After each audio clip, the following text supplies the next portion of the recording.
In the waiting room, the bride, Liang Yin, sat on the sofa adorned in a pristine white gown, her palms subtly damp with perspiration. Zhao Qianqian teased, "The wedding hasn't even commenced, and the bride is already impatient? I'm utterly nervous, and you're laughing?" Liang Yin shot her friend a glare, playfully admonishing, "Quick, help me check if my makeup is smudged."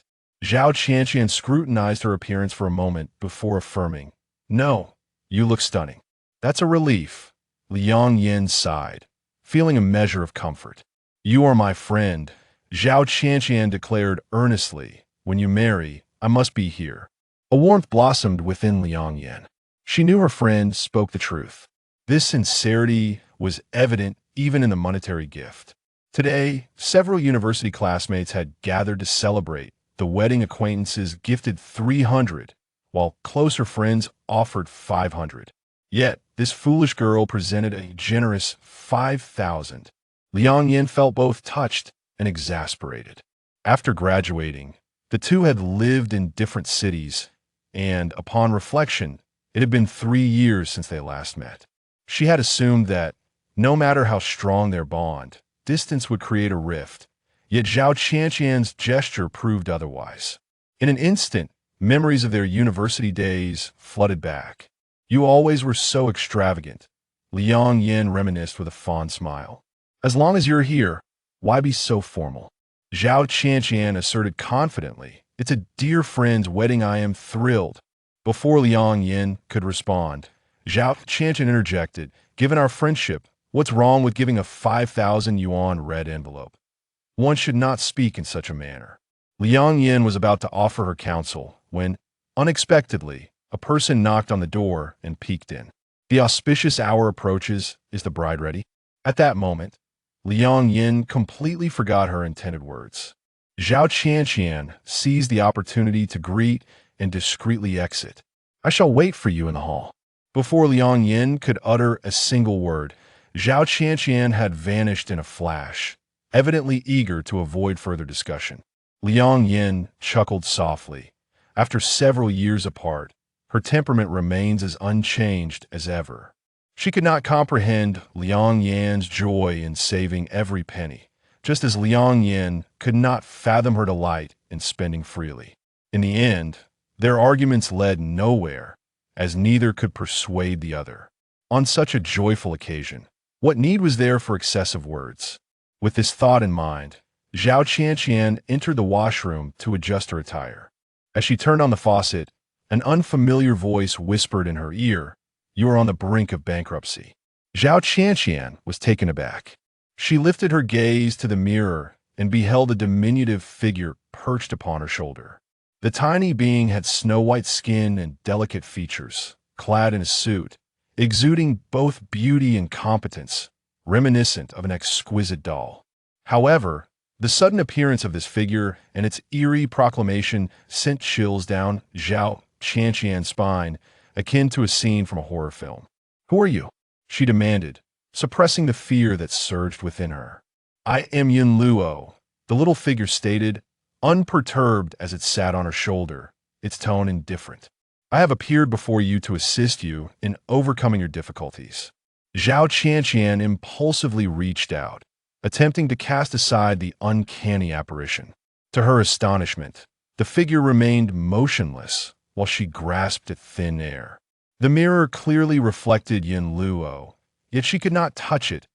In the next moment, Yin Luo vanished into thin air, her voice resonating directly within the host's mind. "Binding complete, unbinding is not an option. Please remain calm, host." Zhao Qianqian clenched her jaw tightly. "Rogue Software, I am here to assist as your impending bankruptcy looms," Yin Luo declared. "Unnecessary," Zhao Qianqian replied with icy indifference. "Only business people face bankruptcy. I am merely an ordinary employee."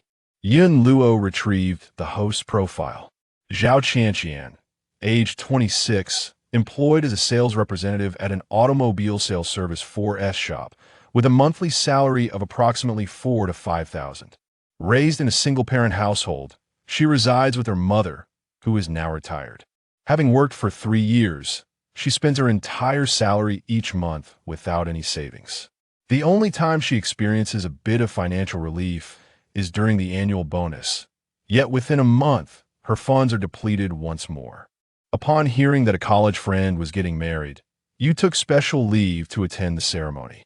Coincidentally, the company issued the year-end bonus early, allowing you to prepare a lavish red envelope and plan to explore the city after the wedding.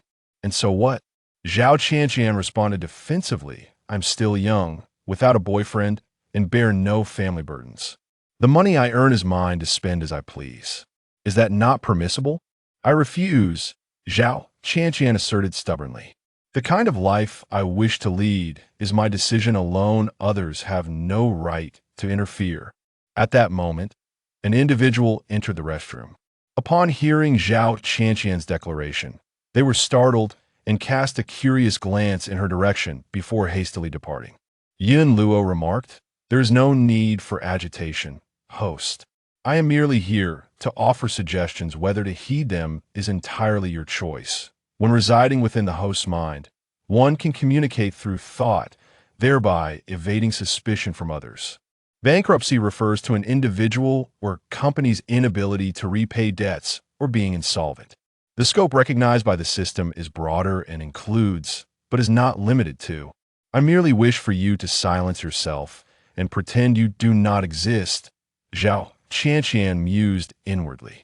After a brief silence, Yin Luo assured, Unless summoned by the host, I shall refrain from speaking further. That is more acceptable. Upon hearing the host announce, The wedding is about to commence, Zhao Qianqian hurriedly made her way outside. The groom was handsome, the bride enchanting, and the wedding venue radiated an atmosphere of joy and harmony. Zhao Qianqian was not a bridesmaid. She merely needed to join the newlyweds in toasting a few drinks while relishing the festivities, enjoying herself thoroughly. Yet, while her demeanor appeared nonchalant, her heart was rather troubled. Why had the system approached her? Claiming impending bankruptcy only added to the absurdity. She neither engaged in business nor owed anyone money. How could she face bankruptcy? After much contemplation, Zhao Qianqian concluded that either the system had made an error in its selection or it was simply a piece of rubbish, speaking nonsensically. With this thought, she felt a sense of relief, her expression softening and kind. Following the conclusion of the wedding, Zhao Qianqian adhered to her plans and indulged in 3 delightful days of exploration in the local area. Only when her wallet held a mere 100 yuan did she, still yearning for more, decide to return. 3 days had elapsed without incident, and Zhao Qianqian gradually set aside the peculiarities that had transpired at the wedding. As long as the insipid system remained silent and did not seek to assert its presence, she could pretend it did not exist. The return journey would take over 3 hours. Upon arriving home, Zhao Qianqian carried an assortment of bags. Though her body was utterly fatigued, her spirit felt profoundly fulfilled. Silence enveloped her. As she opened her suitcase, she suddenly received a phone call. Hello, this is the First People's Hospital. May I inquire if you're a relative of Ms. Wang Yin? It is as follows. Ms. Wang came to the hospital for a health examination and suddenly fainted. Preliminary assessments by the hospital suggest that a benign tumor in her brain is pressing on her nerves, which has led to her fainting. In this situation, we recommend immediate surgery. We have already completed her admission procedures. Would you be able to come over at your earliest convenience? The voice inquired. Tumor? Fainting? Surgery? Zhao Qianqian was momentarily taken aback. Forgetting to tidy up, she exclaimed, Which ward? I will be there right away. In the hospital, Zhao Qianqian's mother, Wang Yin, peacefully slumbered, while Zhao engaged in a conversation with the doctor to ascertain the situation. When did my mother realize that there was a benign tumor in her brain? Zhao Qianqian's voice was strained. The doctor explained that approximately 6 months prior, Ms. Wang experienced blurred vision and sought medical attention. It was then that we discovered the tumor was exerting pressure on the optic nerve, resulting in her visual impairment. Given that it is a benign tumor, we recommended an expeditious surgical removal. However, Ms. Wang expressed a desire for conservative treatment, unwilling to take risks. In truth, with modern medicine advancing, Ms. Wang, being in her 50s, is not considered elderly. Under suitable health conditions, surgery is the optimal choice. Generally, benign tumors do not undergo malignant transformation. Yet, should she persist in foregoing surgery, we cannot dismiss the possibility of the benign tumor evolving into a malignant one. It was not fear of danger that troubled her mother, but rather the apprehension regarding surgical expenses. Upon hearing this, Zhao Qianqian's face paled further.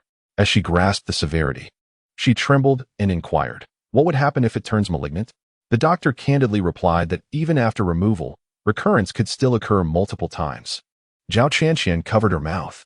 Early medical intervention is crucial to prevent a minor ailment from escalating into a major illness. Rest assured. We can schedule the surgery in the next couple of days, the doctor reassured. Zhao Qianqian steadied herself, stating, once my mother awakens, I will discuss it with her. The matter of surgery can wait until the patient regains consciousness. The doctor nodded, requesting that she kindly proceed to the front desk to settle the hospitalization fees. Zhao Qianqian, her nails digging into her flesh, politely replied, all right. Having conveyed the necessary precautions, the doctor departed. Zhao Qianqian entered the room, leaning against the wall as she gradually slid down to the floor, her eyes vacant.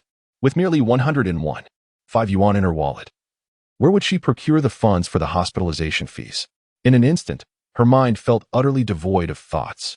After a moment's pause, Zhao Qianqian regained her composure. She seized her phone, resolved to call Liang Yan. Just a few days prior, she had disbursed 5,000 as a red envelope. Today, she contemplated negotiating the return of 1 or 2,000. Merely entertaining the idea made her cheeks flush with embarrassment. Considering her mother lay in a coma, Zhao Qianqian cast aside her pride and mustered the courage to call her friend. Hello, the number you have dialed is currently turned off. A jolt of panic coursed through Zhao Qianqian. She suddenly recalled that Liang Yan had mentioned planning a 2-week honeymoon after the wedding, during which the couple would turn off their phones to avoid work interruptions. This meant that reaching Liang Yan during her honeymoon would be impossible. Coming to this realization, Zhao Qianqian felt darkness envelop her. It was the unfortunate confluence of her financial woes coinciding with a family illness that had driven her to desperation. Gazing at her contact list, she steeled herself and resolved to ask her colleagues for assistance. To her dismay, however, she learned that with the year-end bonus received, they had invested in financial products. Currently, substantial funds were inaccessible, leaving them with merely 500 or 600 for meals. I borrowed money for the down payment on my house, and now I'm burdened with debt, so I have no spare funds. I'm sorry, I cannot help you. Borrow money from me. Are you jesting? I have none to spare. The year-end bonus? I spent it the very night it arrived on the latest smartphone and computer. Some calls went unanswered, leaving her uncertain whether the recipients were unavailable or intentionally ignoring her. Zhao Qianqian's hands and feet were icy. Her entire being felt as though it had plunged into an abyss of frost. Never before had she imagined that one day she would be in such disarray over a mere 1,000 yuan. In truth, aside from borrowing money from colleagues, there were alternative avenues. However, these options proved unfeasible for Zhao Qianqian. For instance, withdrawing cash via credit card was out of the question, as she possessed no such card. Online loans promised immediate disbursement of 30,000 to 50,000 yuan upon application, and she had once been deemed a qualified user, eligible for swift funding. However, after concerns over potential account loss and inexplicable debts, she had prudently disabled those features, thereby closing off that route. Seeking assistance from relatives and friends was also unproductive. Apart from her mother, she had no other family. As for friends, she was only acquainted with Liang Yan and her colleagues, who were either unreachable or embroiled in their own predicaments. As she contemplated her plight, a sense of despair crept into her heart. The host was on the brink of bankruptcy, and I am here to assist. Suddenly, Zhao Qianqian recalled the words of the little figure. Her heart jolted, and she called out in her mind, Yin Luo, are you still there? Yin Luo, yes. Zhao Qianqian clung to this flicker of hope like a drowning person grasping the last vestige of floating reeds. Did you not promise to help me? Please, tell me what I should do.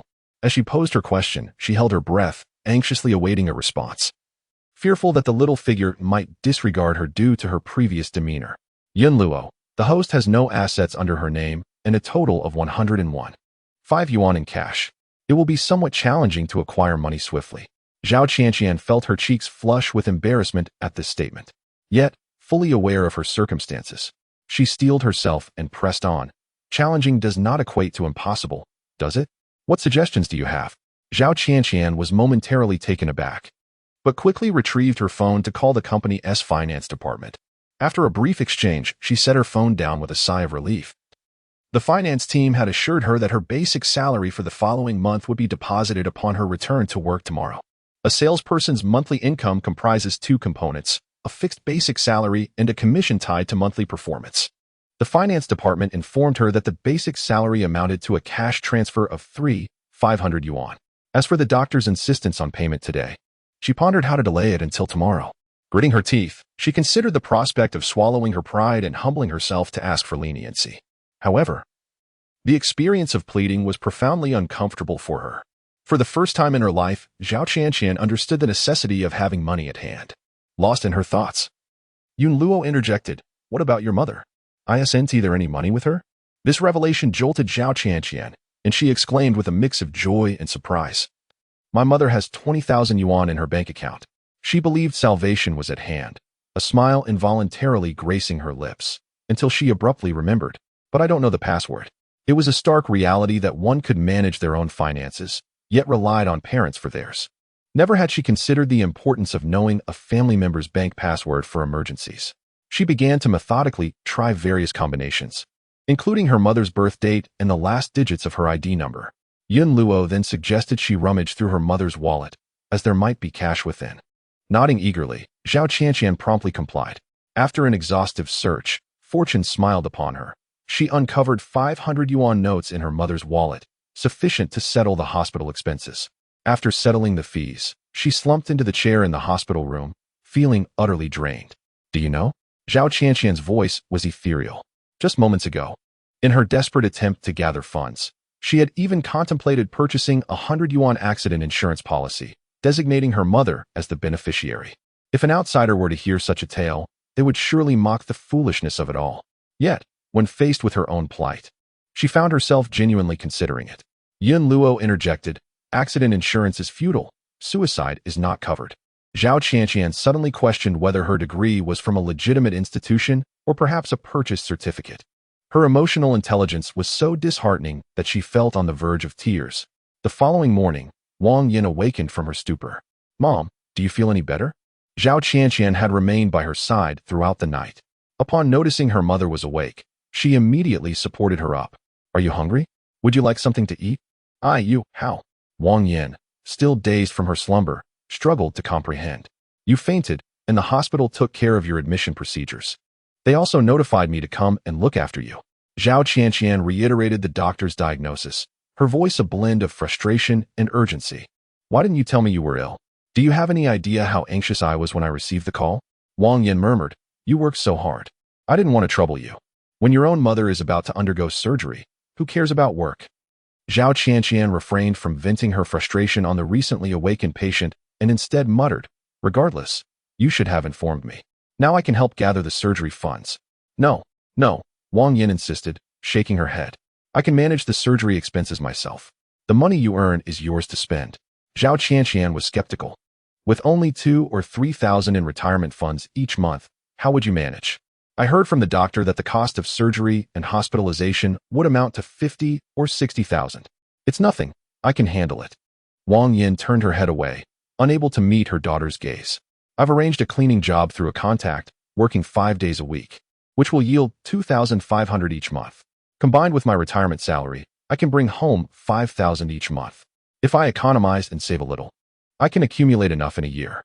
Zhao Qianqian's face drained of color. Her lips trembled as she recalled the doctor's warning. The tumor pressing against her optic nerve could lead to vision impairment. How could you even consider working under such circumstances? What if you overexert yourself and faint? It said that physical labor becomes unbearable as one ages. Why do you contradict yourself, seeking employment after retirement? Wang Yin defended herself, insisting that cleaning was not strenuous and quite manageable. "It wouldn't affect my health.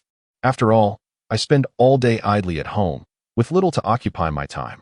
A bit of activity would do me good. Just like before, indulge in delicious food, buy some lovely clothes, and live happily. Everything else, dear, I will take care of, so you need not worry." Zhao Qianqian, on the verge of tears, cried out in despair. The doctor warned that a benign tumor could turn malignant. How could I possibly relax? Wang Yin whispered. Once I receive 2 paychecks. Saving 1 tea take long. At most, it will be delayed by a year. It will be fine. Unable to restrain herself, Zhao Qianqian's tears fell like raindrops. Is it not exhausting to have to work again after retirement? The eyes can scarcely see, yet one must endure 5 days of work each week. Can the body withstand such strain? To postpone for a year entails courting an additional year of risk. Does her mother not comprehend this? Ultimately, it all boils down to a lack of money. They require funds to cover medical expenses, and the bank account holds a mere 20,000. Thus, they must explore every conceivable means to raise the necessary amount. In comparison to life itself, hardship seems trivial. The blame rests solely on her. After graduating, she spent extravagantly and saved not a penny. If only she could present 50 or even 100,000, her mother would not have to endure such suffering. Child, why are you crying? Wang Yin hurriedly dabbed at her daughter's tears. Mother, I'm so sorry, truly sorry. Zhao Qianqian wept uncontrollably. Why do you apologize to me? Wang Yin replied dismissively. As one ages, it is only natural for the body to falter. Before calamity strikes, how can we foresee it? Upon discovering the illness, we shall treat it. It's not a monumental issue. Despite Wang Yan's casual tone, Zhao Qianqian remained engulfed in guilt. She felt incapable of being her mother's support. Thus her mother was compelled to rely on herself, a realization that seared into her heart like a brand. She felt breathless and utterly unwell, yet felt powerless. The absence of funds is a stark reality. When needed, one cannot conjure money from thin air. Zhao Qianqian embraced her mother tightly, choking back her words. From now on, I will no longer spend recklessly, exhausting my funds each month, I promise. Wang Yin lovingly wrapped her arms around her daughter, pleased to see Qianqian growing up and understanding the value of saving. Zhao Qianqian added, once I receive my salary, I will save every penny. I will accumulate enough funds as quickly as possible to ensure your surgery. Very well, very well. Wang Yin smiled with relief. The mother and daughter conversed for a considerable time, and only after Zhao Qianqian had dried her tears did she proceed to prepare breakfast. After the meal, Wang Yin felt fatigued and lay down once more to rest. Zhao Qianqian gazed at her swollen eyes in the mirror and wrung out a towel to apply a cold compress. At that moment, her phone chimed with a text notification. Your account has been credited with 100 yuan. Zhao Qianqian glanced at it, frowning. With a base salary of 500 yuan. Why was it only 100? Could there have been a mistake? It was indeed 100. A small figure in a suit appeared abruptly on her shoulder. Startled, Zhao Qianqian nearly cried out. Upon realizing it was Yun Luo, she regained her composure. Why? She pondered internally. Yun Luo replied, have you forgotten? You attended a wedding and requested personal leave, which resulted in a deduction from your salary based on the number of days. With 26 working days in a month, subtracting 3 days of leave, you effectively worked for 23 days, hence this month's base salary. The payment is correct and has even rounded off nicely. Zhao Qianqian, in urgent need of funds, felt a pang in her heart as her monthly income had been unjustly reduced by 400. Not wanting to behold that distressing figure any longer, she averted her gaze and sighed, resolving to learn from this experience.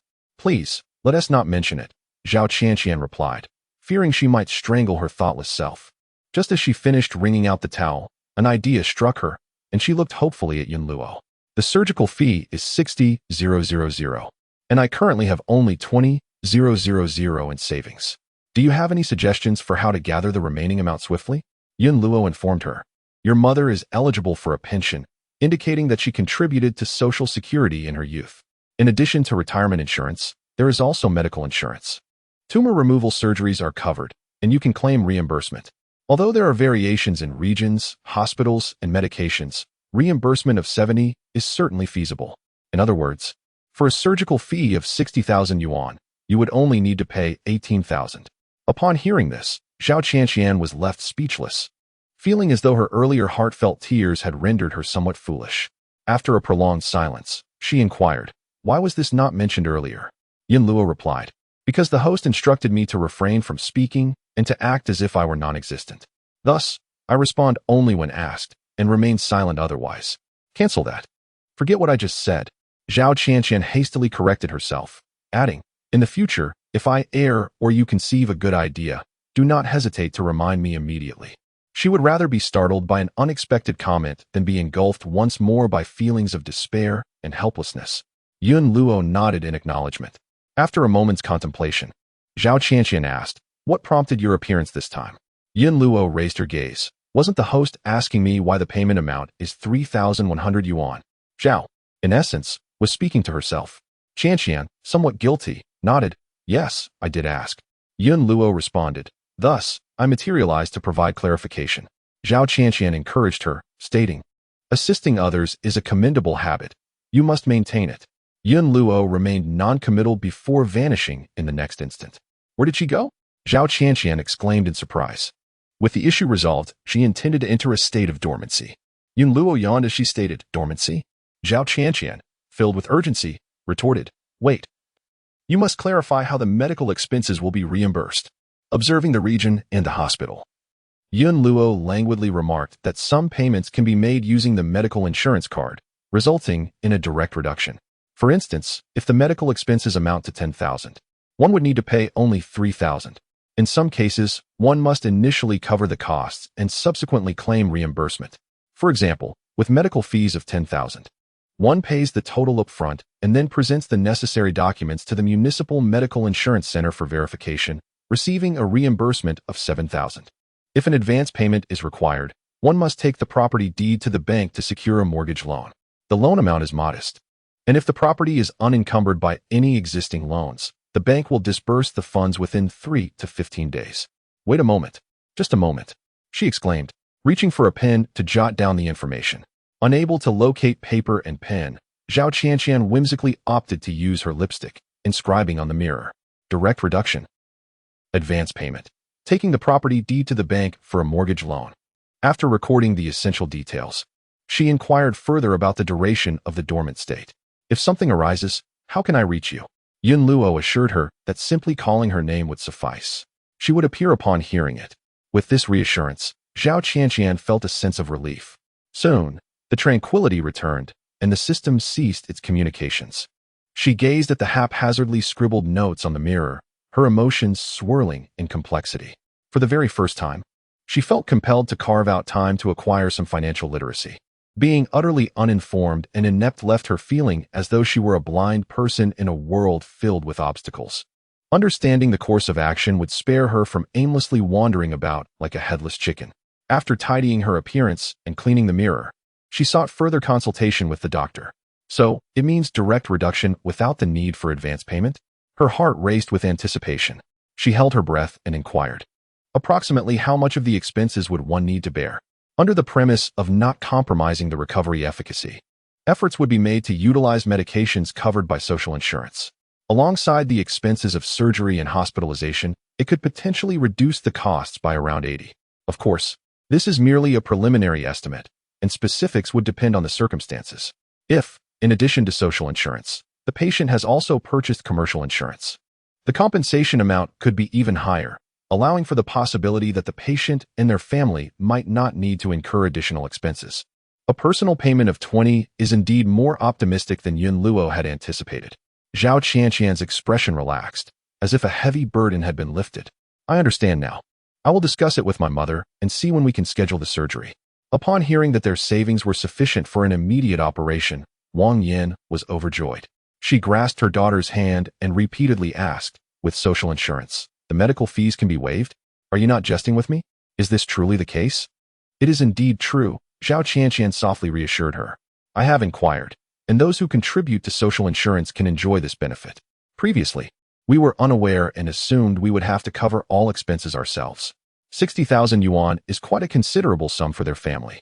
Now that matters could be resolved smoothly, Wang Yin felt immense gratitude, repeatedly expressing her hopes for divine blessings. In the span of just one day and night, others could scarcely fathom the torment she had endured internally. She had always believed that being young meant spending her monthly salary entirely without burdening her mother was sufficient. Now, however, she realized that merely doing so was far from adequate. Her mother was aging, their living conditions were modest, and in the event of a minor ailment, lacking savings would truly be untenable. These issues had always existed, lurking beneath the surface. It was merely a matter of circumstance that she had not previously contemplated the situation. Now, Overwhelmed by the urgency of her circumstances, she finally recognized the necessity of saving money. After a discussion, the mother and daughter unanimously agreed to proceed with the surgery as soon as possible. Zhao Qianqian felt it was a bit late, yet there was little she could do but comply with the hospital's arrangements. Upon returning to the ward, she informed her mother of the surgery schedule. Zhao Qianqian was adamant. How can that be? You cannot stay in the hospital alone without anyone to look after you. If you become thirsty or hungry, who will fetch you water or buy your meals?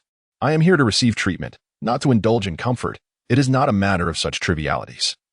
Wang Yin replied dismissively. If I feel thirsty, I will get up to pour myself a glass of water, and if I am hungry, I will simply eat the hospital's boxed meals. It is quite convenient. Zhao Qianqian wanted to voice her concerns, yet the words caught in her throat. If she had the financial means, she could disregard her deducted wages, continue to take leave, and remain by her mother's side until her recovery. If she had sufficient funds, even if the company denied her leave, she could hire a caregiver to assist her mother. If she were exceedingly wealthy, she could resign from her job and comfortably stay in the hospital for a month or two. However, she lacked the funds and had even advanced her salary for the following month.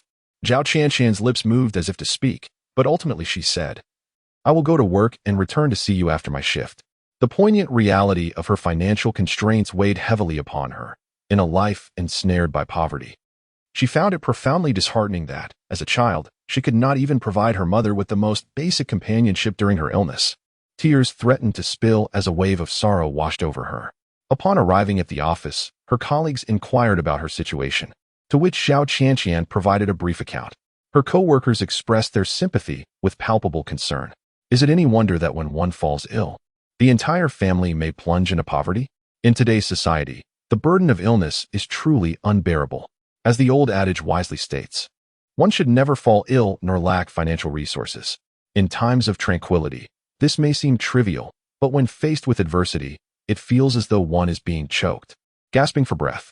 Therefore, it is imperative to save money. In critical moments, these funds can be life-saving.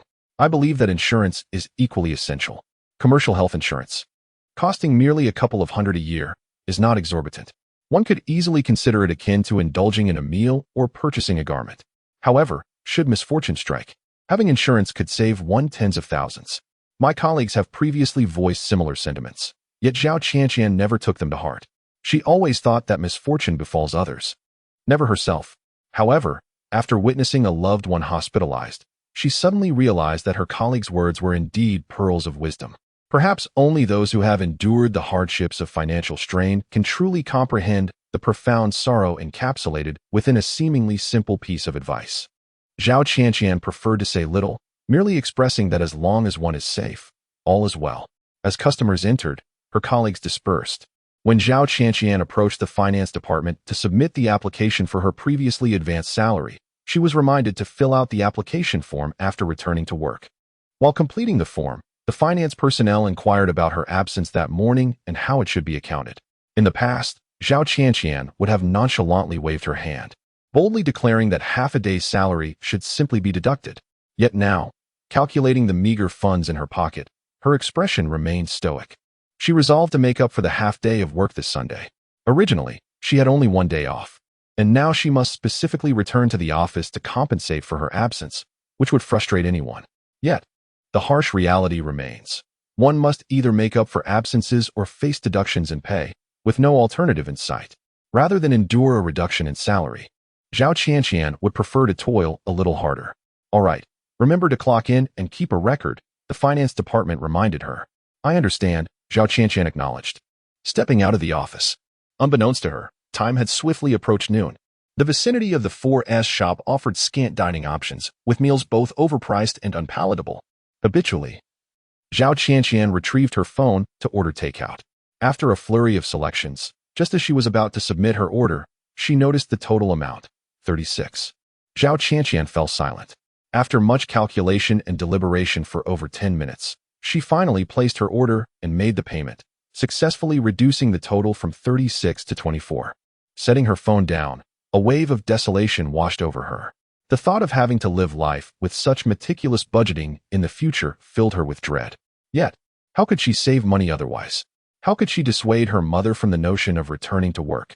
Being young, She felt it was her duty to endure hardship rather than her mother. Resolute, Zhao Qianqian vowed to live frugally and save diligently. After work that evening, Zhao Qianqian first visited the hospital to see her mother. Upon entering, she spotted Wang Yin having dinner. A cursory glance revealed a meager meal, a boxed lunch containing 3 types of vegetables, with an insufficient amount of minced meat, and the rice was hard as a rock. Unable to bear the sight, she approached her mother, saying, "Mom, stop eating that. I'll go buy something better." "No need," Wang Yin insisted.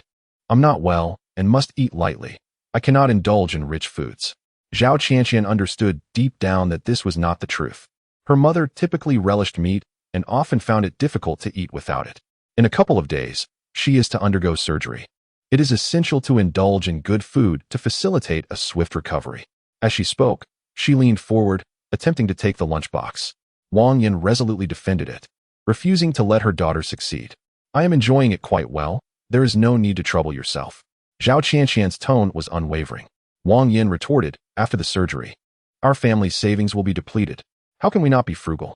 The author wishes to convey, the nature of the illness varies, as do the regions, hospitals, and medications involved. Healthcare insurance reimbursement ranges from 60 to 90. Furthermore, policies differ across locales, necessitating a tailored analysis of specific circumstances. Reading notes. 1. Financial histories of various countries, including the United States, Japan, and the Netherlands. 2. Fast-paced narrative, with a financial backdrop. The narrative setting is fictional and rather abstract, depending on specific stipulations. 3. The female protagonist is a financial magnate, offering guidance to novices in their quest for economic independence. 4. A romantic subplot emerges upon returning to reality in the final narrative segment, while the fast-paced journey remains devoid of romantic entanglements. The synopsis is clearly articulated. Please take a look. Insights from the comments section. Tumors can be categorized as benign or malignant. Malignant tumors are commonly referred to as cancer, though not all malignant tumors are labeled as X-cancer. For instance, osteosarcoma, lymphoma, and leukemia. Malignant tumors also exhibit varying degrees of severity. Generally, the higher the malignancy, the greater the likelihood of metastasis and the poorer the prognosis. The location of the tumor is also a significant factor. Tumors located in the brainstem, regardless of their nature, are exceedingly perilous, with a substantial risk associated with surgical intervention. Tumors that invade or compress the spinal cord, whether benign or malignant, can easily lead to paralysis. The author, not being a medical professional, conducted some research prior to writing, yet their understanding of tumors appears somewhat flawed. Chapter 4. The moonlight tribe. The atmosphere abruptly turned silent. Wang Yin displayed an expression of regret, as if she had misspoken. Zhao Qianqian's face turned pale, biting her lip, torn between speaking and holding her tongue. In her mother's eyes, she was indeed quite extravagant, although she professed a desire to change and claimed she would save money. Who could ascertain the truth of her intentions before any action was taken? Within the household, one was an extravagant spender, consuming her entire salary, while the other insisted on frugality, advocating for saving more.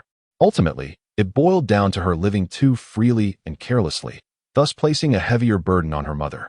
If she had a reserve of 30 to 50,000 for emergencies, her mother would not need to deprive herself of necessities. Wang Yin wished to offer reassurance, but found herself at a loss for words. Her daughter spent money with joy, and she was more than willing to indulge her. Yet, she could never comprehend how today's youth dared to exhaust their salaries month after month. Had she been in their position, she would never have dared to do so. Without savings, one lacks a sense of security. Once the emergency savings are depleted, one must resort to frugality to build up some funds again. These straightforward and unpretentious financial principles are deeply ingrained and not easily altered, even if her daughter fails to understand them.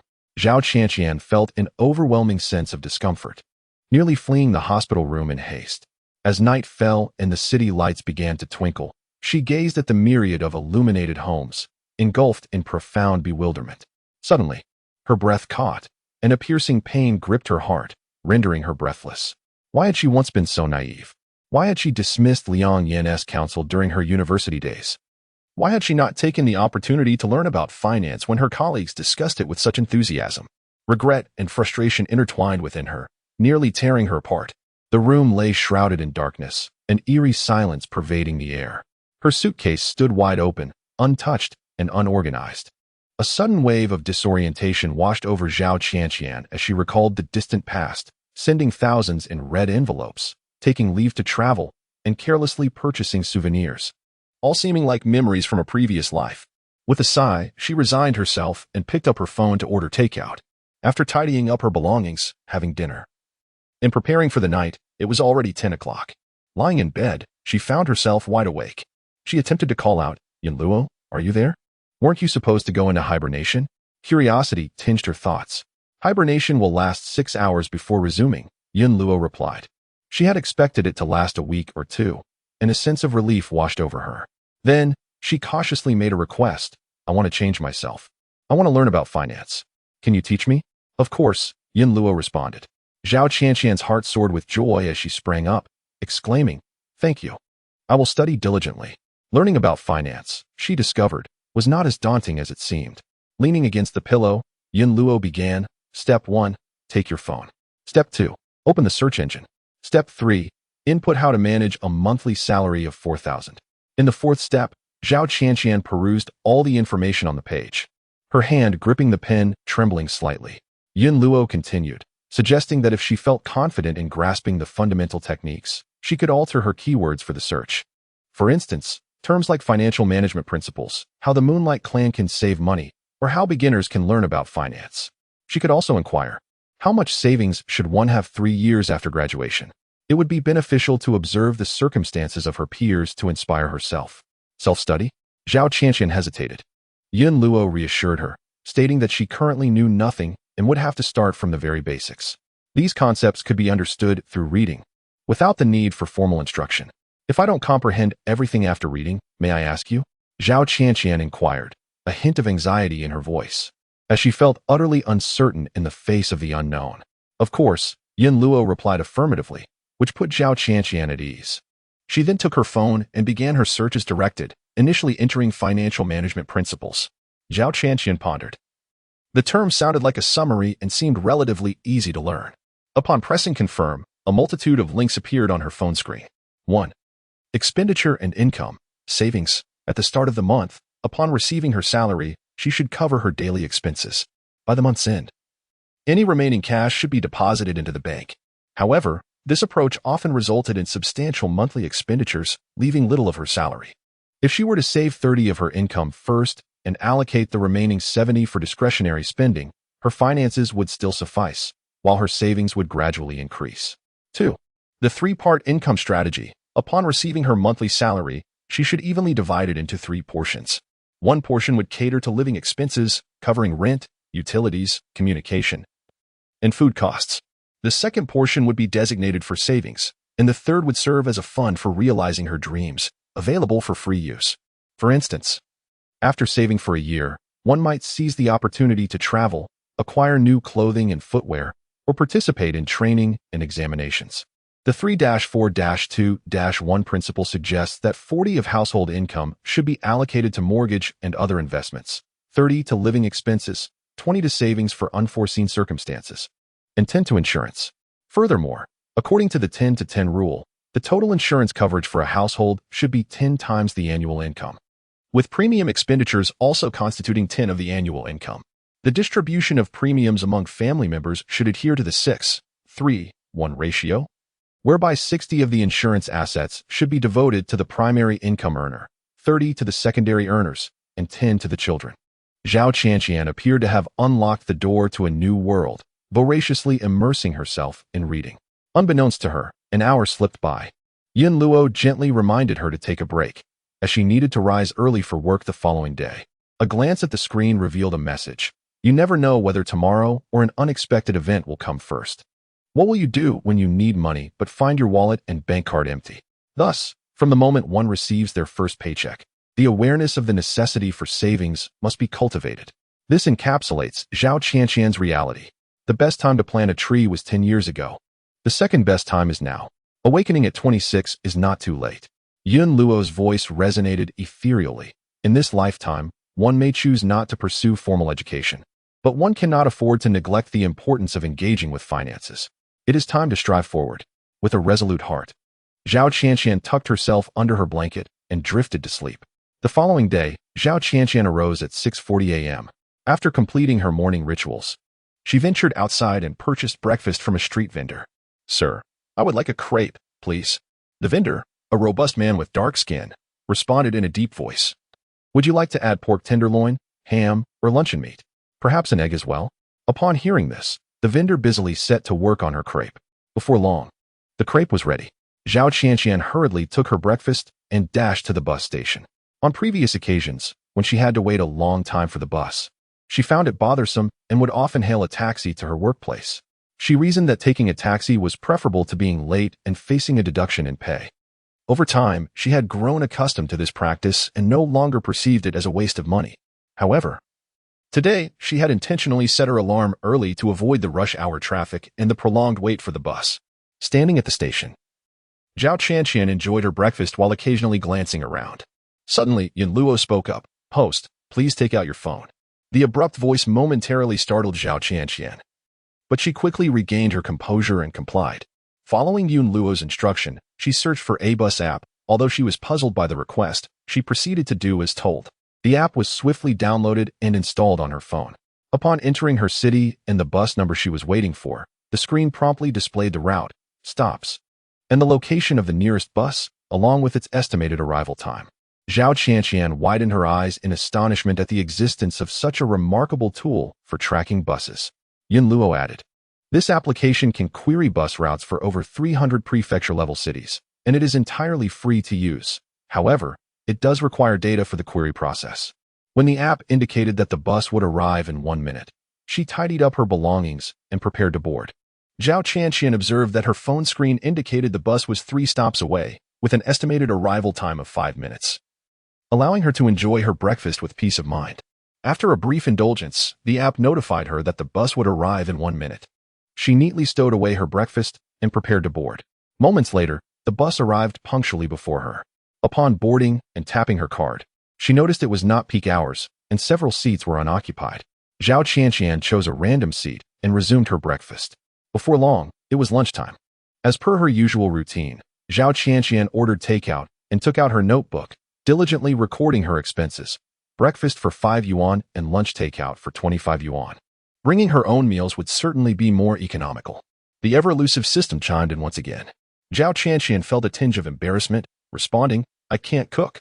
White bread filled with meat and lettuce can simply be transformed into a sandwich. What is there that you cannot manage?" Yun Luo remarked. Zhao Qianqian found the system's reasoning compelling, leaving her momentarily speechless. "If it's just an occasional meal, instant noodles are also a decent option," Yun Luo added. Zhao Qianqian replied, "Thank you, but I don't wish to subsist on sandwiches or instant noodles every day. That would be rather dismal." Yun Luo, not wanting to impose, stated, "The system merely offers suggestions. The decision to accept them lies with the host." Zhao Qianqian remained resolute, asserting that while savings could be made in other areas, meals should be enjoyed thoroughly. Yun Luo fell silent, no longer interjecting. The author wishes to convey, the mobile travel app, also known as the mobile bus, is indeed a remarkable tool. The financial management principles are sourced from Baidu, with some content modified. Insights from readers in the comments section. Certain surgeries may not be immediately covered by health insurance, necessitating upfront payment, which can later be reimbursed upon submission of receipts, particularly in instances of interprovincial treatment or seeking care at renowned hospitals in distant locations. Furthermore, postoperative medications may not necessarily fall within the purview of insurance reimbursement, such as certain imported drugs that, despite being prescribed by physicians due to their necessity, are markedly more effective than domestic alternatives. I have witnessed patients suffering greatly and experiencing poor recovery outcomes from using domestic medications in an attempt to save costs, particularly in nerve-related surgeries. In summary, despite the availability of health insurance, it is prudent for individuals to refrain from living paycheck to paycheck, as financial resources constitute the backbone and fortitude of a person. If feasible, acquiring some commercial supplementary insurance can be quite beneficial, covering expenses not reimbursed by standard health insurance. This summary is quite insightful, intended to enhance public awareness. Another reader's contribution highlights that there are limitations when it comes to commercial insurance, as premiums are influenced by age, health status, and occupational categories. If one seeks insurance after a diagnosis, coverage is typically denied, and any concealment of medical conditions during application may result in denial of claims.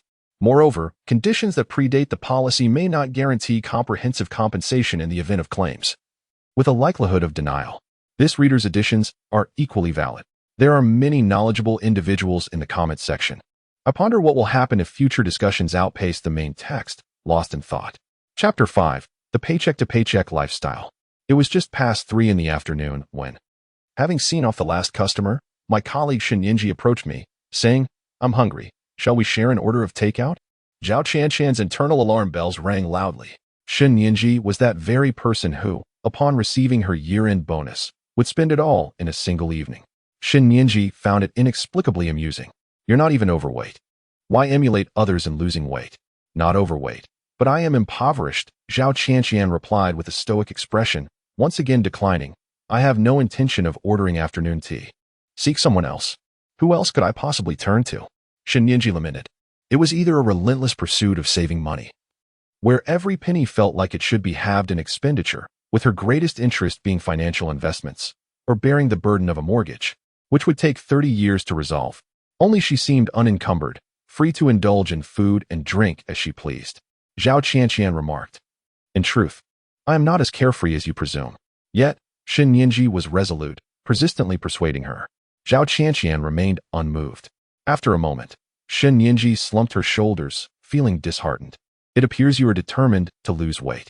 Even if she spoke until her voice was hoarse, the other party remained steadfast, indicating a firm resolve.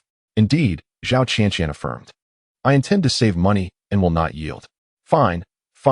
I shall refrain from ordering takeout," Shen Yinji conceded. Zhao Qianshan, somewhat speechless, wondered why Shen Yinji insisted on sharing an order if she wished to eat. Shen Yinji explained, "One person cannot consume so much. If the order does not meet a certain amount, there is an extra delivery fee, which is not cost-effective. Aren't you the one who spends their year-end bonus in a single evening? How could you hesitate over a few dollars in delivery fees?" Zhao Qianshan found it hard to comprehend. "It is different," Shen Yinji asserted. "The phone and computer I purchased were expensive, yet they are of excellent quality. The expenditure was worthwhile. Why squander money on delivery fees?" With so many grievances, Zhao Qianshan felt there was no outlet for her thoughts. She had assumed that both she and Shen Yinji lived paycheck to paycheck, and their perspectives should align. However, as their conversation unfolded, she realized that their perspectives on money differed significantly. Were it her, she would unhesitatingly forego the latest smartphone and laptop, opting instead to indulge in takeout a few more times. Observing Zhao Qianshan's astonished expression, which left her momentarily speechless, Shen Yinji beamed with pride and remarked, "A state-of-the-art phone paired with a cutting-edge computer epitomizes a refined lifestyle." Zhao Qianshan, taken aback, thought to herself, "Is this truly a refined lifestyle if one hesitates to pay a few dollars for delivery?" She felt her limited education might render her susceptible to deception. Not wishing to engage in a dispute, she managed a polite yet awkward smile. Shen Yinji, mistaking Zhao Qianshan's reaction for an admiration of a luxurious lifestyle, linked her arm with Zhao Qianshan's and enthusiastically suggested, "There's a particularly popular lipstick trending right now, touted as Boy Killer Red. The shop is having a promotion these days. Let us buy it together. If we share the cost, it will be exceptionally economical." Zhao Qianshan's demeanor stiffened noticeably. It was not the allure of the lipstick that unsettled her, but the sudden recollection of where her salary had vanished. In the past, she had refrained from keeping a budget, merely aware that her monthly earnings sufficed for her expenses. It felt as though she spent a little here and a little there, and soon enough, her money was gone. The specifics of her expenditures were a complete blur. Upon seeing Shen Yinji, she was abruptly reminded that similar scenarios had unfolded more than once. There were times at the beginning of the month when her spending was minimal, leaving her with a substantial amount of cash. During such times, Shen Yinji would approach her, insisting on pooling resources for discounts, and she would acquiesce. Be it skincare products, designer handbags, boots, or dresses, she could hardly recall the endless array of items she had purchased. At times, when one is not paying attention, the beginning of the month sees an increase in expenses. She would simply state that she has no money and will wait for her salary next month. And Shen Yinji would understand implicitly, never mentioning the matter of purchasing. Over time, each month would conclude with her salary entirely spent. There would be no debts incurred, yet not a single penny saved.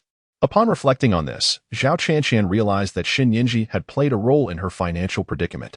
Yao's expression turned peculiar, while Shen Yinji remained oblivious, continuing to promote an incredibly popular lipstick this year. which had captivated countless young women. With this lipstick, the dream of charming every handsome man would no longer be a distant fantasy. No, Zhao Qianqian withdrew her arm, her tone slightly frosty. I still have the lipstick I bought last year that remains unused. Just stock up. Shen Nianji dismissed the concern, believing that lipstick is always useful. Alternating between various shades is rather delightful, isn't it? Zhao Qianqian retorted. You said the same when I bought that dress last time. A year has passed, and I have yet to wear the new items. Hoarding has rendered them obsolete. I won't buy it. You go ahead. Zhao Qianqian's stance was resolute. If Shen Nianji could afford it, she wouldn't need to persuade Zhao Qianqian to join her. Shopping entails that the more one purchases, the greater the discounts received. If it were only herself, the savings would be minimal, and after buying the lipstick, she would be unable to afford anything else. Thus, Shen Nianji earnestly implored. Look at this color. It is absolutely stunning. Are you really not going to stock up on one? Don't say I didn't warn you. This lipstick is in high demand. It is likely to sell out by tonight. If you wish to purchase it later, you may have to wait an additional fortnight. Ordering now ensures immediate dispatch, and it will arrive the next day, which is far better than enduring a prolonged wait. Zhao Qianqian remained remarkably composed, unyielding to the allure of impulsive decisions. Even in the face of sold-out merchandise, she found no reason to yearn, for she had no intention of purchasing. Shen Nianji, meanwhile, pondered this peculiar behavior. In the past, a mere hint would have prompted Zhao Qianqian to relent and agree to share a purchase. Yet today, no amount of persuasion seemed to sway her. Could it be that she truly felt indifferent towards lipstick? Simultaneously, Zhao Qianqian regarded Shen Nianji with the vigilance reserved for a thief. She was determined to safeguard her hard-earned money, protect her parents' retirement funds, and preserve her family's lifeline savings. This was her bottom line, and she would not yield. Zhao Qianqian approached the situation with the seriousness of a looming threat, remaining ever cautious. Shen Nianji softened her tone and remarked with a light chuckle. If you're not fond of lipstick, there's a range of foreign cosmetics that might pique your interest. They are reasonably priced, around 500 to 600. Zhao Qianqian thought to herself, 500 to 600, reasonably priced? That could cover nearly half a month's worth of my food expenses. Just then, a customer entered the shop, and Zhao Qianqian seized the opportunity as if she had found a savior. Speaking rapidly, she declared, I lack nothing. Please seek assistance elsewhere. With that, she hurriedly departed. Alas, Shen Nianji had not even the chance to respond before she vanished from sight. Shen Nianji was left bewildered, questioning Zhao Qianqian's unusual demeanor today. This was not like her at all, so unwilling to spend a single penny. That day was particularly hectic, and it wasn't until the end of her shift that Zhao Qianqian finally found a moment to breathe. Exiting the company gates, she made her customary visit to the hospital to see her mother. Upon entering the ward, Wang Yin exclaimed joyfully, Qianqian, I have wonderful news to share with you. Zhao Qianqian had not witnessed her mother so cheerful in quite some time. Since the decision to undergo surgery, an indescribable sorrow has lingered on my mother's brow, as if she fears that in the next moment, our household will find itself in dire straits. Pleas and promises to save money have proven futile, leaving us with little choice but to acquiesce to fate. Now, however, she beams with joy, as though she has struck a fortune. Zhao Qianqian inquires, Did you win the lottery? Almost, Wang Yin replies eagerly. Today, during my checkup, I casually asked the doctor a question. Guess what? He said if there is money in the health insurance card, I can pay with it. Zhao Qianqian is taken aback. Wang Yin, brimming with delight, continues. The doctor informed me that if a woman contributes to health insurance for 20 years during her working life, or 25 years in some regions, she can continue to enjoy basic social medical insurance benefits after retirement. Zhao Qianqian nods. I am aware that the surgical expenses can be reduced precisely because you have social insurance. Wang Yin then asks, But do you know that the health insurance card offers a monthly reimbursement? Zhao Qianqian appears bewildered. After a moment's pause, she shakes her head. I haven't heard of that. The doctor explained that younger individuals receive a smaller reimbursement rate, approximately 2-3. In contrast, retirees like me can receive 4-5 each month. Wang Yin cannot contain her laughter. To put it simply, it means that over 100 yuan will be credited to my health insurance card each month. As long as I refrain from making purchases at pharmacies or hospitals, this sum will continue to accumulate. You know, these financial matters elude my understanding until someone brings them to my attention. Just earlier, I asked the doctor to check the balance on my health insurance card, and I discovered there was over 10,000 yuan in there. Now, the surgical expenses are no longer a concern. Is it true that there is a monthly reimbursement on the health insurance card? Zhao Qianqian appeared utterly bewildered. The doctor mentioned that if the family's financial situation was challenging, the child's workplace could cover the 5 insurances in one fund, allowing the child to withdraw from the housing fund to cover expenses. Wang Yin let out a sigh of relief. Upon hearing that there was no need to touch the savings in her bank account, her heart felt instantly at ease. Zhao Qianqian's confusion deepened, transforming her bewilderment into something more profound. At that moment, Yun Luo spoke up, confirming that her mother was indeed correct. These funds could be utilized to settle medical expenses. Employees or their immediate family members suffering from severe illnesses could withdraw from the housing fund. In the event of unforeseen circumstances leading to significant financial outlays, such as surgery, which could cause difficulties in maintaining basic daily life, one could also apply for withdrawals. Once driven to tears by hospital fees and having seriously contemplated insurance fraud, Zhao Qianqian coldly inquired of Yun Luo why she hadn't been informed earlier. Yun Luo replied, "You did not ask." She continued, "The combination of savings and medical insurance deductions is sufficient to cover the surgical costs." Furthermore, Yun Luo pointed out that Zhao Qianqian should be most aware of her actual assets. Why rely on others for such information? Most importantly, their initial meeting had not been particularly pleasant, and she was disinclined to elaborate further. Tears streamed down Zhao Qianqian's face as she grappled with the confusion of her circumstances. She truly had no clear understanding of her own financial standing. Upon discovering that there was over 10,000 in her medical insurance card, Wang Yin was overjoyed. That evening, their boxed meal included 2 meat dishes and even a chicken leg. Seeing her mother with such a hearty appetite, Zhao Qianqian finally felt a sense of relief. At 9:30 p.m., Zhao Qianqian tidied herself up and took her place at the desk punctually. She prepared her pen and paper, then took out her phone to search for how to organize her personal assets. After all, having graduated from university, she possessed a fundamental ability for self-directed learning. After being guided by Yu Luo, she firmly remembered the principle, when in doubt, consult the vast resources of the internet. However, her efforts proved futile. Just as she was about to change her approach, Yin Luo unexpectedly appeared and sat at the table, suggesting she modify her search term to personal balance sheet. Following her advice, Zhao Qianqian entered the text. The page transitioned, and soon a new link emerged. She casually opened one, revealing a table that clearly listed assets and liabilities. She merely needed to fill in the information sequentially. The author had a message to convey. From the author's informative section, question: what kind of commercial insurance should one purchase? A. First, acquire health insurance. Then supplement it with commercial insurance. Question: if one decides to buy, what types of commercial insurance are recommended? A. There are 4 common types: accident insurance, critical illness insurance, medical insurance, and life insurance. 1. Accident insurance typically covers an amount equivalent to 5 times the annual income. Payments are made annually, providing coverage for 1 year at a time. For instance, a comprehensive accident insurance plan available on a major platform costs 448 yuan per year, offering a payout of 1 million yuan in the event of accidental death or disability. 2. Critical illness insurance also generally covers an amount equivalent to 5 times the annual income. If the insured is diagnosed with serious conditions such as malignant tumors, myocardial infarctions, or cerebral hemorrhages, the insurance company will provide compensation. Critical illness insurance tends to be more expensive and comes in 1-year, term, and whole life options. The 1-year plan is the most affordable, but if illness occurs, renewal may not be guaranteed. Typically, individuals opt for term insurance, which covers them until the age of 70. As whole life insurance is prohibitively expensive. 1. Health insurance. For minor ailments, one relies on Social Security. For significant illnesses, medical insurance is essential. Medical insurance typically serves to cover medical expenses that exceed the provisions of Social Security. For instance, a long-term medical insurance plan from a popular e-commerce platform might cost a young individual with Social Security approximately 260 annually, while an older person without Social Security could pay around 5,000. In other words, the premium is contingent upon the insured's age, health condition, and Social Security status. 2. Life insurance. During the term of coverage, if the insured individual passes away or becomes fully disabled, the insurance company will compensate according to the agreed amount.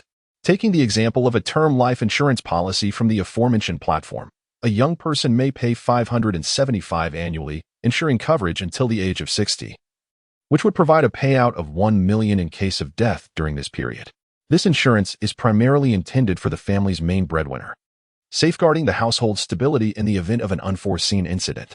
Note 1. It is advisable to choose pure term insurance, as participating or return-type policies often offer inadequate coverage and poor returns, essentially becoming a financial pitfall. Note 2. Prioritize insuring the breadwinner and subsequently the children. Note 3. Critical illness and life insurance tend to be costly. One should assess their financial capability before committing. The total premium should not exceed 10% of the household income. Note 4. A reader in the comments pointed out, after verifying the information, I found that our country's insurance law stipulates that in the case of continuous life insurance purchases, suicide may be compensated after 2 years, thus I stand corrected. This applies only to long-term life insurance. The essence of insurance lies in the paradox of purchasing something seemingly superfluous, only to feel immense relief upon its necessity. Furthermore, I am not promoting any particular online marketplace. It merely happens to offer the products I require, hence the reference. Regarding the minimum annual contributions and refund ratios for Social Security, policies vary across different regions. Should the data presented herein diverge from local regulations, do not be surprised. Chapter 6. The Spendthrift Generation. This generation of Internet users is remarkably resourceful. With a sigh, Zhao Tianqian began downloading the necessary forms for completion. Upon meticulously reviewing the document, she observed the left column for assets and the right for liabilities. Assets were categorized into cash assets, financial assets, and tangible assets. Cash assets further divided into cash, demand deposits, time deposits, bank wealth management, money market funds, and receivable loans. Financial assets included stocks, funds, bonds, futures, insurance, housing provident fund, and P2P lending. Tangible assets encompassed primary residences, investment properties, vehicles, gold, jewelry, collectibles, and others. As she perused the form, Zhao Tianqian silently shed tears of poverty in her heart. Yun Luo guided her in filling out the document, advising her to list her cash, insurance, and housing provident fund. Zhao Tianqian picked up her pen, only to set it down again, uncertain of the amounts contained within her medical insurance card and housing provident fund. Yun Luo encouraged her, access the Human Resources and Social Security Bureau's online services. All data is retrievable there. Following this advice, Zhao Tianqian opened the site, input her ID number, and found that a user account existed, yet the password was incorrect. She glanced at the omnipotent system, her expression one of helplessness. Yun Luo suggested, click forgot password to reset it. Zhao Tianqian acted upon the advice given to her. After a considerable struggle lasting over 10 minutes, she finally succeeded in logging in. Upon checking her medical insurance card, Zhao Tianqian was astounded to discover nearly 3,000 yuan within it. Yun Luo informed the host that the medical insurance card could be utilized for outpatient medical expenses, as well as for purchasing medications and medical devices at designated pharmacies. Additionally, personal commercial insurance and accident insurance could also be paid for using the card. In certain regions with lenient policies, one could even use the card for expenses at fitness centers. Zhao Tianqian was left in awe. After meticulously recording the figures in her balance sheet, she proceeded to check her housing provident fund and found a balance of 16,000 yuan. What does it mean to possess a treasure mountain without being aware? This was precisely that. Yun Luo provided some enlightenment, explaining that most individuals believe the housing provident fund can solely be used for purchasing a home. In reality, current policies are quite accommodating. The housing provident fund can be utilized for purchasing, constructing, renovating, or major repairs to a home, as well as for renting. Furthermore, employees who contribute to the housing provident fund and are within low-income or hardship categories may withdraw funds for use. If one requires funds for treating a severe illness, they may also extract from the housing provident fund. As she spoke, she cast a glance at the host, indicating that your mother falls into the category of requiring treatment for a severe illness. At this point, Zhao Tianqian profoundly understood the necessity of learning financial management. Without knowledge or skills, even possessing wealth would be futile, and the benefits one could enjoy would remain unattainable. After diligently documenting her cash, insurance, and housing provident fund, she gazed at her tangible assets and hesitantly inquired, I have several unused backpacks, dresses, and skincare products. Can I record them under others' intangible assets? Yun Luo looked at the host, remaining silent. The assets are rather meager. It appears quite pitiable. As Zhao Tianqian spoke, her voice dwindled. Yun Luo remarked, I have never heard of such items being classified as tangible assets. Zhao Qianqian's face flushed with embarrassment, biting her lip in silence. However, Yun Luo shifted her tone, pointing out that these items could indeed be sold in the second-hand market, thus converting them into cash assets. Zhao Qianqian's spirits lifted. Can they be resold? Many are brand new. And I have scarcely used them. Yun Luo cautioned her. Skincare products have an expiration date. Are you certain they are still within that period? Zhao Qianqian's lips quivered, unable to utter a single assurance. In truth, she had long lost track of when each item was purchased. Yun Luo continued, you have no liabilities. So there's no need to fill in that section. Calculate your current assets, complete the form, mark the date, and keep it safe. Then, she glanced at her host with a complex expression, suggesting they tidy the wardrobe and gather all unnecessary items. All right, Zhao Qianqian eagerly agreed. Cash, insurance, housing fund. When all assets were tallied, they amounted to a total of 19,000. Tears of gratitude welled up in Zhao Qianqian's eyes as she expressed her appreciation for the company's provision of social insurance, aiding employees in saving money. Yun Luo turned her face away, unable to bear the sight. After marking the date and saving the form, Zhao Qianqian rose to rummage through her belongings in search of idle items. The extent of her accumulation shocked her. Each time, Shin Yinji praised a particular cream, or commented on how lovely a dress was, or highlighted a bag as this year's trendy piece, she had been bewitched into joining in on the purchases. Some skincare products had been carelessly placed on the shelf, forgotten over time, ultimately surpassing their expiration date. As Zhao Qianqian gazed at the myriad fragments laid bare before her heart ached. After all, this represented a significant sum of money. Yun Luo seized the moment to impart a lesson. Let this serve as a cautionary tale, a reminder never to repeat the same mistake. Zhao Qianqian offered a wry smile, acknowledging that one lesson sufficed. She meticulously categorized the items, discarding those that had expired and retaining only the essentials, while the remainder was listed on the second-hand market at a mere 20 to 30% of their original price.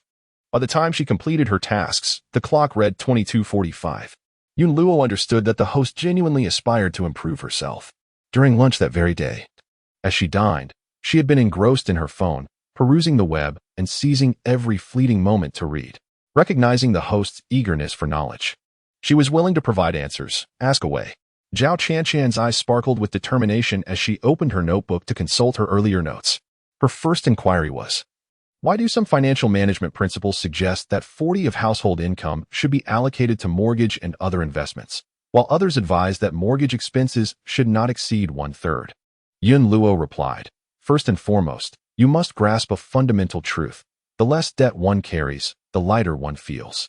Zhao Qianqian pondered this and nodded in agreement, acknowledging its validity.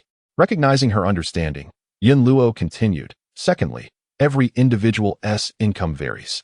The principles provided reflect general proportions and do not necessarily apply to each individual case. A look of realization dawned upon Zhao Qianqian's face. For instance, if my monthly salary is around 4,000 to 5,000, then 30% amounts to about 1,200 to 1,500. My mother's retirement pension ranges from 2,000 to 3,000, making 40 roughly 800 to 1,200. Although the percentage of expenses is higher, the actual expenditure remains comparatively lower. Yun Luo nodded, indicating that a universal financial management plan can serve as a reference. However, when it comes to individuals, adjustments must be made according to one's own circumstances. No wonder. Zhao Qianqian suddenly realized that even with the three-part method of financial management, some individuals allocate their salaries into three portions, one for rent, one for living expenses, and one for savings, while others might choose one for living expenses, one for savings, and one for a dream fund to fulfill aspirations by the year's end. Yun Luo remarked that living at home, without rent expenses, allows one to save more than others. Now I understand, Zhao Qianqian noted, marking a check next to the first question before turning her attention to the second. There exists a saving technique called 12-month fixed deposit savings. The method entails setting aside 20 or 30 of one's monthly salary into a fixed deposit. If one persists for 12 months, they will find a fixed deposit maturing each month in the following year. She wondered, is it not more convenient to place funds in a money market fund? Why opt for a fixed deposit specifically? Yun Luo explained that money market funds have only gained popularity in recent years. Previously, people were unaware of such products. Zhao Qianqian was taken aback by the simplicity of the answer. Yun Luo continued, stating that money market funds possess the high liquidity of current accounts alongside the superior returns of fixed deposits. Typically, they are safe, flexible, and yield stable returns. Although the fund agreements do not guarantee principal safety, in reality, due to the nature of the funds, principal losses are exceedingly rare, and they are generally regarded as cash equivalents. Zhao Qianqian confirmed with the system, thus asking, so, using a money market fund in place of cash poses no issues at all? Yun Luo, indeed. It is time to progress with the times and abandon the notion of fixed-term savings. Zhao Qianqian mumbled to herself while attempting to cross out her notes with a pen. Fixed-term savings are not without their merits, Yun Luo interjected unexpectedly. Zhao Qianqian inquired, such as? Yun Luo elaborated. Some individuals lack self-restraint and are prone to excessive spending. Even if they place their funds in a money market fund, they cannot resist the temptation to spend. However, once they opt for a fixed deposit, few would withdraw their money prematurely. This is because early withdrawal of fixed deposits results in interest being calculated at the regular savings rate. To avert the loss of interest, holders are compelled to exercise patience and curb their shopping impulses. Zhao Qianqian suddenly comprehended the rationale. Yun Luo then asked, are there any other inquiries? Holding her notebook, Zhao Qianqian found herself momentarily devoid of questions. Yun Luo instructed, turn off the lights and retire for the night. Rise early tomorrow and maintain a healthy routine. As you wish. Zhao Qianqian complied dutifully. She nestled into her blankets and soon fell into a deep slumber. After resolutely deciding to learn about financial management, her life visibly improved. Following her mother's surgery, there was no rush to discharge her from the hospital in an effort to save money. Instead, she could rest assuredly. With fewer outings and shopping trips, expenses had significantly diminished. Aside from food and transportation costs, there were no other expenditures. Most astonishingly, skincare products, dresses, and handbags had been sold, resulting in an unexpected increase of 10,000 yuan in her bank account. Reflecting on the past, she marveled at how much money had been squandered.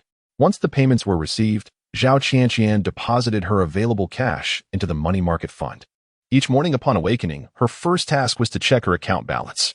Gazing at the unexpected extra earnings, a sense of elation filled her heart, and she found herself rising from bed with unprecedented swiftness each morning. Furthermore, during lunch, Zhao Qianqian held a piece of bread in her left hand and her phone in her right, munching away while scrolling. Her colleagues, taken aback, questioned her choice. Didn't you order takeout? They regarded Zhao Qianqian with a sense of bewilderment, as if encountering a stranger. Wasn't she always known for her lavish spending? To hear her declare that takeout was too expensive and that bread was more economical was indeed surprising. Her colleagues felt an inexplicable sense of satisfaction. Previously, Zhao Qianqian had spent money with reckless abandon, seemingly reveling in the glow of her monthly salary. With little common ground for conversation, her colleagues had refrained from offering advice. Yet now, witnessing her genuine desire for transformation, they shared a few words of counsel, reminding her that the early years post-graduation might afford some ease, but that love, marriage, raising children, and caring for parents would soon demand a considerable financial outlay. If you don't save a little, where will the money come from? We are but ordinary individuals, without a mine at home, reliant solely on our own efforts. Indeed, Zhao Qianqian felt a pang of regret, lamenting that her awakening had come too late. The author has something to convey. Selected comments. This article is also titled Everyone Come to Seek Wealth. I learned financial management in Xinjiang, a gathering of thoughts infused with the essence of the sun and moon, the quintessence of heaven and earth. What is wrong with all readers uniting to extend the narrative a bit longer, with righteous indignation, for just a mere dime a day? One can acquire financial knowledge in Xinjiang, along with an extensive array of value-added services. What a bargain! This narrative is profoundly touching. As the female protagonist strives tirelessly for the comprehensive well-being of 2020 reader insight, the author has not undergone interprovincial treatment, and thus is not well-versed in this matter. For those in need, additional references may be consulted. Reader Insight B. Commercial insurance serves as a supplement to medical insurance. Hence, it is imperative to secure medical insurance. While commercial insurance should be judiciously allocated within one's financial capacity. Reader Insight C. The reimbursement for medical insurance is contingent upon the location of one's coverage, taking into account various factors, including whether treatment occurs within the jurisdiction, the city, interprovincially, and whether referrals are involved, ultimately determining the reimbursement ratio. For instance, reimbursement is maximized when seeking treatment at a primary healthcare facility in a community or township. Conversely, treatment sought outside the city or province without a referral yields the lowest reimbursement. Additionally, employee medical insurance differs from rural and urban medical insurance. However, there is no need for concern for economically disadvantaged families. Any remaining costs after utilizing rural and urban medical insurance can still be covered by critical illness insurance and medical assistance. Reader Insight D. According to China's insurance law, if life insurance is purchased continuously, claims can be made for suicide after 2 years, limited to long-term life insurance. Legal scholars assert that a suicide occurring after 2 years indicates an insurmountable struggle in life, thus warranting compensation. On the other hand, 2 years have passed, and the urgency of difficulties has significantly diminished. Most individuals no longer contemplate death. Author: I was taken aback, but upon researching the law, it turned out to be true.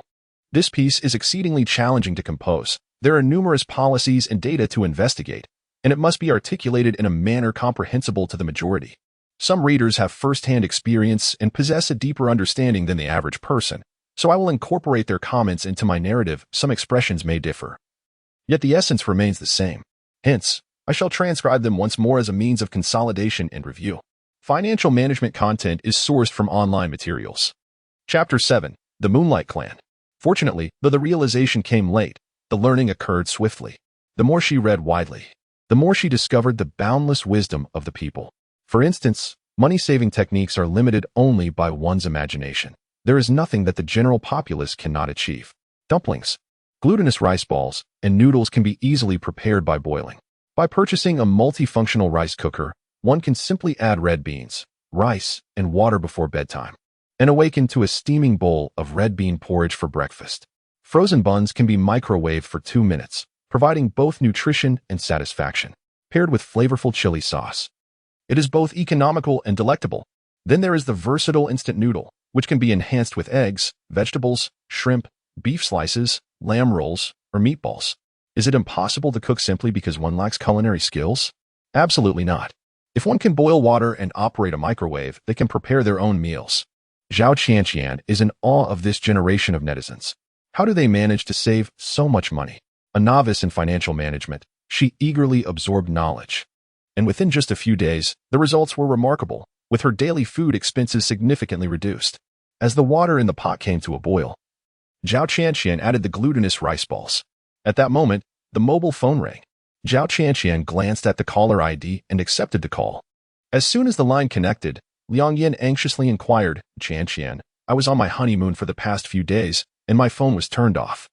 I just powered it on and saw that you had called. Is everything all right?" As adults, it is the most basic courtesy not to burden each other. If my mother urgently needed money for surgery, I would swallow my pride and seek help from friends. But now that the issue has been resolved, I prefer not to bring it up. It's all good. Liang Yin sighed in relief from the other end of the line. Zhao Qianqian subtly shifted the conversation. Didn't you say you would avoid outside disturbances during your honeymoon and keep your phone off the entire time? Why did you turn it back on after just a week? Liang Yin chuckled ruefully. I had intended to enjoy a carefree half-month. But then I thought about the mortgage and the car loan, and we both got apprehensive. Besides, if the company needed to reach us, would they be polite about it? We just got married. We can't afford to be unemployed together. Ultimately, they decided to switch their phones back on to stay connected with the outside world. Zhao Qianqian had never been so acutely aware that life as an adult was devoid of ease, even during a honeymoon. There are those who cannot help but worry about work. As long as you are fine, I won't disturb you further, Zhao Qianqian thought to herself. Realizing that as a single person living paycheck to paycheck, she could hardly comprehend Liang Yin's troubles. Feeling a bit out of sorts, Liang Yin hurried in to call. Zhao Qianqian wished to offer some comforting words, but found herself at a loss for what to say. Money was not the issue. The real concern lay in the absence of it. If one had a primary residence, 2 investment properties, and no loans, who would still care about the company?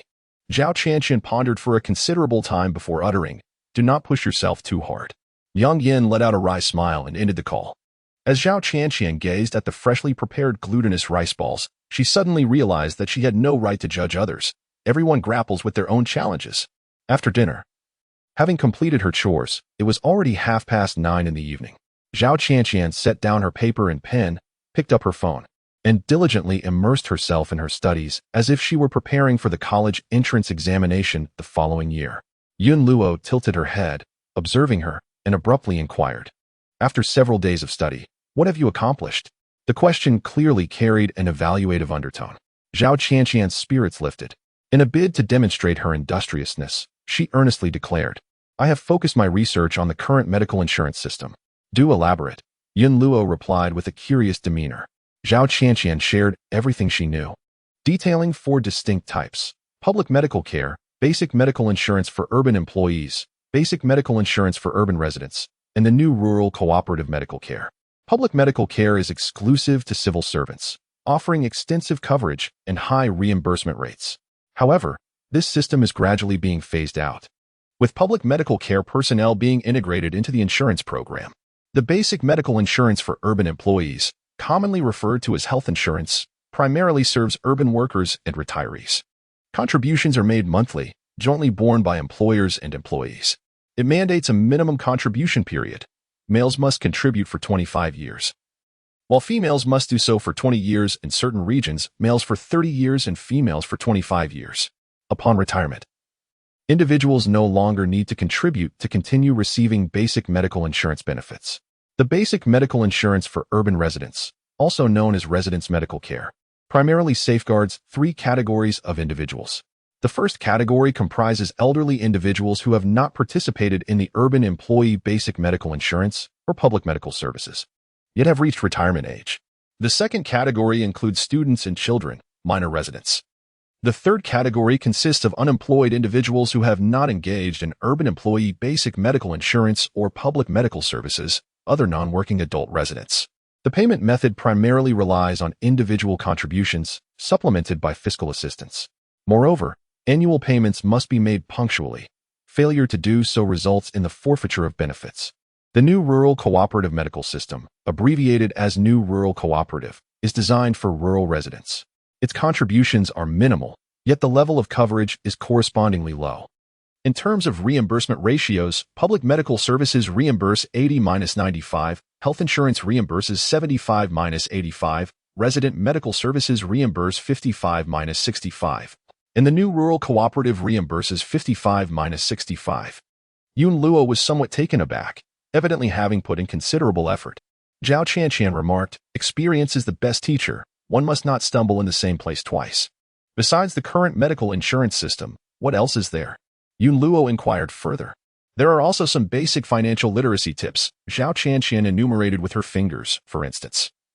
Regardless of the time, one should always set aside 3 to 6 months' worth of living expenses. There's also the 72 rule, which states that the time required for capital to double is calculated by dividing 72 by the annual rate of return. Risk and return are directly proportional. The higher the yield of financial products, the greater the associated risk. Yun Luo responded, "It seems I have made some progress." Receiving affirmation. Zhao Qianqian could not help but reveal a hint of joy. However, the system continued. "Now, let me test your knowledge." "You may ask," Zhao Qianqian replied, her expression solemn and prepared. 3 products are available for selection: a 5-year electronic savings bond with an annual interest rate of 4. 2.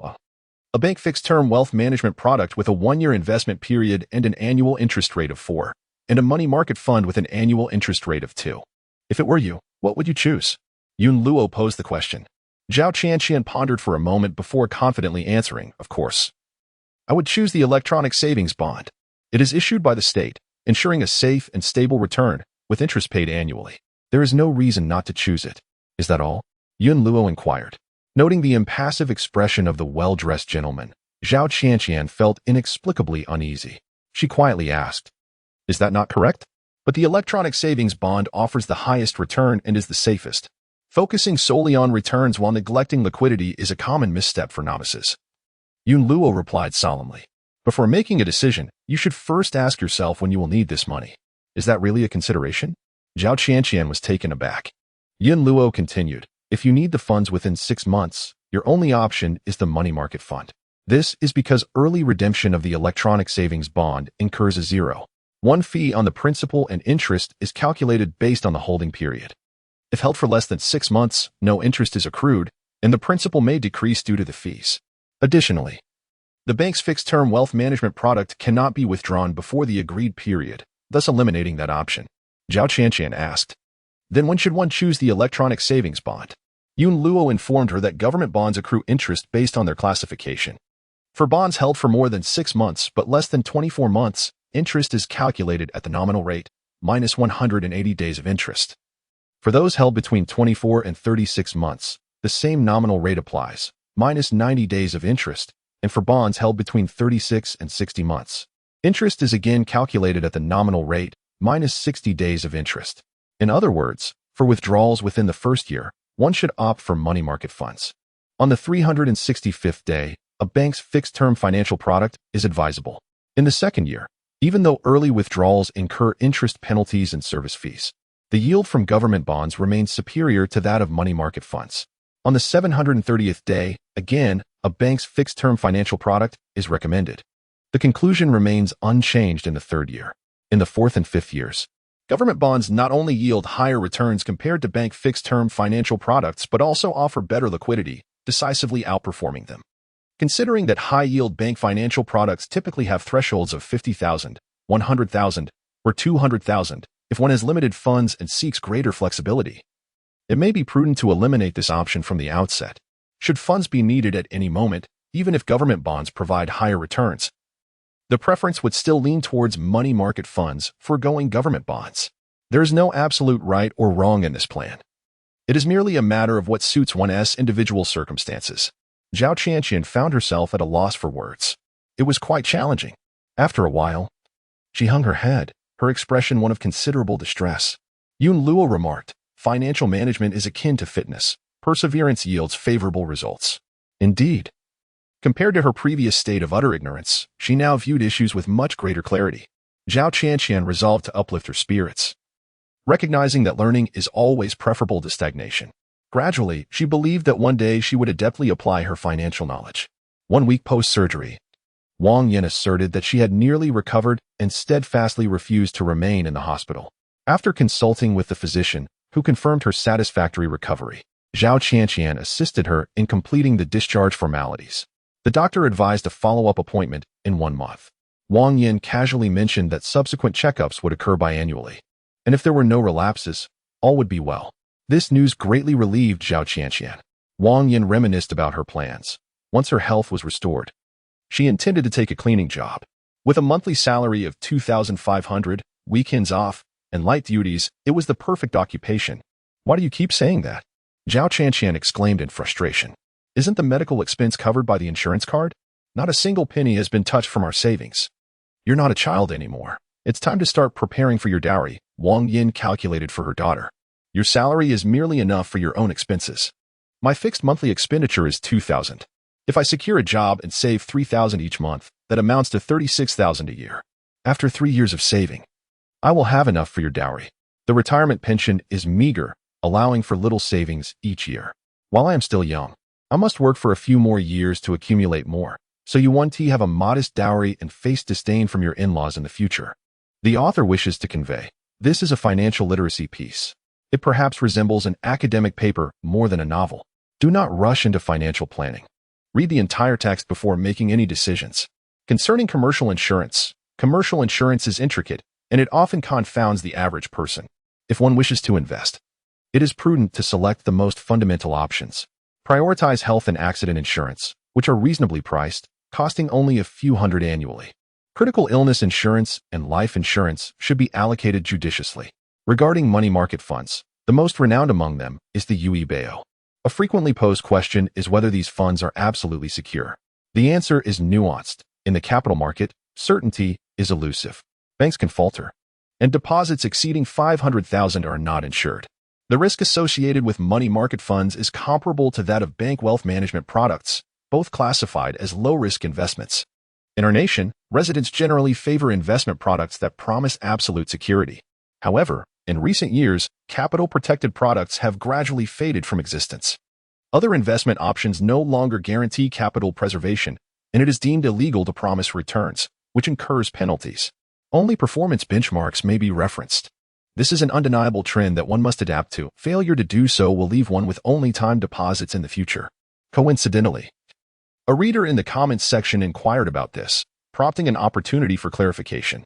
The annual interest rate for a 5-year electronic treasury bond is 4.27, while a 1-year fixed-term bank wealth management product offers 4.2, starting from 200,000, subject to varying regulations across different banks. Money market funds yield between 2 and 8. In Chapter 8, the narrative unfolds with a character expressing her resolve to manage her finances independently. Zhao Qianqian, recovering from surgery, is advised by Wang Yin to rest and recuperate. Internally, Wang Yin muses that relying on her friend's financial acumen might mean never accumulating enough for a dowry, thus hindering marriage prospects. However, she refrains from voicing these thoughts. She suggests that saving together would expedite their financial progress. Zhao Qianqian attempts further persuasion, but Wang Yin firmly interjects, stating that their mother is aging. No matter how hard she tries, sustaining this effort for many more years is unlikely. If she does not allow her mother to assist now, in a few years, even the desire to help may no longer be feasible. Heed your mother's advice. In this world, wealth serves as a person's courage. Only with money can one possess the confidence to face challenges. Working post-retirement is not truly burdensome. However, when funds are insufficient during times of need, that is when one experiences genuine hardship. It is often said that a generational gap appears every 3 years, a chasm every 5, and a divide every decade. The perspectives of parents and children can seem as distant as galaxies apart. In the past, Wang Yin refrained from voicing her concerns to avoid conflict with her daughter. Yet, lying on her sickbed, she found herself deep in thought, plagued by a sense of unease. As long as she was present, her daughter, Yu Guang, had no cause for worry. After all, in times of trouble, she could always seek her help. But what would happen if she were no longer there? What would become of her daughter? The more she pondered, the more anxious she became, unable to find solace. After much contemplation, the only solution she could conceive was to leave her daughter with a bit more financial security. While money is not omnipotent, it can resolve the majority of life's tribulations. Thus, Wang Yin, undeterred by her daughter's objections, firmly expressed her stance. Mother, I understand the importance of money. In fact, I have already begun saving, Zhao Qianqian replied gently, attempting to negotiate. I do not oppose your return to work, but please, take your time to recover first. If you overexert yourself and end up back in the hospital, the money earned may not even cover the medical expenses. Wouldn't you agree? Saving money? You? Wang Yin thought to herself, incredulous that her daughter would use such an unreliable excuse to placate her. Since we are discussing this, let me be clear. I have 3,000 in my medical insurance card, 16,000 in my Provident Fund account, and 12,000 in cash readily available. She initially intended to mention the money market fund, but fearing that her mother might not comprehend what it was due to her age, she opted to refer to it simply as cash. Wang Yan's eyes widened in surprise. Is that really so much? Zhao Qianqian responded without hesitation. From the day I was admitted to the day I was discharged, it was exactly 10 days, totaling 350. Did you not even pause to consider it before speaking?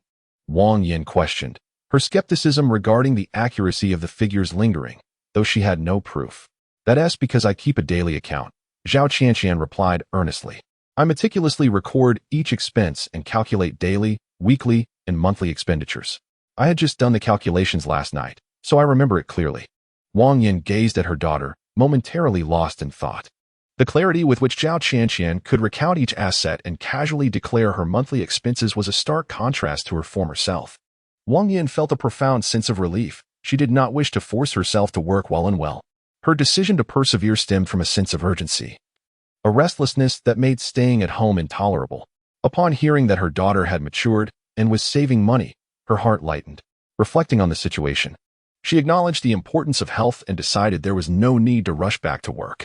After I am discharged, I will rest at home for 2 months before seeking employment again.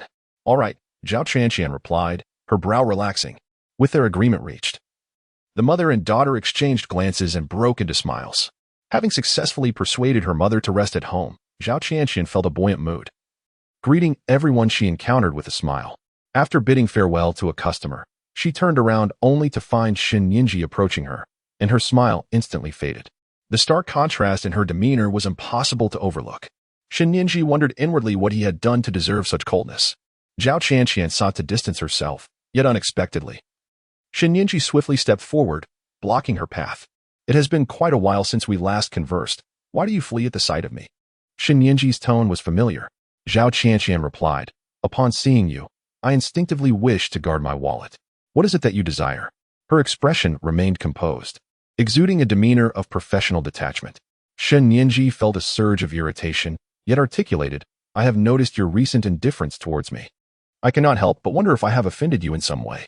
If I have inadvertently upset you, I offer my sincerest apologies. Please do not harbor any resentment.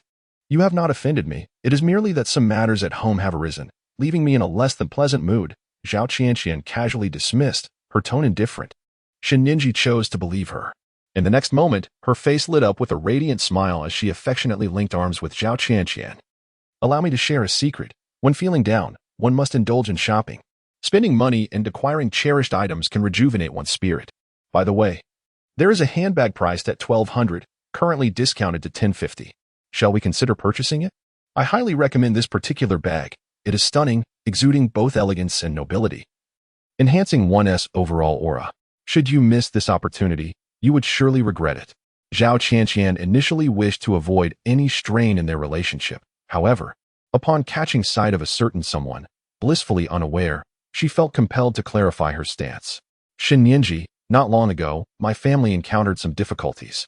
Given my financial constraints, I even contemplated asking you for a loan. How could you, at such a moment, urge me to buy lipstick and a handbag? Shen Ninji suddenly froze, finally grasping the reason behind the disdain directed towards her. In the past, whenever Zhao Qianqian remarked that her salary for the month was nearly depleted, she would exhibit a keen sense of discretion, refraining from drawing closer.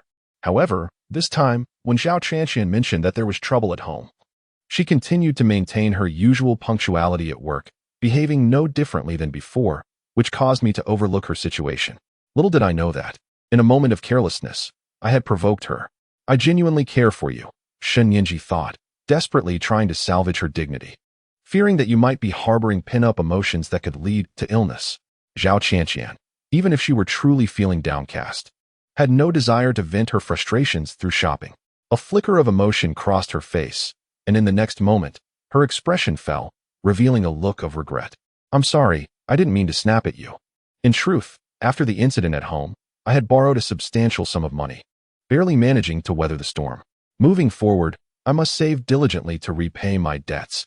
The desire for a carefree life seems unattainable now. By the end of her words, Zhao Qianqian's expression was one of desolation. It turned out that she had been forcing a smile all along. And Shen Ninji finally understood why Zhao Qianqian had so inexplicably changed her demeanor. It was all my fault for failing to grasp the situation and offering misguided advice. She inquired with genuine warmth, asking, "Are you all right? Do you need any assistance?" "I'm fine," Zhao Qianqian replied, managing a weary smile that was perfectly timed. Shen Ninji grew increasingly convinced of the truth behind the debt. After asking a few more questions, she made a casual excuse to take her leave. It seemed that Zhao Qianqian would no longer seek my company. A weight lifted from her shoulders. Yun Luo suddenly interjected, stating that frivolous friendships could also obstruct one's financial path. It was only after learning about financial management that she realized how perilous her previous lifestyle had been. When faced with unexpected events, there was simply no way to cope. However, Shen Ninji is even worse off than she used to be. Zhao Qianqian, at least, has her family locally and resides with her mother, while Shen Ninji, a non-local, currently rents a place near the company. Should any unforeseen circumstances arise or if she were to be dismissed, she would struggle to pay next month's rent.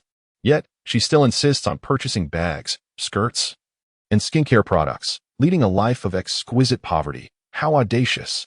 The finance-savvy Zhao Qianqian cannot concur. Yun Luo reminds the host that others once viewed her in a similar light. Zhao Qianqian, however, dismisses the past.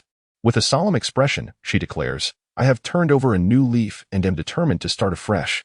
Yun Luo retorts, "When life becomes unbearable, Shen Ninji will inevitably have to reform as well. Earning a monthly salary of 4,000 cannot sustain a lifestyle that requires 10,000. It is a simple mathematical equation." Zhao Qianqian, having experienced this firsthand, reflects sincerely, but by then it may be too late. Her sentiments are not rooted in sympathy for Shen Ninji, but rather a recognition of her own past struggles when cornered. Yun Luo adds, "Awakening financial awareness is a personal endeavor. Others cannot assist in this journey. Many individuals self-deprecate, having grasped numerous truths yet still failing to navigate life effectively." In Yun Luo's perspective, the principal issue lies in understanding yet not acting. However, host Zhao Qianqian does not share this dilemma. Despite her late start and low beginnings, she possesses remarkable tenacity. Once she resolves to undertake a task, she approaches it with utmost seriousness and meticulousness. If tasked with budgeting, she carries a notebook at all times, diligently summarizing and analyzing each night. refusing to sleep until her work is complete. When it comes to saving money, she steadfastly maintains her commitment day in and day out.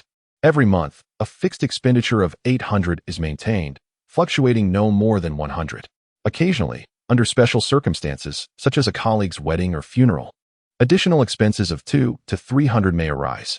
When encouraged to read about financial management, she eagerly clutches her phone, ravenously consuming literature. After perusing various websites, she instinctively searches for classic finance reading lists, purchasing ebooks to broaden her knowledge. Unbeknownst to her, a year has flown by. As the year draws to a close, the year-end bonus arrives. Zhao Qianqian, without a second thought, invests the entire amount into a money market fund. Yin Luo reminds her to check the total of the fund. Zhao Qianqian, momentarily taken aback, complies and retrieves her phone. Upon entering the page, she is met with an account balance of 137. 32. Her eyes widen in disbelief. Yet, regardless of whether she rubs her eyes or checks repeatedly, the figure remains unchanged. In astonishment, Zhao Qianqian rises, exclaiming, "I have 50,000 in savings? In just a year?" Yun Luo suddenly appears, perched on her shoulder with a gentle smile, remarking that the journey is long but achievable, and offers her congratulations. Zhao Qianqian's fingers tremble, her words stumbling, her heart racing. Yun Luo reminds her that there is 4,000 in her medical insurance card and 23,000 in her Provident Fund account. Altogether, her total assets amount to 79,000. Zhao Qianqian feels an overwhelming sense of happiness, almost fainting from joy. She exclaims repeatedly, "No wonder my mom loves saving. The feeling of having savings is truly wonderful." The author wishes to convey, upon reader's suggestion, I took a look and found that the anticipated returns on bank financial products can no longer be mentioned. They are now referred to as performance benchmarks. Readers note A. In some regions, even for non-interprovincial cases, one must apply for out-of-town medical treatment. For instance, when seeking medical treatment in the provincial capital of Hangzhou, prior to last year, one had to complete certain formalities. Otherwise, one would be required to pay up front. In the event of any issues, aside from relying on the often insufficient information from search engines, one could also contact the mayor's hotline. This serves as a comprehensive resource. Even if one is unaware, a relevant department's contact can be provided, allowing for successive inquiries to be made. Readers note B. In the event of a serious illness and financial hardship, one may seek temporary assistance from the local office or community, which may provide subsidies ranging from several hundred to several thousand, depending on the situation. This is indeed true, and I can confirm it. However, had it not been for the reader's reminder, I might not have recalled it. Selected comments. When Yuebao first gained popularity, there was a saying, "What wakes me is not the alarm clock, but the earnings from Yuebao." How could this treasure of an article only be released now? I wish it had already concluded. It is fortunate that this piece has finally been published. The earliest draft was shared during the serialization of a true story film in September 2017. Some readers have informed me that they waited 2 years to finally see this published before the article commenced. I presumed it would delve into a severe financial crisis. I was pleasantly surprised to find it addressed personal finance in everyday life. The reading difficulty ranges from easy to challenging. Later sections will discuss the Western financial crisis. Chapter 9. The Moonlight Clan in the Age of the Internet. Knowledge is ubiquitous and can be acquired without financial expenditure. Knowledge holds immense value. By diligently applying what one has learned over time, accumulating savings becomes a simple endeavor. Upon discovering that her money market fund exceeded 50,000, Zhao Qianqian beamed with delight. She was overwhelmed with excitement, silently screaming within, "I have 50,000. This is no small sum." For the first time in her life, she possessed such a substantial amount of savings. Yun Luo cautioned, "Host, please remain calm. We are currently at work, and someone might see us. Wealth should not be flaunted." After all, she had cultivated a persona of being in debt at the company. Taking several deep breaths, Zhao Qianqian managed to regain her composure, though the astonishing gleam in her eyes was impossible to conceal. With year-end bonuses being dispersed, everyone was buzzing with excitement, gathering to discuss how they intended to spend their bonuses. One person mentioned their plan to save up for a lump sum and invest it in financial products at the bank, while another lamented their decades-long mortgage. Only feeling financially liberated when the year-end bonus arrived, they intended to purchase new clothes for their family and stock up on food to celebrate the new year. Of course, it was prudent to save some money for emergencies, with discussions of retaining 3,000 to 4,000 for unforeseen circumstances. There were even whispers of wedding plans for the following year, as one individual resolved to save their entire bonus without spending a single penny. Amidst the laughter, the workday came to an end. Shin Nianji hurriedly departed, leaving no trace behind. Colleagues jested among themselves, speculating whether she was preparing to spend her entire year-end bonus in a single night, just as she had done the previous year. She was known for sending money to the mall, often appearing more anxious than the merchants themselves. Others admired Shin Nianji's carefree attitude, remarking that being single afforded her such freedom, curious about what she would treat herself to this year. Zhao Qianqian, fearing she might betray her emotions, refrained from joining the conversation. As the clock indicated that work hours had concluded, she quietly slipped away. The journey home was silent. Once she arrived, Zhao Qianqian could no longer contain her inner joy and exclaimed, "Mom, the year-end bonus has been issued today. My savings have reached 50,000. Wang Yin was initially in the kitchen preparing dinner when she heard the news and rushed out, exclaiming, 50,000? You alone? In just 1 year? In her haste, she even forgot to set down the spatula. Yes, Zhao Qianqian replied, brimming with excitement.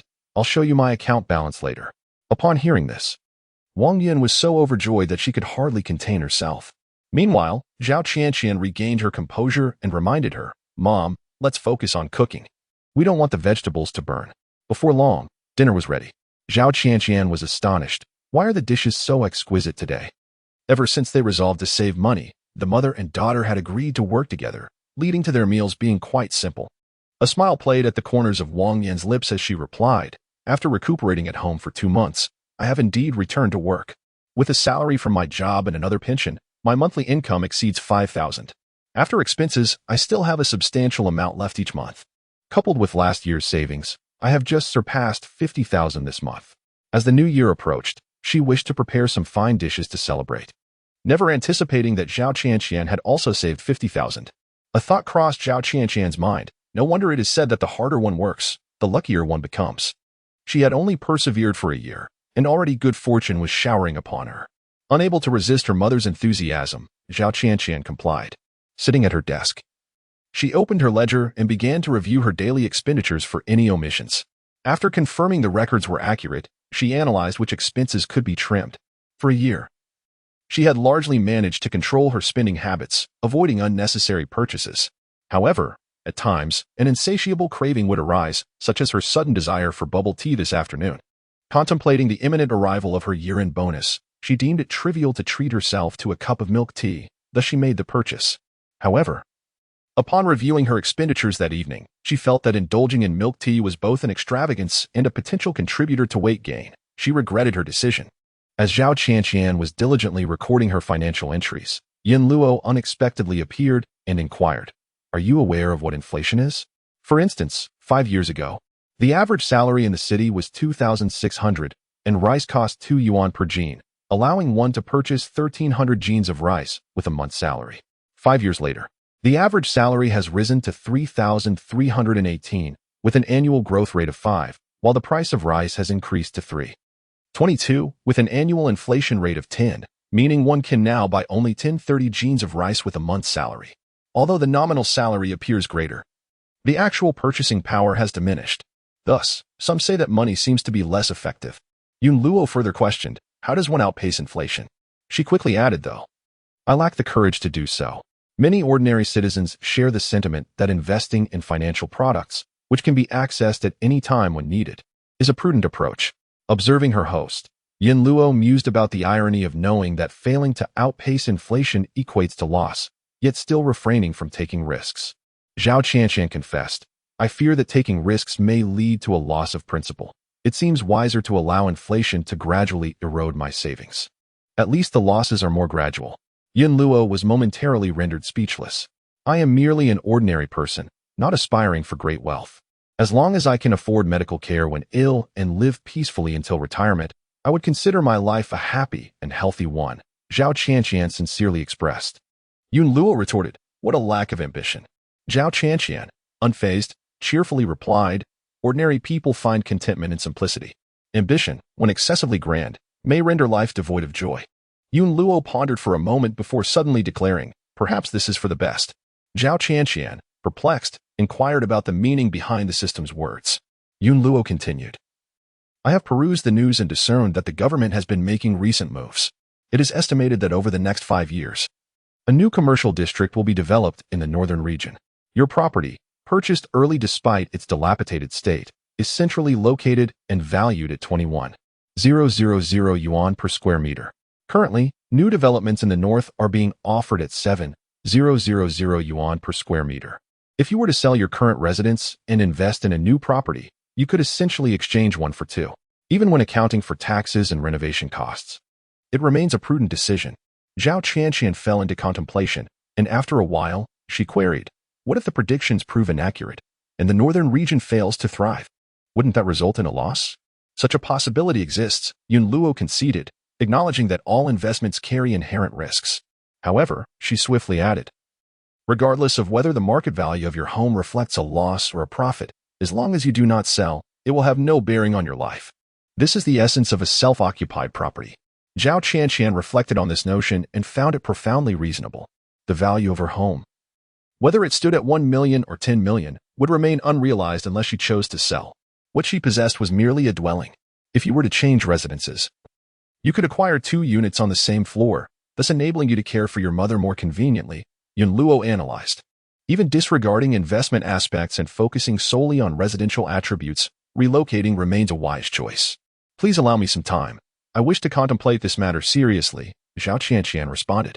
Yun Luo, indifferent, remarked that the system's role was merely to provide suggestions, with the decision ultimately resting with the host. A few days later, Zhao Qianqian seized an opportunity to subtly broach the subject of moving to a new home with her mother. Wang Yin responded, given our family's financial standing, how can we afford a new house? This is not even a matter worth considering. As she spoke, a glimmer of envy shone in her eyes. In that moment, Zhao Qianqian understood that her mother was, in fact, inclined towards the idea. After researching, she confirmed that the new development featured well-proportioned layouts, convenient public transportation, and comprehensive amenities. With unwavering determination, she resolved to make the change. The process of buying and selling a house is far from simple. First, they needed to sell their current home, and the mother-daughter duo would have to rent a place temporarily. Additionally, after acquiring the new property, renovations and odor removal would be necessary. Once everything was prepared, moving into the new abode would demand considerable effort. Upon hearing about the intricacies involved in relocating, Wang Yin began to waver, suggesting perhaps they should reconsider. At our age, I'd rather not go through the hassle. However, Zhao Qianqian remained resolute. No matter how troublesome it may be, it's just a matter of half a year. We can endure it.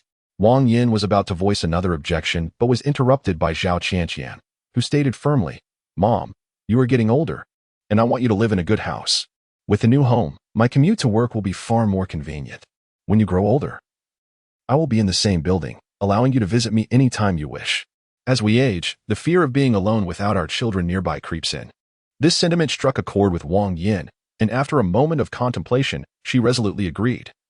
Thinking to herself that it was only for a year, why not make the change?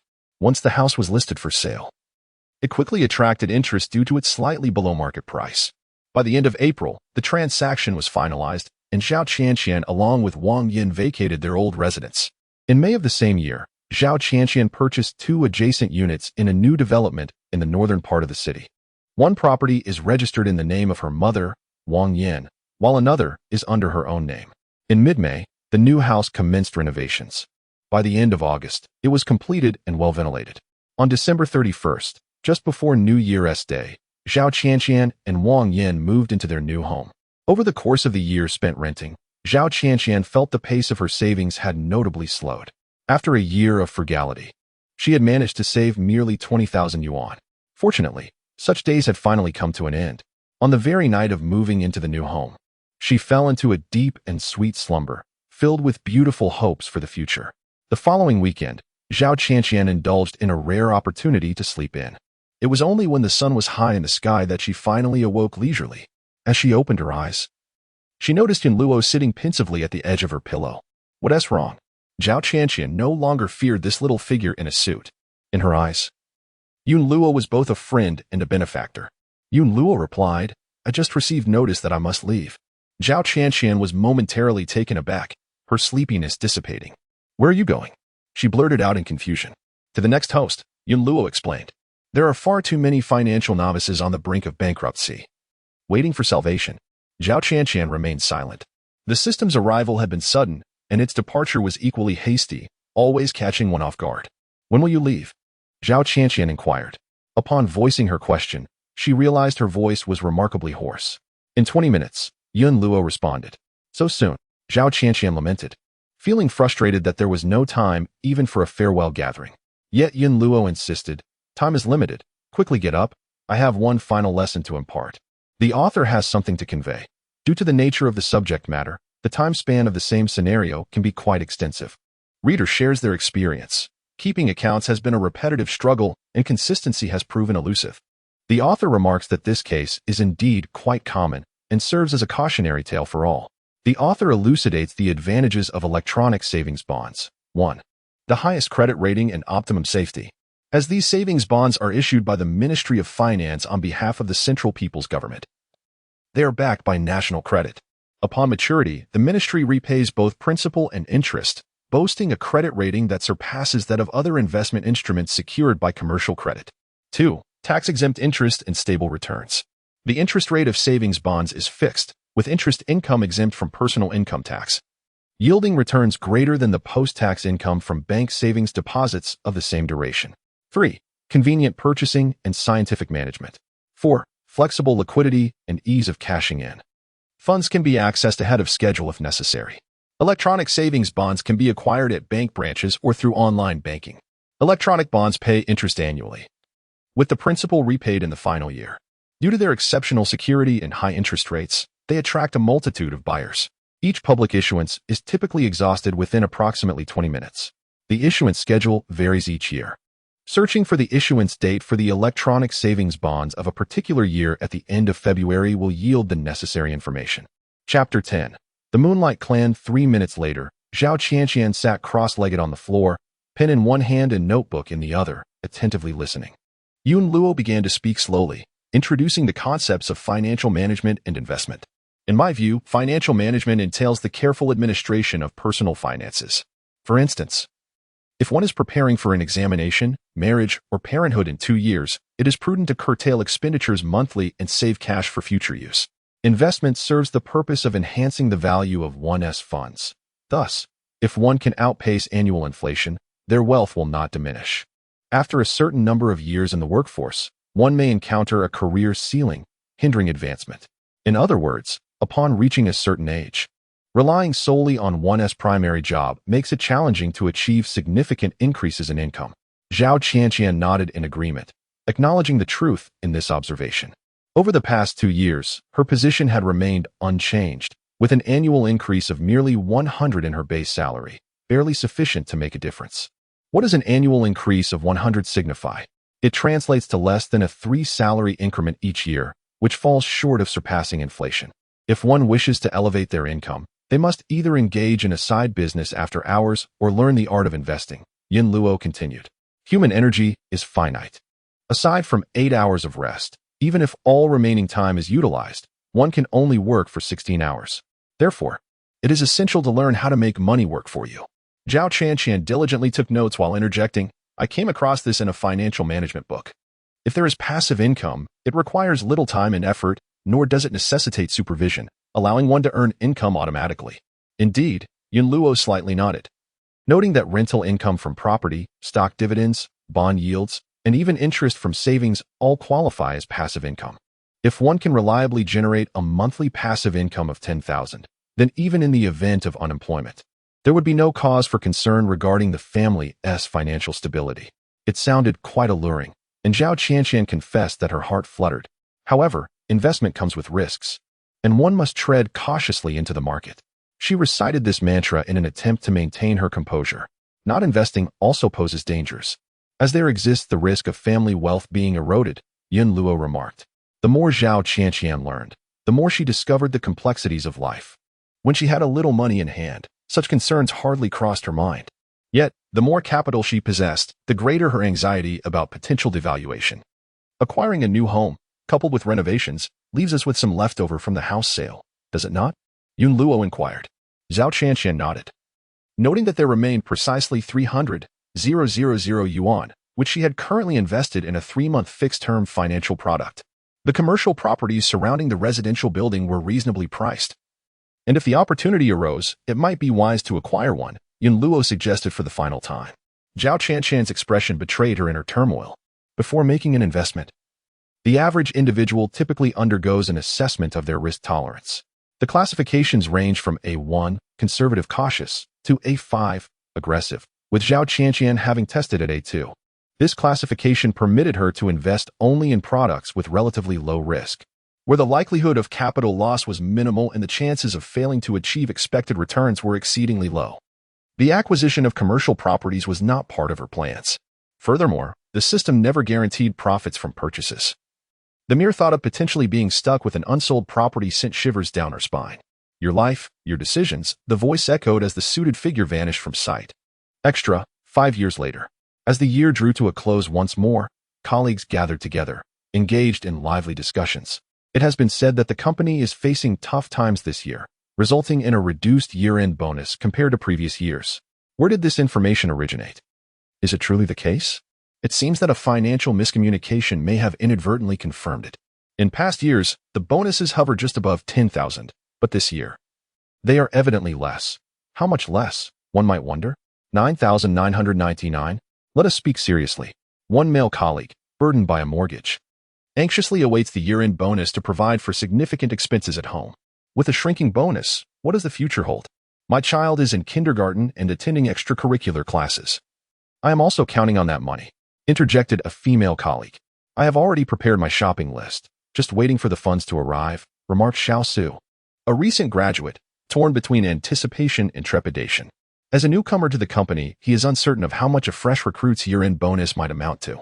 Among all, only Zhao Qianqian remains remarkably composed.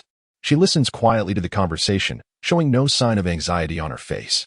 Xiao Su notices her calm demeanor and curiously inquires, Sister Zhao, are you not worried? The North?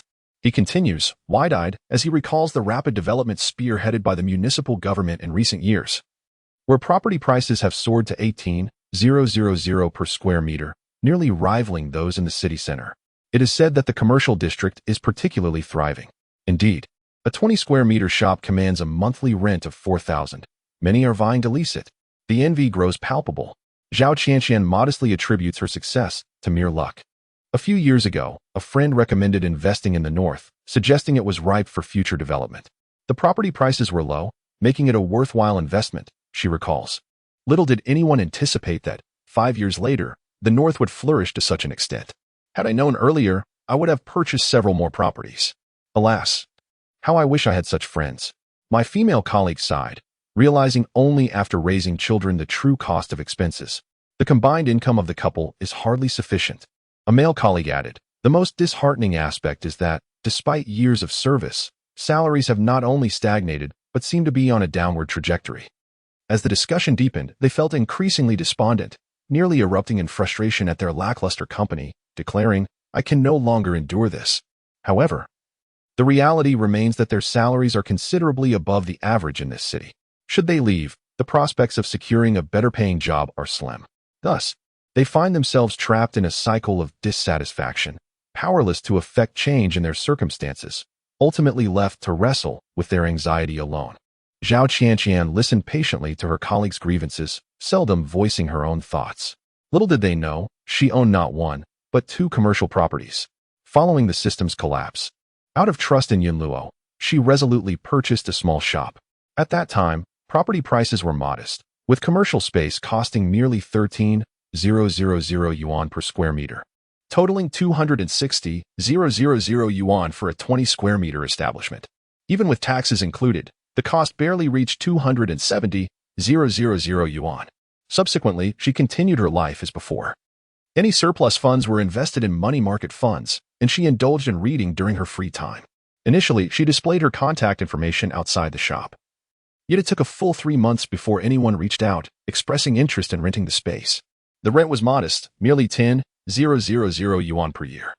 Calculating the annualized return yielded a meager 3.7. Including the vacancy period, the return was even lower, hardly distinguishable from her money market investments. Zhao Qianqian regarded this sum as merely a bank deposit, continuing to live her tranquil life. A year has now passed. In the second year, The tenant proactively proposed to renew the lease and expressed a willingness to pay 12,000 as the rent for the upcoming year. At that time, the residential building was not densely populated, and the atmosphere was rather subdued. Considering the potential vacancy period associated with finding a new tenant, Zhao Qianqian consented to the renewal. However, come summer, the nearby shopping mall launched a grand promotional event lasting 7 consecutive days, which instantly ignited the local foot traffic. Shortly thereafter, the government announced an expansion of the subway system, with a station entrance conveniently located near the mall. Consequently, property prices in the northern region surged at an astonishing rate, akin to a rocket's ascent. Zhao Qianqian relished the benefits of renting out commercial spaces and soon realized she had sufficient funds for a down payment. Thus, she decided to secure another loan to purchase an additional unit. It remained at 20 square meters, situated among neighboring shops, with the sole distinction being its price. 1.5 years prior, she had acquired it for 260,000, but a year and a half later, the price had escalated to 340,000, reflecting an approximate increase of 30%. Zhao Qianqian reasoned that with an annual rent of 12,000, the yield was around 3 to 4, comparable to bank interest rates. Under normal circumstances, real estate appreciation tends to outpace inflation. Investing in commercial property seemed far more prudent than merely holding cash, which would inevitably lose value over time. As the year drew to a close, the government unveiled a series of initiatives aimed at robustly developing the northern region. Numerous merchants flocked to the area, leading to a rapid escalation in property prices. Whether driven by investment aspirations or the need for personal residence, the apartments in the building were swiftly snatched up. Initially, Zhao Qianqian believed that the price of 340,000 for her 20 square meter shop was excessive and had hesitated. However, by year's end, several individuals offered 380,000, hoping she would relinquish her property. With a moment of contemplation, the offers soared to 400,000, reflecting on her cautious nature and her reluctance to engage in other investments. Zhao Qianqian ultimately resolved against selling. She chose to retain her shop to continue collecting rent. It has been proven that the decision was indeed astute. In just a few years, the rental prices of commercial properties have surged from 12,000 to 48,000, nearly rivaling salaries. To put it into perspective, her monthly salary ranges from 4,000 to 5,000, with an annual bonus exceeding 10,000, amounting to a post-tax annual income of 60,000, which is considered a high salary in this city. However, having invested wisely in commercial property, she need not worry about anything. All she must do is raise the rent slightly upon the expiration of the lease, renew the contract, and the rental income will be deposited into her account, infinitely more relaxed than her previous job. Although one of the properties was purchased with a loan, her monthly repayment is 3,000 while the monthly rental income is 4,000, allowing the rent to cover the repayment without any additional concern. Thus, as she reaches middle age, while others find life increasingly burdensome, Zhao Qianqian finds herself growing more at ease.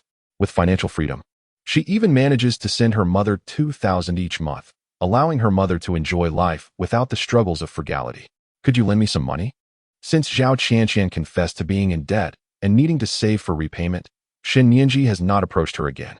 It was then that Zhao Qianqian realized they were merely fair-weather friends, reaching out only for indulgence and merriment, while disregarding each other during other times. Frankly, after severing ties with Shen Yinji, Zhao Qianqian felt a profound sense of relief. No longer was there anyone whispering temptations in her ear or enticing her to spend recklessly. It was precisely due to those years of frugality that she was able to secure a loan for her second commercial property. Otherwise, she would not have been able to afford the down payment. Her thoughts momentarily wandered, only to notice Shen Yinji biting her lip, her voice hoarse, expressing a need to borrow some money due to recent financial difficulties. Not too much, just 20,000 or so. You're already married. Yet you still haven't prepared an emergency fund? Zhao Qianqian remarked with surprise. Shen Yinji lowered her head, overwhelmed by an inexpressible embarrassment. In her youth, she lived extravagantly and enjoyed a comfortable lifestyle. However, with age, the drawbacks of such a lifestyle began to surface. Firstly, transitioning from frugality to extravagance is easy, but reversing the process proves to be a formidable challenge. Having developed certain habits, she found it difficult to rein in her spending. Secondly, among her peers, those with similar financial backgrounds criticized her for her lavish expenditures, while those from affluent families looked down upon her. Consequently, after numerous romantic entanglements. She reached the age of 30, ultimately meeting her current husband through arranged introductions. They had initially agreed that he would cover the down payment, and they would jointly repay the mortgage with their combined savings. However, after their marriage, she discovered that a third of the down payment had been borrowed. With their marriage certificate in hand, divorce was not an option. Thus, the young couple began to live frugally, working together to pay off their debts. Recently, one of their creditors pressed urgently for repayment, stating a need for cash. After exhausting her contacts, she found no one with spare funds. Reluctantly, she turned to Zhao Qianqian for assistance.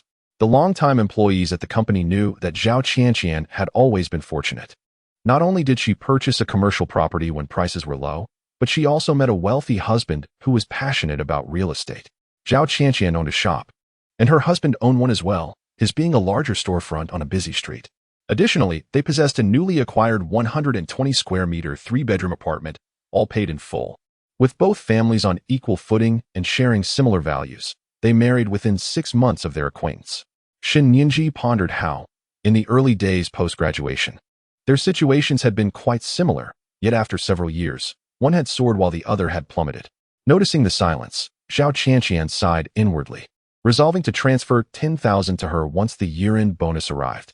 "Thank you," Shen Yinji replied softly. "When my finances allow, I will repay you immediately." "All right," Zhao Qianqian casually agreed.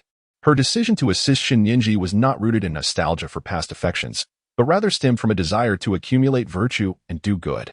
She has always believed that the greatest fortune in her life was encountering a system named Yuluo at the age of 26. This gift of providence, bestowed upon her by the heavens, she is willing to repay with a lifetime of benevolence. The author wishes to convey, reader education A. Cooperative medical treatment differentiates between conditions and individuals, and reimbursements are not fixed. Generally, older individuals receive higher reimbursements. For instance, her grandmother was reimbursed over 90 for a surgical hospitalization 2 years prior. However, some fees are deducted at the time of payment, while others require submitting materials for reimbursement afterwards. Reader education B. It is advisable to purchase insurance at a younger age, as premiums are lower and coverage higher. Otherwise, similar products may entail higher premiums with lower coverage, and males typically face higher costs than females. Before acquiring insurance, it is crucial to thoroughly review the policy terms, coverage duration, and payment period. One should refrain from casually canceling the policy, as refunds are based on the current value, which is often quite low. If there are hospitalization records, it is essential to provide supplementary information. Otherwise, claims may be denied or deemed fraudulent later on. Additionally, when purchasing insurance, one must remember to designate beneficiaries, who must be immediate family members, spouse, parents, or children. It is advisable to refrain from changing one's household registration after marriage, as a marriage certificate serves as valid proof. However, we have reached a point where one must substantiate their familial relationships in an increasingly scrutinous environment. Numerous examples attest that those who promise guaranteed profits are often deceitful. One of the most classic cases involves P2P lending, which claim to be as safe as UEBO without any risks. This will be elaborated upon later. Authors note, the purpose of savings is twofold. 1. To serve as an emergency fund for unforeseen circumstances. 2. To seize investment opportunities when they arise. I humbly hope that upon reading this article, it may offer some guidance in your lives. Chapter 11. The Life of Compound Interest at precisely 5:00 p.m. Zhou Chuhan slung her shoulder bag over her shoulder and exited the company premises. The advantage of working in a state-owned enterprise is the absence of overtime, allowing employees to leave punctually. As she walked along the street, her phone suddenly rang. Zhou Chuhan pulled it out and answered, "Hello? Chuhan, it's me." A familiar voice resonated from the other end of the line. "Cousin?" "Yes." There was a noticeable pause on the line, followed by an awkward inquiry. "Do you have any savings? Could you lend me some money? How much do you need?" Zhou Chuan asked. 20,000 would be sufficient, but 50,000 would be preferable. "Depending on your convenience," the other party replied. "All right." After that, the call was abruptly disconnected. "You are on the verge of bankruptcy." A strange feminine voice echoed ominously. "Zhou Chuhan?" She instinctively turned toward the source of the sound, only to realize that the zipper of her backpack had not been properly secured, revealing a gap. At that moment, a little figure in a suit peeked out from her bag, staring directly at her. Zhou Chuan was startled, nearly dropping her shoulder bag. "It has already been bound and cannot be unbound. Please remain calm," host. As the little figure's mouth moved, I introduced myself as Yun Luo, appearing before the host to assist them through their trials. Zhou Chuan found a secluded corner, ensuring no one was in sight, before whispering, "My financial situation is quite stable. Bankruptcy? What a joke. You should verify the safety of your own savings." No sooner had she spoken than the suited figure vanished. In the next instant, a voice resonated within her mind, stating, "When in need of assistance, you may call my name in your thoughts." Zhou Chuan replied, "I believe you have mistaken me. I do not require help." During dinner, Zhou Chuan recalled the inexplicably appearing and disappearing figure, feeling a twinge of unease. Casually, she inquired, "Mother, how much savings do I currently have?" After 2 years since graduation, perhaps around 60 or 70,000, she estimated. Zhou's mother asked, "What's the matter?" Naturally, Zhou Chuan would not disclose her encounter with the supernatural. Without hesitation, she deflected by mentioning her cousin. "Cousin Yuqin wants to borrow money. Ignore him." Her mother replied without a second thought. "When he claims to borrow, he actually intends to venture into business. His parents want to support him, and he dares to come to you. I must have a word with him." "What kind of business?" Zhou Chuan inquired with curiosity. She was busy with work and part-time endeavors, seldom contacting her cousins. What else could it be? The food industry, of course. Upon mentioning Yuqin's financial pursuits, her mother shook her head repeatedly, unable to suppress a sigh. That child has always been restless. He never took his study seriously, opting to attend a vocational school for culinary arts right after middle school. Having completed his vocational education, he has drifted from one job to another without any sense of direction. Now, he aspires to venture into entrepreneurship and become a boss. Is it truly so simple to succeed in business? One should consider the countless individuals who have lost their investments. In my opinion, he ought to find a stable job in a restaurant where he could earn a fixed salary each month, with the added benefit of the employer contributing to his social security. By living frugally for 2 years, he could accumulate enough savings to secure a stable life. Yet, he remains heedless of my advice, always restless. Zhou Chuan pondered and inquired, "Is he skilled in the kitchen? If he possesses culinary talent, perhaps he could embark on an independent venture."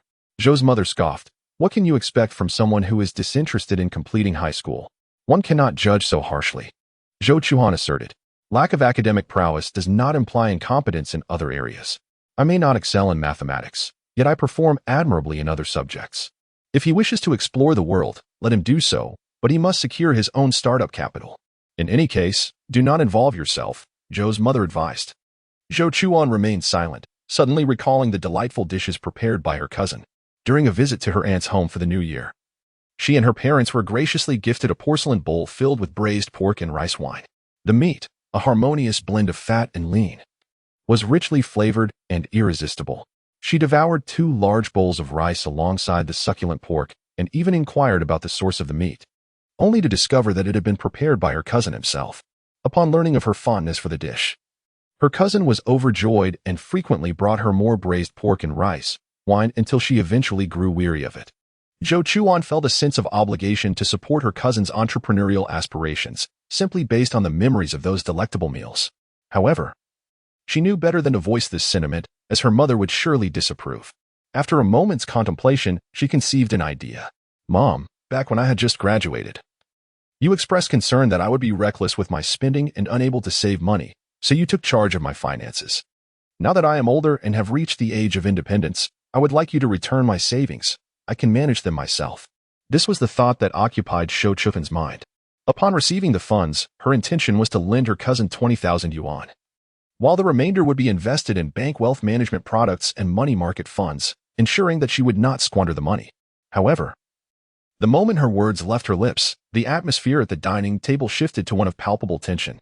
Zhou's father, without lifting his gaze, continued to eat his rice in silence. Zhou's mother, her throat tightening, appeared somewhat anxious. Noticing the unusual atmosphere, Zhou Chuan curiously inquired, "What's wrong, child? Are you not at ease with leaving your money with your mother? Why do you wish to burden yourself? It must be exhausting." Zhou's mother responded, her initial calmness now replaced with worry. Zhou Chuan set down her chopsticks, frowning as she asked, "Why does it seem like there is something going on at home that you're hiding from me? Everything at home is perfectly fine. What could possibly be wrong?" Zhou's mother retorted, her eyes darting nervously. Zhou Chuan pressed further, "If nothing is amiss, then please return my savings." Zhou's mother hesitated, struggling to find her words. Unable to bear the tension any longer, Zhou's father finally revealed the truth. Recently, we purchased a new house. Initially, we intended to secure a loan through the Housing Provident Fund, but approval for a second home was denied. We could pursue a commercial loan, but the interest rates are exorbitant. Your mother, concerned about the interest payments, suggested using your savings, as you have not had many expenses in recent years. The higher the down payment ratio, the less money we need to borrow, resulting in lower interest. In a few years, when we have saved enough, we shall return your funds, principal and interest, without fail. Thus, the money has already been allocated for the down payment.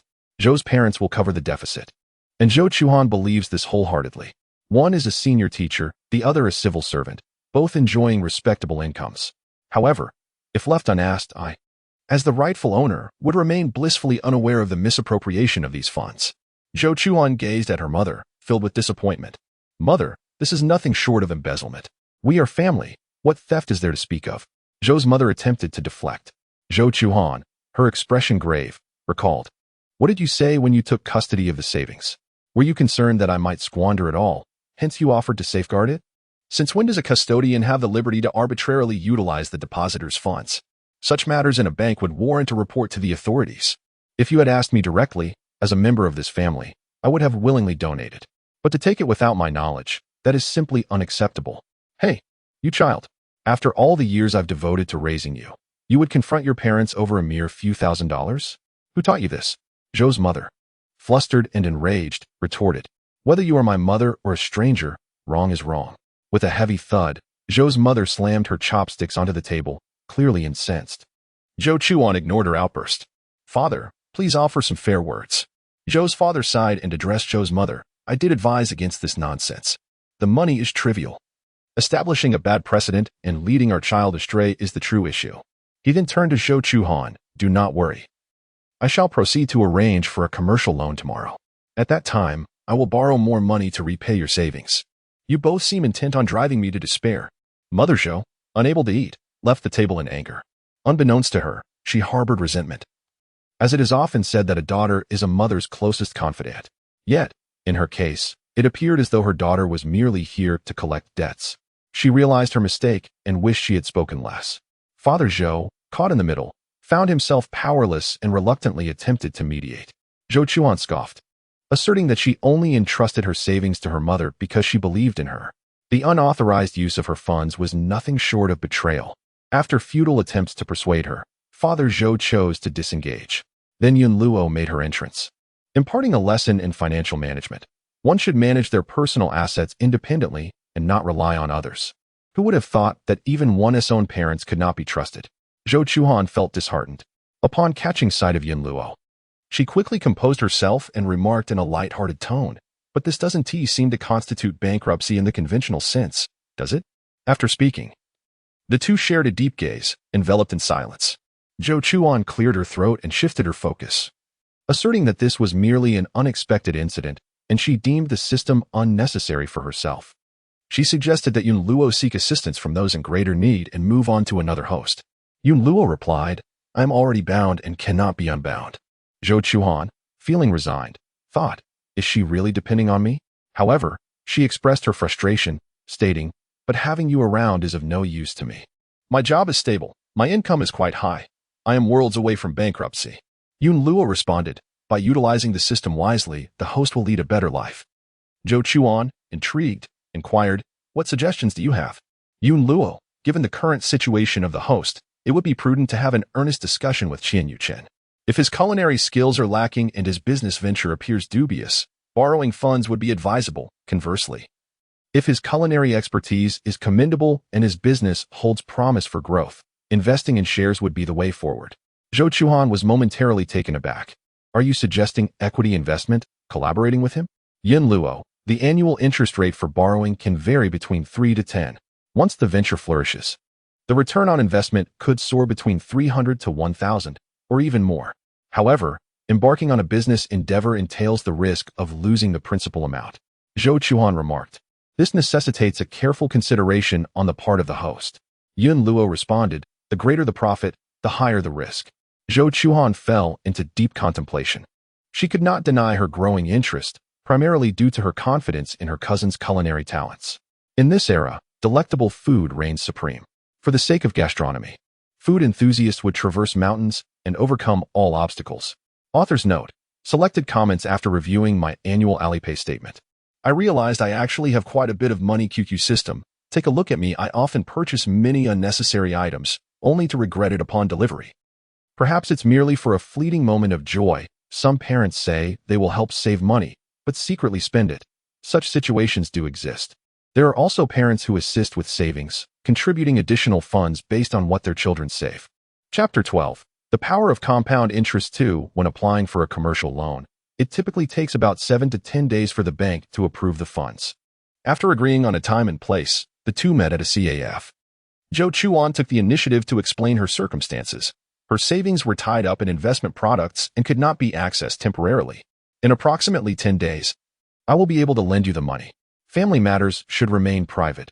She casually fabricated a reason to clarify the timing of the funds transfer. Thank you. Qian Yuqing spoke with gratitude, yet Zhou Chuan interjected, urging him not to be so quick to express thanks. I have heard that you intend to borrow money for entrepreneurial purposes. Have you determined what you wish to pursue and how you plan to execute it? I have already formulated my plans. Initially, Qian Yuqing appeared somewhat reserved, his hands and feet betraying a sense of uncertainty about where to place them. Upon being questioned, however, he immediately brightened, speaking with fervor. The past 2 years have been more prosperous than before, and many people have a bit of disposable income. A significant number prefer dining out rather than cooking at home, thus creating a demand for prepared meals. I intend to open a deli, having meticulously planned the menu to feature the most popular and best-selling dishes, such as braised beef, sweet and sour ribs, red-cooked pork chops, fried chicken legs, marinated chicken feet, seaweed salad, and cold lotus root. I previously conducted market research and discovered that this industry boasts exceptionally high profit margins. As long as the food is flavorful, it is improbable to incur losses. As he spoke, Qian Yuqing's eyes sparkled with enthusiasm, clearly indicating that he had conducted thorough preparations. He was simply waiting to gather the necessary capital to commence his venture. Zhou Chuan then inquired, having worked for several years, you must have some savings. Why resort to borrowing money for business? Qian Yuqing revealed a hint of embarrassment, hesitating as he replied, over the years, I have worked various jobs, and the expenses have been numerous. Currently, I possess only 20,000. After renting a storefront and paying 6 months' rent, there will be little left. I had also contemplated saving money gradually to accumulate startup funds, but that requires time. A few years from now, it remains uncertain whether the delicatessen business will still be viable. Zhou Chuan fell into deep contemplation. I have conducted market research. I am truly confident. Qian Yuqing hurriedly assured her. If the business were to fail, I would find a job and scrimp and save to repay you. Zhou Chuan smiled gently. Cousin, do not rush. I am contemplating whether to invest. She understood that, given her cousin's character, even in the event of failure, he would go to great lengths to reimburse her. Invest? Qian Yuqing was taken aback. Indeed, Zhou Chuan responded earnestly. For instance, I could contribute 40,000, and you could provide 20,000 along with your expertise. We would partner in this venture, and any profits would be shared equally. Should misfortune strike and we incur losses, consider the investment a write-off, with no obligation for repayment. Qian Yuqing stood in stunned silence, struggling to process her words. Once he grasped the idea, he was overjoyed. You would be willing to join me in this endeavor? Zhou Chuan replied, I have not yet made a decision. Before Qian Yuqing could inquire further, she added, partnership is a significant matter. Please allow me some time to reflect. Qian Yuqing fully understood. Accumulating savings is no easy feat, and he agreed. By the way, Zhou Chuan recalled something. In the future, could you prepare a small sample of the dishes we will sell for me to taste? In the culinary industry, nothing is more crucial than flavor. Given the stakes of her years of savings, even her unwavering faith in her cousin warranted a trial tasting. Not a problem. Qian Yuqing replied without hesitation. I will deliver it to you tomorrow evening. Zhou Chuan smiled. I will look forward to it. Zhou Chuan engaged in a delightful conversation with her cousin, to the extent that she momentarily overlooked an important matter. What was the issue? Zhou Chuan found herself momentarily at a loss. The family lacked the funds to assist with the down payment for a house, yet Qian Yuqing, in his reckless pursuit of entrepreneurship, had money to lend. Zhou Chuan, you truly possess remarkable capabilities.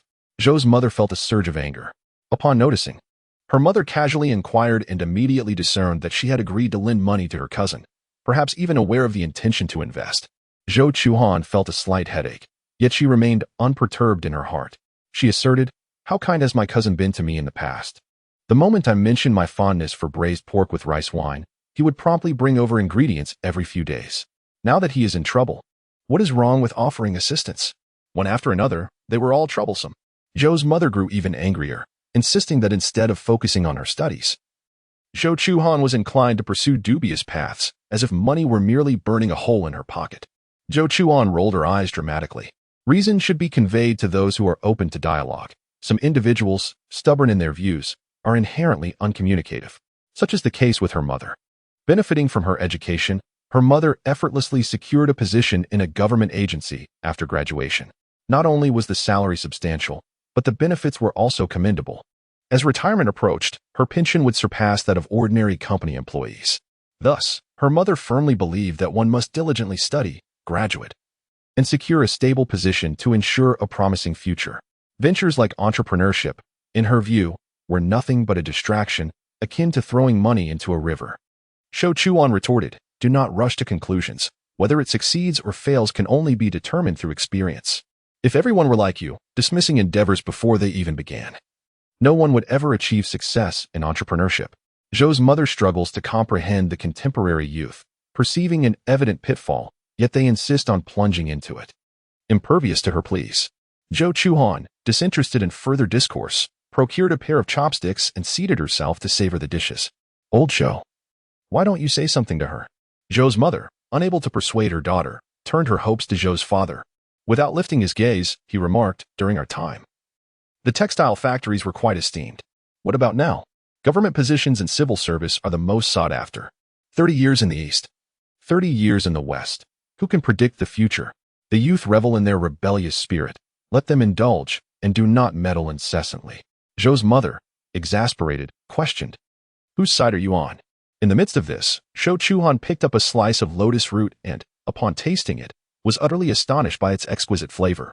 The taste was fresh and fragrant, both crisp and tender, compelling her to yearn for a second piece.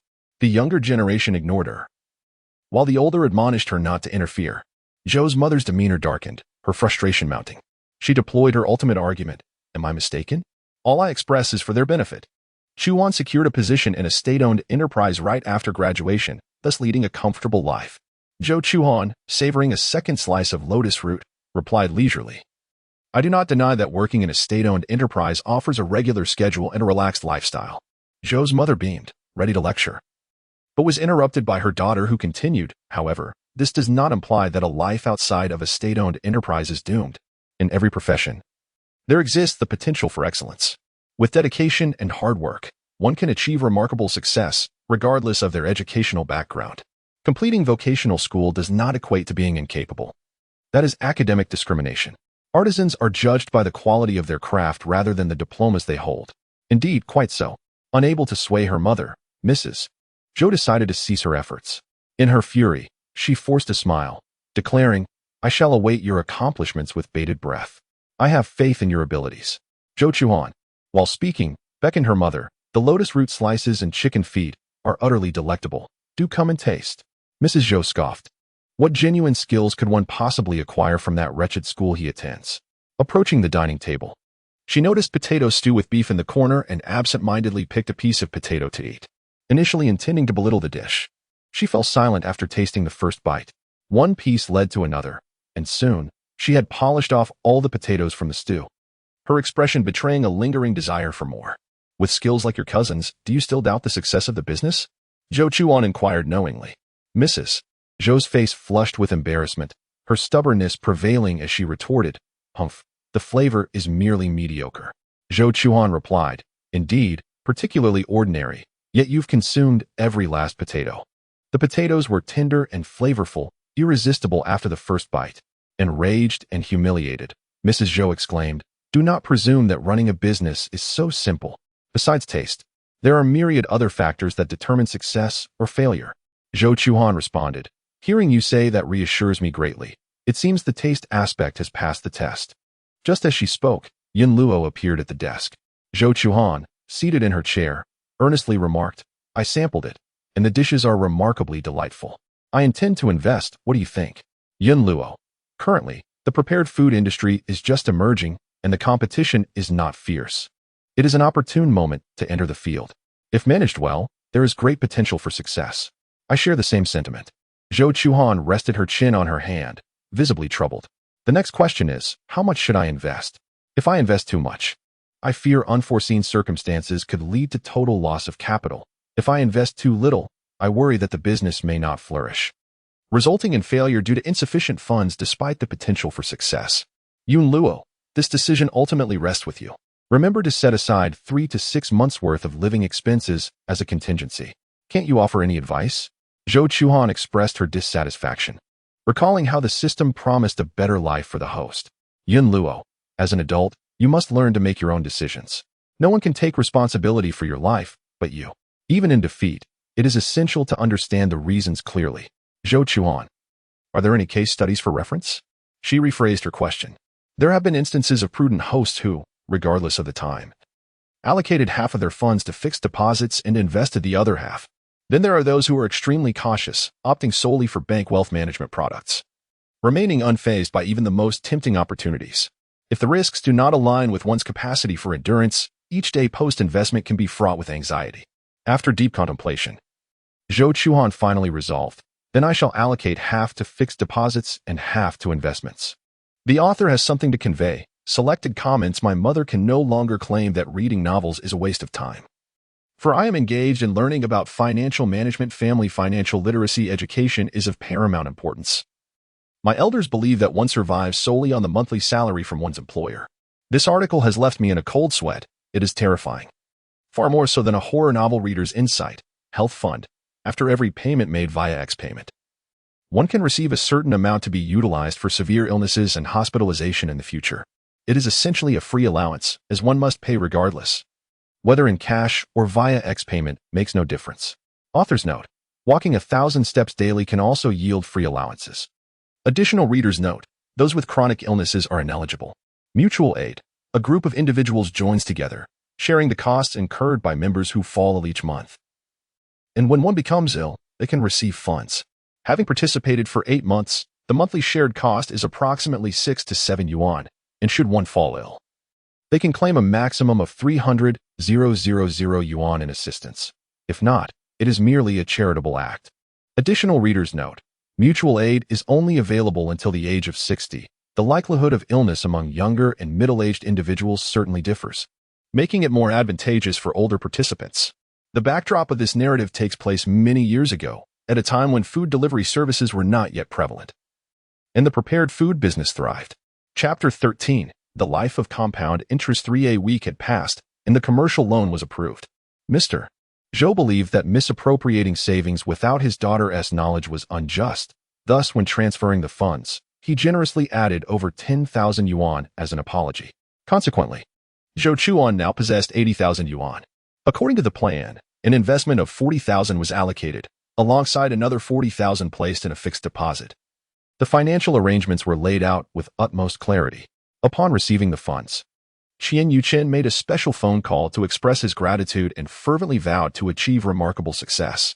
Cousin, I have faith in you, Zhou Chuan mused.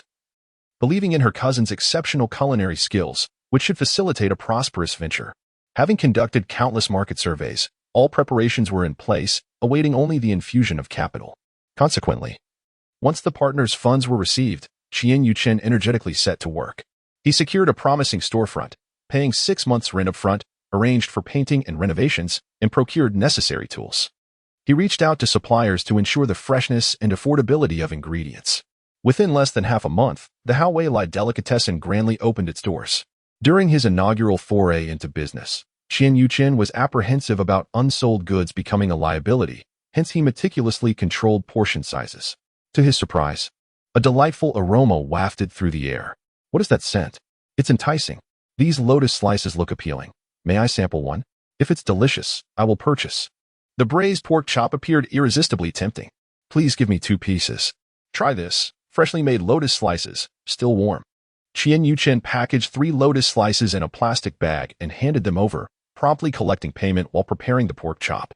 He even included some sauce, informing the customer that it pairs exquisitely with rice. Just as he bade farewell to one customer, another, who had sampled the lotus slices, eagerly exclaimed, "Please weigh me a pound of lotus slices, and I'll take a pound of chicken feet as well." "Certainly." Qian Yuchen carefully packed the lotus slices and chicken feet into a food container, generously providing extra. The customer, upon noticing the abundance, was thoroughly pleased. On one hand, the dishes exuded an enticing aroma, almost seductive enough to lure the worms from one's stomach. On the other hand, a crowd had gathered around the stall. Humans are inherently curious creatures. Upon witnessing the throngs encircling the stall, many could not resist the temptation to join the spectacle. Some, feeling a touch of embarrassment, opted to purchase less in order to stand nearby and sample the offerings. By midday, every morsel of prepared food had been sold, surpassing all expectations. Those who arrived late found that only half a pound of sweet and sour ribs remained, hardly sufficient to satisfy their cravings. Complaints ensued. "The food is so delightful. Why not prepare more?"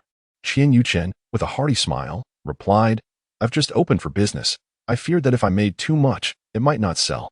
Please come again tomorrow, and I shall prepare a greater quantity." After much insistence, the customer reluctantly departed. Once the window was closed, Qian Yuchen's cheeks flushed with excitement. Every dish had been sold. In merely half a day. What a splendid start. Upon meticulously counting the earnings, he was astonished to discover that in such a short span, the daily sales had comfortably exceeded 400. After deducting costs, the net profit amounted to over 300. What does a daily profit of 300 signify?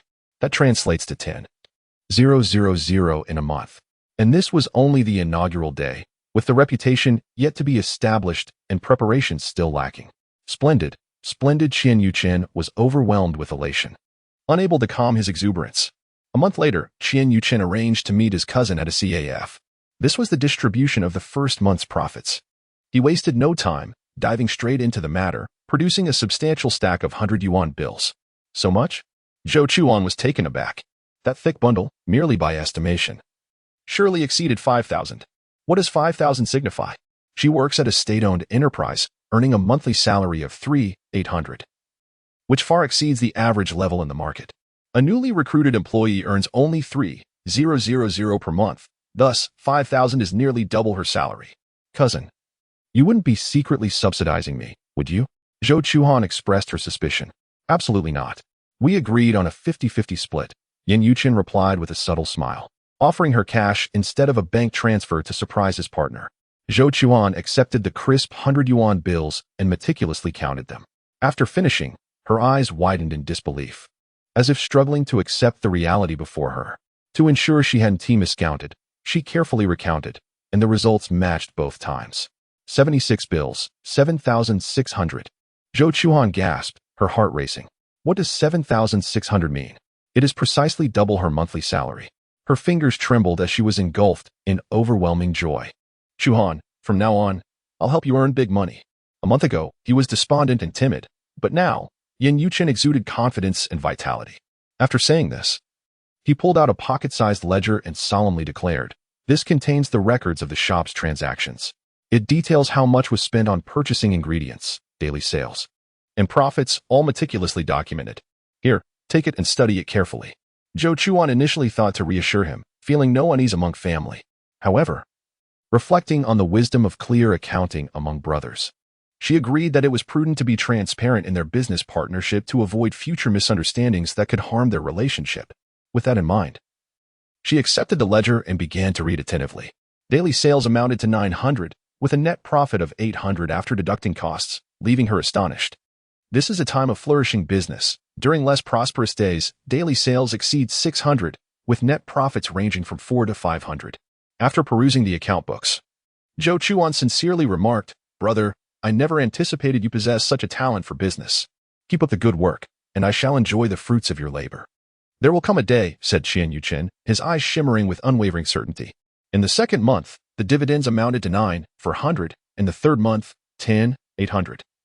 The fourth month saw 11,800, the fifth, 11,000, the sixth, 10,700, the seventh, 10,200, and the eighth, 10,500. Within approximately 4 months, the profits equaled the initial investment. Zhou Chuan enjoyed a primary income, a secondary income, and dividend earnings, with several streams of funds flowing in each month, bringing her immense joy in counting her earnings. She even felt a twinge of regret. wishing she had invested the bulk of her savings earlier, seizing a grand opportunity. Noticing the host's fervent expression, gradually losing rationality, Yin Luo wisely interjected, reminding her that until the business truly flourishes, no one can ascertain whether it will yield profit or loss. What if it fails? Investing the majority of her savings in a venture that might collapse could lead to significant hardship. Upon hearing this, Zhou Chuan regained her composure, acknowledging, "You make a valid point. While the interest from fixed deposits is minimal, it offers security, regardless of the circumstances. The mere thought of having tens of thousands in fixed deposits at the bank fills me with an overwhelming sense of security and confidence." Before she knew it, the year had come to a close. Originally possessing 40,000 in fixed deposits, she had saved an additional 30,000 from her salary and side jobs throughout the year, culminating in a staggering total of 170,000. This is an amount that can only be saved over several years through frugality. It is no wonder that everyone aspires to engage in business. Success indeed leads to wealth. Zhou Chuan was filled with mixed emotions. Every new year, relatives would gather at home for a reunion dinner. During the meal, questions such as "How old are you this year? Do you have a boyfriend/girlfriend? When will you get married? What job have you found? And what is your monthly salary?" would emerge, proving to be quite daunting. In the past, Qian Yuchen dreaded such occasions. At times, he would even avoid attending to escape the nagging. However, this year, he confidently made his appearance at the gathering. "Yuchen, how have you been lately? Are you still working at that small restaurant?" Before long, an elder seized the opportunity to inquire. Upon hearing this, the elder looked at him in astonishment, as if he were a stranger. "You have your own business? A monthly income exceeding 10,000. The elder's eyes widened, nearly gasping in disbelief. Zhou Chuan, being the most educated among the younger generation, held the highest degree and worked at a state-owned enterprise, earning merely 3,000 to 4,000 a month. Yet, here was Qian Yuchen, a person who had struggled academically and could only attend a vocational school, claiming to earn 10,000 a month, twice Zhou Chuan's salary. The elder was utterly taken aback, unable to contain the curiosity. "How did you achieve that? Please, do elaborate." Qian Yuchen proceeded to recount his entrepreneurial journey. Gradually, a circle of listeners formed around him. Each person gazed up, their eyes filled with admiration and respect, attentively listening to his words. Qian Yuchen felt an indescribable sense of elation. In the past, whenever the group gathered for conversation, Mother Zhou would inevitably approach with her esteemed opinion that only by excelling academically and securing a position in a state-owned enterprise could one ensure a prosperous future. However, now, with Qian Yuchen's personal experience serving as evidence that academic struggles do not preclude success, she finds herself lacking the audacity to interject. Moreover, when Qian Yuchen expressed her intention to venture into entrepreneurship, Mother Zhou had vehemently opposed her, believing she was offering sage advice, but in retrospect, it was clearly an obstruction to another's financial path. As various factors converged, while others observed Qian Yuchen's determined advance, she herself wished to distance herself entirely. "A monthly income of 10,000? That amount surpasses my earnings from 3 months combined." It turns out that one can indeed achieve great success without stellar academic performance. While working for others inevitably invites grievances, being one's own boss alleviates such issues. Entrepreneurship seems far more appealing. Upon hearing Qian Yuchen recount her entrepreneurial journey, relatives engaged in animated discussions, each chiming in with their thoughts.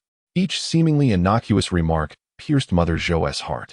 The author wishes to convey, regarding accounting software, Excel is quite proficient for bookkeeping, while apps like Suishouji are commonly utilized. Nowadays, both Alipay and WeChat offer accounting applications as well. For those averse to digital solutions, purchasing a specialized ledger is an option. The act of writing by hand possesses the advantage of leaving a profound impression. Should one purchase unnecessary items, the ensuing regret is particularly poignant. Chapter 14. The life of compound interest is earning 10,000 a month truly remarkable? Mother Zhou inwardly scoffed. State-owned enterprises provide a stable job, with monthly salaries that are reliable and secure. What of business endeavors? If the market is sluggish, then it simply is. Today, one may be brimming with confidence, yet who can predict a dismal conclusion in the future? With this thought, she finally felt a sense of triumph over the other party, her spirits lifting slightly. At that moment, a distant relative cautiously inquired, "Chen Gu, your business is flourishing. Do you need any assistance?" This caught Qian Yuchen off guard.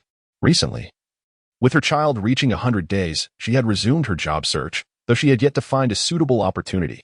She reasoned that since they were all relatives, They would not betray one another. If she could help him out, it would be mutually beneficial, wouldn't it? Qian Yuchen's expression shifted. In recent months, he had been laboring alone in the shop, feeling increasingly overwhelmed.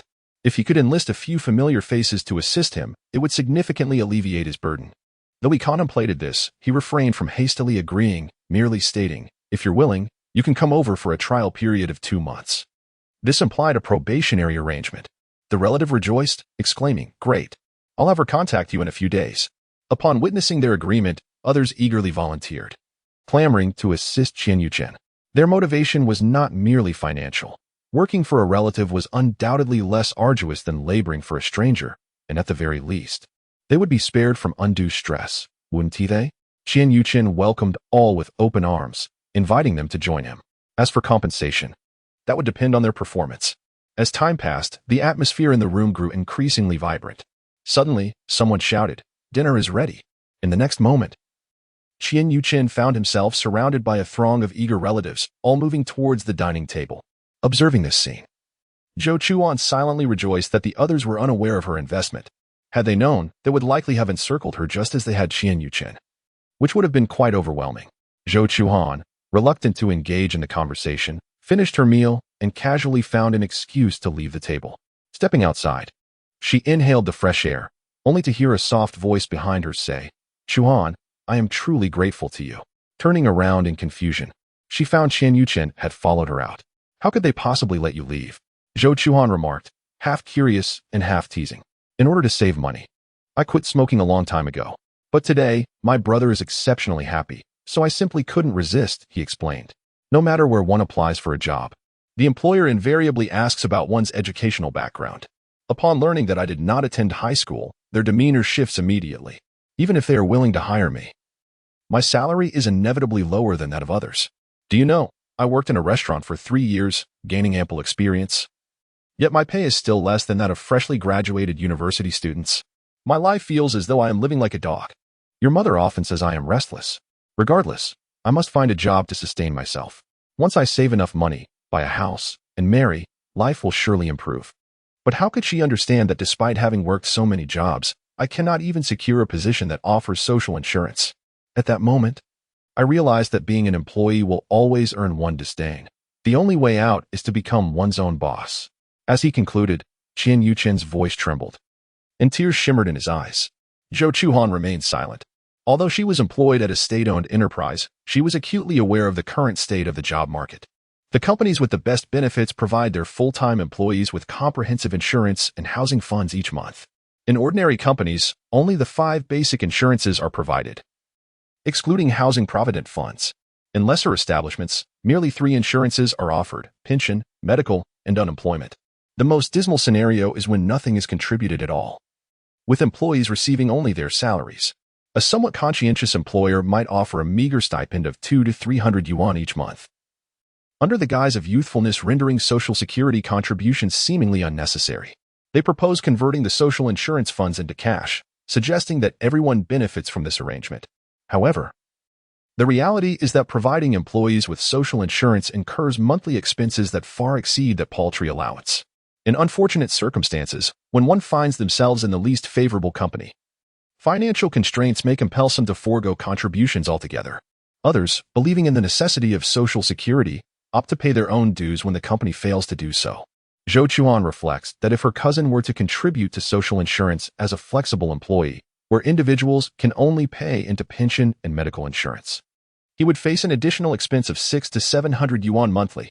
If he also indulges in smoking and rents accommodation, the financial burdens multiply. As Zhou Chuan contemplates these figures, at the same moment, Qian Yuchen regains his composure and continues, lamenting that his monthly salary is pitifully small, akin to a mere handout, reminiscent of charity for the destitute. Years ago, he began saving money, but alas, his salary was too meager. After deducting social insurance, smoking expenses, and living costs, little remains. Prior to calling you, he attempted to borrow money from numerous individuals, only to be met with skepticism, accused of naivety, and oversimplifying the complexities of business. Even his parents refused to lend their support, persistently advising him against futile endeavors. Only you expressed your belief in him, affirming that he could succeed. Qian Yuchen covers his face with one hand, silently weeping. Despite possessing a high degree, a substantial base salary, and rapid salary increases, the market operates without reason or fairness. Zhou Chuan spoke words of comfort, suggesting that it was merely a payment for the years he had neglected his studies. Indeed, Qian Yuqian chuckled self-deprecatingly, reflecting that had he pursued higher education, perhaps he would not be in such a dire situation. Despite possessing superior skills, his earnings remained perpetually at the bottom. He felt a deep-seated discontent. He yearned to rise above his current circumstances, and entrepreneurship appeared to be his sole avenue for escape. Fortunately, he had summoned the courage to embark on this venture. On the 6th day of the Lunar New Year, Qian Yuqian found himself restless at home and decided to forego rest, opening his business early. Previously, relatives had teased him, and many had joked about joining him in his endeavors. Yet ultimately, only one person showed up. This was a young wife who was responsible for weighing items on the electronic scale, packaging the cooked food, and occasionally assisting with various tasks. After observing her for a week, Qian Yuqian noted her dexterity and industriousness, prompting him to retain her. In just a few days, the new employee became proficient, significantly alleviating Qian Yuqian's burdens. Previously, he had been the sole worker, reporting to the store every single day of the year. Now, with someone to oversee operations, he could occasionally step out for market research, allowing him to take 2 or 3 days off each month. Before he realized it, over a month had passed. By the beginning of April, he calculated that after deducting losses and labor costs, he had netted 200 yuan in March. After splitting the profits equally, both he and his cousin received 600 yuan each. Qian Yuqian was filled with ambition. This was merely the beginning. The future held even greater promise. In early April, a significant event occurred at the state-owned enterprise where Zhou Chuan worked. Following the principle of voluntariness, the organization sought to raise funds from its employees.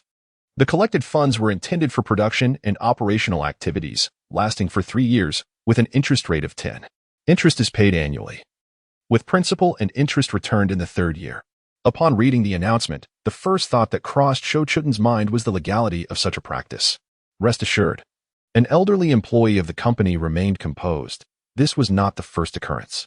Every 5 to 6 years, the enterprise would solicit funds from its employees. An annualized interest rate of 10, paid yearly, such an attractive investment opportunity, is indeed rare.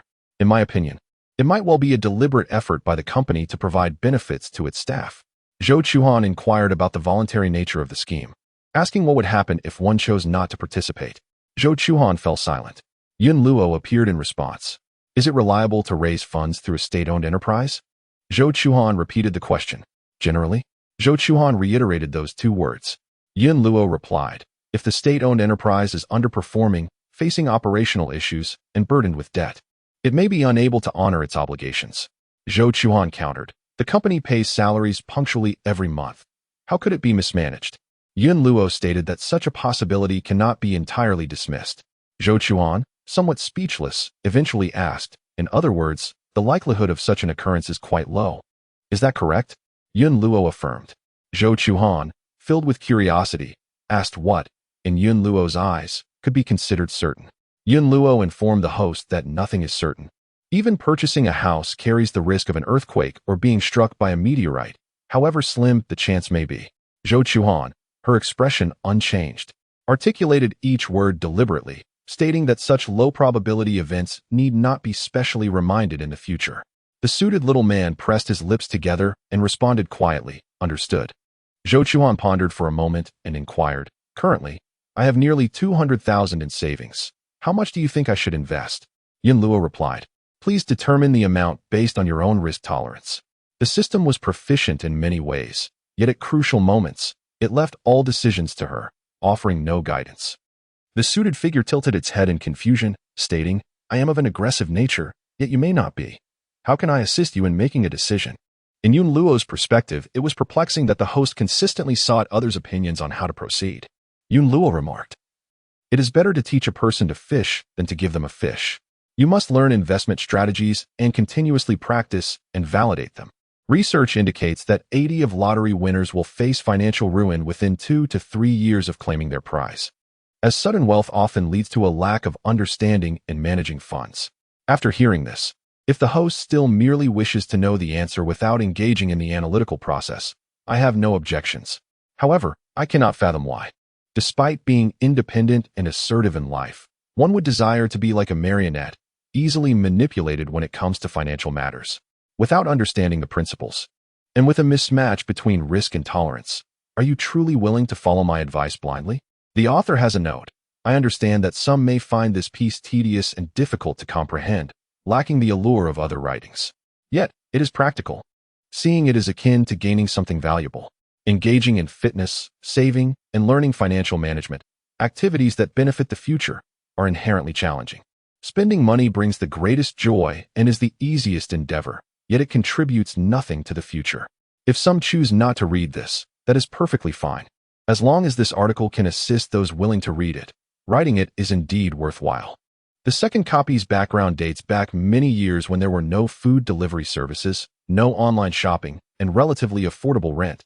The business landscape was particularly favorable, and those who ventured into commerce reaped substantial rewards. The author elucidates that in certain regions, one can pay solely for pension contributions, while in others, only medical insurance is available. Some areas require a bundled payment for both medical and pension schemes, and others allow for additional childbirth or unemployment insurance contributions. The policies implemented vary significantly across different locales. A monthly payment of $600 to $700 was reflective of prices from several years ago. For pension and medical insurance today, one might expect to pay $1,000 to $2,000. Chapter 15. The Life of Compound Interest. She did not speak lightly, but rather with careful consideration. The sudden emergence of the system startled her as the host, and initially, she yearned to escape its grasp. However, as time passed, her mindset gradually transformed. The appearance of Yin Luo was nothing short of a fortuitous opportunity. Partnering with her cousin in business was a tentative endeavor. At first, she maintained a cautious and observant stance.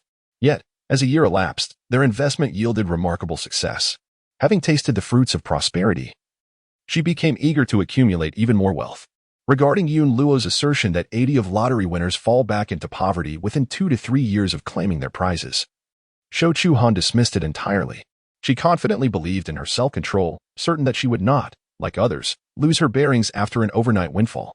On the other hand, it must be acknowledged that all investments carry inherent risks. Take stocks, for instance.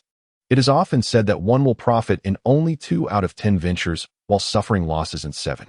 In the stock market, it is often said that only 10 can truly profit. Zhou Chuan pondered that once she amassed a fortune under the guidance of the system, she would promptly deposit all her earnings into the bank. She would continue her job at the state-owned enterprise, earning a modest monthly salary, with the significant advantage of the company contributing to her social security. This way, she could live a life devoid of worries and troubles. Thus, for Zhou Chuan, everything was in place. She merely awaited the system's guidance to unlock wealth. She had been harboring frustration for quite some time, which finally erupted today. When Yin Luo inquired whether she truly dared to follow her advice, Zhou Chuan mused that she had waited an entire year for this very question. Hence, she responded with alacrity, even infused with a hint of impatience. In response, Yin Luo informed the host that if it were her, she would not invest a single cent. Zhou Chuan fell silent for a moment, contemplating whether the system genuinely believed this or was merely vexed and attempting to play tricks on her. A 10 annual return. How much higher that was than the interest from a bank deposit. Moreover, the investment was orchestrated by a state-owned enterprise, with minimal risk. It was akin to money falling from the heavens. She felt comfortable investing between 30 and 70. Yet, to abstain from participation? Zhou Chuan wondered if either she or the system had lost their sanity. Why? She queried. The suited figure smirked with a hint of derision, remarking that it was not a matter of misunderstanding the principles. It was about the misalignment of risk and one's capacity to bear it. Yet she was willing to heed her advice without reservation. How could she utter those words and then retract them so swiftly? Zhou Chuan steeled herself and replied, I believe that sometimes it is prudent to consider reasons as a form of reference. With a furrowed brow, Zhou Chuan remained silent. A few days later, the state-owned enterprise officially commenced its fundraising efforts. Employees hurriedly competed with one another to contribute, as if seizing the opportunity would guarantee profit. There were also individuals queuing up, whispering amongst themselves, I've taken out my entire savings. A total of 50,000. One proudly proclaimed. Beside him, another person displayed a look of regret, lamenting that after recently purchasing a home, he was left with only 20,000, far too little. Behind them, a woman nearing retirement expressed her dissatisfaction, exclaiming, What a ridiculous regulation! Each person is limited to purchasing only 200,000. What can such a meager sum accomplish? A limit of 500,000 would be more reasonable. Upon hearing this, the two young individuals who had been speaking earlier fell silent, no longer daring to utter a word. With a shortage of hands, Zhou Chuan was conscripted to assist with the registration. When an acquaintance spotted her, they struck up a conversation. "Xiao Zhou, how much are you planning to invest?" "I'm not participating," Zhou Chuan replied, her expression stiff. Not long ago, her family had borrowed money to buy a house, depleting their savings, leaving her with no spare funds at the moment. This statement, however, was a fabrication. In reality, her bank account held nearly 200,000 in savings, locked in a 6-month fixed deposit, readily accessible. Yet, the system advised against investing, and after careful consideration, she chose to comply. Zhou Chuan murmured to herself, "Indeed, what a pity." As she spoke, her heart ached. The fundraising by the state-owned enterprise was undeniably safe. With high interest rates, missing this opportunity was truly distressing. She could only reassure herself that the gourmet food business she was partnering with her cousin yielded a staggering 200% profit annually, a veritable fortune. If she could undertake a few more investments under the system's guidance and accumulate 500,000 in one go, her future would be secure. When the time comes and the funds are ample, it will not be too late to participate in the unit's fundraising. Time flies, and in the blink of an eye, 3 months have passed. The deli remains unchanged, consistently offering a dividend of 12,000 to 13,000 each month, steadily increasing.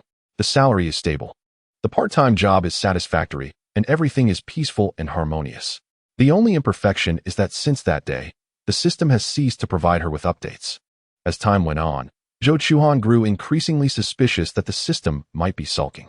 Observing her colleagues who had joined the fundraising initiative joyously calculating the interest they would receive in a year and contemplating what new possessions they could acquire, Zhou Chuan felt both regret and envy. Had she known the system was unreliable, she would have allocated the majority of her funds to participate in the state-owned enterprise's fundraising. Now, with a substantial sum in hand, she could only watch helplessly as it dwindled in value each year.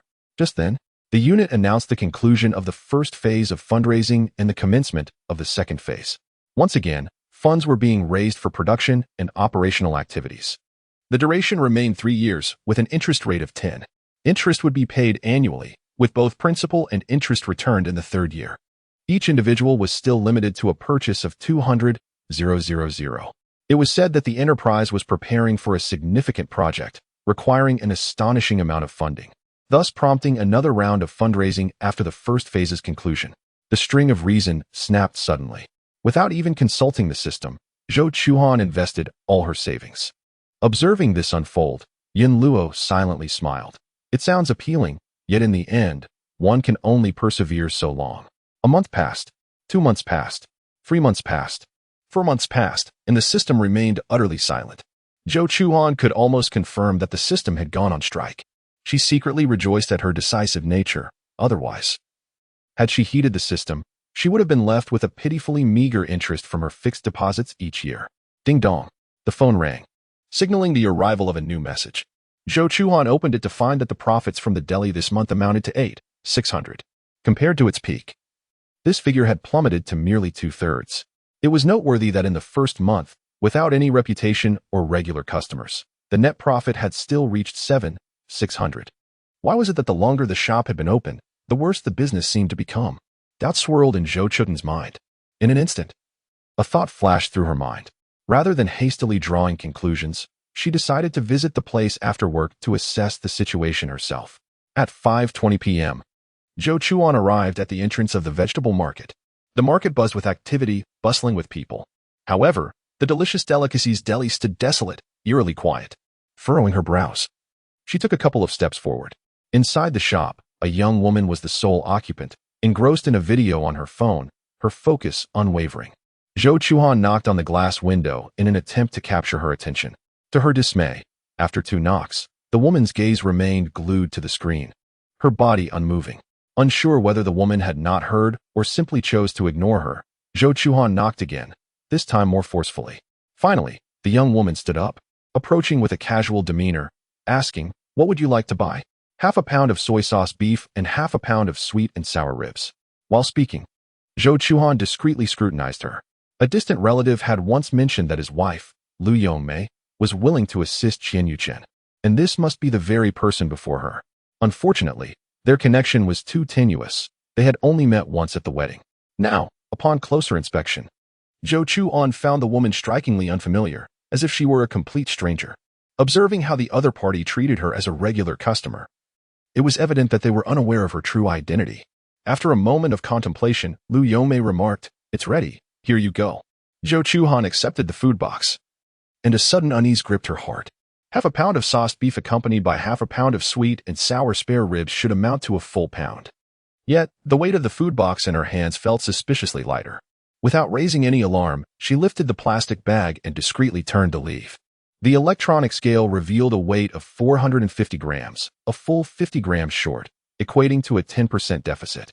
Moreover, considering the weight of the plastic bag alongside the food box, the actual weight would inevitably be even less than the displayed figure. Before reaching the exit of the deli, she noticed Lu Yongmei stealthily opening a drawer and slipping money into her pocket. A wave of shock washed over Zhou Chuan as she suddenly grasped the reason behind this behavior. It must be acknowledged that her cousin possessed a remarkable acumen for business. He meticulously kept track of how many pounds of ingredients were purchased, their cost, the weight of the finished products, daily sales, and net profits. Every detail was documented with precision. This meticulousness rendered outright theft a challenging endeavor.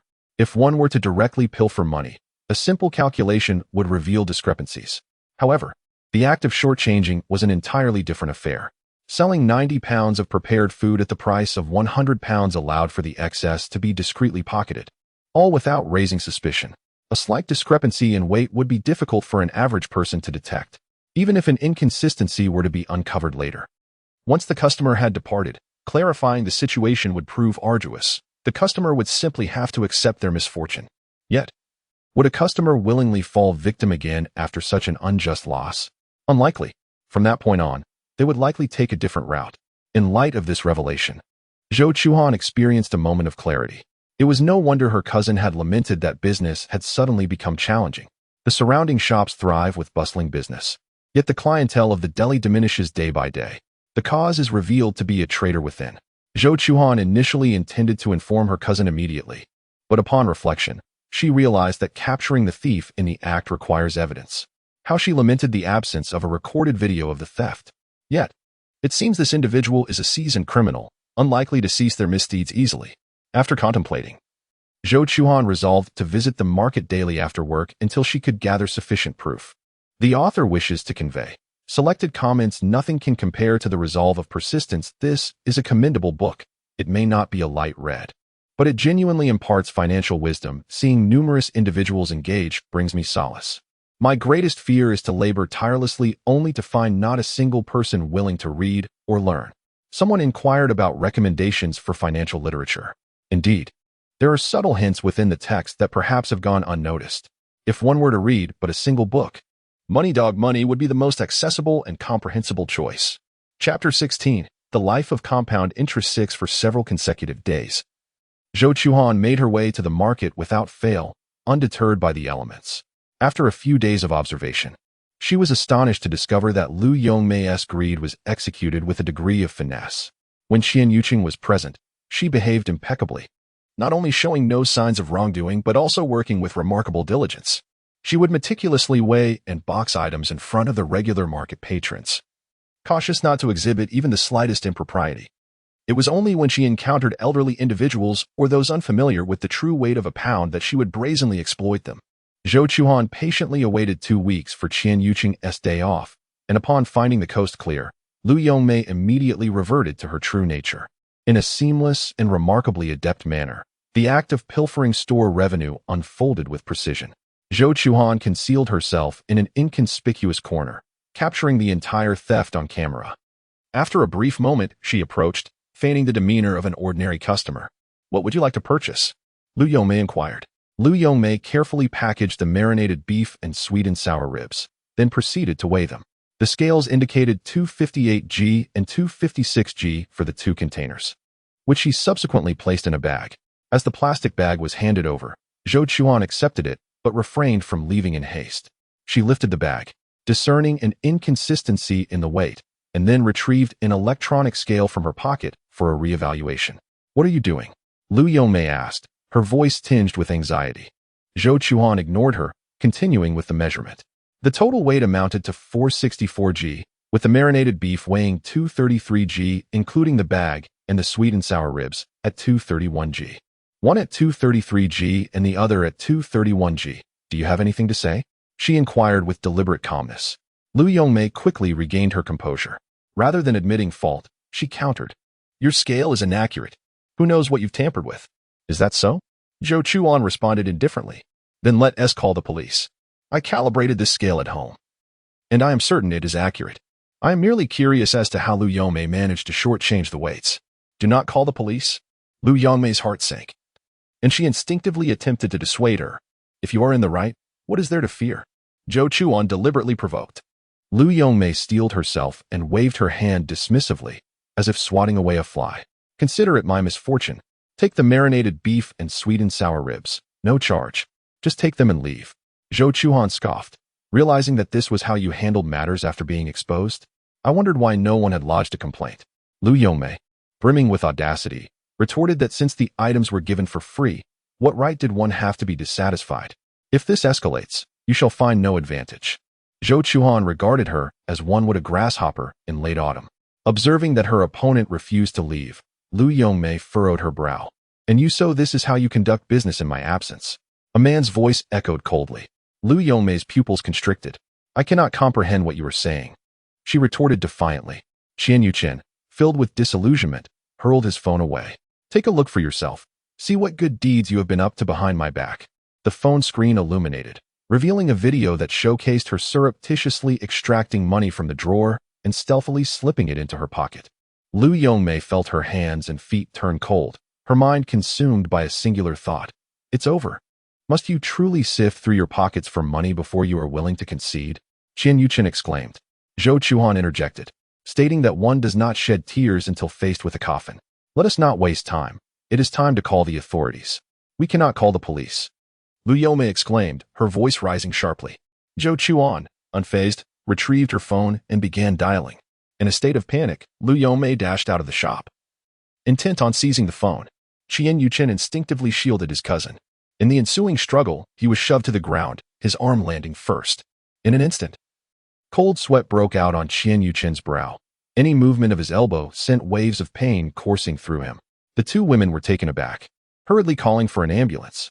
Everything that transpired thereafter felt like a surreal dream. Qian Yuqian was taken to the hospital and diagnosed with a dislocated elbow, necessitating a period of rest for 2 to 3 months. Lu Yongmei wept profusely, lamenting that she had been blinded by her own greed, leading her to act irrationally. She expressed her willingness to return all the money she had pilfered from the shop, pleading for Qian Yuqian not to involve the authorities or pursue the matter further. Before Qian Yuqian could respond, Lu Yongmei's husband rushed over, begging him to show leniency. With a stern expression, Qian Yuqian remarked that while he might be inclined to forgive, his partner would not be so forgiving. Zhou Chuan, without mincing words, pointed out the despicable actions of his wife, questioning what kind of relatives they were, suggesting that they intentionally preyed upon those familiar to them. Lu Yongmei's husband offered an apology on her behalf, acknowledging her wrongdoing and imploring for mercy, citing the vulnerability of their young child who needed care. Moreover, he argued that it would be shameful to have a family member incarcerated. It was then that Lu Yongmei realized Zhou Chuan was, in fact, a distant relative and also a partner in the store.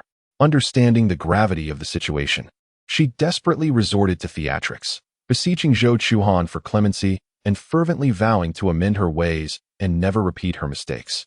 Ultimately, she even knelt down, declaring that she would not rise until she received forgiveness.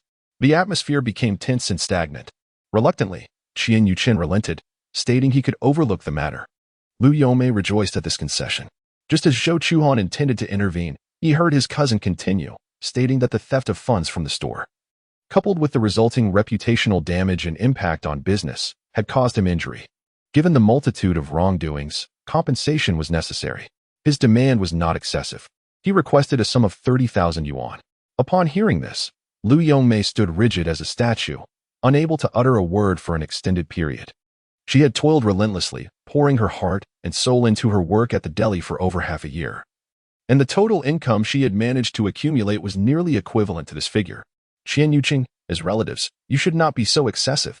Lu Yongmei seethed with indignation. When you were pilfering funds, did you ever consider that I am your kin? Qian Yuqing remained unmoved, retorting that since she did not regard him as family, there was no reason for him to empathize with her plight. Respect is reciprocal. Without waiting for Lu Yongmei's response, he directed his attention to her husband, stating that the terms had been laid out, and it was up to them to accept or decline. If they were unwilling to settle privately, then they could involve the authorities. Lu Yongmei's husband felt a weighty despair settle in his heart. After a prolonged silence, he reluctantly acquiesced, saying, "Very well. Within 3 days at the most, I will gather the funds and transfer the payment to you." Once the negotiations concluded, his expression darkened as he grasped his wife's arm, leading her towards the exit. "Wait." Zhou Chuan intercepted them, asserting that she had been observing closely during the weighing process and could not fathom how the manipulation had occurred. "How did you manage that?" Lu Yongmei hesitated before explaining that the electronic scale had been preset, displaying 0 on an empty scale, and once items were placed upon it, the weight would automatically increase. So that was how it was. Zhou Chuan then allowed them to depart. Turning back, she noticed Qian Yuqing, battered and weary, and inquired with concern, "Brother, are you all right?" "I'm fine, but the business has gone awry," Qian Yuqing replied with a self-deprecating smile. Lu Yongmei's deceitful practices had likely landed the store on many people's blacklist. Moreover, with the injury to his elbow, he must rest for over 2 months. By the time he recovers, the hard-won popularity will have dissipated. Zhou Chuan advised him not to overthink it and to focus on regaining his health. Qian Yuqing shook his head, his expression tinged with an indescribable bitterness. "Chuan, I do not intend to continue the business of the deli. I plan to let go of the shop in a few days." Zhou Chuan was taken aback.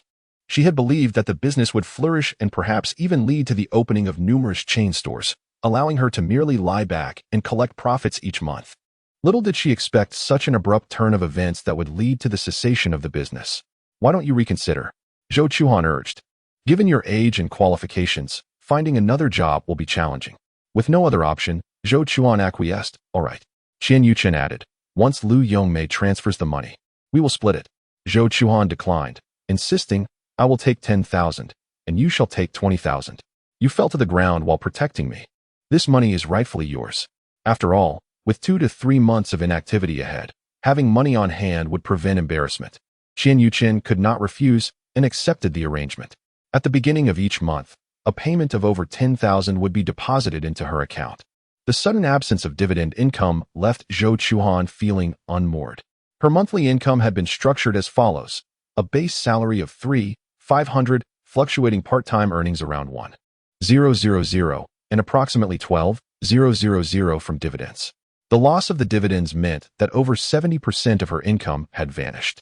To be candid, she sincerely hoped that Qian Yuqing would recover and resume his business endeavors, even if it meant leaving the shop vacant for over 2 months and earning a little less in the future.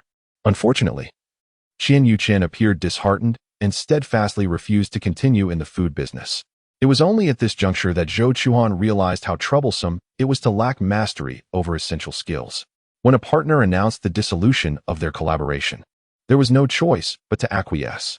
If only she could possess her cousin's culinary expertise, her spirits sank at the thought, as it would enable her to sustain the business even in solitude. Yet, upon reflection, she recognized her position in a state-owned enterprise made resigning an unthinkable option. Engaging in business was not as simple as dedicating a few evenings to translation work. It demanded continuous commitment. After much contemplation, Zhou Chuan concluded that she was not Qian Yuqing. Tasks that he found effortlessly achievable were insurmountably difficult for her.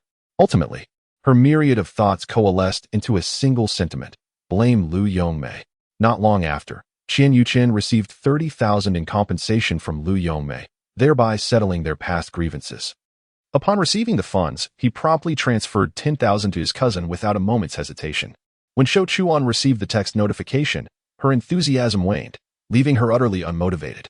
Just as she had deposited the 10,000 into a fixed-term account, the long-silent system unexpectedly reappeared before her. An opportunity had arisen. It was time to invest in real estate. Zhou Chuan was left speechless. However, she lamented, "I have no money left." The author wishes to convey that during that time, mobile phones were already quite intelligent and capable of recording videos, and some scales at the market were rigged, allowing for manipulation of weights. For instance, when a 500-gram weight is placed on the scale, It displays 800 grams. Initially, the primary investment commodity is real estate, which is more comprehensible to the public. Subsequently, I will introduce other financial products. Author's note. Question: when should social insurance be paid? A. According to the law, social insurance must be paid from the month of employment. However, in reality, it may only commence after the probation period, or sometimes a meager stipend of 200 to 300 yuan is provided instead.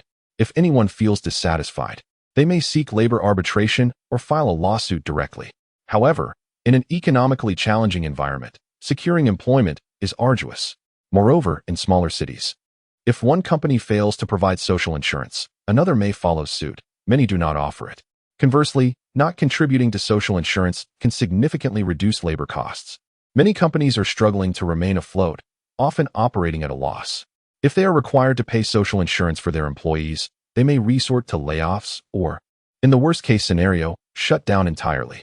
The reduction in job opportunities is detrimental to the average citizen, hence the ongoing debate regarding the necessity of mandatory social insurance. Chapter 17. The life of compound interest. It is not entirely accurate to claim one is devoid of funds. Rather, it is that there is a scarcity of liquid assets. During the second phase of capital raising by the state-owned enterprise, Zhou Chuan found himself without any emergency funds for 3 to 6 months, having invested all his savings at once. Currently, 200,000 yuan invested in the company's project is frozen in his bank account, including dividends from his main job and side income, totals only 65,000 yuan. On the other hand, after paying the down payment, his savings were entirely depleted. With a mortgage, he must consistently repay the loan each month. Without the dividends from his delicatessen, he is left relying solely on his main job and side income, leading to a sudden financial strain and increased pressure. Why didn't you mention this sooner? Zhou Chuan was filled with both anger and urgency. Yun Luo remarked. An opportunity has just presented itself. She continued. Did I not previously inform you that there were no promising investment projects at the moment? The only course of action is to wait. Yun Luo then queried. You promised to follow my guidance. Have you done so? Zhou Chuan found herself at a loss for words. It suddenly dawned on her that Yun Luo was indeed correct. For reasons unbeknownst to her, it was exceedingly difficult to remain patient.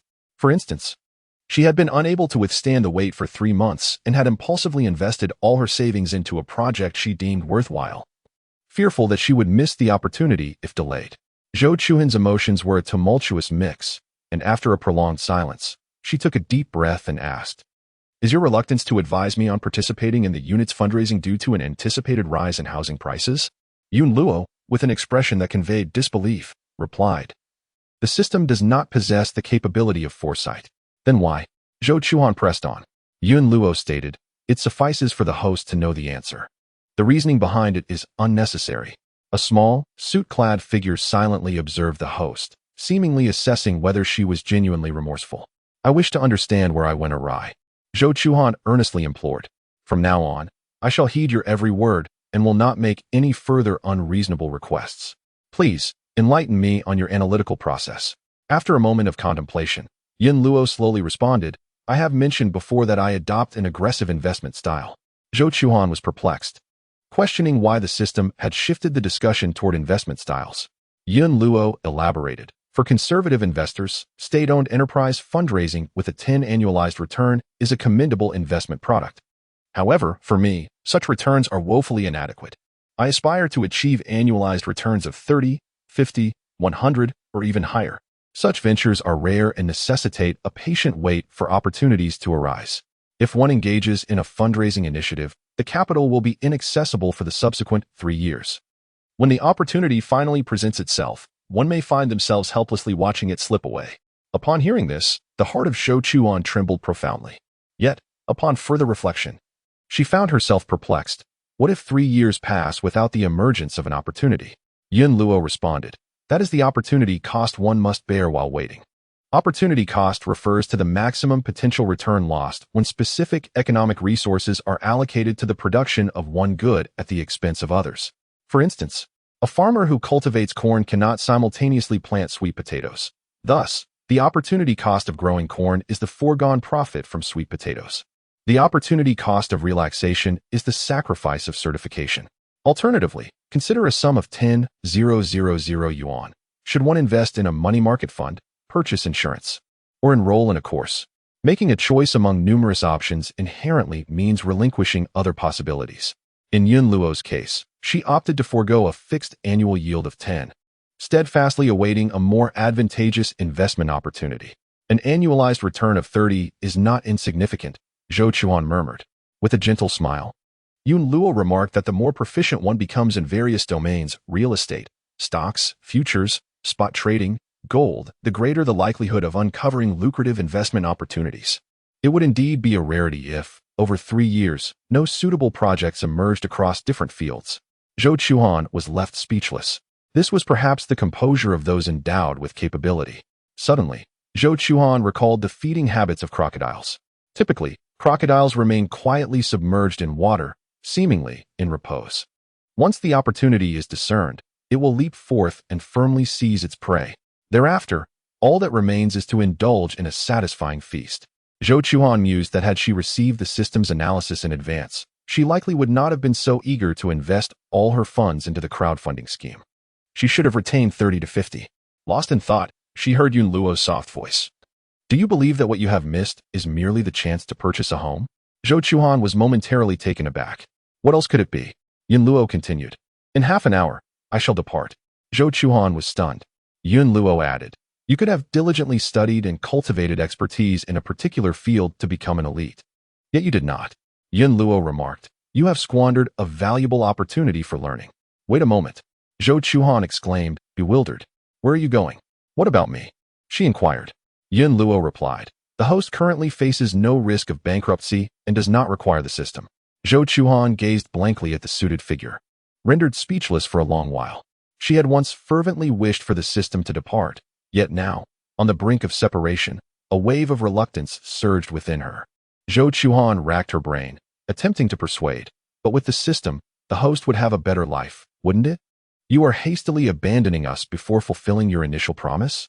Yun Luo corrected her. What I meant was that by wisely utilizing the system, the host would indeed fare better. Misuse and missed opportunities warrant self-reflection. This is not the system's fault, nor will it bear the blame. Zhou Chuan, at a loss for words, was interrupted by Yun Luo.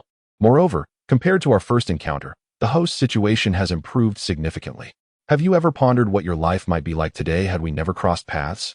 Without a moment's hesitation, Zhou Chuan replied, what difference would it make? I would simply be working at a state-owned enterprise, juggling a part-time job after hours, and then. As she trailed off, her voice faltered, resembling a machine that had suddenly jammed. Yun Luo continued, then your savings would have been misappropriated, and you would remain blissfully unaware. Following that, the company would solicit funds from employees, and you would invest all your savings in it. How much would you have had back then? Through frugality and the interest from fixed deposits, perhaps around 100 to 110,000. Zhou Chuan fell silent. Yun Luo proceeded with her analysis. That would still be fortunate. Had your mother been dismissive, merely opting to lend you an additional 20,000 for your financial maneuvering during a commercial loan, you might not have even realized your savings had vanished. Upon hearing this, Zhou Chuan gasped, a chill creeping up her spine, the hairs on her body standing on end. Yun Luo smiled gently at her, articulating each word with precision. Even with your careful budgeting, and adding the 20,000 returned by Qian Yuchen, the total would not exceed 60,000. It was then that you would discover your mother had long since used your savings to purchase a property. Consequently, you would be left with a mere 60,000 to participate in the state-owned enterprise's fundraising, necessitating a fresh start, akin to a recent graduate striving to amass the first pot of gold in their life. I refrain from stating the obvious. Yet the host seems oblivious to the dire straits she would find herself in without my presence. Zhou Chuan moved her lips, eager to contest, yet after a prolonged silence, found no words to articulate. As the person involved, she was acutely aware that had she not encountered Yun Luo that day, she would not have questioned her mother's words. Indeed, if one had not suffered deceit or been thoroughly taken advantage of, which child would harbor suspicion towards their own parents? Consequently, the outcome became evident. Her mother could easily dismiss her with an additional 20,000 borrowed. It was only when the organization initiated a fundraising effort that she would uncover the truth. To save a bit on interest, a golden investment opportunity would be forfeited, and the bond between mother and daughter would likely diminish to nothing. If funds were required and her mother could not provide them, she would be reluctantly compelled to reveal the truth. In such a scenario, she could hardly fathom the chaos that would ensue at home. The more Zhou Chuan pondered, the more alarmed she became, unable to suppress her trepidation. Ironically, before the system's mention, she had never given it much thought, merely believing that what had passed was behind her. Yun Luo stated, "Meeting is a form of fate. Before parting, I have a few words of wisdom for you. If you find them reasonable, take them to heart. If not, let them fade away." Zhou Chuan forced herself to muster her spirits, replying, "I shall remember well." Yun Luo continued, "Life resembles a game. At every crossroads, one encounters various choices. If one consistently opts for the least favorable option, they will ultimately achieve a bad ending. Persist in doing what is right, and circumstances will improve, with wealth accumulating abundantly. However, should one err, life will exact its penalties." Zhou Chuan listened intently, her eyes reflecting a glimmer of understanding. After a brief pause, Yun Luo added, "Some may start at a disadvantage yet seize opportunities for a remarkable comeback. Others may begin with a strong hand but squander it, resulting in a less favorable outcome. Until the final moment, the outcome remains undetermined. May you emerge as the ultimate victor." As the words faded, Yun Luo vanished without a trace.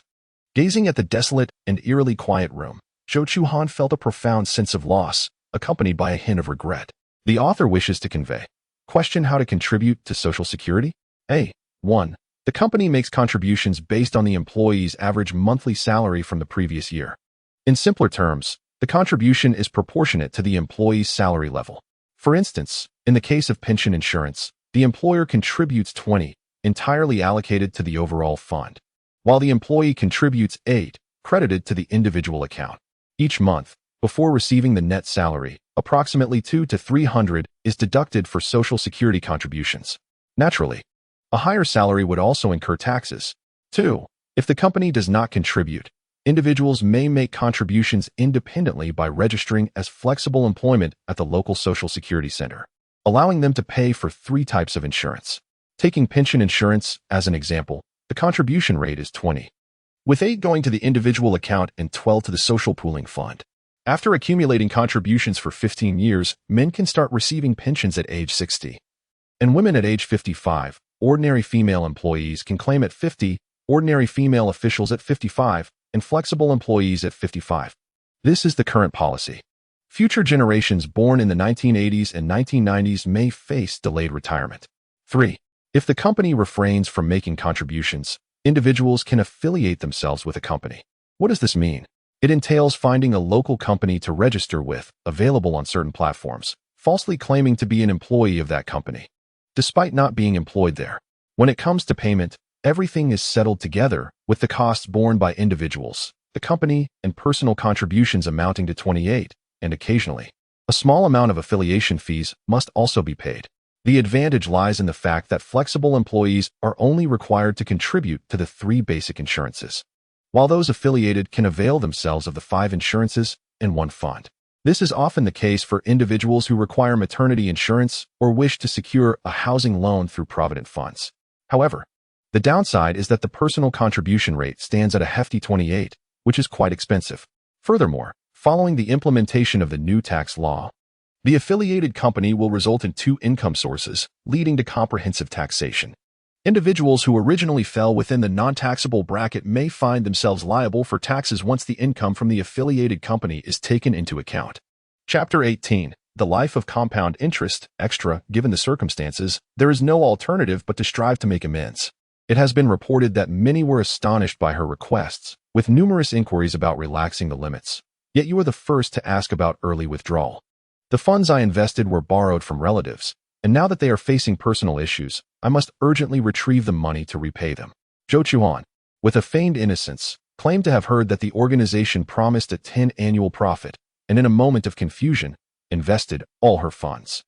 This is indeed a mistake, the accountant remarked, questioning how one could borrow money to participate in the organization's fundraising activities.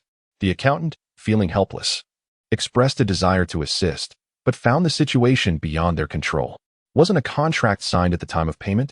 The terms were clearly outlined in black and white. Employees, adhering to the principle of voluntariness, are not permitted to withdraw midway once they have participated. Therefore, this money can only be retrieved after 3 years. Zhou Chuhan felt an overwhelming sense of anxiety. How could this be happening? The financial advisor urged her, if you truly need money urgently, you should quickly seek alternative solutions. Forget about the funds invested in the collective financing plan. Zhou Chuhan forced a smile and replied, all right, I understand. A sum of 65,000 yuan is simply inadequate for purchasing a desirable home. If she were to borrow, firstly, her relatives are generally impoverished. Secondly, her parents had previously purchased a house and are now financially strained. Thirdly, acquiring a mortgage entails monthly repayments, which would impose a heavy burden. Should she have to repay both the mortgage and other loans, it would necessitate an austere lifestyle devoid of any indulgence. After visiting various real estate offices, she discovered that over the past 6 months, property prices across the city had risen between 10 to 15. Zhou Chuhan felt a pang of regret. Previously, she had considered the interest offered by state-owned enterprises to be exceptionally high, but now, in comparison to genuine investment projects, it seemed trivial. The price differential over merely 6 months surpassed that interest. According to Yun Luo, property prices could rise by 30 in a year, though Yun Luo insisted. I did not say that. Currently, with a 10 to 15 increase over 6 months, it is likely that the next 6 months would see a similar pace of growth. However, it is anticipated that property prices will not fluctuate significantly in such a short span. Moreover, commodities typically experience oscillations, often trending upwards, ideally. One could purchase during a dip. After much contemplation, Zhou Chuhan was convinced that her plan was sound. She resolved to grit her teeth and endure nearly 2 years of hardship. Once she successfully capitalized on the property market, life would become considerably easier. In the following 2 months, property prices indeed aligned with Zhou Chuhan's expectations. Rather than continuing to rise, they instead fell by 3 to 5. At this juncture, the deli had already been transferred. With the funds acquired, Qian Yuqian divided the money equally and transferred half to Zhou Chuhan's account, along with the newly saved portion. Her total savings amounted to a substantial 75,000. Zhou Chuhan visited several real estate offices, discovering that 75,000 was more than sufficient for a deposit. She could have signed a contract to purchase a house immediately, but Zhou Chuhan pondered quietly. The price had already declined by 3 in just 2 months. What if it continued to drop thereafter? Would it not be more advantageous to wait and buy later? A house is not a trivial matter. Saving even one could translate to several thousand. Perhaps by waiting, she could acquire a larger area for the same price. Thus, she resolved to adopt a wait-and-see approach. Half a month later, property prices surged by 1. Another half month passed, and prices climbed another 0.5. Zhou Chuhan was utterly bewildered. She wished to take out a loan for the property she had set her eyes on, but her savings fell short of the down payment, rendering her unable to proceed. Purchasing a smaller apartment or a property in the suburbs felt unsatisfactory, especially since she had once been able to afford a home in the city center. Surely, waiting might still yield results. Yet, the longer she hesitated, the more anxious she became. Yin Luo had explicitly told her that it was time to make a move and buy a house. Who could predict whether property prices might double in an instant? Zhou Chuhan found herself in a dilemma, feeling that nothing she did was right. To make matters worse, she had no one to consult. The system had departed, and she was uncertain of others' expertise. Could they be trusted? Zhou Chuhan felt a profound sense of despair. It dawned on her how crucial it was to possess investment acumen. If only she could discern the trends in property price fluctuations as Yin Luo did, how could she be left in such a state of confusion? Unsure of her next steps? As she struggled, property prices continued to rise and fall, increasingly higher. Realizing that if she did not act soon, even properties in the suburbs would become unaffordable, Zhou Chuhan steeled herself, swiftly viewing properties, making a purchase, and signing the contract. Once aboard the vehicle, a weight lifted from my heart, and I felt an immediate sense of relief. For years later, a voice interjected from beside me, Fang Jie, you are fortunate. You don't need your money urgently, just let it sit, consider it akin to a bank deposit. The situation for Xiaoming next door is far more dire. He had meticulously planned for his funds to be available in 3 years for his wedding. However, the company has been dragging its feet, delaying payment, and his girlfriend is on the verge of a breakup. Initially, friends cautioned me, warning of the risks associated with investment and the necessity for prudence. But I dismissed their advice, laughing it off as sour grapes. Little did I know how prophetic their words were. Another person lamented. I had a relative knowledgeable about the industry who advised me 2 years ago that housing prices would soar, urging me to buy promptly if I had the means. Yet here I am, with the majority of my savings tied up in a fundraising scheme, unable to access any spare funds. I watched helplessly as property prices skyrocketed, multiplying 2 or 3 times over. Last year, I thought the fundraising plan was finally concluding, and I would at last have the means to purchase a home. But to my dismay, the unscrupulous company has left employees in a lurch, claiming that the plan did not meet expectations and that there were difficulties in repaying the principal. They project a gradual return over the next 2 years, with interest calculated at the annual fixed deposit rate of a bank. Now, nearly a year has passed, and I have yet to see the faintest hint of my principal. He shook his head as he spoke, embodying the sentiment that this small, troubled company was destined for failure. 200,000 trapped in investments. Prior to the investment, warnings had been issued regarding the potential inability of state-owned enterprises to repay their debts, yet these cautions were dismissed.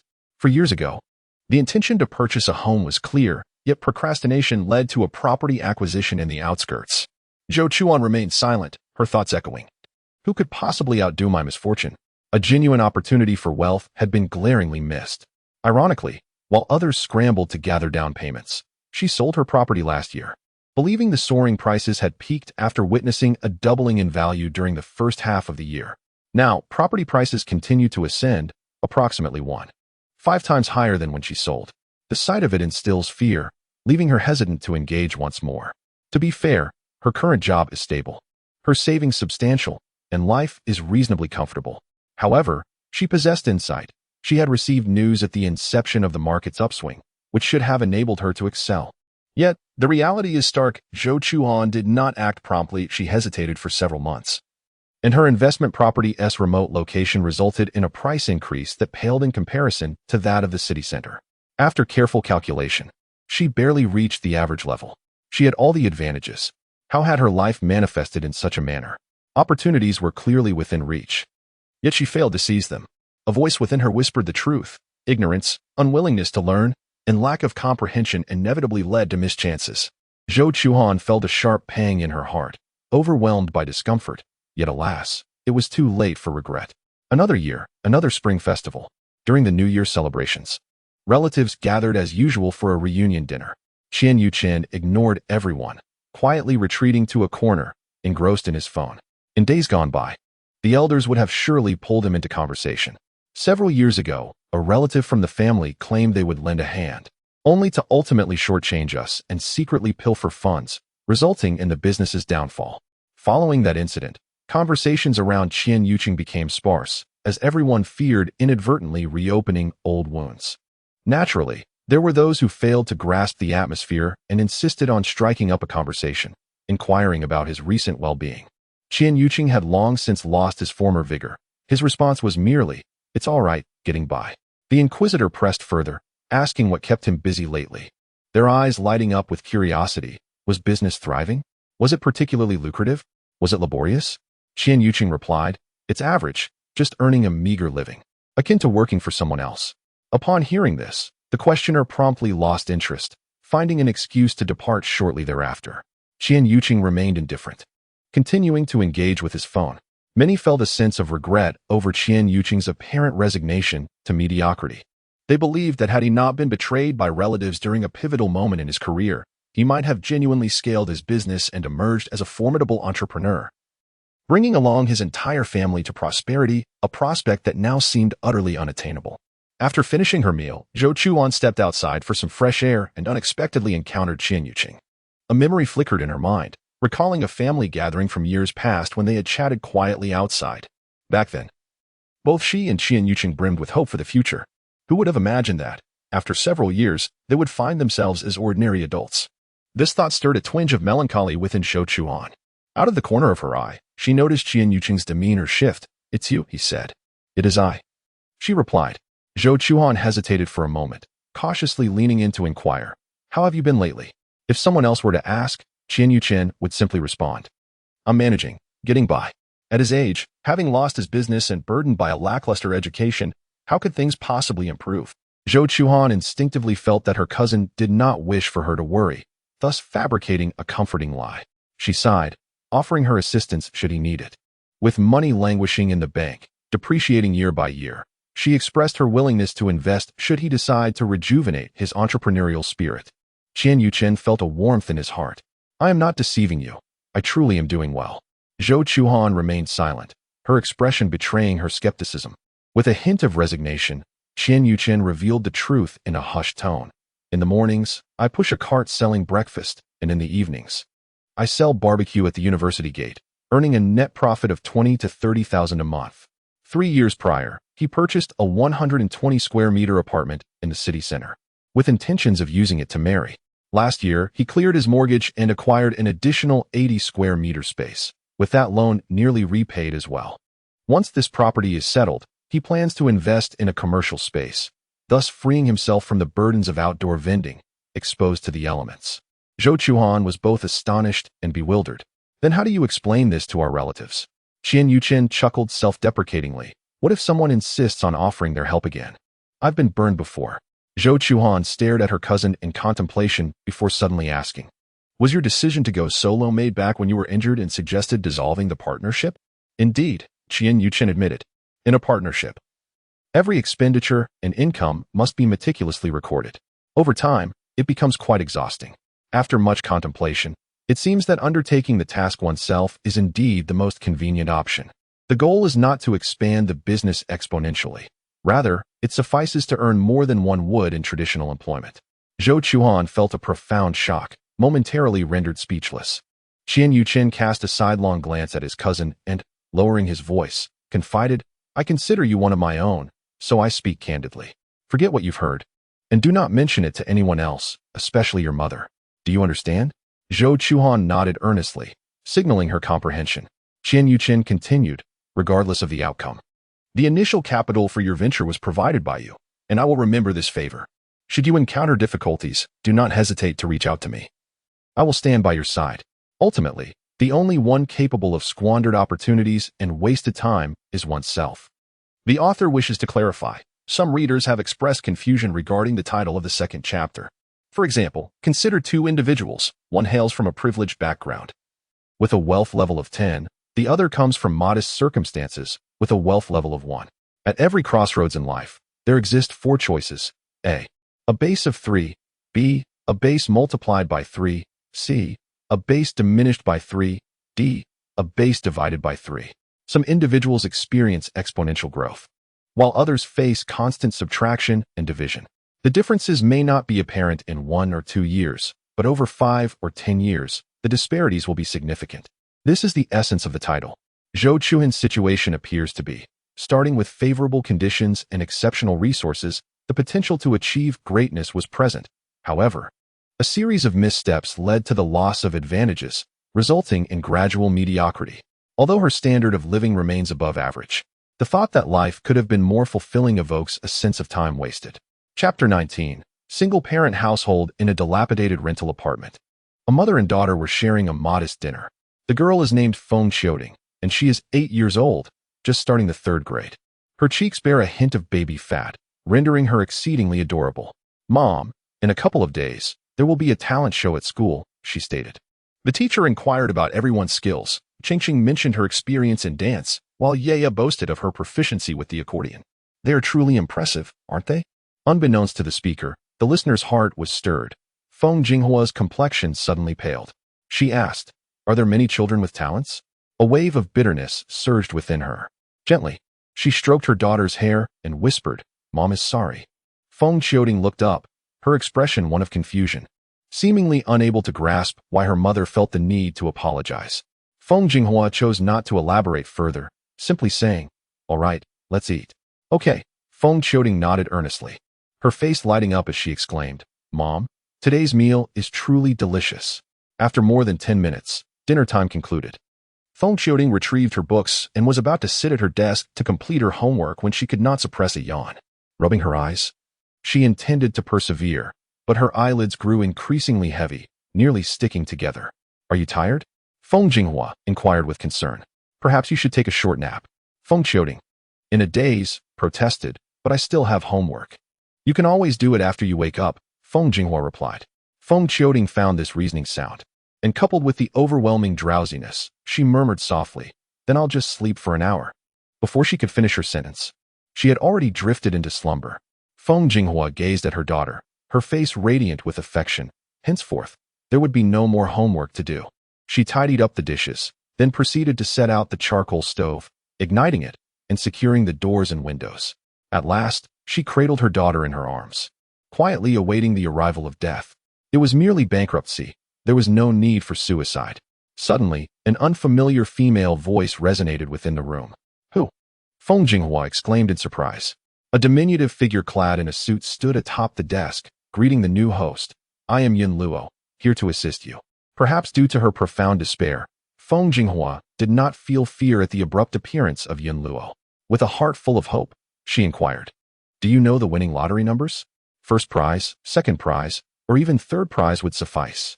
Yin Luo replied, I do not know. Feng Jinghua pressed on, can you turn stones into gold? Can you conjure money from thin air? With a stoic expression, Yin Luo urged, please trust in science, dear host, and refrain from pursuing dubious paths. The very existence of this little figure contradicted the laws of science, yet she earnestly admonished her host, rendering the scene undeniably absurd. Regrettably, Feng Jinghua could not muster a smile. With a sense of disappointment, she remarked, it seems you are unable to assist me. Yin Luo simply responded, host, please regain your clarity. You only need to repay 3,000 yuan, not a debt of several hundred thousand. Feng Jinghua managed a bitter smile to me. Repaying 3,000 is no different from owing hundreds of thousands. Yin Luo replied, as long as you find solace in that. Sitting atop the desk, the little figure pondered whether it might be wiser to seek a new host, for this one not only lacked financial acumen, but was also obstinately self-willed, refusing to heed advice. As her end drew near, Feng Jinghua finally voiced the sentiments she had long buried within her heart. I have been unfortunate since childhood. Luck has never graced me. Growing up in an orphanage, she remained oblivious to the identities of her parents. After enduring great hardship to complete her university education with the aid of student loans, she had hoped that life would become somewhat easier. However, the reality proved to be otherwise. The job she secured offered a meager salary, and with monthly rent, loan repayments, and the cost of living. By the end of each month, not a single penny remained. She entertained the idea that finding a partner to share the burdens of life might improve her circumstances. Yet, just as she managed to repay her student loans and welcomed a child into the world, her husband tragically passed away. Why was misfortune always her companion? Why was life so harsh towards her? What had she done to deserve this? As she expressed her sorrow, she wept openly, like a child. Yin Luo pondered that their encounter must hold significance, and thus, she resolved to provide clarity to the host. She explained that while one cannot choose their origins, they can alter their destiny through perseverance. You are 33 years old, and your daughter is 8, which means you graduated, married, and became a mother within a mere 2 years. The time that should have been devoted to striving and achieving was completely squandered. Had you chosen to pursue further qualifications instead of marriage at that time, your salary could have been 2 to 3 times what it is now. Consequently, you wouldn't have to reside in a dilapidated house, nor would you contemplate suicide over a trifling sum of 3,000. What do you know? Feng Jinghua screamed in hysteria. I wake up at 5:20 every morning to prepare breakfast for my daughter. At 6:30, I drop her off at school. And by 7 o'clock, I rush to my workplace. I start work at 8:30 and remain tirelessly occupied until 5:30, often needing to work overtime. I live this exhausting life, and you dare say I do not strive? As she spoke, Feng Jinghua's emotional state unraveled. She covered her face with her hands, softly sobbing, wishing it had been her who had perished instead. Yin Luo remarked, in truth, you need not burden yourself. It was your erroneous decision that led you to this predicament. The words of the suited figure were met with skepticism by Feng Jinghua. At that moment, she found herself enveloped by negative emotions, yearning to escape this callous world. Yin Luo continued, if you fear not death, why not attempt to heed my counsel? After all, you possess nothing. There is little left to lose. Feng Jinghua's resolve began to waver. Yin Luo added, consider your daughter. She is still so young. The world is vast, and she has yet to truly explore it. Upon hearing this, Feng Jinghua wept anew, lamenting, with a mother like me, what future can she possibly have? Her life is destined to be less than others. It would be better to leave this world together. The underlying sentiment clearly expressed her desire to spare her daughter from suffering alone in this realm. Yin Luo earnestly replied, if you so wish, you can become the mother she would take pride in. For a moment, silence enveloped the room, punctuated only by the intermittent sounds of weeping. After some time, Feng Jinghua finally inquired, can you truly assist me? After a prolonged pause, she wiped her tears and resolved, Very well. I shall follow your guidance and try once more. The system was indeed correct. The situation could hardly worsen, and there was little to fear. At worst, she could simply postpone her demise for a few days. With this thought, she rose to extinguish the charcoal stove and open the window. How is your daughter? Yun Luo asked. Feng Jinghua glanced around before responding. She is fine. There was a sedative in her meal, and she is currently asleep. Yun Luo, that's good. After a brief period under the influence of sleeping pills, Feng Qiuting awoke 2 hours later, quietly attending to her homework. Feng Jinghua, lost in thought, struggled to conceive a solution that could liberate her from her predicament, aside from the fantasy of sudden wealth. A sleepless night ensued. The following morning, Feng Jinghua rose early, prepared her daughter, and sent her off to school.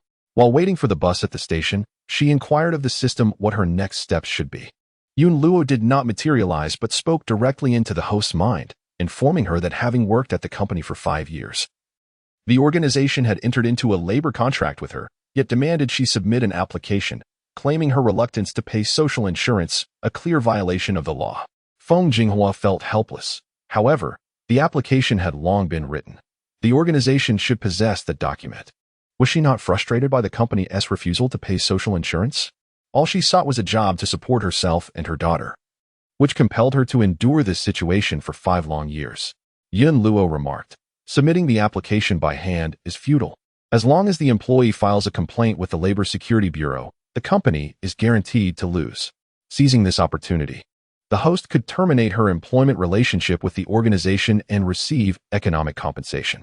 The compensation is calculated based on the duration of the employee's service, with 1 month's salary awarded for each completed year. For those working between 6 months and a year, it is calculated as 1 year.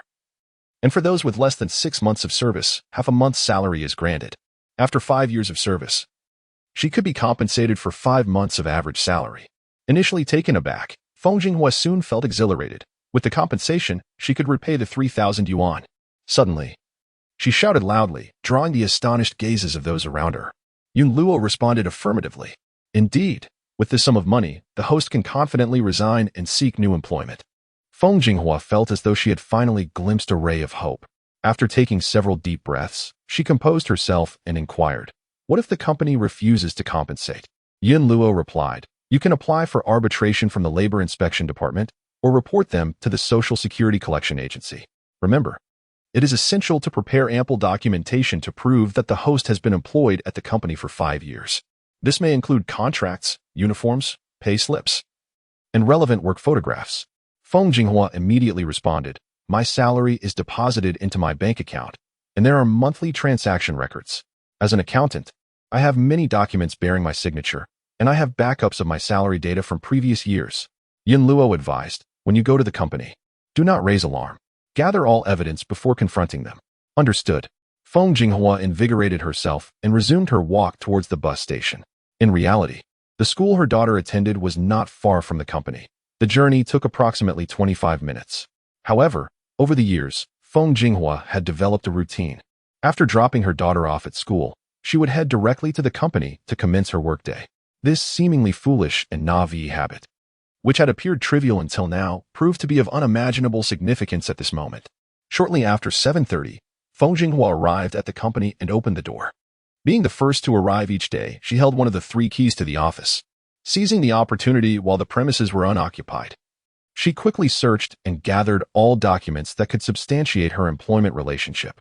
The author has something to express. In certain situations, regardless of whether the fees are high or low, having a company willing to accept payments is commendable.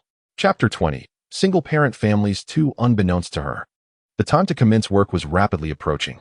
Feng Jinghua diligently backed up her documents and tucked the paper files into her bag, subsequently taking her seat and feigning nonchalance. Just as she finished organizing, her colleague Hanning entered with an air of grace, immediately inquiring, I heard you lost your wits yesterday and mistakenly transferred an additional 3,000. How could you be so careless? The mere mention of this incident made Feng Jinghua's teeth grind in frustration. After completing her tasks the previous day, she was ready to take a break when Hanning, without hesitation, thrust a portion of her workload onto Feng, asserting that colleagues should assist one another. Having worked together for 3 years, Feng Jinghua had never witnessed Hanning extend a helping hand during her busy moments. The notion of mutual assistance felt like a cruel joke. Although Feng harbored intentions of offloading the work, Han Ying's barbed remarks proved disarming. In just a few exchanges, Feng found herself unable to withstand the pressure. Ultimately, she needed to support her family and provide for her child, lacking any savings to bolster her confidence. In contrast, Han Ying had the luxury of local roots, residing with her parents and devoid of any pressing concerns. When the two were pitted against one another, it was clear that Feng, who was more eager to retain her job, would inevitably falter. If I must help, so be it. After all, I have assisted before, Feng resolved, rationalizing her acquiescence as an act of kindness. Little did she know that her prolonged deprivation of restful sleep had left her drained, and in a moment of carelessness, she had erroneously transferred 9,500 instead of the intended 6,500. Regrettably, even after multiple reviews, she failed to catch the mistake before confirming the transaction. Naturally, the accountant would be liable for any misapplied payments resulting from their own oversight. Feng Jinghua selflessly offered assistance without expecting any compensation, only to find herself ensnared in a dire predicament, incurring a debt of 3,000, leaving her utterly at a loss for recourse. To make matters worse, her meager salary coupled with excessive expenditures rendered her incapable of repaying the owed amount to her company. As despair enveloped her thoughts, Feng Jinghua contemplated a tragic escape from this world, bringing a basin of charcoal to carry out her intentions. Fortunately, the timely intervention of a system averted this impending tragedy. At that moment, when Han Ying brazenly brought up the subject, Feng Jinghua's anger surged uncontrollably. One must speak with a clear conscience. Why did I err? Was it not because you forcibly assigned me tasks that were rightfully yours? Han Ying's expression hardened as she desperately distanced herself from the situation, exclaiming, Sister Feng, do not unjustly shift the blame. Witnessing my overwhelming workload, it was you who volunteered to assist. Now that you have faltered, you cast the blame upon me? Such a distortion of truth. Such cunning words. You are truly a petty person. Feng Jinghua trembled with indignation. Yun Luo interjected at an opportune moment, advising that the other party was not interested in rational discourse, but rather in deflecting responsibility onto her, rendering further discussion futile. Shall I simply let this pass? Feng Jinghua lamented. Yun Luo replied, such individuals abound in the workplace. Encountering her is merely your misfortune. Your failure to assertively refuse assistance has exacerbated the situation. Feng Jinghua bit her lip, silently pondering, what now? Yun Luo suggested, proceed according to plan. Citing the company's failure to contribute to social insurance as grounds for terminating the employment relationship, while also securing 5 months of economic compensation, she continued. As for Han Ying, her habitual laziness will inevitably teach her a lesson in life. Upon hearing this, Feng Jinghua felt a slight lift in her spirits. Observing the silence of the other party, it appeared that Han Ying was resigned to her misfortune, ready to swallow her silent defeat, allowing a sense of relief to wash over her. In the morning, the manager approached to hold someone accountable. Feng Jinghua honestly admitted her mistake, stating it was a momentary lapse in judgment. I will find a way to make up the 3,000 I overpaid. The manager retorted, make sure to compensate it promptly. Let this be a lesson. Han Ying feigned concern, saying, Sister Feng comes from a humble background. How can she possibly repay 3,000? The manager shot her a glance, suggesting, or perhaps you would like to cover for her. Han Ying immediately fell silent. Put some effort into your work, the manager admonished before turning to leave. After a few days of waiting for the compensation, Feng Jinghua was instead met with a labor lawsuit. The manager summoned her to the office. Did you file a complaint with the Labor Protection Bureau, claiming the company does not provide insurance for its employees? Yes, Feng Jinghua replied, feeling a surge of anxiety as she was questioned alone. However, thinking about the 3,000 she owed, she mustered her courage to confess. After all, there's no way out. What is there to fear? The manager was perplexed. In his eyes, Feng Jinghua had always been honest and never caused trouble. It made no sense for her to suddenly betray the company. He knew well that becoming embroiled in labor arbitration was undesirable. Any litigation would require the company to disclose the matter publicly, which could adversely affect its operations, such as recruitment and business dealings. Yun Luo, perched on her host's shoulder, urged her to speak the truth. Following the system's guidance, Feng Jinghua recounted the entire sequence of events in detail. She concluded, I do the work of 2 people and have never seen a raise. Yet when something goes wrong, I am held entirely responsible. I cannot produce 3,000 yuan at the moment. However, if labor arbitration occurs and economic compensation is awarded, I would be able to repay that amount. The manager, adopting a conciliatory tone, proposed that perhaps we could resolve this matter privately if I were to withdraw the labor arbitration. Instead of compensating 3,000 yuan, they would provide me with 6 months' salary. How does that sound? Feng Jinghua's eyes brightened at the offer, nearly prompting her to accept immediately. Fortunately, reason prevailed, urging her to seek the system's counsel before making a decision. Yun Luo stated that the evidence was ample. If the host pursued labor arbitration, the company would be required to compensate for the insurance contributions of the past few years, in addition to paying 5 months' salary. Yun Luo further noted that the social insurance included pension and medical coverage, which would prove invaluable as the host aged. Feng Jinghua retorted, I can hardly survive at present. What future is there to consider? After a brief moment of silence, Yun Luo conceded that, given the host's current circumstances, a private resolution was indeed more suitable. Should I agree then? Upon receiving the system's endorsement, Feng Jinghua acquiesced to the manager's proposal. With mutual understanding, both parties exhaled in relief. For the company, withdrawing the labor arbitration meant avoiding public scrutiny. For Feng Jinghua, she was relieved of the 3,000 yuan obligation and additionally secured a compensation of 2,500 multiplied by 615,000, exceeding her expectations. With this newfound financial support, she now had the luxury of time to seek new employment. The agreement was reached, and the manager swiftly assisted Feng Jinghua in completing her resignation procedures, while simultaneously transferring the agreed-upon financial compensation to her bank account. Upon receiving the funds, Feng Jinghua cheerfully bid farewell to the manager and promptly proceeded to withdraw her complaint at the Labor Protection Bureau. After finally sending off this formidable presence, the manager felt an immense sense of relief. Leaning back in his chair for a moment, he issued a series of new directives, starting next month. The company would provide social insurance for each formal employee. In a bid to reduce expenses, all departments would undergo personnel streamlining, implementing a last-in-first-out policy. Hanning's poor work ethic had resulted in unnecessary losses for the organization.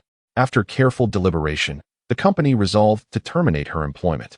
As she walked along the street, Feng Jinghua felt dazed, nearly convinced she was dreaming. No, 3,000 yuan would not need to be compensated, and the company was additionally offering 15,000. Such fortunate circumstances were beyond her wildest dreams. How could everything have been resolved so effortlessly? Feng Jinghua pondered in bafflement.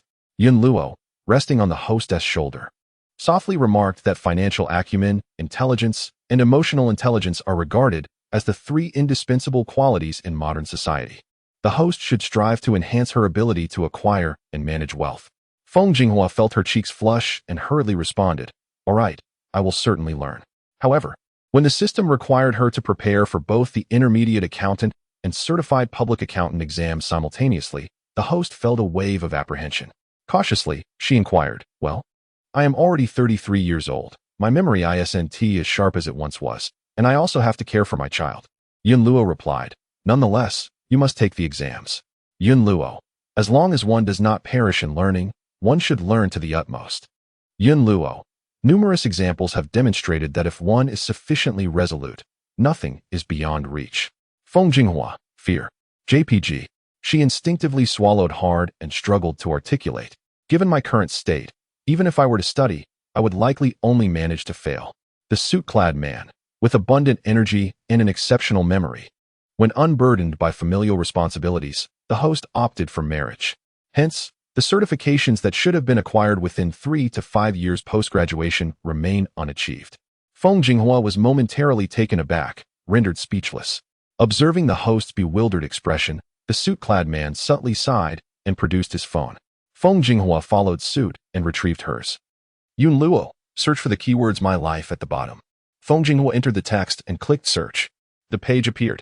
Upon a cursory glance, Feng Jinghua discerned that it was the title of a book. The author, a member of the middle class, had utilized 2 months' worth of living expenses as seed money, feigning poverty to personally experience the lives of those at the bottom. The underprivileged lack specialized skills and can only rely on selling their labor to make ends meet. This implies that working 8 hours a day yields a meager income. Even with frugal living, it is insufficient to cover all expenses. Moreover, life is fraught with unpredictability, often marred by illnesses such as fevers, colds, or gum infections. At the end of the first month, the author realized that expenses exceeded income. She was compelled to consider taking on a second job in addition to her primary occupation. However, mere days later, the author found herself overwhelmed. Both jobs required physical labor, and her body could scarcely endure the strain. Later, it reached a point where enduring without pain medication became impossible. Yet, the impoverished have no privilege to fall ill. On one hand, medical expenses constitute a significant financial burden. On the other, taking leave for rest would further diminish the meager salary. To earn more, the author is compelled to toil 7 days a week, relying on overtime for additional income. Even so, this merely allows for a precarious equilibrium between earnings and expenditures. Should illness strike, the rising rent transforms into an insurmountable deficit. While credit cards might offer a temporary respite, the disparity between income and expenses leads to an ever-growing mountain of debt, akin to a snowball effect. Alarmingly, whether as a restaurant server, domestic worker, or supermarket clerk, the wages remain dismally low, regardless of the job.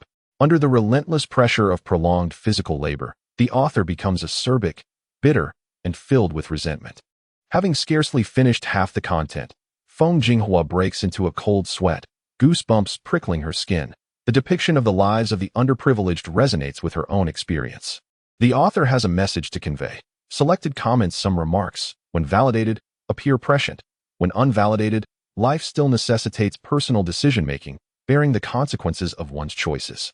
Why emphasize the importance of making one's own decisions? Being entrenched in the situation, one cannot discern the validity of others' advice. The correctness or incorrectness of such advice often only becomes apparent after many years. My mother was eager to purchase a house back then. The renovation cost $180,000. By the time we moved in, the property value had nearly doubled. Critical junctures truly matter. Had my mother not acted decisively, our family's circumstances would surely not be as comfortable as they are now. In high school, I urged my mother to invest in real estate. Yet after a decade of persuasion, it proved futile. The soaring property prices did not resonate with her at all, causing me great frustration. Years ago, many individuals amassed wealth through real estate investments, but the current market dynamics suggest that such an approach is not guaranteed. It is advisable for those lacking self-discipline to consider fixed-term savings, as keeping funds in platforms like Uebao may lead to impulsive expenditures. During economic downturns, individuals lacking proficiency in their fields are often the first to be dismissed. My Life at the Bottom of the Social Ladder is aptly titled, authored by an American. To clarify, for the sake of understanding, I have used real estate as an example for initial investment discussions. Currently, property prices across the nation remain elevated, rendering prior experiences obsolete. Navigating the entire labor arbitration process can be cumbersome, and typically, disputes are resolved through private negotiations. Chapter 21. Single-parent families Yun Luo. Some assert that the impoverished remain so due to a lack of diligence. However, this is not the case. Yun Luo. Exhaustive labor merely allows one to meet expenses. After a full day of toil, the desire to learn dissipates, replaced by the urge to succumb to sleep, ultimately leaving one trapped in a cycle of despair. Yun Luo.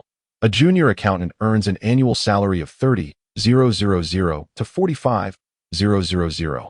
A mid-level accountant, $60,000 to $90,000. And a certified public accountant, $100,000 to $300,000. Is the workload of a certified public accountant truly 2 to 3 times that of a mid-level accountant, or 4 to 7 times that of a junior accountant? Yun Luo. Mastery of advanced professional skills enables one to earn effortlessly and with ease. Upon hearing this, Feng Jinghua experienced a moment of clarity. It is indeed about the hourly wage.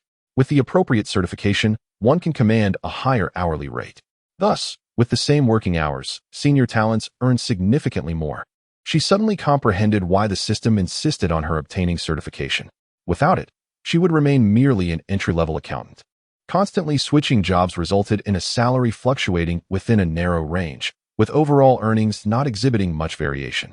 However, acquiring certification, even if it meant merely becoming a mid-level accountant, would greatly elevate her earning potential beyond her current upper limit. In that moment, Feng Jinghua felt a surge of urgency, her heart racing with realization. Feng Jinghua fell silent.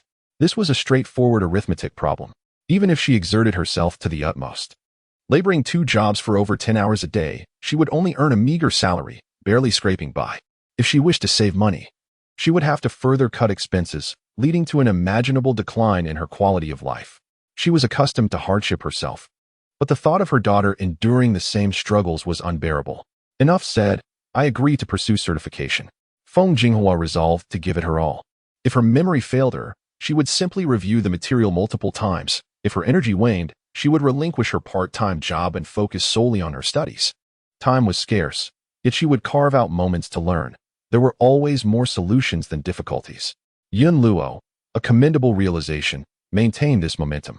Feng Jinghua was remarkably proactive. Once she resolved to pursue certification, she immediately rushed to the bookstore to purchase study materials, then resigned from her evening job. To diversify her income sources, she clandestinely took on work at another small company. The tasks were tedious and the pay was low, amounting to only 800 yuan a month. In truth, Feng Jinghua had long recognized the disproportionately low return on her part-time endeavors. Yet, unable to find other work and facing dire financial constraints, she had no choice but to persist.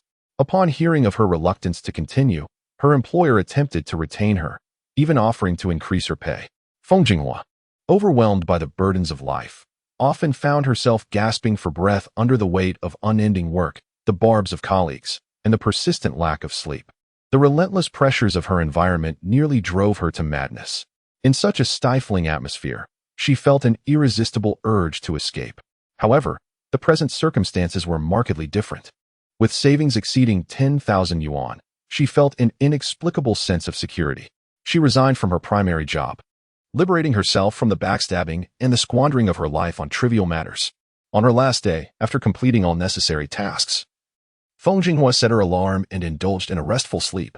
Upon awakening, she felt rejuvenated, her entire demeanor transformed. It was then that she truly appreciated the bliss of a leisurely life. Yet, the stark reality remained. One requires financial means to sustain a basic existence. Without money, comfort is fleeting. Only with both wealth and leisure can one genuinely relish life. The significance of financial stability weighed heavily on Feng Jinghua's heart, stirring deep reflections. That evening, after dinner, Feng Qiuting diligently pulled out her homework to complete it. Meanwhile, Feng Jinghua busied herself with household chores. It was not until 7 o'clock that she found the time to retrieve her books and commence her studies. Feng Qiuting, noticing her mother's scholarly pursuits, was filled with curiosity. Did her mother also need to study? Indeed, Feng Jinghua replied with a hint of bitterness, lamenting that she had not taken her education seriously in her youth and now had to make up for lost time. As she spoke, she used herself as a cautionary tale to educate her daughter, urging her to remember this lesson. When she grows up, she must not follow in her mother's footsteps. Understood? Feng Qiuting nodded, half understanding, aware that she would study diligently. All right, let us continue with our assignments. The room fell silent once more as the mother and daughter busied themselves, one with her homework, the other engrossed in her books and recitations. After more than 10 minutes, Feng Jinghua felt a twinge of exhaustion. Her age had begun to weigh upon her, and her physical condition was no longer what it once was. In the past, after reading something 3 or 5 times, she could effortlessly memorize the content. Yet now, even after 10 silent readings, she struggled to retain the knowledge. A sense of despair crept into Feng Jinghua's heart. In her current state, could she truly obtain the certification? Yun Luo's gentle voice echoed.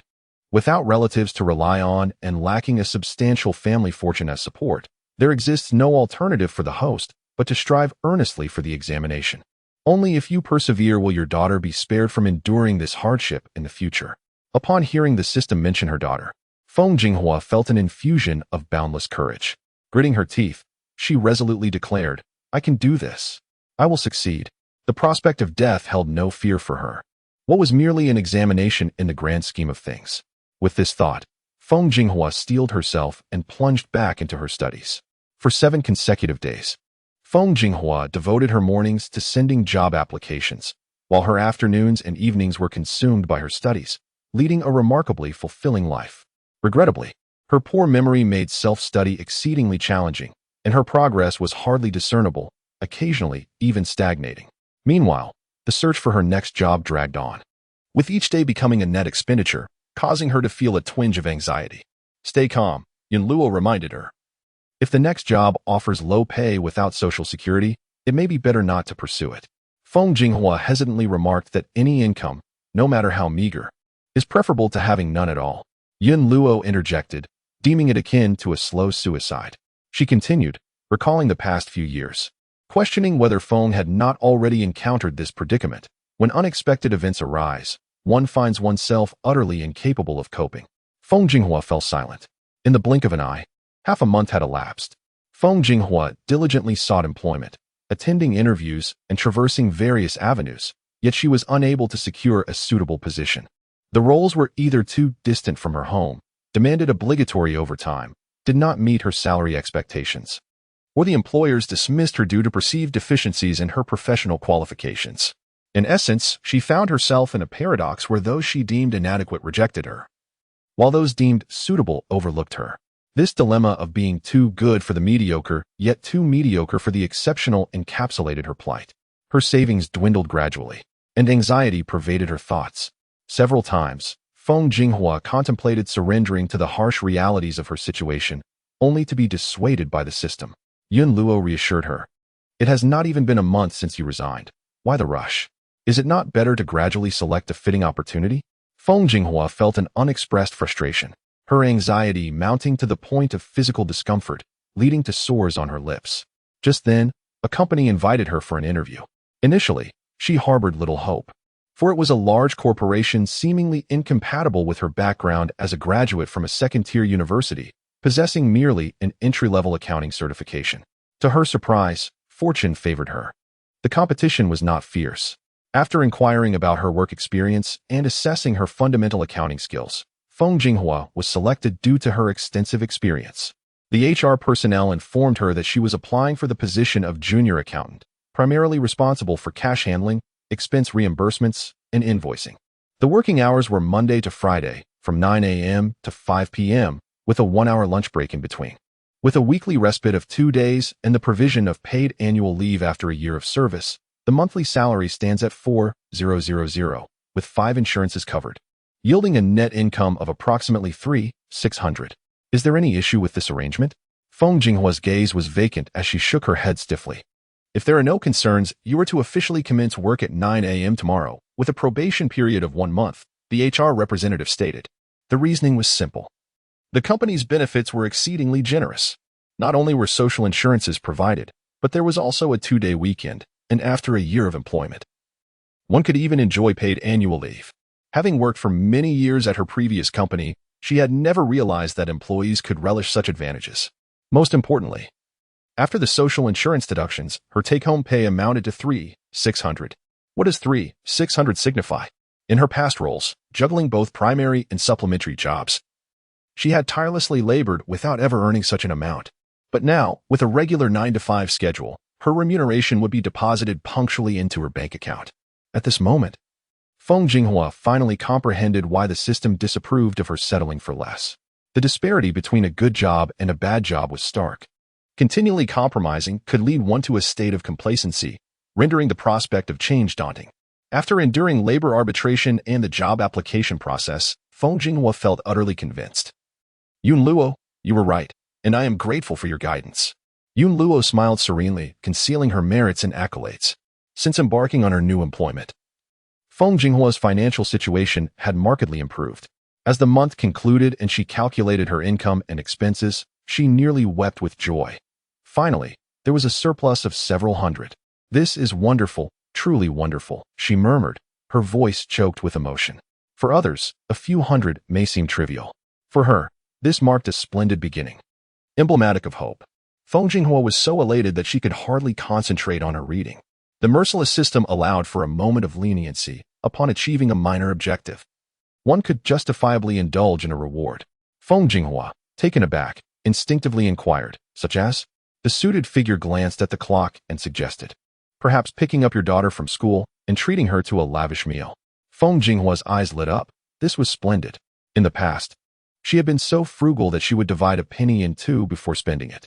When her daughter craved cola, chicken legs, or hamburgers, she could not fulfill those wishes, often resorting to the excuse that junk food was detrimental to health, resolutely denying her daughter's requests. Now, with stable employment and a bit of disposable income, she could finally cater to her daughter's desires. The author wishes to convey. Question: what are the benefits of reading? A. Encountering cases similar to one's own can instill awareness, thus avoiding pitfalls. The author explains, Paid annual leave is available to workers who have been employed for over a year, allowing them a certain period of paid vacation. For instance, if there are matters at home requiring a day's leave, taking personal leave would result in a day's wage deduction. However, utilizing paid leave permits a day off without salary loss. Chapter 22. Single-parent family 4 with a crispy chicken leg in her left hand and a beef hamburger in her right. Alongside a chilled cola and a large serving of fries before her, Feng Qiuting's excited little face flushed with delight. She could hardly fathom that one day her mother would take her to enjoy such treats.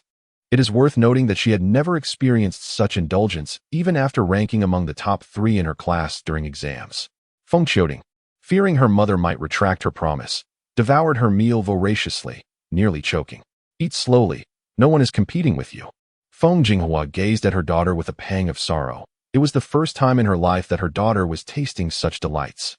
She blamed herself. The ineffectual mother. I'll have some too, she said. Feng Qiuting split the hamburger in half and offered one portion to her mother. Next came the fries, followed by a can of cola. No, mother is not hungry, Feng Jinghua replied, stroking her daughter's soft hair, her eyes glimmering with unshed tears. She whispered, Ting Ting, hold on a little longer. I will strive harder to ensure you enjoy a better life. Feng Qiuting looked up in surprise. What's wrong? Feng Jinghua inquired. Feng Qiuting candidly recounted, Mother didn't say this before. Feng Jinghua paused, taken aback. Before? What did I say? Feng Qiuting set down her chicken leg and mimicked her mother's tone. Ting Ting, you must study diligently. Good grades are essential for entering a prestigious university.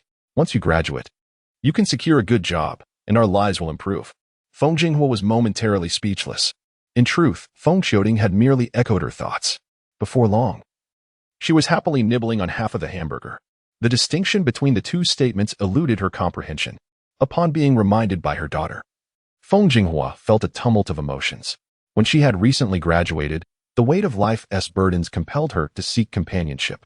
Little did she know that mere days into this newfound life, her husband passed away unexpectedly, thrusting the weight of existence back onto her shoulders. She had believed that having learned from her past misfortunes, she would act more wisely. Yet, unbeknownst to her, she had once again placed her hopes upon her daughter. She had grown weary of striving, and if she lacked the will to fight, how could she expect her daughter to be eager? Who would wish for tranquil times, living a life that was both secure and comforting? Upon reflecting on this, Feng Jinghua fell into silence. From that day forth, she devoted herself more diligently to her studies. She invested all her time outside of work and household chores into learning. Due to the slow progress, she even entirely forsook leisure and entertainment, pretending to be a mere emotionless machine devoted to education. Despite her utmost efforts, the uncertainty of success loomed over her. Why exert herself so? Having missed the prime opportunity for improvement, was her life now destined for mediocrity? Was it not acceptable to acknowledge her ordinary existence? With a new job and a fresh environment, everything began anew, and she would no longer be cornered as she had been in the past. Living a tranquil life was both easy and joyful. Perhaps being ordinary was indeed a blessing. The arduousness of studying weighed heavily on her, instilling a fear of losing her motivation. She implored the system to remind her whenever she became complacent. Her determination to obtain a higher-level certification was resolute, and nothing or no one could deter her. The host's unwavering will to alter her circumstances was met with the system's enthusiastic agreement. Henceforth, Yun Luo provided frequent alerts to the host, reminding her that there exists but one form of heroism, to love life even after recognizing its harsh truths. Currently, all was proceeding smoothly, free from worries. Yet, should illness strike a family member or an economic crisis lead to unemployment, the leisure she enjoyed would vanish. Those who fail to foresee distant troubles are bound to encounter immediate woes. Without sufficient assets accumulated, one lacks the strength to withstand unforeseen crises. To spare her daughter from enduring the same hardships she faced, it was imperative to achieve wealth. You possess the strength to become your daughter's pillar of support. Should you falter, she will not only struggle independently, but will also be burdened with the responsibility of caring for you. Persevere. The future you shall undoubtedly express gratitude for the relentless efforts of your present self. Each word, each phrase, pierced through Feng Jinghua's heart like a dagger. She clenched her teeth, refusing to yield even a fraction of her resolve. Yet, self-study proved to be an arduous endeavor. Certain concepts could not be conquered by sheer diligence alone. Even repeated recitation failed to unveil their meanings, leaving Feng Jinghua in a state of distress. At that juncture, Yin Luo suggested that the host could purchase online video tutorials to facilitate her learning. Feng Jinghua hesitated. These tutorials were priced in the hundreds for the more affordable options and soared into the thousands for the premium ones. Yin Luo countered, stating that if the host were to obtain a certification, her monthly salary could increase by 2,000 or 3,000. Feng Jinghua found herself at a loss for rebuttal. After 2 days of indecision, observing no progress in her studies, she resolutely made the decision to invest in the tutorials. With the guidance of seasoned professionals, the once tedious and obscure knowledge became clear and comprehensible. To avoid wasting her investment, Feng Jinghua diligently replayed the videos, ultimately watching the entire series over 10 times, until she could recite the content almost flawlessly.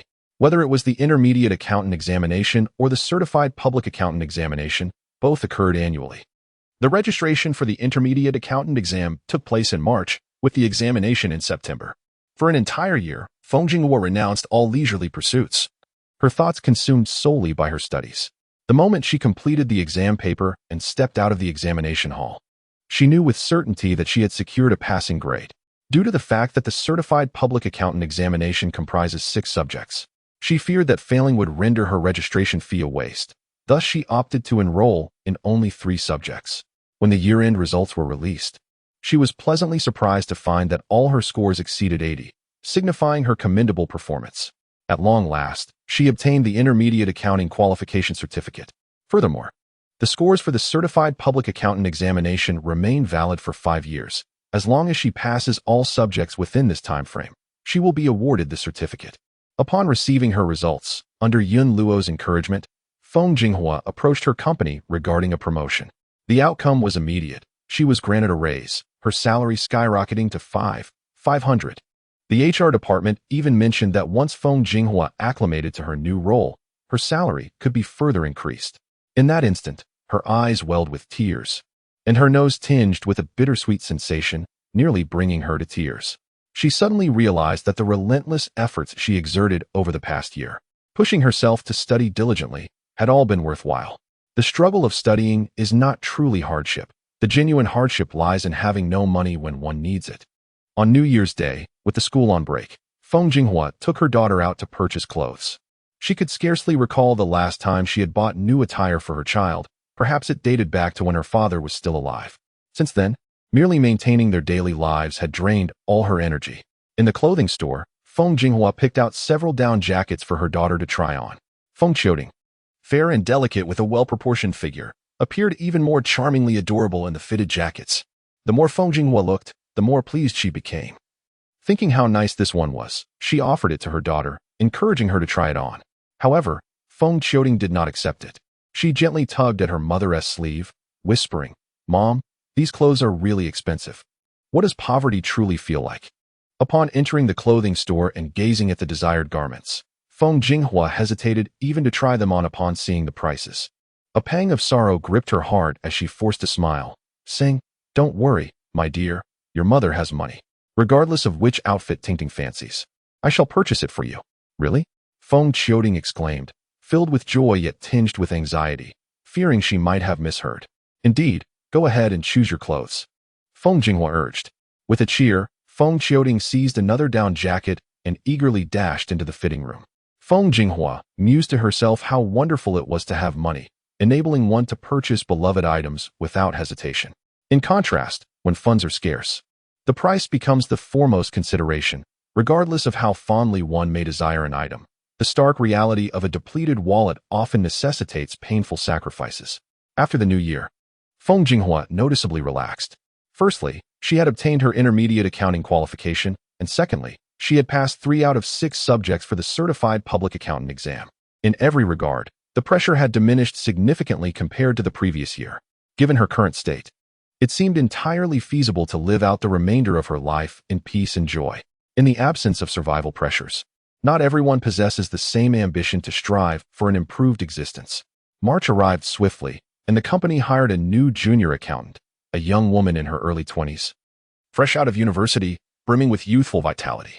However, her pace was exasperatingly slow, resulting in a backlog of tasks that required her to work overtime daily just to keep up. With little work on her plate, Feng Jinghua felt a pang of sympathy for the young girl and contemplated offering her assistance. Yet, Yun Luo appeared just in time to intervene, advising that while guidance was permissible, taking action was not. Why? Feng Jinghua questioned, bewildered. Yun Luo, reflecting on Han Ying, assisting in various matters has inadvertently become your responsibility. Recently, life has been particularly smooth for Feng Jinghua, to the point where she has nearly forgotten the existence of Han Ying. Upon receiving a reminder from the system, an involuntary shiver coursed through her. Though she verbally expressed disbelief, her body remained resolutely stagnant. Initially, she thought that helping once would be inconsequential. Little did she know that Han Ying perceived her as an easy target and subsequently clung to her. Whenever tasks piled up, a portion would invariably be offloaded onto her, regardless of whether she was already overwhelmed. The more Feng Jinghua pondered, the more apprehensive she became, wishing to curl up and pretend to be invisible. Yun Luo, the other party, has just graduated, lacking work experience and familiarity with the workflow. Slow progress is understandable. You can teach her how to enhance her efficiency and complete tasks swiftly and effectively, but you cannot do the work for her.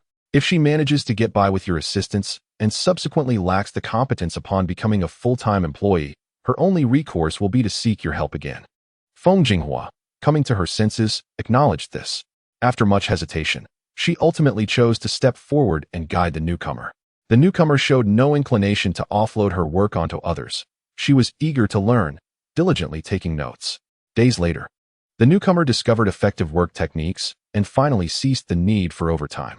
Chapter 23, Single-Parent Family 5. As the new year commenced, Feng Jinghua noticeably became more lethargic. After reading for a short while, she would invariably turn on the television. Initially, she felt a twinge of guilt, desperately seeking excuses. The exam was still months away, so there was no need for urgency.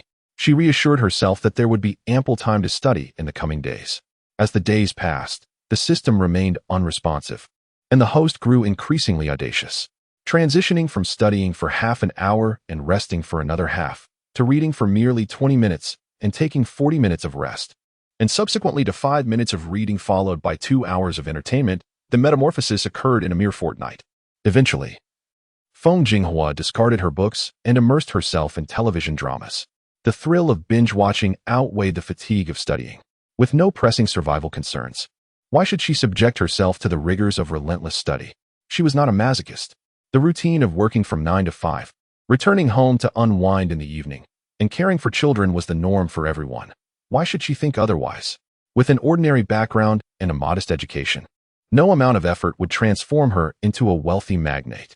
It was better to live a simple, contented life, cherishing each day. The more Feng Jinghua pondered, the more she felt it was reasonable, and thus she embraced her complacency. Yun Luo observed coldly, allowing the host to indulge herself, and sighed faintly within.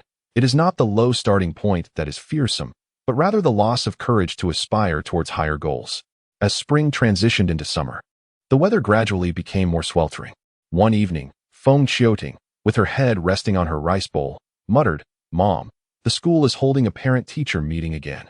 Feng Jinghua paused momentarily. In past years, she had always been absent during such meetings. Over time, her daughter had grown fearful at the mere mention of a parent-teacher conference. However, this time was different. Feng Jinghua smiled gently, asking, "When is it? Tell me, and I will be there on time." "Really?" Feng Qiuting exclaimed, a blend of surprise and joy. "Yes," Feng Jinghua affirmed, affectionately ruffling her daughter's hair, her face aglow with maternal love. "Mom has changed jobs and isn't as busy as before. In the future, when Tingting's parent-teacher conference is held, her mother assures her that she will certainly carve out time to attend." "How wonderful!" exclaims Feng Qiuting joyfully. Following the midterm examinations, the school routinely organizes a parent-teacher meeting to assess the student's academic performance. This marks Feng Jinghua's inaugural attendance at such an event, and she finds herself quite unfamiliar with the proceedings. Under her daughter's guidance, she eventually manages to locate a seat. Upon sitting, she notices several report cards laid out on the desk. As she picks one up for a closer inspection, she discovers scores of 96 in Chinese, 100 in mathematics, and 98 in English, placing her daughter first in the class. "How is it that your child performs so exceptionally well?" inquires the mother seated in front, her envy palpable. "Which tutoring classes does she attend? Did she start learning ahead of her peers back in kindergarten?" Feng Jinghua raises her gaze and notices that the front desk mother's report card reveals scores of 85 in Chinese, 88 in mathematics, and 82 in English, ranking her child well beyond the top 20 in class. Unsure of how to respond, she vaguely replies, "Children can be quite distracted. Once they focus and study earnestly, they'll do just fine." The woman in front appears deeply disheartened, lamenting, "I wonder when my son will finally mature." Pressing him to learn English or calligraphy feels like asking for the impossible. He sees others learning equestrian skills and immediately insists on joining as well. It's utterly exhausting. Upon hearing this, a nearby father resonates with her sentiment. "My child is much the same. When I encourage him to write essays or delve into advanced mathematics, he claims to be interested in martial arts. Does studying martial arts even contribute to his scores in middle or high school? He never considers the practical implications." Another mother chimed in cheerfully, "They are still quite young and do not yet comprehend what will truly benefit their futures. We can simply guide them gradually." Feng Jinghua cast a glance and inadvertently noticed that the report card in the individual's hand bore the word second in the class, which explained her lack of urgency. The parent-teacher meeting had yet to commence, and several parents engaged in casual conversation, quickly becoming acquainted. One inquired, "Which tutoring center did you enroll your child in? Is it expensive? How effective is it?" Another asked, "How does your child excel academically? What study techniques do you employ? How do you teach them?" Upon hearing this, the parents collectively sighed, "You are indeed fortunate. Your child is such a delight." However, despite their envy, they found little value in the educational methods of this parent. Thus, they turned their attention to the mother of the second-ranking student. The lady, gathering her long hair, stated with solemnity, "In our household, discipline is paramount.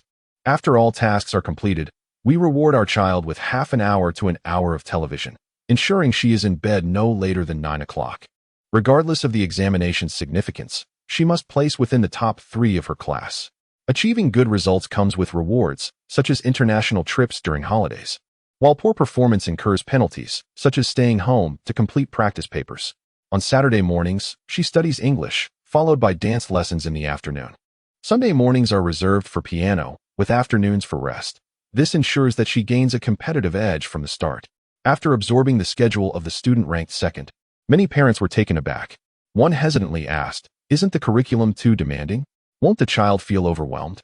The parent of the second-ranked student replied earnestly, "Endurance is essential. All other children are studying, and we cannot allow her to fall behind. Once we navigate through these years, it will be much easier." The student's commendable academic standing is a testament to the efficacy of hard work. Some parents ponder, after years of hard work, reaping lifelong benefits, why not arrange similar opportunities for their children? Meanwhile, Feng Jinghua held her breath, hesitant to voice her thoughts. One child studies English, another practices calligraphy, while yet another hones their essay writing, excels in advanced mathematics, and partakes in martial arts, equestrianism, dance, and piano lessons, even travels abroad. It all seems like events from a parallel universe. At that moment, glancing at the report card, Feng Jinghua inexplicably felt the weight of her subjects, Chinese, mathematics, and English, all performed commendably.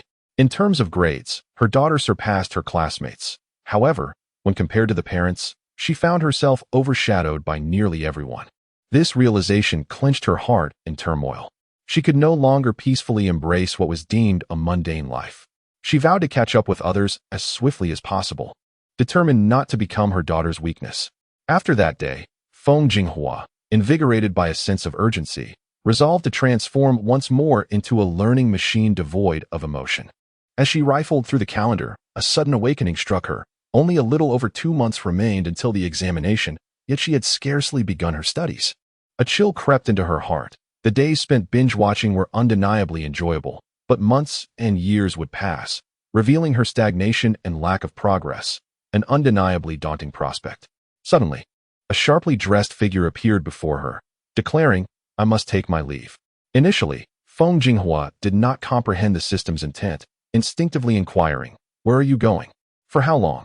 Her mind lingered on the idea of persisting in her studies, reliant on the system's guidance. She desperately needed the system's daily reminders, echoing warnings in her ears. Stunned, Feng Jinghua pointed at herself, her expression one of utter helplessness. "What will I do?" Yun Luo, with an intermediate professional title. Even without a system or the need to take further examinations, the host can still lead a fulfilling life. I can illuminate the path for you, but I cannot substitute your ambition. The choices made at the crossroads of life will ultimately determine what kind of person you will become. Feng Jinghua felt a twinge of unease. She had grown accustomed to the system's constant presence. Regardless of the situation, she could always consult Yun Luo for strategies. Yet now, the system had departed without so much as a farewell. Yun Luo, every encounter is a destined one. Before we part, I wish to offer you a few words of wisdom. Feng Jinghua's eyes were filled with reluctance. Please, go on. Yun Luo, though tempests may arise, one must never abandon hope. Regardless of the circumstances, thoughts of despair must be banished. Yun Luo, before making any decision, consider your daughter. Yun Luo, the most arduous paths are often those that ascend. Hold fast. You and your daughter shall thrive. With a mother like me, Tingting has already begun the race with a considerable disadvantage. No matter how well one fares, it likely pales in comparison to others. Yun Luo tilted her head, contemplating the concept of the starting line, which holds varied interpretations for different individuals. Feng Jinghua was momentarily taken aback. What do you mean? Yun Luo, in my view, the position of a child's starting line is determined by the achievements their parents have fought to attain. Yun Luo, to prevent your child from faltering at the starting line is not merely about ensuring she learns this or that to compete with others. Instead, it is about parents striving relentlessly to amass substantial wealth, thereby granting their children the freedom to choose the lives they desire. The billionaires I am acquainted with establish a family trust fund of 100 million for their children upon birth, calculated at an annual interest rate of 10. This yields an annual income of 10 million. Regardless of whether they engage in music, have a penchant for travel, or excel academically. This sum will be deposited into the child's account punctually each year. With such financial resources, international travel is feasible at any time, without the need to specifically select holidays. Interest in music, art, dance, or martial arts can be pursued freely. If a child is not inclined towards them, they need not partake, and proficiency is irrelevant. Even if a hobby yields no profit and may even incur expenses, if the individual is willing, there is nothing that cannot be done. Feng Jinghua was profoundly astonished. Prior to this, she had never realized that children from other families could live so freely and unrestrained. The annual earnings from a family trust fund surpass what an ordinary person might earn in a lifetime. Feng Jinghua was taken aback, momentarily rendered speechless. Yun Luo remarked, some parents of children are content with mediocrity, engaging in jobs that offer little beyond the horizon, toiling their entire lives for a mere apartment. Yun Luo continued, others exhaust themselves to amass a family fortune, creating a distance that generations of others could scarcely bridge.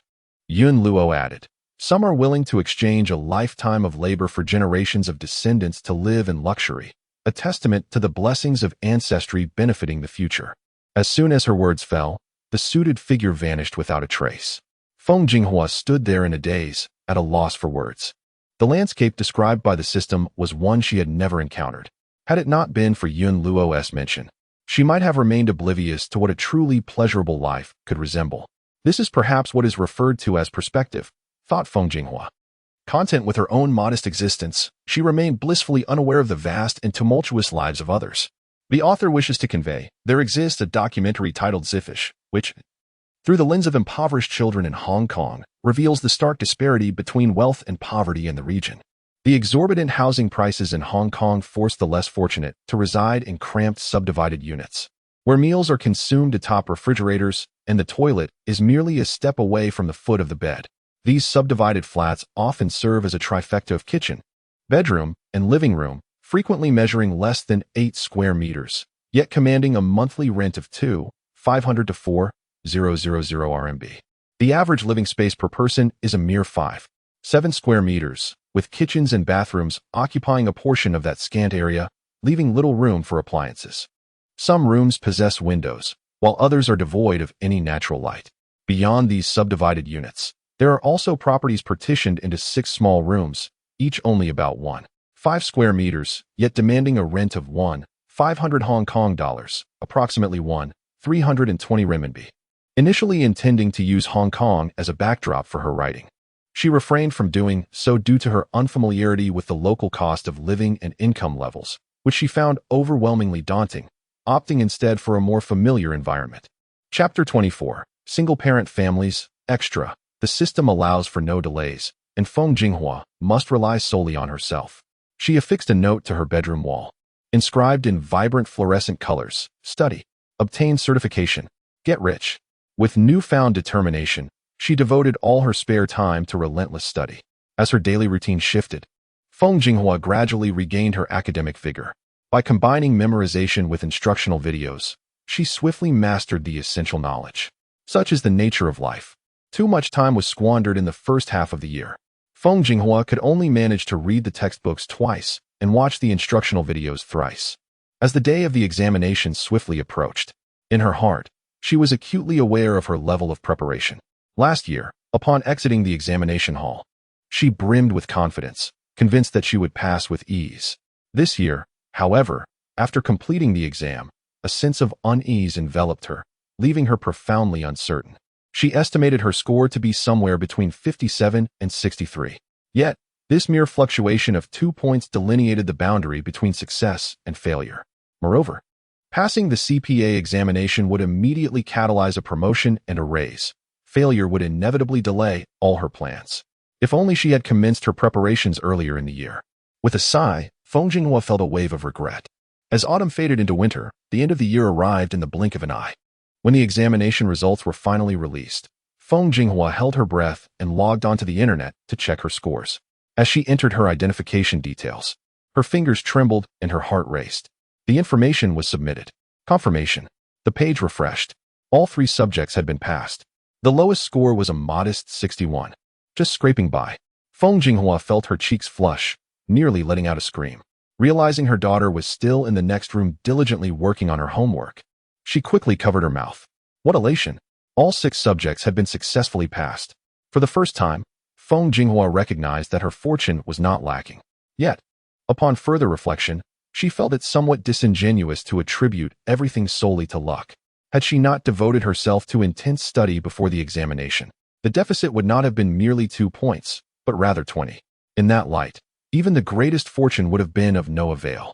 Some multiple-choice questions are difficult to grasp, and the reason one might select the correct answer could very well be due to lingering impressions from training, enabling the subconscious to make the right choice. Nevertheless, decided to cast aside her distractions with a cheerful resolve, declaring that passing was sufficient. Everything else was inconsequential. Acquiring the Certified Public Accountant, CPA, qualification is no trivial endeavor. Attaining a comprehensive qualification certificate allows one to apply for the status of a non-professional CPA. However, one must engage in auditing work for over 2 years before applying to become a professional CPA. From the onset of her preparation for the examination, a full 5 years elapsed before finally secured her CPA certificate. While accumulating work experience, she also managed to obtain her senior accountant qualification certificate. Now, is 38 years old. While her peers begin to encounter midlife crises, she finds herself in increasing demand, with her income rising year after year. At this juncture, her monthly salary combined with her year-end bonus amounts to over $300,000 annually. With the company thriving, the year-end bonuses are substantial, potentially reaching $370,000 or $380,000. Even in years when company performance wanes and bonuses diminish, she can still expect at least $300,000. To entice her, headhunters are willing to offer an annual salary of $500,000, along with promises of equity rewards after 5 years of service. Is intrigued, she refrains from outright rejection, merely stating that she requires time to contemplate the offer. The headhunter agrees. Once the call concludes, weighs the advantages and disadvantages. She has been in her current role for several years, earning a relatively modest income, yet benefiting from excellent perks and a lack of overtime. She enjoys the leisure time to travel or pursue further examinations for self-improvement. The headhunter's offer involves a new company that has only been established for 2 or 3 years. Although the salary is substantial, the workload is both extensive and varied, often requiring a minimum of 3 days of overtime each week, with no upper limit in sight. The only factor causing her hesitation is the equity reward. Should she acquire shares in the company, she could, even without exerting any effort, receive a significant dividend at the year's end. For instance, another certified public accountant in the same firm earns an annual salary and year-end bonus amounting to $360,000, which is comparable to her income. However, due to his earlier tenure and pivotal role within the company, he receives equity rewards that grant him an additional $300,000 to $500,000 in dividends each year. It is impossible not to feel envious. Feng Jinghua has long yearned for such an equity reward. Unfortunately, despite her anticipation, that day has yet to arrive. Just as she was contemplating her next steps, a significant upheaval occurred within the company, with factional disputes escalating fiercely. One faction triumphed while the other retreated, claiming they would establish a new company. The departure itself was not alarming. The true issue lay in the fact that the departing faction took all their loyal subordinates with them. In an instant, the company was shaken by the resignation of its elite personnel. Feng Jinghua considered joining the exodus, but she was a beat too slow. The newly appointed general manager approached her first, delivering a plethora of comforting words, ultimately assuring her that the company would never neglect those who had contributed significantly. Given her tenure and dedication over the years, she was indeed qualified for an equity reward. She had already prepared an escape route, intending to submit her resignation the following day. Yet, with a moment's resolve, Feng Jinghua solemnly declared that, in light of the company's difficulties, she, as an employee, would never abandon it in such trying times. The general manager deeply appreciated the loyalty of long-standing employees. At a moment when a significant number of key personnel had departed and several high-level positions became vacant, he took the initiative to promote Feng Jinghua. She herself believed she had done little to deserve such fortune. It felt as if a pie had fallen from the sky, transforming her into a winner in life. It was only later that Feng Jinghua came to understand the essence of opportunity. Throughout one's lifetime, there are invariably a few occasions when opportunities present themselves. Some require no prerequisites, while others demand qualifications. For instance, the junior accountants within her department were resolute in their commitment to stay, vowing to share the company's fate. Yet, apart from a modest monthly salary increase of 500 yuan, they gained nothing else, let alone equity. Those with the senior accountant qualifications or certified public accountant credentials invariably found themselves rewarded with promotions and raises. Among them, she and another individual reaped the greatest benefits. Possessing both a senior accounting certificate and a CPA license, she outshone the other, who held a CPA and ACA certification.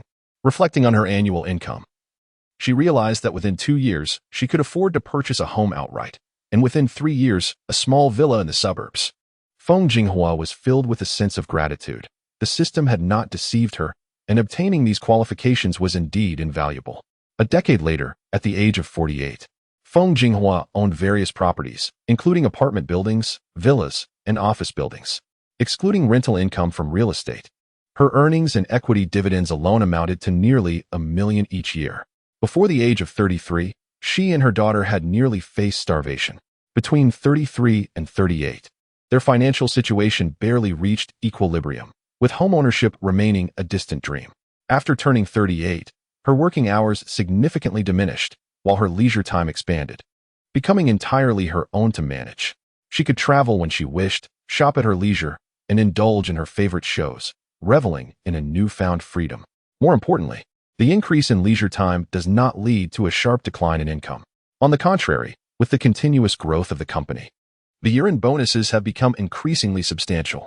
In recent years, even if Feng Jinghua were to resign from her position, as long as she retained her equity in the company, her annual income would exceed 500,000. Standing by the window, she gazed out, taking in the panoramic view of the city. Feng Jinghua pondered. After years of hard work, she felt weary and perhaps it was time to grant herself an extended holiday. After all, during her university days, her dream was to travel the world. Now that she has both wealth and leisure, it is the perfect moment to realize that dream. While lost in thought, her 23-year-old daughter, Feng Qiuting, entered the room. Biting her lip, she softly called out, "Mom." Feng Jinghua snapped back to reality and smiled, inquiring, "Ting, as you are in your final year, have you decided what you want to do after graduation?" Feng Qiuting replied, "I came here to discuss this matter with you." Feng Jinghua, puzzled by her daughter's concerns, reassured her with a smile, "I am not a conservative person. Whether you choose to take civil service exams, pursue further studies, or seek employment, it is entirely up to you." Feng Qiuting lowered her head, unable to meet her mother's gaze, and confessed, "Mom, I want to learn to draw comics." Feng Jinghua was taken aback, struggling to comprehend. "What did you say?" Feng Jinghua stood in stunned silence, trying to process the revelation. I want to become a comic artist." Feng Qiuting spoke rapidly, fearful of losing this opportunity and lacking the courage to voice it again. To put it simply, She wishes to make a living through drawing comics. She could submit work to magazines or serialize her creations online. She understood that the domestic comic industry is currently underdeveloped, making it challenging to sustain oneself. However, isn't it true that our family is not lacking in money? She was particularly perplexed by this sudden notion, as it had never been mentioned before. Mother always emphasized the importance of diligent studies, aspiring for a prestigious university, and subsequently securing a well-paying job with excellent benefits. But could I ever voice such aspirations? Feng Qiuting muttered. If it weren't for the recent years of purchasing both a house and an apartment, I would never have dared to speak up. Feng Jinghua found the idea utterly implausible. Had you ever studied art? Becoming a cartoonist, is there a guaranteed income? Can you, like others, find a company that provides social insurance and housing funds? Feng Qiuting responded point by point, revealing that during her university years, she secretly enrolled in classes to learn. She also joined an art club where seniors imparted their knowledge. A cartoonist is considered a freelancer with no guaranteed income. Typically, one submits work to magazines and is compensated based on the quantity of submissions. Currently, as a newcomer, her earnings were modest, roughly $2,000 to $2,500 per month. There was no company providing benefits. If she wished to contribute to social insurance, she would have to manage the paperwork herself. Feng Jinghua remained staunchly opposed. With patience, she reasoned, can 2,500 yuan a month truly reflect the value of your prestigious degree? You studied accounting like mother. If you diligently pursue certification, your income would be significantly higher. There is no need to engage in such dubious professions. Finally, Feng Qiuting could no longer contain her emotions. She raised her head. Her eyes reddened and erupted in a fit of anger, exclaiming, "Throughout my life, it has always revolved around exams and certifications. I am almost sick of it. Why must I be forced to pursue what I do not love?" With those words, she stormed away in indignation. Feng Jinghua has been a single mother for over 2 decades, and she has just experienced her first argument with her daughter. After Feng Qiuting left, Feng Jinghua leaned against the sofa, lost in silence for a long while. She wished to convey to her daughter that not many people truly cherish their jobs. Most engage in work merely for survival. Beautiful clothes, delectable meals, and a comfortable living environment all require monetary exchange. At over 30 years of age, she began pursuing certifications, dedicating 5 years to this endeavor, during which she nearly abandoned all leisure and entertainment. Was she not exhausted? Yet, for the sake of her daughter and their home, she forced herself to persevere through it all. Had she not made the difficult decision years ago, they would not be enjoying their current good fortune. It is possible that they would still be confined to a dilapidated house, unable to afford medical care, unable to purchase clothes they desire, unable to travel, and reluctant to take time off. Having graduated from a non-prestigious university, she secured a rather unreliable job with no social security, earning a meager and stagnant salary of 2,500. Now, over a decade later, prices have soared, and the average salary has doubled. Her daughter graduated from a prestigious university and is contemplating a freelance career. Without a stable employer to provide social security, her income is precarious. During peak periods, she may earn 2,500 a month, but in lean times, she might struggle to sustain herself. This is utterly absurd.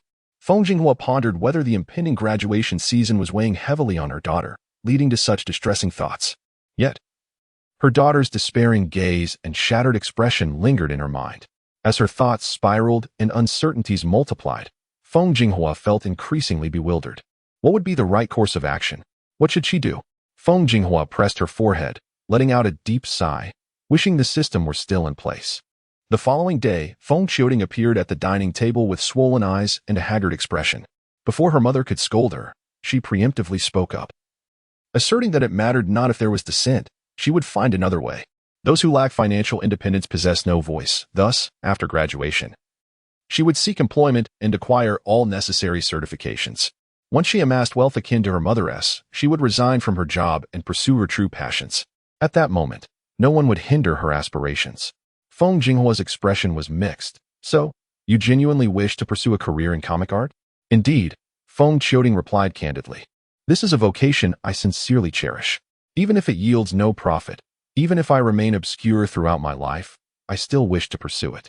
Feng Jinghua felt a weight in her heart, sighing pensively, "First, have your breakfast. Later, take your identification and accompany me outside." "Mother?" Feng Qiuting responded, puzzled, gazing at her mother in confusion. However, Feng Jinghua remained silent, focusing on her meal. An hour later, Feng Jinghua arrived at the notary office to formalize her decision to gift her daughter the office building and another newly renovated house, both under her name, without compensation. Upon hearing this, Feng Qiuding was instantly taken aback. She understood that the office building was her mother's most valuable property. Colleagues at the company had fervently claimed that property prices would soar and that the office would only appreciate further. Enchanted by the prospect, her mother, having some spare funds, had invested $2 million to purchase a floor. Yet, little did they know, the prices plummeted shortly after the purchase. Years passed. 1, 2, 3. Yet property prices continued their relentless decline. A colleague, unable to endure the strain, resigned to misfortune and sold off their office building. Upon calculating the rental yield, which stood at a modest 3 to 4, akin to the interest from a bank, my mother found solace in holding on to it. Feng Jinghua reassured her daughter, stating that with their own home and the rental income from the office, no matter what adversities arose, life would inevitably carry on. You have always been sensible, bringing peace of mind. The path ahead is yours to navigate. I am growing old, and this emerging industry of comics eludes my understanding. There is only so much I can assist you with. Before she could finish her thoughts, Feng Qiuding embraced her mother, overcome with emotion. Mom, you are the best mother in the world.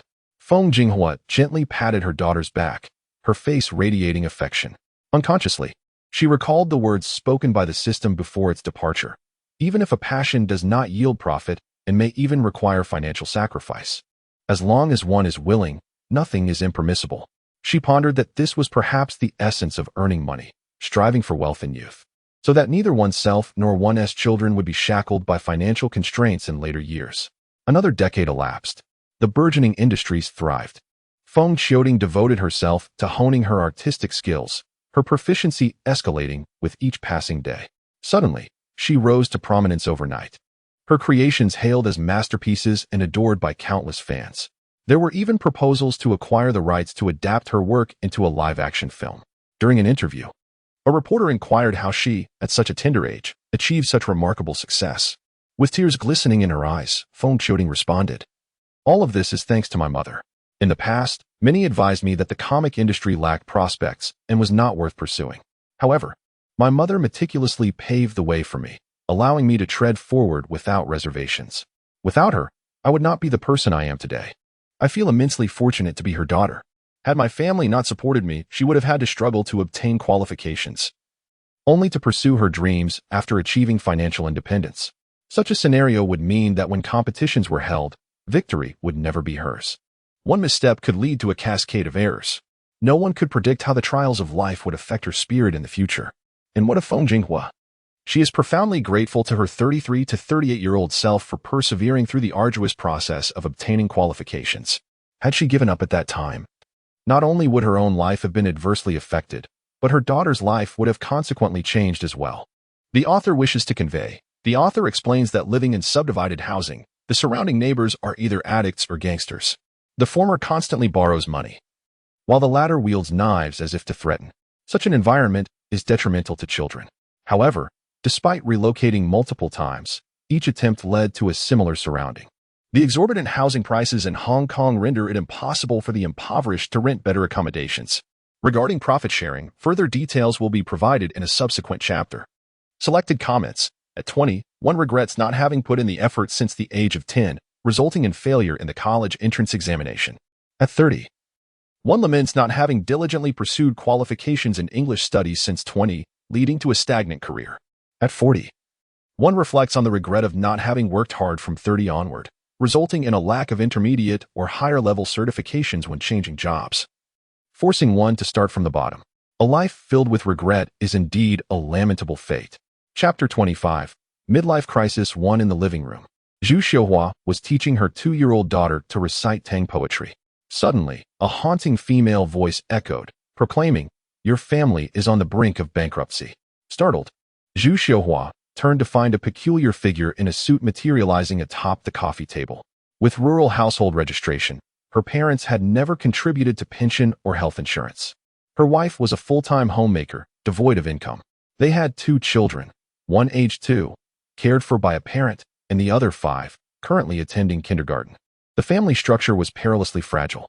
Protectively shielding her daughter, Zhu Xiuhua hurled a cushion toward the strange figure. What are you? The cushion effortlessly passed through the suited individual, landing on the floor. The figure earnestly introduced itself. I am Yun Luo, here to assist the host. Unnecessary. Zhu Xiuhua's expression turned wary. Leave at once. Yun Luo insisted. I am here to help. Be a bit more courteous, Yun Luo added. Or I might refuse to assist you. Courteous? How naive. Zhu Xiuhua scoffed. There is only one person working in this household, but my husband is exceptionally capable. He earns as much as several individuals combined. To claim bankruptcy in broad daylight, who do you think you are intimidating? Let me assure you. We will not only avoid bankruptcy but thrive, infuriating you further. Yun Luo remarked, clearly, you lack the scars of capitalism. Bored with the exchange, she vanished. Confident that life would soon teach the host a lesson in humility. With the unwelcome presence finally gone, Zhu Xiuhua secretly exhaled in relief. She rose swiftly, cradling her daughter as she ventured away, lulling her daughter to sleep, fetching her son from kindergarten, and shopping for groceries to prepare dinner. The evening had arrived before she realized it. Jiang Guiyun remarked, Indeed, I have not been busy lately and do not require overtime. That is fortunate, Zhu Xiuhua replied, setting the table while murmuring, Your company may have its merits, but when things get hectic, they fail to regard employees as human beings. The 996 work schedule is one thing, but there are times it stretches to 8,107, without consideration for whether employees can endure it. Jiang Guiyun lowered his head, mumbling, Earning a living is undoubtedly arduous, but it cannot be from 8 in the morning until 10 at night, working 7 days a week. The children hardly see you more than a few times a week. They are nearly forgetting what you look like. Zhu Xiuhua expressed her grievances deeply. Jiang Guiyun found a seat and said, Well then, let us eat. This afternoon, Zhu Xiuhua had encountered a peculiar incident, leaving her unsettled. Noticing her husband's reluctance to discuss further, she cast a suspicious glance his way, asking, What is the matter? A certain possibility crossed her mind, and her heart sank. Old Jiang, is work going well? It wouldn't be. Stop with the baseless conjectures, Jiang Guiyun replied, his face etched with fatigue, having labored all day, lacking the energy for idle chatter. Then let me serve you a bowl of soup. You are the pillar of this family. You simply cannot falter. Zhu Xiuhua said as she handed him a generous bowl of bone broth. Jiang Guiyun accepted it, placing it aside to drink later.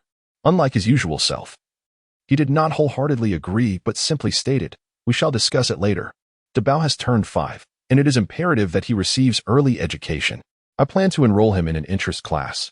Before I could finish my thought, Jiang Guiyun interrupted me irritably, questioning the necessity of spending money on such pursuits. Zhu Xiuhua was taken aback at first, then put down her chopsticks and retorted, Your parents wish to travel, yet your son requires preschool education. This money is not being spent on me, so why direct your ire towards me?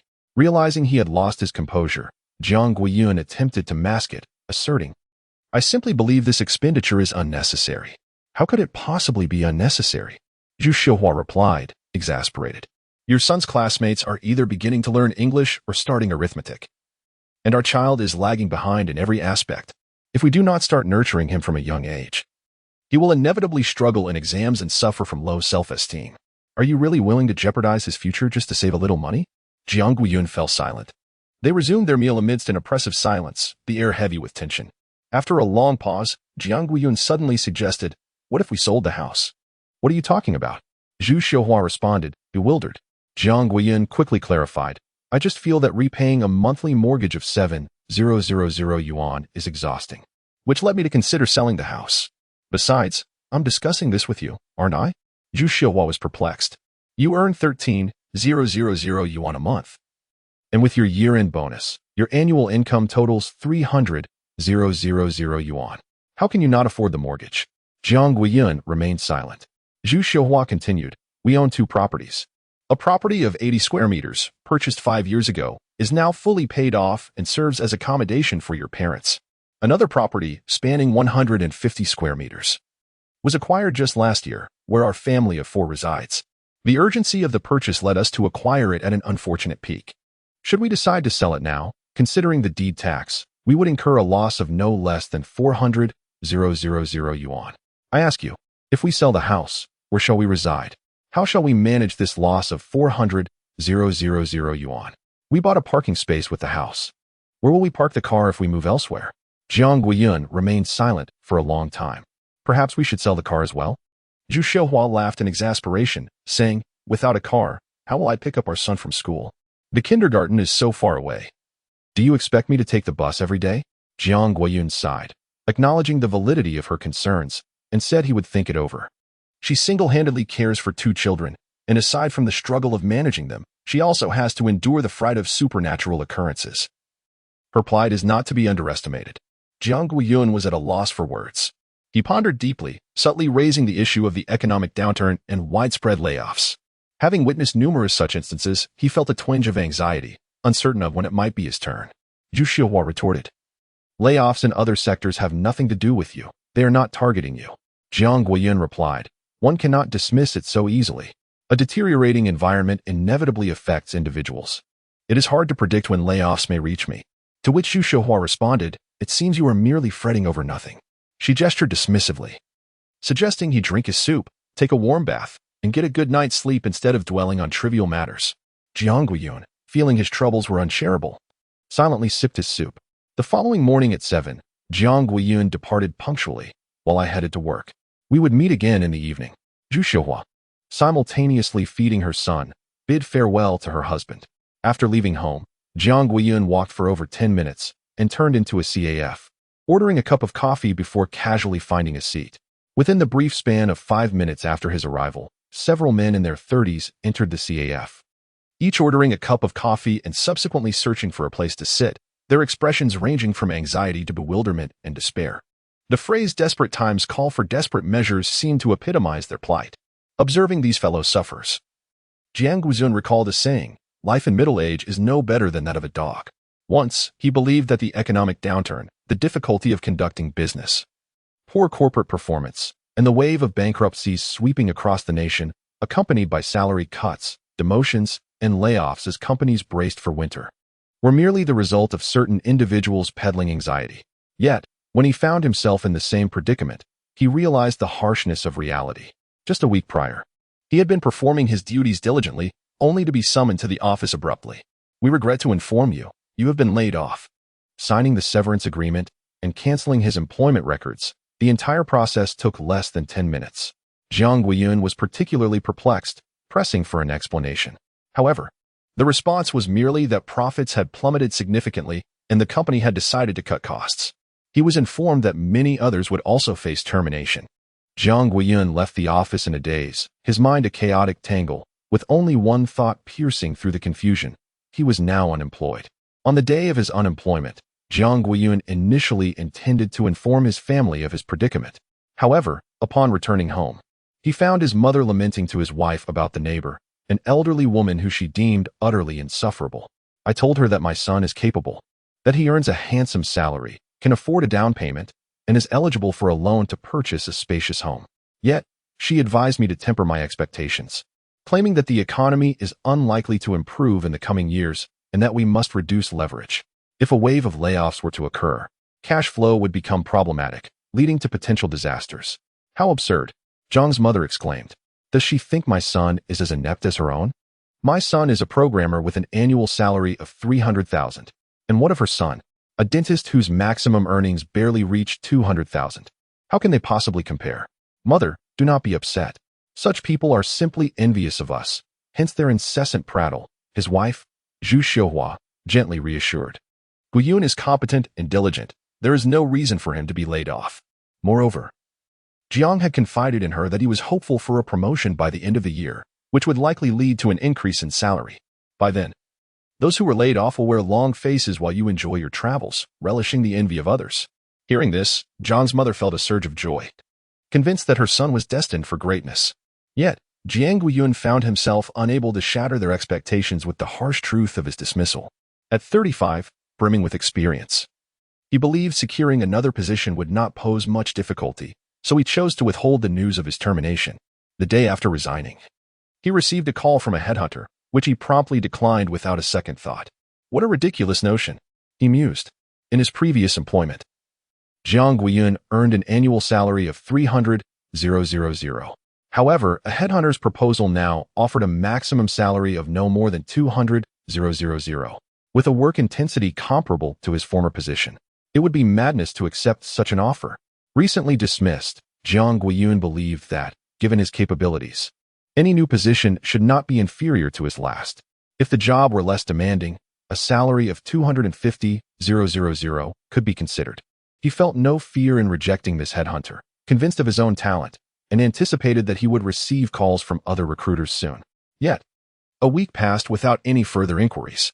His submitted resumes seemed to vanish into a void, leaving him in a state of disquiet. Companies were either closing down or preoccupied with layoffs, leaving little room for new hires. Employment opportunities had drastically diminished, with numerous skilled individuals vying for a single position. Revealing an overwhelming surplus of talent in the market compared to corporate demand, this was indeed an economic winner.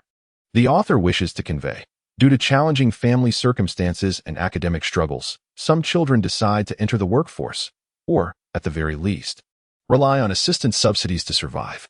Little do they realize that such choices may lead to a life of stagnation. Lacking higher education or specialized skills, they can only depend on physical labor for income, earning a meager hourly wage, destined to follow in their parents' footsteps. Conversely, some embark on entrepreneurial ventures and achieve remarkable success, though the odds of triumph are exceedingly slim. Selected comments. Acquiring certifications is undeniably beneficial. It is never too late to strive for improvement. My superior, who faced divorce and unemployment in her 20s, single-handedly raised her 3- or 4-year-old daughter and has now carved out a successful path for herself. This year, she plans to pursue further studies in a profession-related legal field, approaching 50 years of age. For some, cases are merely inspirational tales, easily forgotten after hearing. Yet for those yearning for change, they may find the courage within. Chapter 26. Midlife Crisis 2. Regrettably, Jiang Guiyun misjudged the situation, taking an entire week to grasp the reality of his circumstances. In truth, resigning from one's position is not the most daunting aspect. Rather, it is the void created during the transition between old and new employment. As days pass, he observes his bank account devoid of any income while expenditures accumulate relentlessly. What exacerbates his predicament is that each outlay is essential, leaving no room for reduction. This overwhelming sense of anxiety is enough to drive anyone to the brink of madness. Compounding his woes, Jiang Guiyun is the sole provider for his family, responsible for supporting his elderly parents while nurturing his children, thus bearing an even heavier burden. His unemployment jeopardizes not only his own livelihood, but also that of his entire family. Consequently, the longer he delays, the more he struggles to muster the courage to disclose his job loss to his loved ones. He fears that uttering the truth might trigger a familial crisis. His parents have always been in poor health. What if their worry leads to grave consequences? After much contemplation, he concludes that the only viable solution is to secure a new job without delay. With a heavy sigh, he resignedly retrieves his phone and begins searching for job opportunities, dispatching emails to various companies. Shortly after 5:45 in the evening, Jiang Guiyun concludes a day filled with futile waiting and trudges home in despair. Upon his arrival, he finds his wife, Zhu Xiuhua, feeding their eldest son. The child, lively and mischievous, protests after only a few bites, declaring he no longer wishes to eat. Zhu Xiuhua, exhibiting remarkable patience, gently encourages him, "Be good, finish this bowl of rice, and later, Mommy will play remote control cars with you." The son's eyes sparkled with enthusiasm as he exclaimed, "I want to go out and play." However, Zhu Xiuhua firmly refused, asserting that it was late at night and the outside world was too crowded and unsafe. "Let us enjoy ourselves at home instead." The son attempted to negotiate further, but Zhu Xiuhua interjected in an irrefutable tone, "Your sister needs someone to look after her. As her brother, you ought to be more considerate." After considerable deliberation, the son reluctantly acquiesced. Once she managed to feed her elder son, Zhu Xiuhua allowed him to play in his room for a while, freeing her to prepare dinner for her husband. As she served the meal, her words were laced with a palpable weariness. Caring for children was indeed exhausting. Previously, when negotiating with clients, she had never encountered such fatigue. With both parents working, the entire family could not solely depend on him, allowing him some respite. Even in the face of temporary unemployment, there was no need for excessive anxiety. Jiang Guiyun remarked, "Truth be told, it's fine if you're not watching them. My mother is here after all." When their eldest was just 1 year old, he had entrusted the child to her care while he went to work. However, Zhu Xiuhua was displeased, recalling an incident where the child fell and bumped his head during bath time, narrowly avoiding a scar. If our son bears a scar, that's one thing, but what if our daughter ends up with one too? What then? Jiang Guiyun fell silent. His wife, dissatisfied with how her parents cared for the children, insisted on staying home to nurture them and provide a wholesome environment for their growth. What could he possibly say? Not a word escaped his lips, and he continued to eat in silence. Zhu Xiuhua reflected on the burdens of parenthood, pondering as parents. Aside from aspiring for our son to become a dragon and our daughter a phoenix, what else can we hope for? She acknowledged the current hardships. Yet when she contemplated the positive impact on their children's futures, she deemed every sacrifice worthwhile. Endure for another year. Once next year arrives, both children will be in kindergarten, and life will become considerably easier. Upon hearing this, Jiang Guiyun's immediate reaction was the financial burden of sending both children to preschool. After a moment of calculation, he felt a surge of panic, gasping in disbelief, his expression nearly faltering. Zhu Xiuhua, engrossed in her meal, remained oblivious to the turmoil within her husband. Jiang Guiyun, with a complicated demeanor, could no longer suppress his thoughts and uttered, "Having one child is quite sufficient. Why did we ever decide to have two?" Zhu Xiuhua, believing her husband had forgotten the rationale, earnestly reminded him. "Didn't you say that having one boy and one girl forms a complete family? Given our financial situation, we can afford to raise them. When fatigue sets in, just looking at our son and daughter invigorates us for overtime work." Jiang Guiyun lamented, "The tears I shed now are the result of my earlier folly. We should not have rushed into having a second child. At the very least, we ought to have cleared our mortgage first." Regret consumed him. Yet he heard his wife state, "We have 3 months left on the car loan. Don't forget to make timely payments, as it could adversely affect our credit." In an instant, Jiang Guiyun's expression twisted with dismay. "We have a car loan as well?" "Indeed. Have you forgotten? We purchased a new car last year and took out a 1-year loan, with only 3 months remaining," Zhu Xiuhua replied. In the past, with a stable job and a generous year-end bonus, his annual income reached 300,000 yuan. For Jiang Guiyun, the mortgage and car loan were trivial matters, with repayments automatically deducted from his account, hardly deserving of his attention. However, now in a state of unemployment, his account held merely a few months' worth of compensation. Money dwindles with each passing moment, and the prospect of any income seems elusive. For Jiang Guiyun, every expense has become a considerable burden. In an instant, he feels the weight of responsibility pressing down upon him, almost suffocating. He longs to voice the truth, to seek collective solutions. Yet, in the next breath, his wife silences him, asserting that the car is not expensive, merely 120,000. With the installment plan, the monthly payments are manageable. "Did you not say we would use this car for the time being, and when you receive a promotion and year-end bonus next year, we could upgrade to a better model?" During prosperous times, annual salary increases seemed guaranteed, and the future appeared bright. He naively believed that this favorable situation would persist. Little did he know that crises can strike unexpectedly. One moment, he is assured of his position, and the next, he is dismissed. Promises made with conviction have turned hollow. As a year has passed without the anticipated promotion or raise, culminating in the loss of his job, Jiang Guiyun attempts several times to confess his plight, but ultimately cannot bring himself to do so. Zhu Xiuhua, blissfully unaware, continues to remind him that in a few months, the car insurance will be due. Daily, he drives their son to kindergarten and incurs additional fuel costs. As he listens to his wife's recitation of their financial obligations, he finds it increasingly difficult to swallow his food, his urgency to secure new employment intensifying. They arrive, laden with gifts for their son and daughter-in-law, boasting about tea purchased during their travels, renowned for its exquisite aroma. Slices of ham are sampled and deemed delightful, alongside soy sauce duck and frozen goose. Zhu Xiuhua, burdened with packages, exclaims in astonishment, questioning the need for such abundance. Zhang's mother beams with pride, declaring, "My son has money. Indulge in what you desire without the need for frugality." Zhu Xiuhua concurred, stating that the happiness of the elderly was of utmost importance. At that moment, Zhang's mother rolled up her sleeves, revealing her wrist adorned with a magnificent gold bracelet. Zhu Xiuhua gasped in astonishment at its grandeur. "What do you know?" Zhang's mother retorted, displeased. "My son is capable and affluent. He understands filial piety. What is wrong with me purchasing a gold bracelet? I have endured hardships my entire life. Am I not entitled to enjoy some comforts in my old age?" Zhang's father muttered, "Such a large bracelet. It must be uncomfortable to wear." Zhang's mother bristled at his remark.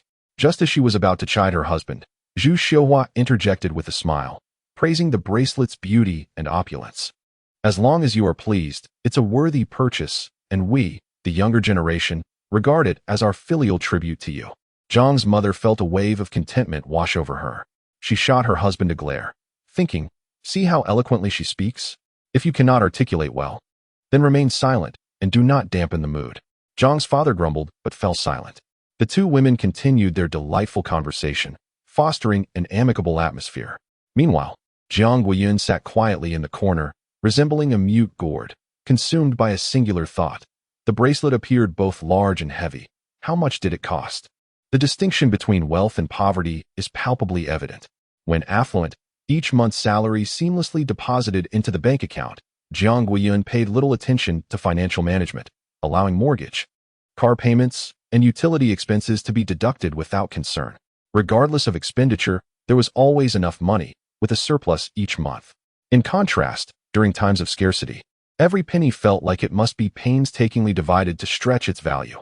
Whenever a matter arose, the first reaction was to ponder the cost, and the second was to contemplate whether the expenditure could be avoided.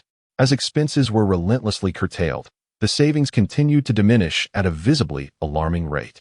The sense of despair and helplessness was something that those who had not experienced it firsthand could scarcely comprehend.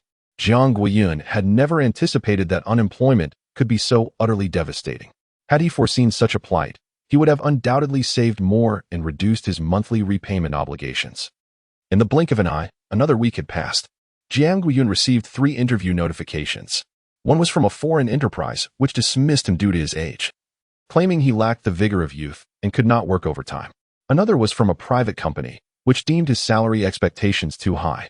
Rather than offering him a generous salary, they preferred to hire 2 younger individuals at a lower cost and train them from scratch. The third was also a foreign enterprise, offering a relatively high salary with a more relaxed workload. Jiang Guiyun was elated, believing that his fortunes had finally turned. However, upon further inspection, he found himself up against 4 or 5 highly qualified candidates, each boasting increasingly impressive resumes. In comparison, his modest qualifications paled in significance. The company conducted a preliminary screening, and naturally, he was eliminated without even advancing to the second round. Jiang Guiyun faced a succession of setbacks, leading him to a state of disillusionment. He even began to doubt himself, questioning whether his previous high salary of 300,000 was a testament to his capabilities or merely a stroke of luck for having joined a reputable company that afforded him exceptional benefits. After much contemplation, he ultimately could not reach a conclusion and chose to cast aside his troubling thoughts. Upon the return of his in-laws from their travels, the household welcomed 2 additional members, allowing Zhu Xiuhua to find some relief from her previous burdens. In the afternoon, as it neared the time to pick up their son, Zhang's mother arrived early at the house. Zhu Xiuhua courteously remarked, "Mother, I will go fetch the Bao. Could you please look after Xiao Bao?" Zhang's mother nodded and said, "All right, you go ahead. I will keep an eye on things here." Zhu Xiuhua bid farewell to her daughter and then drove out. Upon arriving at the kindergarten gate, she noticed the time and realized she had arrived early. There were still 5 minutes until classes ended. Zhu Xiuhua remained unhurried, patiently waiting at the entrance. "Isn't that Sister Xiuhua?" A familiar voice called out from a distance. Zhu Xiuhua turned her head and offered a distant, polite smile. "Yangqin, is that you? Long time no see." "Everything's well," Zhu Xiuhua replied. "That's good to hear. I heard that your husband, Lao Jiang, was dismissed, and I was quite worried." Yangqin expressed with concern. Zhu Xiuhua's expression abruptly stiffened. "Who are you saying was dismissed? Clarify your words." Chapter 27. Midlife Crisis 3. Yangqin was unaware that Jiang Guiyun had concealed the truth from his family, opting instead to lament about the adverse conditions in the job market. She had previously mentioned that layoffs were rampant, and it was uncertain when it might reach them. To her astonishment, shortly after expressing those sentiments, the unfortunate news arrived at her doorstep. "Fortunately, I am an only child, and I paid off the mortgage last year. I also have a habit of saving money. Otherwise, I truly do not know how I would endure the days of unemployment." Zhu Xiuhua's face was expressionless. "My husband was dismissed? I haven't heard anything about that. Are you sure you aren't mistaken?" Yangqin was taken aback and instinctively replied, "My husband, Lao Qin, works in the same company as your husband, albeit in a different department. They were both laid off that day. How could there be a mistake?" As soon as she finished speaking, she realized the awkwardness of the situation, her face betraying her embarrassment. "It seems your family was unaware. I am so sorry." I spoke out of turn. Without waiting for Zhu Xiuhua to inquire further, she hurriedly departed, her demeanor flustered. Suddenly, Zhu Xiuhua recalled that her husband had been acting strangely lately. He would sometimes indirectly urge her to return to work, other times suggest selling their home, and at yet other moments complain that enrolling their child in a preschool tutoring program was a waste of money. It dawned on Zhu Xiuhua that there had been signs all along. She had simply overlooked these subtle hints in the past. With the elderly and the young relying solely on her husband's support, how could they possibly survive now that he was unemployed? As this realization struck her, darkness clouded her vision, and an overwhelming sense of panic gripped her heart. Jiang Guiyun, noticing the profound silence in the room, inquired, "Where is the child?" "I sent him to my mother-in-law's for the day," Zhu Xiuhua replied. "If you're tired, it's all right to take a break," Jiang Guiyun suggested. Ever since their second child was born, Zhu Xiuhua had been juggling the care of both children, leaving her perpetually busy. Whenever she expressed her exhaustion from managing work and childcare, Jiang Guiyun assumed she was merely seeking an opportunity to take it easy. "Old Jiang, tell me the truth. Is there a problem at work?" Zhu Xiuhua initially intended to broach the subject delicately, but her growing anxiety compelled her to be direct. After all, they were family. What was there to hide? She boldly posed the question. At her words, Jiang Guiyun paused, unsure of how to respond. Observing his reaction, Zhu Xiuhua felt her heart sink. If there were no issues, he would have reassured her by now. His silence suggested an unspoken acknowledgement. With trembling lips, Jiang Guiyun managed to utter, "How did you know?" Zhu Xiuhua's spirits plummeted to the depths as she arrived at the kindergarten to pick up her child, only to unexpectedly encounter Yang Qin. Unbeknownst to her, she inadvertently let slip a secret. A heavy silence enveloped them. The lie had been laid bare. Jiang Guiyun found himself at a loss for words, unsure how to defend himself. Meanwhile, Zhu Xiuhua took several deep breaths, struggling to regain her composure. "How long have you been unemployed?" she demanded. Jiang Guiyun's voice was hoarse as he replied, "Half a month." Zhu Xiuhua's lips trembled with indignation. She glared at her husband, her voice rising. "A whole half month? You didn't even mention it. What are you thinking?" He was the husband whom she could take pride in, the son that his mother could boast about. How could he bear his wounds before the most significant people in his life, admitting he was not good enough to meet their expectations? It was a matter of pride, and he found it impossible to voice his truth. Zhu Xiuhua watched her husband, lost in thought, struggling to articulate his feelings. He continued, "I thought that with my education and work experience, I would easily find a new job. Once I secured a position, I would inform you about the change." Little did he know, the economic downturn meant he had yet to find a suitable opportunity even after 2 weeks. Zhu Xiuhua took a deep breath. The situation had escalated to this point, and blaming each other would serve no purpose. They needed to devise a solution. She pressed on, "How much money do we have in the account? Have you calculated how long it can sustain us?" 6 months, he replied. It was neither a long nor a short duration. Even if he found a new job, he would have to work first and wouldn't receive a paycheck until the following month. Zhu Xiuhua pondered for a moment, recalling that her previous employer had contributed to Social Security and housing funds. She remembered to apply for unemployment benefits. Although it would only amount to a little over 1,000 yuan each month, it would provide some financial relief. Jiang Guiyun smacked his forehead, a look of chagrin crossing his face. "I would have completely forgotten if you had mentioned it." Their daughter, now 2 years old, had developed commendable self-sufficiency and could be sent to kindergarten ahead of schedule. Zhu Xiuhua racked her brain. Once both children were enrolled in preschool, she would venture out to seek employment. Her in-laws often claimed they had nothing to do. Why not find them some light work? Her father-in-law could serve as a gatekeeper at the hospital, while her mother-in-law could function as a community worker, visiting neighbors for casual conversations.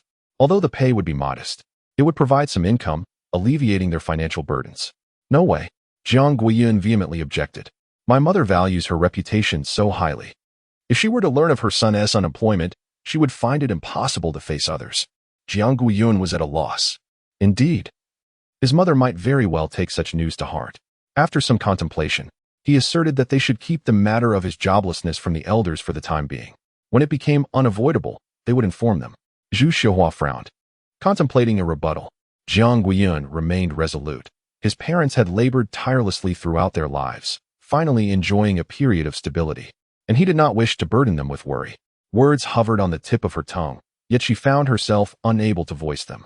With a sigh, Zhu Xiuhua acquiesced, her eyes reflecting a profound sense of confusion. Who could have anticipated that life, which had been proceeding so smoothly, would suddenly take such a calamitous turn. Before her husband spoke, she fervently wished that her suspicions were unfounded. Yet reality was unyieldingly harsh, shattering all her illusions in an instant.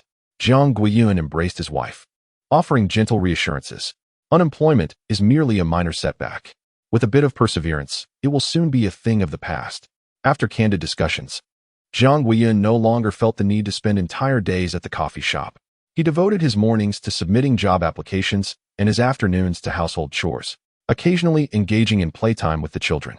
In an effort to bolster the family's income, Zhu Xiuhua attempted to send out her own resumes. However, after more than 4 years of being a full-time homemaker, her professional skills had greatly diminished, and she found herself lacking in workplace social acumen. Uncertain as to which companies would consider her, a week passed with no word from potential employers, and the couple's anxiety only deepened. Zhu Xiuhua felt that if things continued this way, it would surely lead to illness. Thus, she dropped the children off at preschool, and the two of them set off separately to seek solace in conversations with friends. Jiang Guiyun reached out to his friend, Zhang Yan, a programmer of similar age who had also recently faced unemployment. Feeling despondent, Jiang Guiyun invited him out in hopes of mutual encouragement. To his surprise, upon meeting, he found Zhang Yan beaming with vitality, exhibiting none of the typical despair associated with midlife unemployment. He appeared rather like a seasoned tree blooming anew in spring. "What joyous news do you have?" Jiang Guiyun inquired, puzzled by Zhang Yan's apparent cheerfulness despite being jobless. Zhang Yan's expression turned serious as he replied, "Although I am indeed unemployed, my wife continues to work. Her annual salary exceeds 200,000, sufficient to cover our family's expenses. Are you not burdened by a mortgage? What about your car loan? Is there enough for the children's tutoring?" Jiang Guiyun pressed on, voicing his concerns. Zhang Yan responded, "We purchased 3 apartments, each around 80 square meters, all within the same community. One is for my parents, one for my wife and me, and the third will be for our daughter in the future. As for the mortgage, we paid it off long ago. And regarding the car loan, my wife and I have no inclination to own a car. Every year, one must pay for insurance, monthly expenditures for fuel, and the cost of parking. Typically, I rely on my electric scooter for short trips, while for longer distances, I resort to public transport or taxis. My daughter is only 6. What tutoring classes could she possibly attend? Learning to paint is more than enough for her at this age." Jiang Guiyun felt a pang of unease. While he too faced midlife unemployment, others seemed to navigate life with joy, whereas he found himself overwhelmed, even calculating expenses in his dreams. "What about your parents?" Jiang Guiyun inquired. It said that those with rural household registrations receive no pension and must rely on their sons for support. What era are we in? Still depending on our sons for sustenance? Zhang Yan chuckled heartily, recalling how a few years back, a new regulation allowed rural residents to make a one-time payment to secure a pension.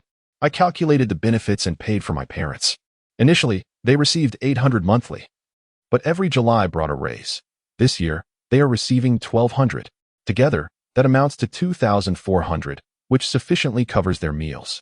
Occasionally, I provide them with extra funds so they can travel and explore. There are times when money is tight, and they refrain from asking me for help, opting instead to find temporary work for a few months. Recently, my father, seeking something to do, even enrolled in a senior university."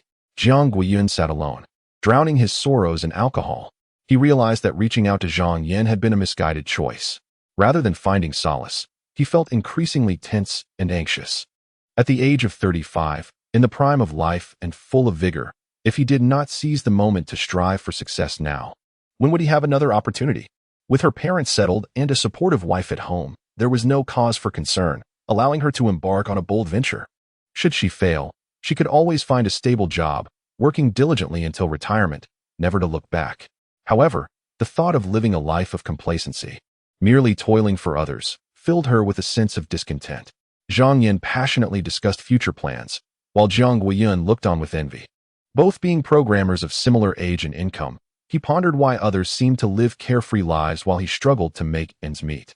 Zhu Xiuhua had initially intended to visit friends. Just before leaving, she suddenly recalled the peculiar man in a suit who had ominously warned her that her family was on the brink of bankruptcy. She had dismissed his words as mere intimidation aimed at ulterior motives. Yet now, those words echoed ominously in her mind, and she belatedly recognized that he possessed a measure of insight. Contemplating her options, she decided to seek out the man in the suit to inquire about potential solutions to her current crisis. Acting on impulse, she softly called out, "System, are you there?" Yun Luo replied, "Not here. Don't bother me." The author wishes to clarify. Some have asked why a critical illness insurance policy only pays out $200,000 after a diagnosis. Shouldn't it be paired with other types of insurance?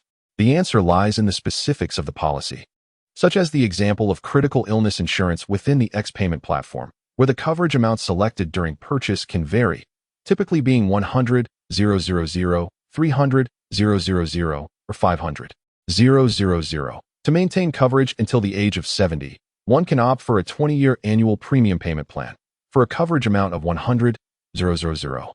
The yearly premium would be $8,300. For $300,000, it would be $2,490, and for $500,000, it would amount to $4,150. Should one desire to enjoy substantial protection, the premium paid will be correspondingly higher. Some insurance companies even offer options for a coverage amount of $1,000,000. The rationale behind recommending consumption-type insurance over dividend or return-type insurance lies in the advantages of the former. The primary benefit of consumption-type insurance is that it allows one to invest a relatively modest sum to secure significant leverage. For instance, paying an annual premium of $4,150 could yield a payout of $500,000 in the event of a claim. Conversely, the downside is that if no claims occur during the coverage period, the premiums paid may seem futile. In contrast, dividend-type insurance offers the advantage of returning a certain percentage of the coverage amount or premiums if no claims are made, effectively functioning as a form of enforced savings.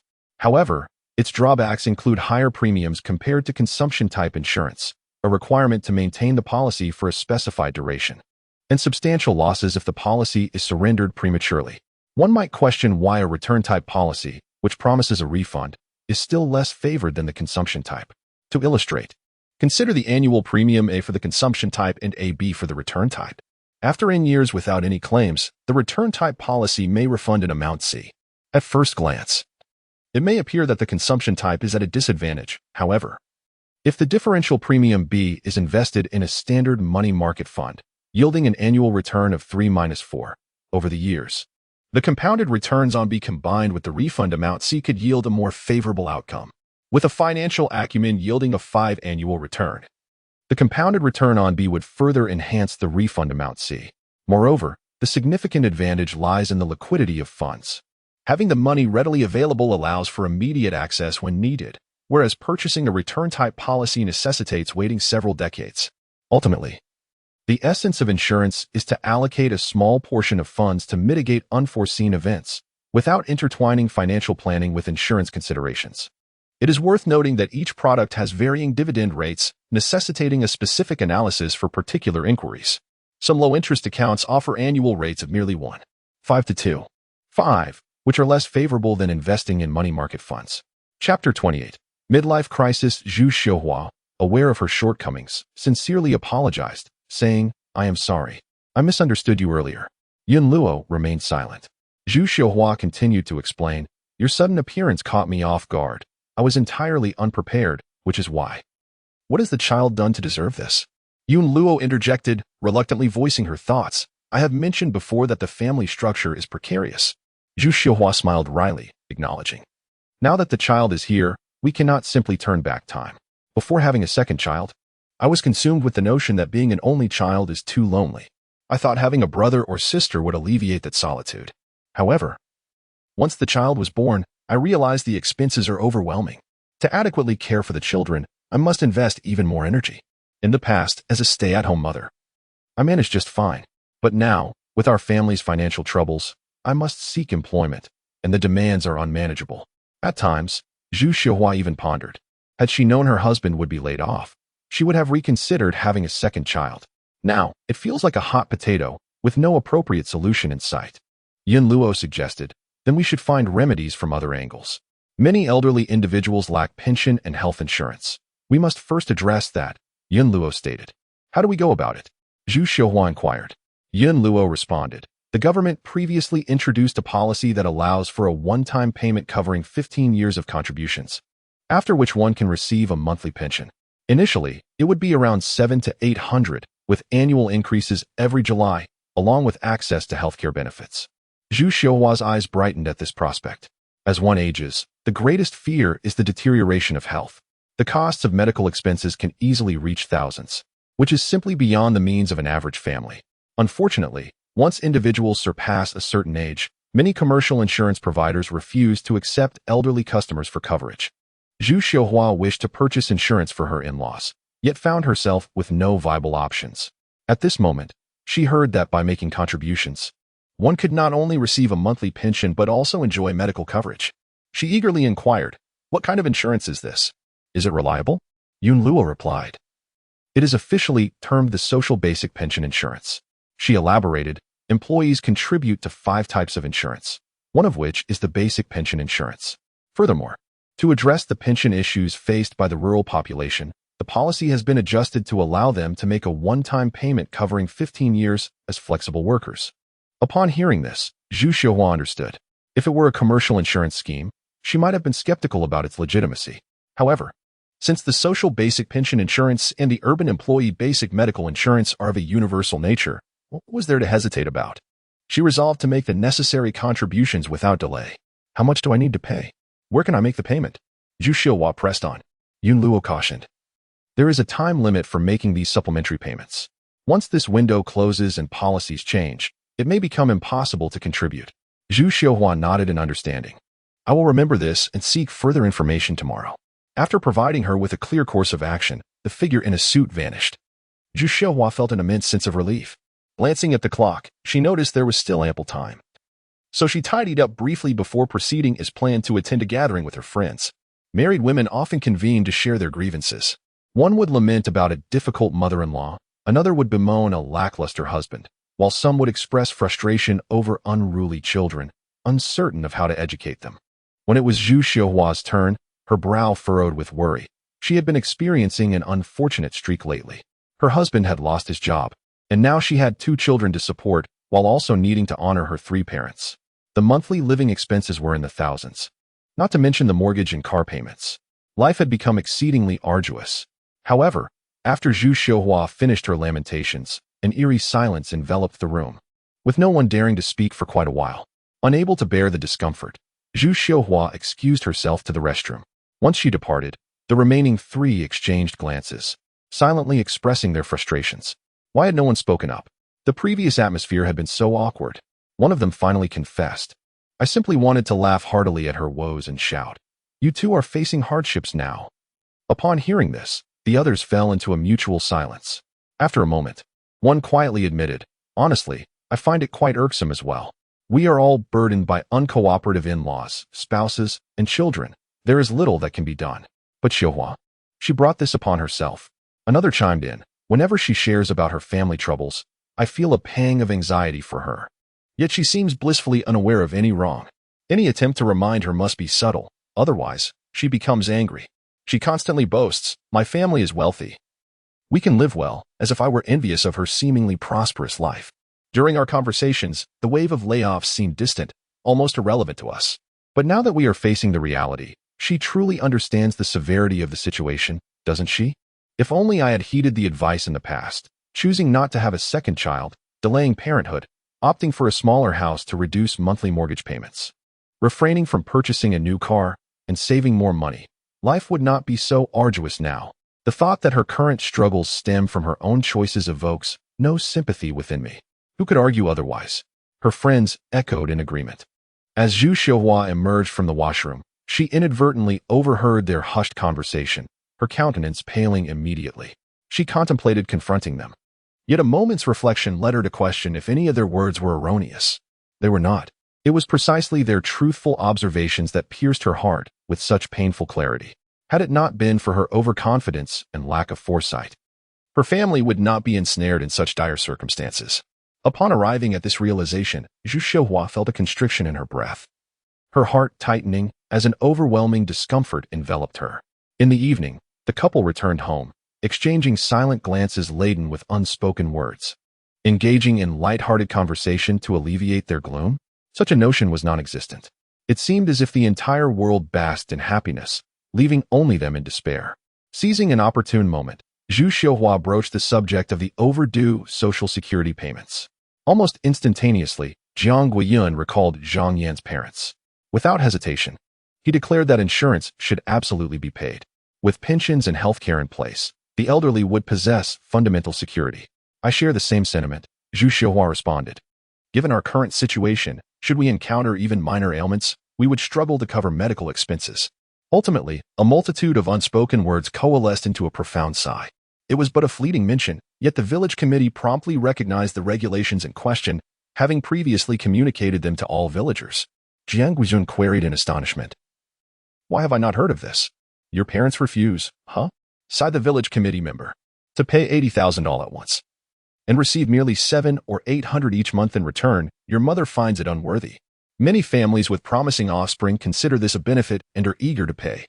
Yet, your family remains obstinate, refusing to listen. I fear that further persuasion might lead others to believe I am attempting to swindle money, so I shall leave it be. Jiang Guiyun felt a tightness in his chest.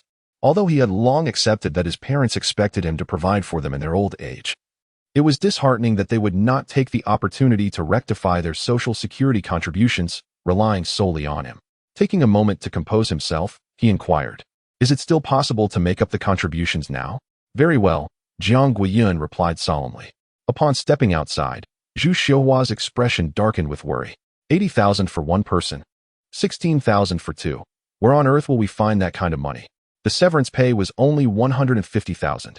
During this employment gap, we must rely on our savings to cover the mortgage and car loan.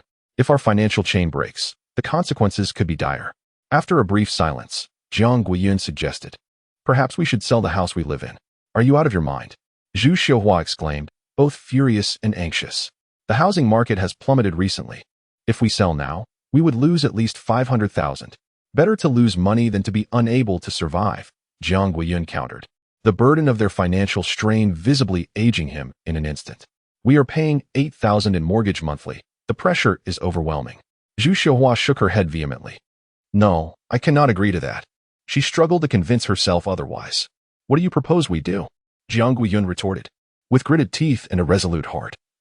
Zhu Xiuhua declared, "If it comes to that, we simply one team make the contributions." "How can we do that? Such an opportunity is rare." Jiang Guiyun vehemently opposed. "In my view, the paramount concern at present is securing employment."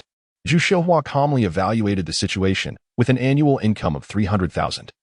"How could we manage the expenses of raising 2 children and supporting our parents? The matter of social insurance is inconsequential."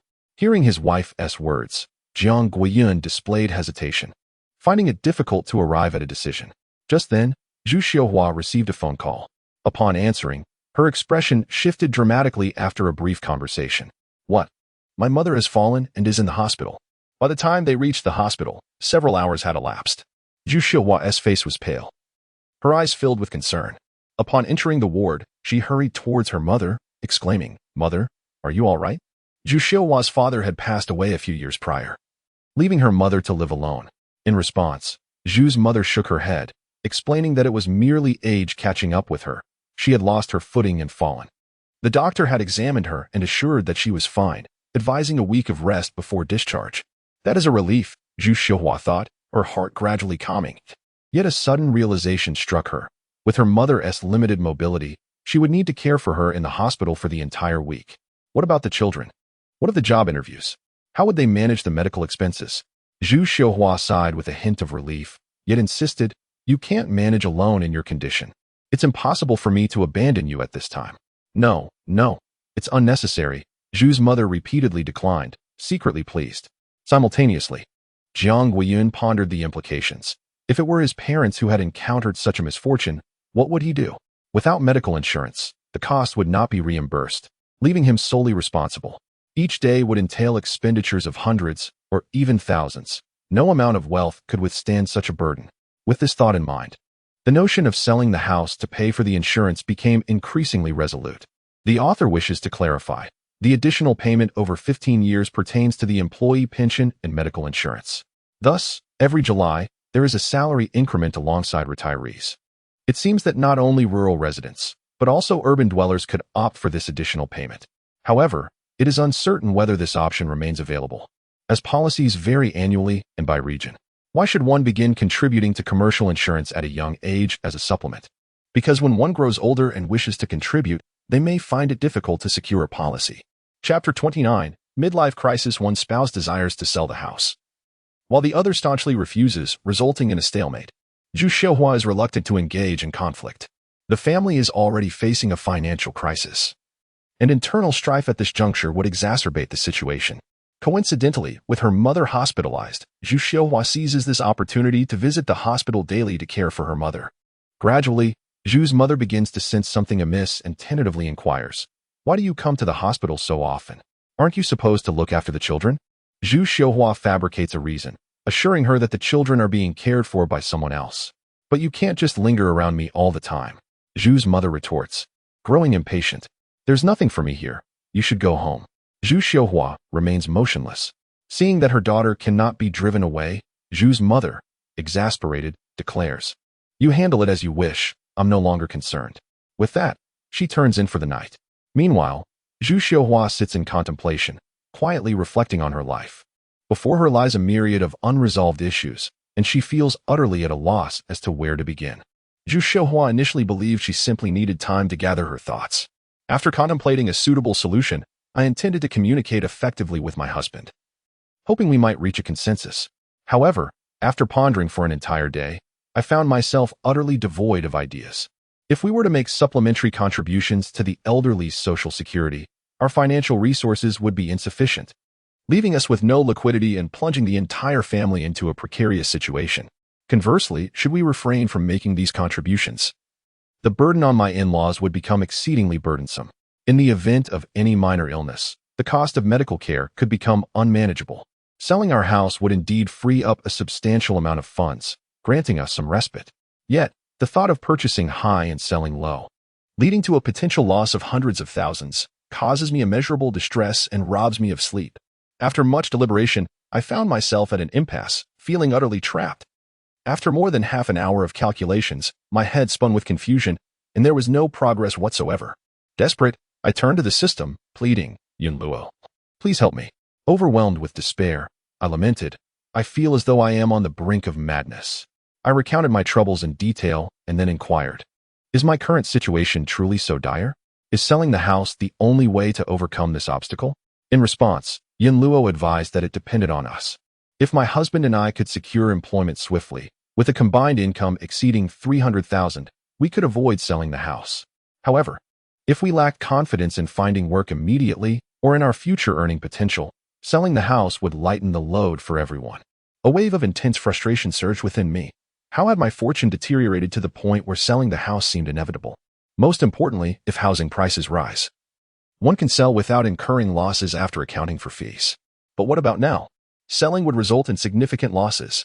Yun Luo candidly expressed that reaching this point was not due to bad luck, but rather the host's lack of foresight. Zhu Xiuhua reacted as if her tail had been stepped on, exclaiming, "What does this have to do with me?"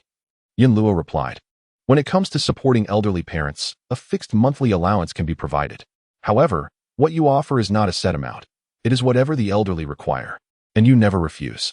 Given the host's family situation, it is unsuitable to take out a loan for a large house, to have a second child, or to be a full-time housewife. The host has engaged in all the wrong actions. The accumulation of these errors, bit by bit, ultimately became the final straw that broke the camel's back." Zhu Xiuhua wanted to refute this, but the facts were evident. The results of her capriciousness were indeed unsatisfactory. She appeared dejected, her eyes filled with confusion. Suddenly, a spark of inspiration flashed through her mind. Zhu Xiuhua's spirit lifted as she asked with hope, "If I want to start a business, will you guide me?" From her perspective, having been cooped up at home for many years, she had forgotten her professional skills, making it difficult to find a job. If she could start her own business and be her own boss, that would be wonderful. On the other hand, with the system's assistance, she was confident that her business would flourish. By then, not only would she manage to repay her mortgage, but purchasing several properties outright would also be within reach. The more Zhu Xiuhua contemplated, the more exhilarated she became, eager to roll up her sleeves and get started. Observing the host, the suited figure fell into a suspicious silence. Why the lack of response? Zhu Xiuhua wondered. After a considerable pause, Yun Luo spoke. "I am aware of which industries tend to flourish during an economic crisis. However, Entrepreneurship is a venture where some individuals excel while others falter. The mere existence of a system does not guarantee that the host will encounter smooth sailing in all endeavors. Zhu Xiaohua pondered, if others could succeed, why could she not? Yet, just as the thought was on the tip of her tongue, she recalled that Zhang Yan was a programmer, and his family's circumstances were comparable to hers. He thrived despite being laid off, while her own unemployment was a source of acute distress. This highlighted the undeniable disparities that exist among individuals. She hesitated to articulate her thoughts fully and merely suggested, perhaps you could share your insights. It might prove beneficial? Yin Luo continued, firstly, the luxury goods sector remains largely unaffected, as economic downturns predominantly impact the lower and middle classes. Secondly, the leisure and entertainment industry is experiencing robust growth. Products such as lipsticks, skincare items, video games, and films provide significant comfort during tough times, leading to an increase in sales despite the crisis. Furthermore, in times of economic hardship, those with limited means must budget meticulously, resulting in a thriving second-hand market. If one can source affordable goods, particularly high-cost performance clothing, business prospects would be promising. Lastly, Yin Luo concluded, even with access to these industries, success relies heavily on tenacity and a touch of fortune. Without luck, the risks of entrepreneurial failure remain significant. Zhu Xiaohua felt that the system was overthinking. She had no connections whatsoever, with neither capital nor relationships, and unable to secure a reliable source of goods. Entrepreneurship seemed akin to tossing money into a river. Thus, Zhu Xiaohua finally relinquished her aspirations of becoming her own boss. With her head hung low and spirits diminished, she pondered how a full-time, unemployed individual like herself, having been at home for 4 years, could swiftly secure a lucrative position if not through entrepreneurship. Yun Luo replied, sales. Zhu Xiaohua paused, taken aback. After a moment's contemplation, she inquired, are there any other options besides sales? Yin Luo responded, none. The entry barrier is low, the income is high, and the work is relatively easy. Such positions do not exist during economic crises. Even if they did, they would not be available to you. Zhu Xiaohua was rendered speechless. She soon fell into deep thought, remaining silent for a considerable time. Yin Luo continued, you must either strive diligently to earn money, ensuring the continuity of your financial resources, or you must accept the situation. Sell your house, and thereafter live a stable and peaceful life. You cannot have both the fish and the bear's paw. A choice must be made. Frustration welled within Zhu Xiaohua as she lamented the lack of better alternatives. Reluctant to part with her home and lacking confidence in securing a high salary through sales, she found herself in a dilemma. The host had indulged in luxuries beyond her means, be it her house, a second child, or the life of a full-time housewife. Yin Luo reminded her that having enjoyed what she could not afford, it was now time to repay the debts incurred. Zhu Xiaohua felt a pang in her heart. Let me think, she murmured, grappling with her indecision. Yin Luo urged her to make a decision promptly. As time drags on, life compels the host to make choices. With a monthly mortgage payment of 8,000 yuan, the months slip by without a job in sight, leaving the pockets empty. And soon the thought of selling the house becomes inevitable. A tightening sensation grips Zhu Xiaohua's heart, her anxiety escalating. A week has passed, yet the insurance remains unpaid, and the marital relationship approaches a freezing point. Jiang Guiyun's demeanor darkens with each passing day, and he refrains from directly reprimanding his wife for her lack of foresight. It is at this juncture that Zhu Xiaohua approaches her husband, suggesting, shall we discuss this? Jiang Guiyun, having anticipated this moment, responds, go ahead. Zhu Xiaohua's expression grows serious as she declares, after much contemplation, I believe we should not sell the house. If we do, where will our family of 4 reside? What about the losses we would incur? It simply does not make sense. But if we do not sell, we will still be burdened with that monthly payment of 8,000 yuan. Where will that money come from? Jiang Guiyun questions. I have thought it through. We should both seek employment, Zhu Xiaohua asserts, gritting her teeth. Do not set your sights too high. Given the current economic downturn, finding a job with a 300,000 yuan annual salary is challenging. But we can certainly secure one at 200,000. As for me, I plan to become a car salesperson.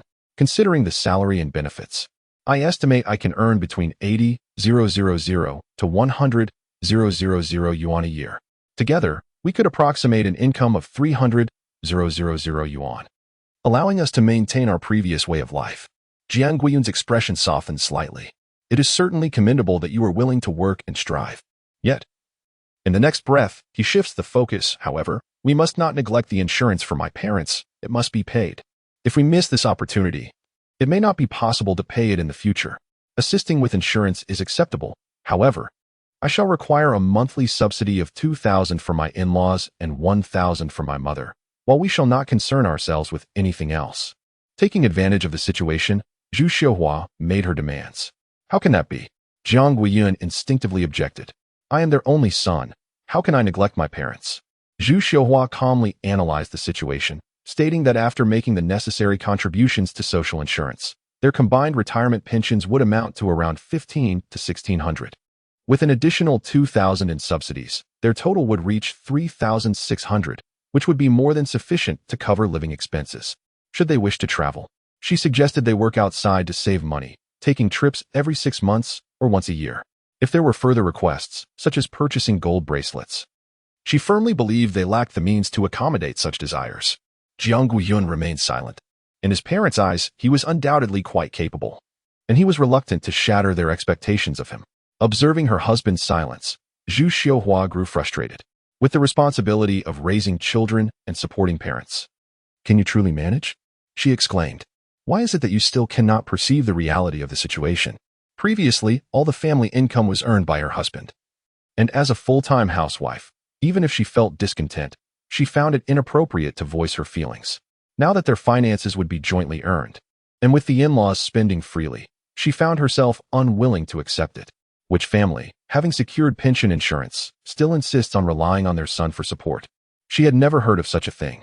Aware of the general economic struggles of children, she noted that many parents sought work to assist their sons in supporting the family.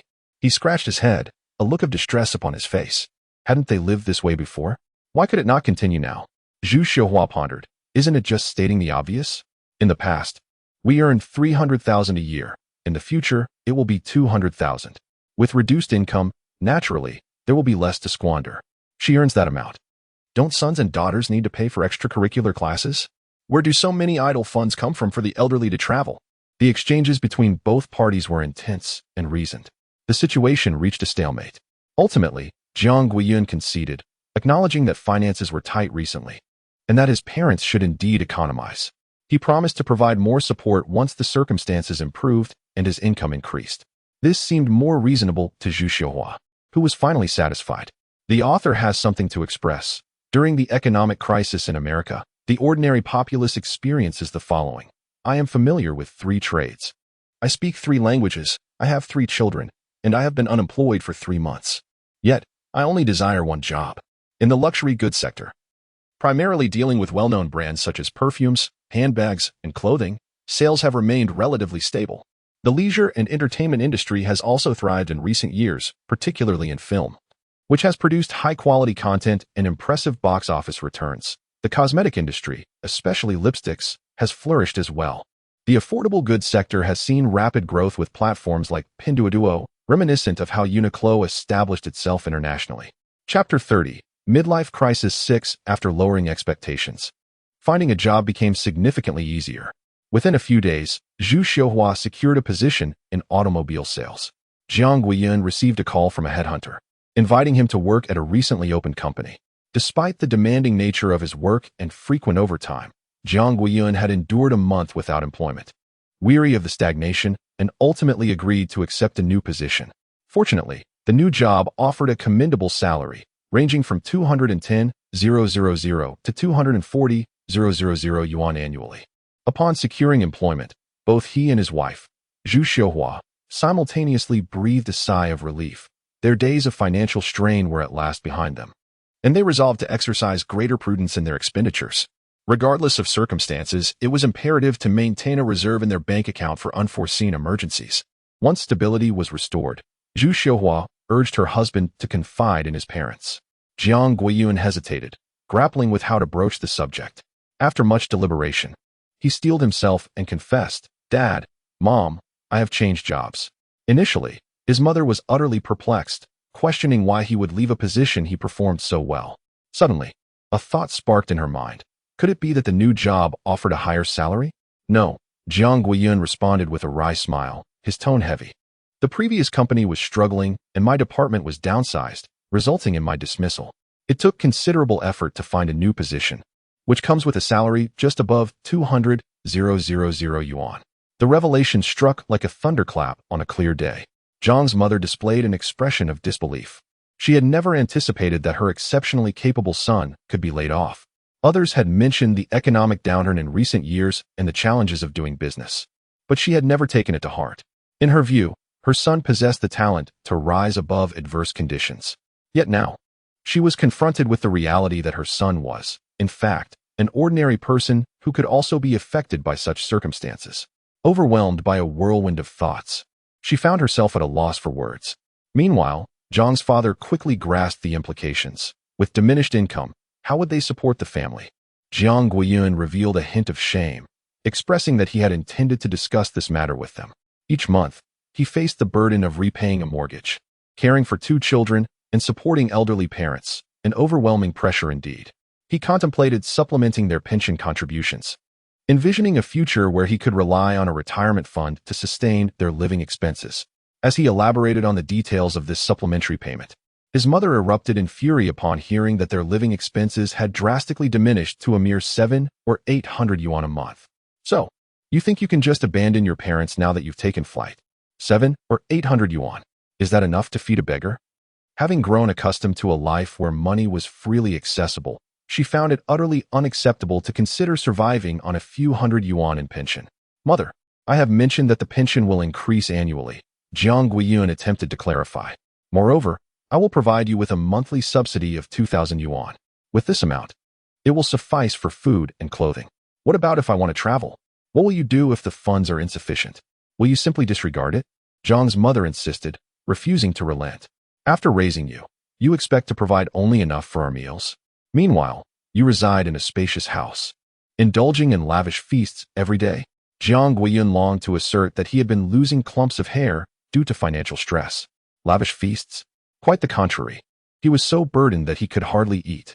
Unfortunately, no matter how he explained, his mother continued to brand him as unfilial. Jiang Guiyun felt a sudden breathlessness. His mind clouded with despair. Despite his relentless efforts to work overtime, his body nearly depleted, the income he earned still fell short of supporting his family. Why was life so arduous? In times of prosperity, they had enjoyed their days together. As income dwindles and life becomes increasingly arduous, the family is compelled to tighten their belts. Yet, his mother refuses to endure hardship, insisting on maintaining her previous lavish lifestyle. He does not earn a fortune, and such expectations are simply unattainable.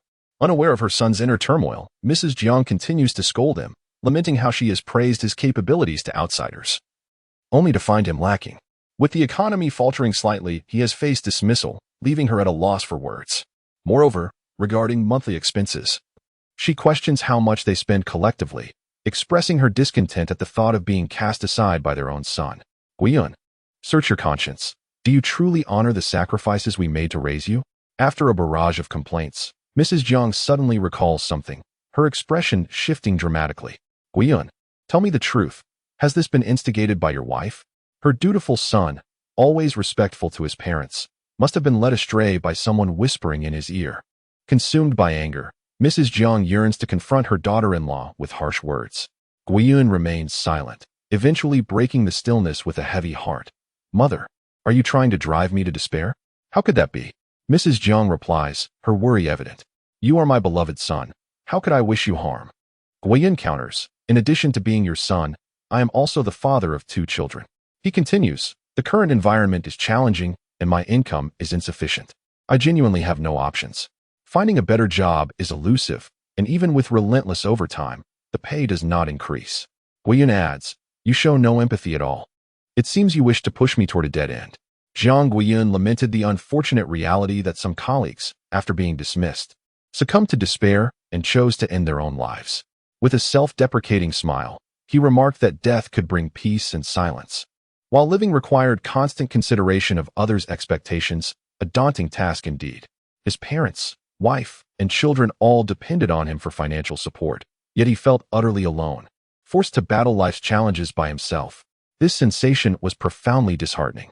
Zhang's mother, increasingly anxious as she listened, exclaimed vehemently, what nonsense is this talk of death? Such words are inauspicious. I merely wish for you to care for your parents as you did before. How does that equate to pushing you towards death? Do not place this burden on me. I harbor no such intentions. Enough. Zhang's father interjected with authority. Your earnings barely suffice to sustain your family. Yet you expect him to provide for your travels while claiming there is no pressure? That is simply unreasonable. Zhang's mother retorted with conviction. It is a child's duty to support their parents. Contributing to insurance and providing monthly allowances should ensure you are well fed. Zhang's father shot her a disapproving glance, stating, Do you consider our son a wealthy magnate, earning millions yearly and capable of indulging your whims? One must live within their means. If earnings are substantial, one may spend freely, but if they are modest, expenditures must be curtailed. In the past, his income was even lower than it is now, yet we managed without issue. He grew up well under our care. Zhang's mother muttered under her breath, her expression distinctly displeased, though her stance softened noticeably. As long as their son remained, there was still a glimmer of hope. If he were to vanish, they would truly lose everything. Zhang's father glanced at Jiang Guoyun, offering comfort. She was simply too impoverished in the past. Now that she sees you thriving, she has become obsessed with the idea of a better life. Ignore her. We don't need to rely on subsidies. We have savings. If worst comes to worst, we can find work to support ourselves. Do not be afraid. We will face this challenge together with unity. Though his words were plain, they provided Jiang Guoyun with immense solace. Sharing blessings and enduring hardships together is the essence of family. Tears shimmered in Jiang Guoyun's eyes as she said, Dad, thank you. In a family, there is no need for thanks, her father replied, waving his hand dismissively. After persuading her parents, Jiang Guoyun borrowed 150,000 in external debt and finally helped her parents settle their insurance payments. This ensured that they had basic coverage. However, this came at the cost of the family's considerable debt, increasing the pressure of monthly repayments. She hoped that once the car loan was paid off, things would ease a bit. With this thought in mind, Jiang Guoyun devoted all her energy to her work, refraining from complaining about the exhaustion of overtime. At this moment, nothing was more crucial than retaining her job. On another front, Zhu Xiuhua, aware of her prolonged absence from the job market, worked exceptionally hard, determined to bridge the gap with her colleagues. Yet, she soon realized that without effort, one could not even comprehend the depths of despair. After a full 2 weeks of employment, she had not closed a single sale. Was she unsuitable for this industry? Or had her long absence from the workforce rendered her obsolete? Zhu Xiuhua found herself engulfed in existential doubt. For several consecutive days, she was distracted, contemplating whether to resign and seek a different job. The base salary in sales was low, relying heavily on commissions for sustenance. Unable to achieve significant results and with a meager monthly income, she found it increasingly difficult to support her family. At this juncture, a kind-hearted senior colleague reassured her, urging her not to fret, as the current economic climate was challenging for everyone. Zhu Xiuhua managed a wry smile, thinking that her situation, having not closed a single deal in half a month, was likely rare. The economic environment is not your fault, the senior stated. Zhu Xiuhua remained skeptical, convinced that the colleague was merely offering empty consolation. I am not jesting, the senior replied earnestly. If you observe carefully, you will recognize the truth. Shops were changing ownership every 3 months and could not sustain themselves for long. With dwindling business, the number of entrepreneurs was decreasing, leading to vacant storefronts proliferating. Moreover, companies that once thrived on a foundation of humanistic care had shifted their approach. In the past, if an employee faced personal issues, leave would be granted without hesitation, often accompanied by additional support. However, this year, a policy of elimination based on performance was instituted. Personal matters could no longer interfere with work obligations. Monthly sales figures had visibly declined, prompting management to require employees to submit weekly reports detailing the reasons behind the decreasing profits, which seemed to diminish day by day. What could be the reason, after all? The economic downturn had rendered people reluctant to spend. Zhu Xiuhua resonated deeply with this sentiment. Once a carefree housewife, she had spent lavishly when her husband earned a substantial salary. Now, having tasted the bitterness of financial struggle and with her husband's pay cut after switching jobs, she could no longer afford to be reckless or frivolous. With mortgage payments, car loans, and debts looming, she meticulously budgeted every penny of her salary before it even arrived, leaving nothing to spare. Even if there were a surplus, she preferred to save the money rather than spend it. She, a seasoned shopper, was genuinely frightened, compelled to alter her consumption habits. others had no reason to continue their extravagant spending. At this moment, Zhu Xiuhua profoundly realized the harsh reality of running a business. Previously, when others spoke to her about this, she remained skeptical. Now, having entered the workforce and standing on the front lines of sales, she distinctly sensed the stark differences between the past and the present. It seemed she had been distanced from society for far too long. Had she prepared earlier, her family might have avoided such a calamity, which had nearly brought them to their knees. Ultimately, the crises encountered in middle age are often rooted in the misjudgments made during youth. As Zhu Xiuhua pondered, her thoughts drifted. Chapter 31. The Crisis of Middle Age. Time flies. 3 months later, Zhu Xiuhua diligently supplemented her professional knowledge and enhanced her business acumen, finally achieving average performance levels. It was then that she comprehended why the system had advised her to pursue a career in sales. Firstly, regardless of the time, there is a persistent scarcity of top-tier sales talent. As long as she is willing to submit her resume, employers are eager to offer her a trial position. In other words, the barriers to entry are low. While entry is straightforward, securing a permanent position proves more challenging. Secondly, sales is one of the few industries with a high ceiling for advancement. With capability and tenacity, the more one sells, the higher the income. With numerous debts weighing heavily upon her, Zhu Xiuhua dared not allow herself a moment's respite. She exerted herself tirelessly in her endeavors. Upon the conclusion of her probation period, Zhu Xiuhua successfully transitioned to a permanent role. After deductions for social insurance and housing fund, her monthly income ranged from $3,700 to $4,300. While her earnings were not substantial, they paled in comparison to her husband's, and they fell short of her expectations, yet they would alleviate some of the family burden. Furthermore, as of last month, her car loan had finally been repaid. Contemplating the prospect of reducing her monthly essential expenditures, Zhu Xiuhua instantly felt an overwhelming sense of lightness enveloping her, as if her very breath had become more effortless than before. This phenomenon is what others refer to as deleveraging. A contemplative expression flickered in her eyes, acknowledging the merit of the advice she had received. In times of economic downturn, with meager income and unstable employment, it is indeed prudent to minimize debt. In the past, friends had repeatedly cautioned her, yet she dismissed their wisdom, allowing their words to flow in one ear and out the other. Now, having endured significant hardships, she recognized that others had long forewarned her. Had she heeded their counsel back then, she could have avoided certain pitfalls and spared herself unnecessary suffering. Alas, there is no remedy for regret in this world. She could only find solace in the fact that, despite the arduous journey, she had managed to persevere.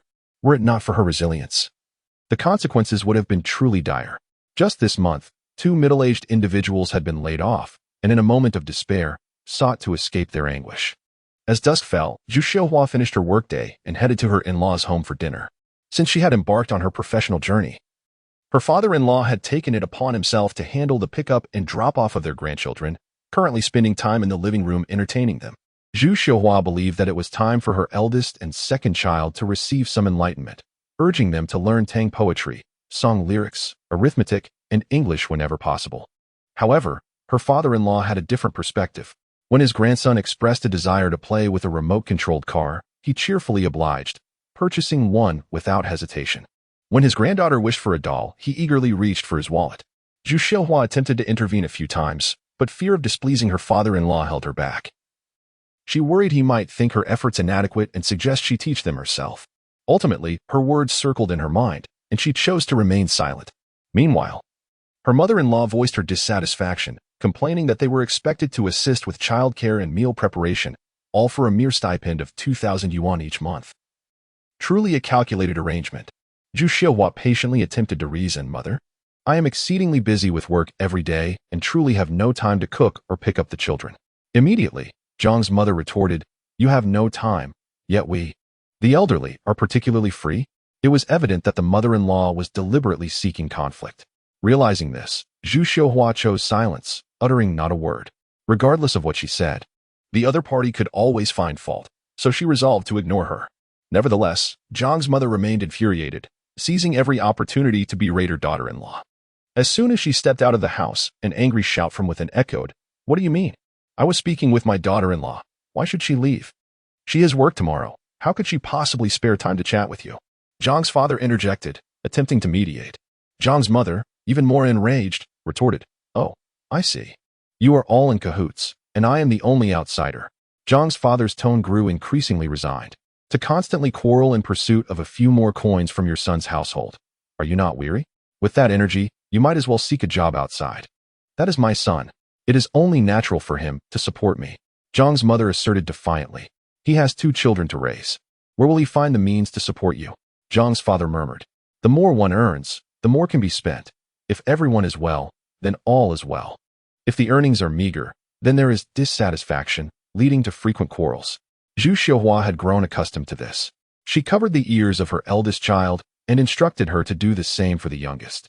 As the 3 of them distanced themselves from the clamor of discord within the house, time flew by, and in the blink of an eye, 2 years had passed. Zhu Xiuhua could distinctly perceive that, despite the same working hours, the sales figures had significantly risen. As her work became increasingly effortless and her income rose month by month, at times, nearly reaching 10,000, Zhu Xiuhua found herself overwhelmed with joy, increasingly convinced that she had chosen the right industry. During lunch, having just finished her meal, she was about to resume her tasks when the diminutive figure of the system unexpectedly appeared at the table, announcing its departure. Zhu Xiuhua paused, momentarily at a loss for words. Engrossed in her work, she had nearly forgotten the system's existence. Encountering it so suddenly left her uncertain about how to react. After a brief silence, she managed to utter, "Safe travels." Yun Luo replied, "Thank you for your kind words."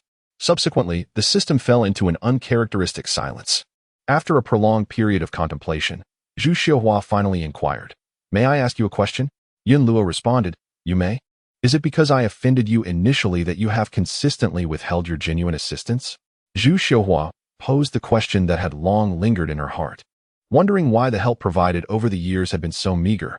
Previously, she had refrained from voicing her concerns for fear of inciting the system's ire. However, with their impending separation, she felt compelled to seek clarity. Yun Luo's gaze drifted, and it replied, "It is not that I am unwilling to assist, but rather that you have not left yourself an exit strategy.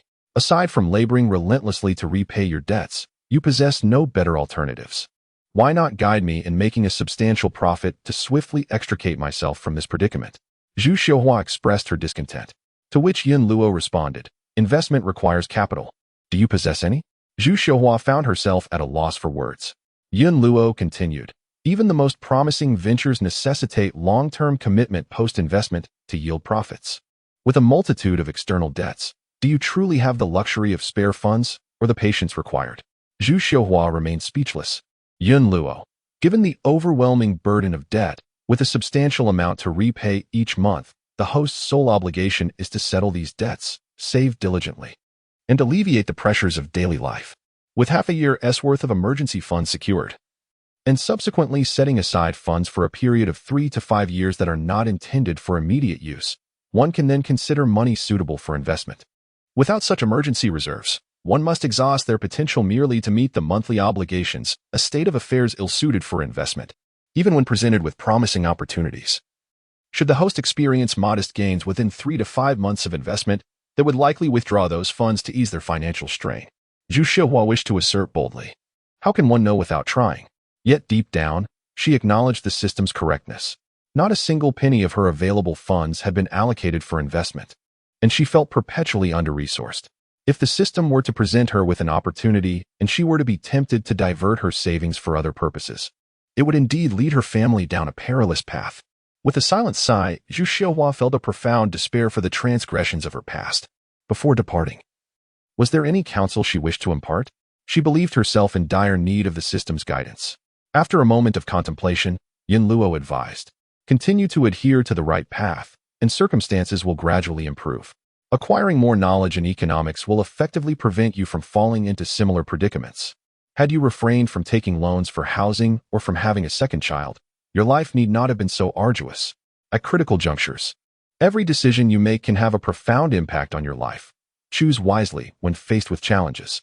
No sooner had the words left his lips than the suited figure vanished into thin air. Zhu Xiuhua expressed her frustration, wondering how one could depart so abruptly. "I have yet to inquire. When I have some spare funds, should I consider settling the mortgage early?" Epilogue: The arrival of the system was abrupt, and its departure was hasty, akin to transient encounters in life. Zhu Xiuhua reassured herself that encountering something is far better than remaining oblivious. At the very least, She had begun to cultivate the desire to learn, no longer drifting aimlessly as before. As she perused books and sought counsel from friends, a new world gradually unfolded before her. She suddenly realized that had she embarked on her learning journey sooner, many challenges could have been circumvented. For instance, certain financial literature emphasized the necessity of social security and addressed the policies regarding supplementary contributions. Had they known earlier, they would not have borne the heavy burden of their parents' retirement upon themselves. Moreover, the 30 rule suggested that monthly loan repayments should not exceed 1/3 of one's monthly income. However, in her household, the mortgage alone consumed exactly 1/3 of their annual income, coupled with the car loan and monthly allowances for the elderly. Their expenses swiftly surpassed the budget. In the event of an economic downturn, when income drastically diminishes while mortgage obligations remain unchanged, the financial strain intensifies. Additionally, one must always prepare an emergency fund equivalent to 3 to 6 months' worth of expenses. This reserve is often referred to as fuck you money. Should an employer seek to dismiss an employee or compel them to undertake tasks they are unwilling to perform, they could boldly utter a fuck you and depart with grace. Relying solely on her husband's income to sustain a family of 6 presents a significant risk. Should the primary breadwinner face an unforeseen incident or unemployment, the family would have no capacity to withstand financial adversity. After diligent study, Zhu Xiuhua significantly broadened her knowledge base and could no longer tolerate living within a perilous family asset allocation. Emergency funds were meticulously prepared, and the necessary insurance configurations were aptly arranged. With a surplus still at hand, she contemplated investing this capital. Additionally, having missed the opportunity to inquire about the system previously, she now discerned the answers through her learning. When burdened by excessive debt, prioritize repayment. When faced with exorbitant interest rates, prioritize repayment. If one is unskilled in investment and only capable of saving in low-yield bank deposits, prioritize repayment.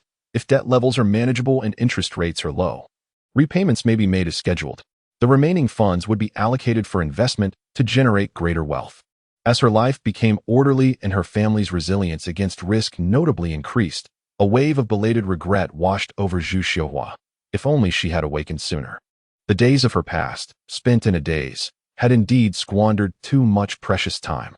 Chapter 32. The Tulip Bubble. One evening, Christie sat quietly at the dining table, waiting.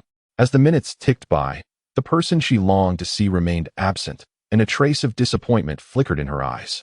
"Miss," a servant gently urged, "the master has been exceedingly busy these days, returning home quite late. Perhaps you should dine first." Noticing the encroaching darkness, Christie relented and began to prepare her meal. "Very well," the servant bowed and withdrew. Christie, at 16, was in the bloom of youth. She rested her chin on her hand, revealing a troubled expression. What could her father be so occupied with? It had been many days since she last saw him. "He is on the brink of bankruptcy," a soft female voice echoed. Christie was momentarily taken aback. Upon following the sound, I beheld a diminutive figure in a suit materialize inexplicably upon the dining table, gazing intently at me. "I am Yun Luo, here to offer assistance."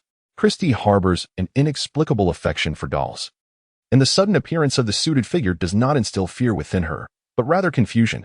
How could a wealthy household face bankruptcy without cause? A friend sought a loan from the bank, necessitating a guarantor. Your father, Kane, reluctant to refuse, agreed to assist. He presumed that merely signing his name would be a trivial task, unaware that after his friend's business failed, he vanished without a trace. The bank, unable to locate the borrower, demanded that the guarantor repay the debt. Christie gasped in shock. In the next instant, she realized her impoliteness and swiftly covered her mouth. Steadying herself, she inquired, "Why must my father repay a debt incurred by another? This is unjust." Yun Luo replied, "You are mistaken. This is indeed lawful." He continued, "The guarantee law stipulates that when a debtor defaults on their obligations, the guarantor must fulfill the obligations as agreed and bear the responsibility." Yun Luo added, "It is solely his fault for carelessly signing when requested to be a guarantor."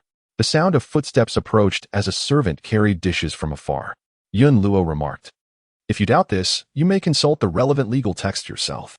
No sooner had he spoken than the suited figure gradually faded away. Christie bit her lip, revealing a hint of unease. As a young lady of affluence, Christie need not scour through literature herself. She could simply summon the butler for inquiries. If the debtor has absconded, does the guarantor not bear joint liability? Upon the emergence of the question, the butler immediately responded with alarm, "Miss, How did you come to know of this matter? Although Christy was youthful, she was not naive. Observing the butler's reaction, a wave of dread washed over her. Had her father truly provided a guarantee? Before Christy could inquire further, he exited the room.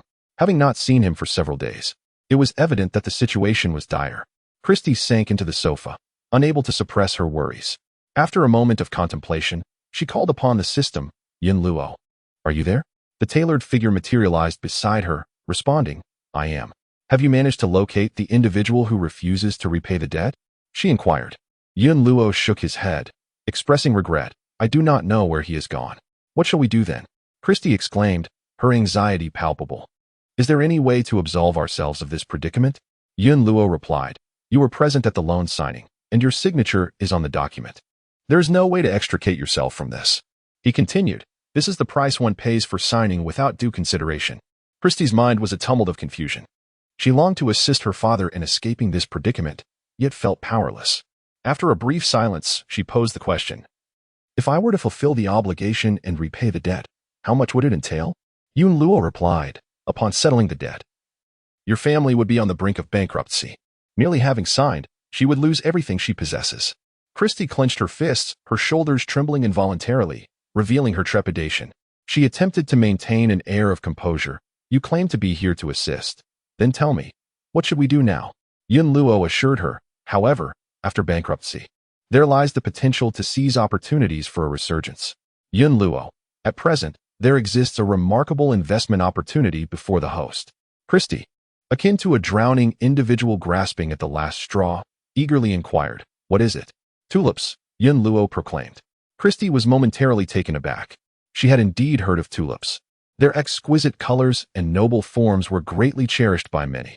Recently, several new varieties had been cultivated, garnering even more fervent admirers. Christy could scarcely fathom that the hope for her family's resurgence would hinge upon the humble tulip. What must I do? She asked. Yin Luo responded, liquidate your jewelry. Acquire tulip bulbs. Request a plot of land from your father specifically for cultivation. Christy's father, Cain, was a landowner with vast expanses under his name. However, the extent of his remaining assets after settling debts remained uncertain. The notion of selling her jewelry to invest in tulip bulbs seemed utterly ludicrous to Christy, who found it difficult to accept. Noticing the struggle etched upon the host's face, Yin Luo reminded her that should she choose to heed this advice, swift action was imperative. Let me think, Christy replied, her expression grave. Before making a decision, Christy took the initiative to dispatch someone to gather intelligence. Within a few days, the first-hand information regarding tulips was laid upon her desk. Christy picked up the documents and scrutinized them carefully. First, she examined the sourcing report. The introduction of tulips was relatively recent, and their numbers remained quite limited, thus commanding a high price. Next, she reviewed the societal appraisal of tulips among the upper echelons. Recently, adorning a gown with a single tulip has emerged as the most fashionable attire. To possess the latest and rarest varieties undoubtedly brings a sense of prestige. Long before her time, individuals had exchanged jewels for tulip bulbs. Witnessing the fervent admiration for tulips, Christy felt a slight comfort. While the bulbs were indeed expensive, perhaps the investment risk was not as formidable. By purchasing the bulbs this year and planting them, she could harvest and sell the tulips next year, potentially reaping substantial profits. The more Christy pondered, the more exhilarated she became, eager to act immediately. During dinner that evening, her father, whom she had not seen for quite some time, finally appeared at the table. Christy was taken aback by the sight of him. After a fortnight apart, her father seemed to have aged a decade. His face etched with weariness. Dad, are things quite troublesome? Christy tentatively inquired. Cain remained silent as he ate, and after a prolonged pause, he replied, I am so sorry. My dear. A single handwritten note had effortlessly unraveled a once affluent family. The line between heaven and hell is but a fleeting thought. Yunlu remarked that there was no way to extricate oneself from the entanglement. Indeed, her father found himself trapped. The system spoke the truth, offering no deceit. With this realization, Christy summoned her courage. Dad, I wish to acquire a piece of land, and I also require a skilled gardener. I will prepare everything, she added. Cain did not inquire about his daughter's intentions. Without hesitation, he agreed, hoping to bring joy to her during their limited moments of prosperity. Christy clenched her fists, resolutely determining to seize this rare opportunity to transform their circumstances. Having long heard of the exorbitant prices of tulip bulbs, Christie was nonetheless taken aback when she encountered the actual cost. The reason was simple. Compared to other flowers, the prices were indeed staggering. What if the price of tulips plummeted once they bloomed next year? A sense of unease crept into Christie's heart. When her servant inquired, "Miss, shall we purchase the bulbs?" Christie recalled her despair at losing everything. Gritting her teeth, she resolved to buy them. After all, what was the worst that could happen? Bankruptcy? A state of near bankruptcy was hardly distinguishable from complete ruin. She could trade her jewelry directly for tulip bulbs without needing to sell them off. In a bid to acquire more bulbs and expand her planting endeavors, Christie opted for the ordinary varieties of tulips. Even so, after her purchases, she found herself having exhausted all her jewelry. With a twinge of pain in her heart, Christie entrusted the newly appointed gardener with the utmost responsibility. Insisting on meticulous care with no room for error, the gardener fervently vowed to meet her expectations. Prepared for the next steps, Christie turned to the system and asked what to do now that the tulips had been acquired. She was perplexed about how long she would need to wait. During this period, besides waiting, what else could she do? Yun Luo, I cannot say how long it will be. It might be 2 years, 3 years, or even 5 years. Yun Luo, once the timing is ripe, I will alert you to sell. Yun Luo, for now, do not engage in any activity other than waiting. With the system's directive in mind, Christie had no choice but to comply. As the days passed, the matter of the guarantee gradually intensified.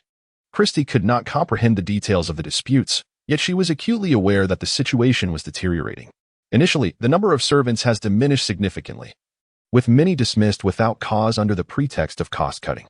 Furthermore, the land owned by my father has been steadily decreasing, and the quality of our dinner fare declines with each passing day. Additionally, the price of tulips has experienced slight fluctuations. Although it has risen somewhat since the time of purchase, selling them yields marginal profits, insufficient to cover all our debts. Christie is perplexed. Does this mean the remaining debts need not be repaid? Indeed, they must be repaid, Kane explains, but after numerous negotiations, the bank has agreed to grant leniency, allowing me to repay in installments over 5 years. If I were to repay in one lump sum, we would have to liquidate all the assets in our household. By the time the debts are settled, we would be left with nothing but each other. However, with the 5-year installment plan, the situation differs. Currently, we still possess some farmland. This year, we will plant crops, and next year, we can sell the harvest to generate income for loan repayment. After 5 years, the debts will be cleared, and the farm will still belong to us, ensuring we are not left destitute. With the thought that the daunting problem is soon to be resolved, Kane's spirits lift, prompting him to share further. We have been frugal these past years, and once the debts are settled, we shall find ourselves at ease. Reflecting on his life, he acknowledges that the gravest mistake he made was succumbing to pride and agreeing to act as a guarantor for a friend. Fortunately, timely intervention has prevented a grave error. Christie, though partially understanding, feels a sense of relief upon hearing that matters will not worsen. She contemplates the coming year when the tulips bloom, with all the flowers sold. She anticipates a substantial profit, envisioning a return to better days. This thought brings a radiant smile to Christie's face, her eyes sparkling with anticipation. The author has something to convey. The tulip bubble, also known as the tulip effect, originates from a historical event in 17th century Holland and is recognized as one of the earliest instances of speculative activity in human history. Chapter 33. The tulip bubble too. Ever since she purchased tulip bulbs in bulk, Christie has diligently monitored the prices of tulips daily. At times, the prices soared, filling her with delight as she repeatedly calculated the potential profits from her investment. During this arduous wait, 3 months swiftly passed. Observing that the tulip prices remained stable within a certain range, Christie reassured herself that this was favorable. She intended to wait until the flowers bloomed next year, seeking an opportune moment to sell, confident that this transaction would yield guaranteed profits. While she was contemplating this, a sharply dressed man unexpectedly appeared before her, solemnly emphasizing, "Remember, do nothing but wait. Once the time is ripe, I will remind you to sell." Christie nodded vigorously, understanding. To her, the so-called opportune moment was when the prices fluctuated within the range and reached their peak. In fact, even without the system's alerts, she had observed enough over the past few months to discern some patterns. With renewed determination, Christie proceeded with her plans. However, the subsequent developments took her completely by surprise. For reasons unknown, the market price of tulips began to rise incrementally each day, quickly reaching 1100. Based on her observations over the past few months, the price of tulips had consistently fluctuated between 1020 and 1100. It seemed improbable that it would rise beyond 1100 or fall below 1020. Just when Christie believed that after touching 1100, the price would gradually decline, the price of tulips unexpectedly surged beyond 1100. Christie was taken aback. Would the price continue to ascend? Might it leap to 1200 in one breath? A tumult of thoughts swirled in Christie's mind. At times, she felt that the burgeoning demand for tulips justified the rising prices. At other moments, she considered that the price had already reached an excessive level, and further increases seemed unlikely. A flurry of analysis, vigorous as a tiger, led her to the conclusion that both an increase and a decrease were possible. This hardly constituted a grasp of the underlying patterns. Unbeknownst to her, Christie's confidence began to waver. Perhaps it would be prudent to seize the opportunity while prices were high and seek to enter into contracts to sell a portion of her tulips. Christie fell into contemplation. Such a strategy was indeed feasible and quite common. Contracts are made in duplicates and must not be violated. Therefore, once the price of grain shows an upward trend, they are eager to place advance orders. The same logic applies to tulips. Compared to the range of 1020 to 1100, 1115 was a rare high price, undeniably appealing. The more she pondered, the more enticed Christie felt. However, after careful consideration, she ultimately dismissed the idea. It was not dissatisfaction with the price that deterred her, but rather the uncertainty regarding the quality of her first tulip cultivation. Should she enter into a contract and subsequently find that the tulips produced did not meet standards?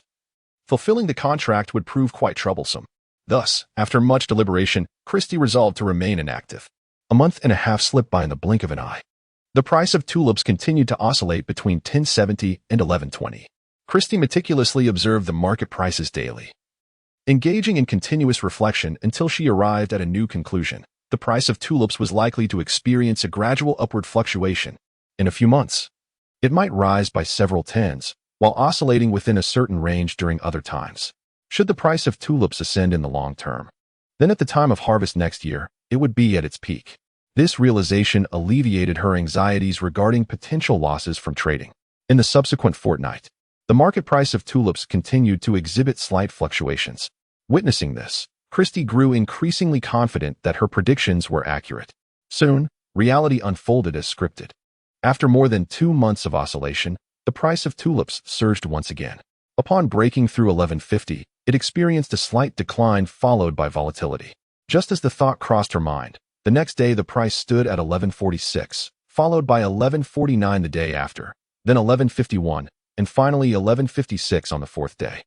Eventually, the price skyrocketed to 1180, launching an assault towards 1200. Christie was left astounded. Was this price increase too rapid?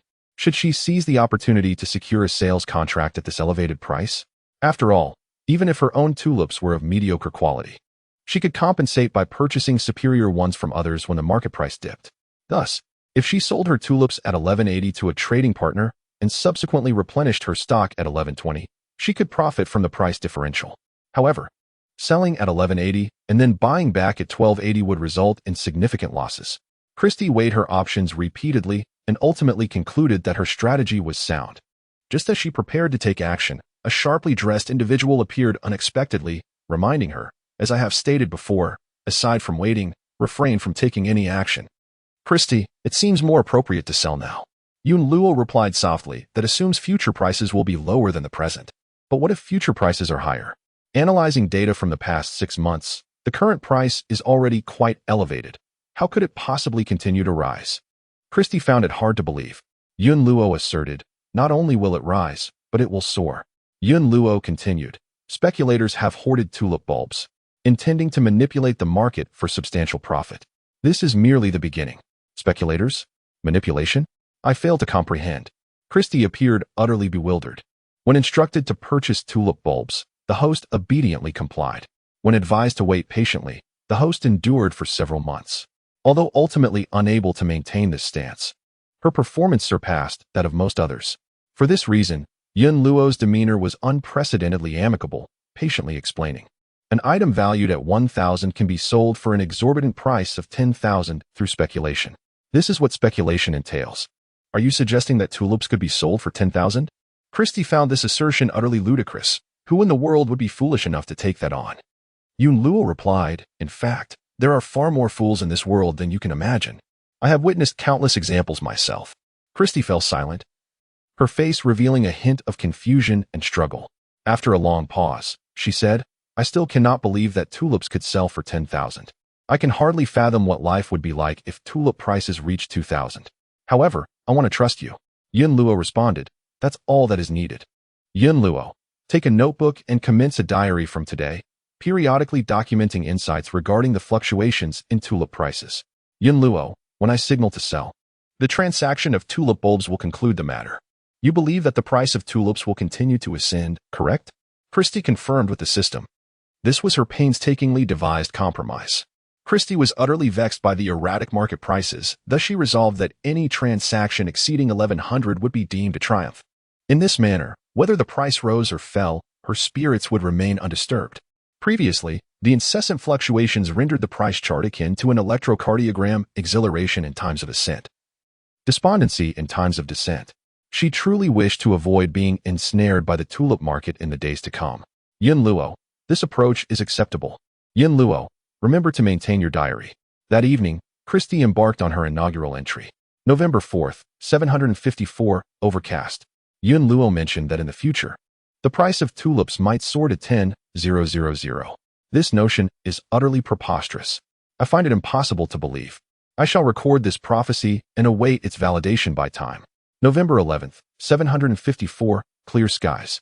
The price of tulips has surpassed 1,200, an astonishing increase. November 18th, 754, cloudy. Recently, the price of tulips has ceased to rise. Turbulence has commenced. November 27th, 754, sunny. Oddly, the price has risen again. December 7th, 754, overcast. The price of tulips has exceeded 1,300. In approximately half a year, it has escalated from 1,020 to 1,300, a staggering increase of 27. On December 20th, 754. Under a cloudy sky, the price of tulips surpassed 1,400. Had I not promised Yun Luo, I believe I would have succumbed to the temptation of liquidating all my tulips. On December 30th, 754, with clear skies, the price of tulips soared to 1,500. It is utterly insane. I can scarcely fathom what may transpire next. The author wishes to convey, for the sake of narrative convenience, some data may be altered, and historical accuracy is not strictly adhered to. Tulips represent a classic case of speculation. To comprehend this phenomenon, one might draw parallels with real estate prices. Initially, when properties were allocated as gifts, there were always skeptics as prices began to rise. After experiencing a surge of tenfold or 20-fold, property prices reached staggering heights, and many asserted that they could not possibly decline. Common sentiments include, when property values hit 2,000 per square meter, they cannot increase further. And when prices reach 40,000 per square meter, they cannot drop. These notions become habitual. Chapter 34, The Tulip Bubble 3. Ever since the price of tulips exceeded 1,500, it has never fallen below that mark. For 2 consecutive months, the market price fluctuated between 1,500 and 1,600. As Christy calculated the potential profits from selling the flowers, she was astounded, rendered speechless for quite some time. She once again recognized that the system was indeed correct. Aside from patiently waiting, there was nothing else to be done. Had she not heeded the system's advice months ago and hastily signed a contract, she would now find herself bereft of any recourse, transferring tulips priced at 1,500 for a mere 1,180, effectively relinquishing her chance at fortune. How many opportunities for wealth does one encounter in a lifetime? Due to a misjudgment, she nearly missed her opportunity. Reflecting on this, Christy adopted a cautious demeanor and consulted the system. Yun Luo, the flowers in the meadow are about to bloom. What should we do next? The gentleman in the suit appeared. Responding with composure, tulips typically bloom between March and April. From the moment they blossom until their petals fall, it takes approximately a week. Now is the perfect time to sell. To whom should I sell? Will the ordinary variety fail to find buyers? Christy, embarking on her first business venture, was enveloped by an inexplicable anxiety. Yun Luo reassured her that won't be the case. Tulips are generally propagated through bulb division. If you plant larger bulbs with ample nutrients, they can bloom within the same year. However, smaller bulbs require 1 to 2 years of care before flowering. Yun Luo continued, tulips have only been introduced locally for a few years, and due to their propagation method, the annual yield of blooms is quite limited.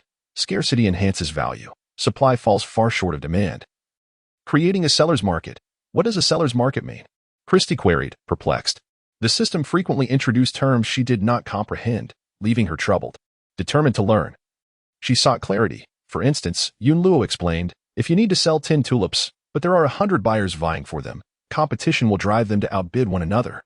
In such a scenario, it is the buyers who face the challenge.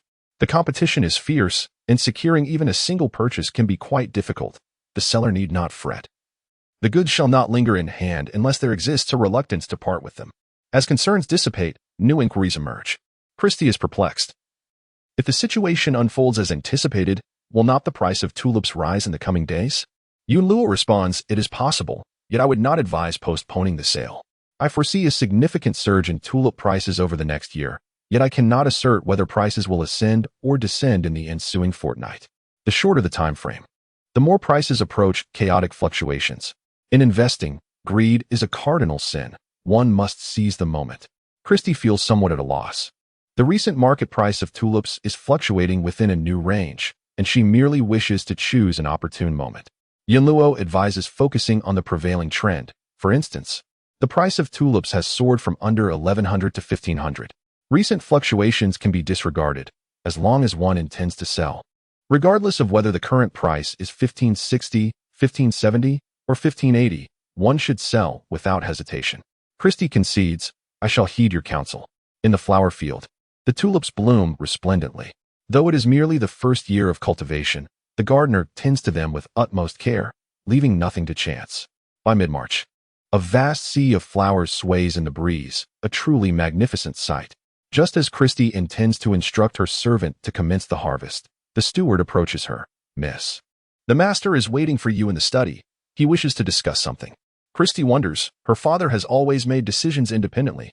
When has he ever sought her counsel? With a hint of confusion, Christie entered the study after knocking on the door. Father, Christie greeted. Cain offered a gentle smile and took a seat.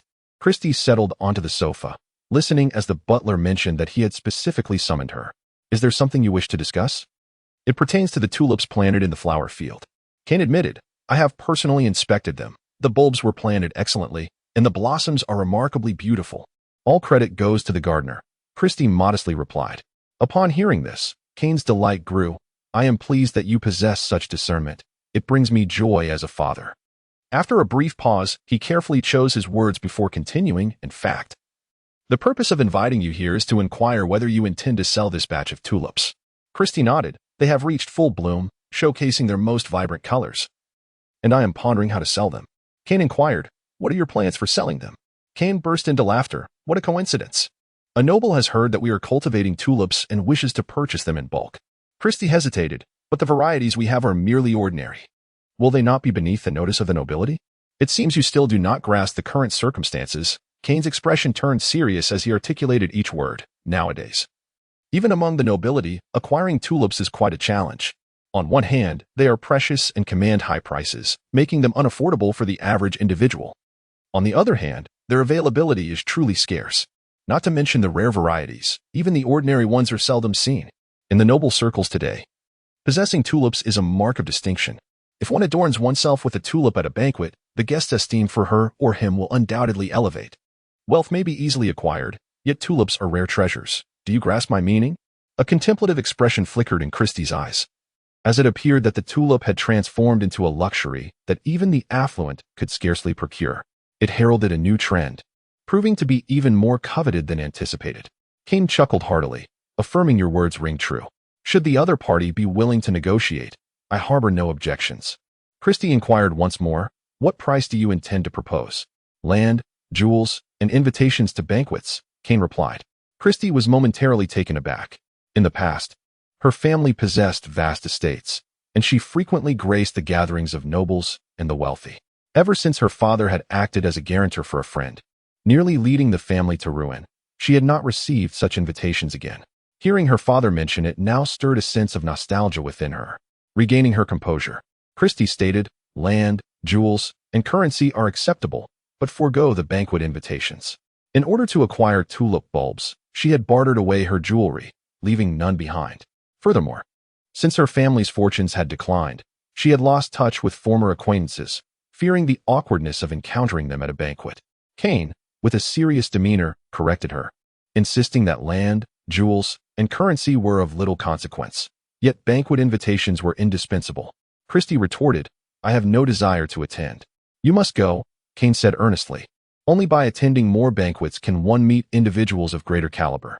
Christie replied, I am not interested in meeting anyone.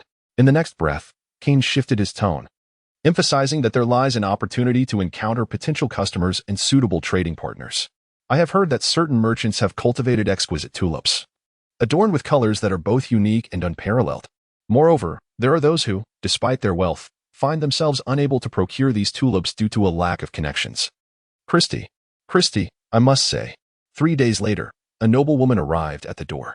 The bulbs planted in the flower field had largely blossomed, with only a few buds yet to bloom. With a grand gesture, the noblewoman purchased all the blooming tulips in one go.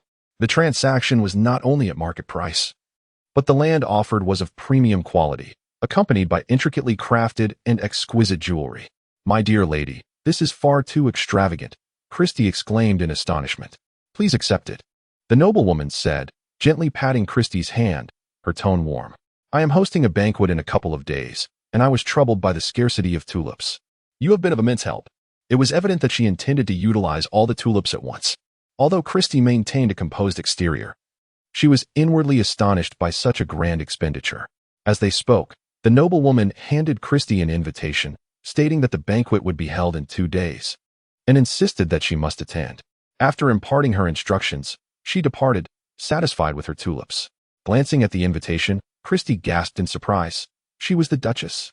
What does it mean to be wealthy? While others could not afford even a single tulip, here was someone who purchased dozens in one breath. Now that is true wealth. Coupled with her husband's title of Duke, her status was undeniably illustrious. What kind of grandeur would accompany a banquet hosted by such a person? Christie pondered deeply but found herself unable to envision it. My dear miss, do not fret too much. After all, you are a distinguished guest personally invited by the Duchess. The maid comforted her, and Christie thought to herself, what makes her think I am a distinguished guest? It is merely a matter of trading tulips. Noticing her mistress's silence, the maid continued, I have heard that the price of tulips will continue to rise. The Duchess has acquired so many flowers from you, and she has certainly gained a substantial advantage. When you attend the banquet, you will not face any difficulties. Will the price of tulips really keep rising? Who told you that? Christie's focus had shifted. The maid appeared somewhat flustered. Everyone is saying so. Christie pressed further. What is the reasoning behind it? The maid pondered for a moment before replying. When tulips were first introduced, many had never heard of them or seen them. Over the years, an increasing number of nobles have developed a fondness for tulips, and the demand has grown. However, the supply of tulips is so limited that many who wish to purchase them cannot. It seems only natural that as a commodity becomes sought after, its price continues to escalate. Christie disagreed. Even if they are in high demand, there must be a limit. The price of tulips has already risen from 1020 to 1580. That is excessive and cannot keep soaring indefinitely. Is 1580 really considered high? The maid appeared bewildered. I have heard that many merchants, despite having the means, find it impossible to acquire tulips and tulip bulbs. If these individuals had access, they would undoubtedly purchase without hesitation. Viewed in this light, 1580 is not expensive at all. In less than a year, the price has surged from 1020 to 1580, an increase of approximately 55. Is that not expensive? Christie found herself at a loss for words.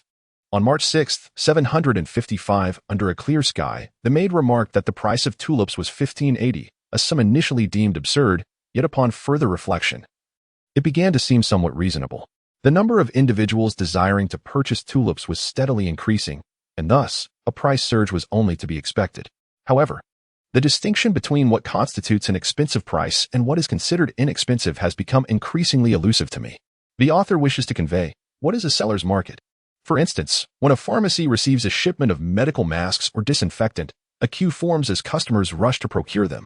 Another example would be the recent activities of vegetable vendors in the market. Why is living paycheck to paycheck considered a detrimental habit?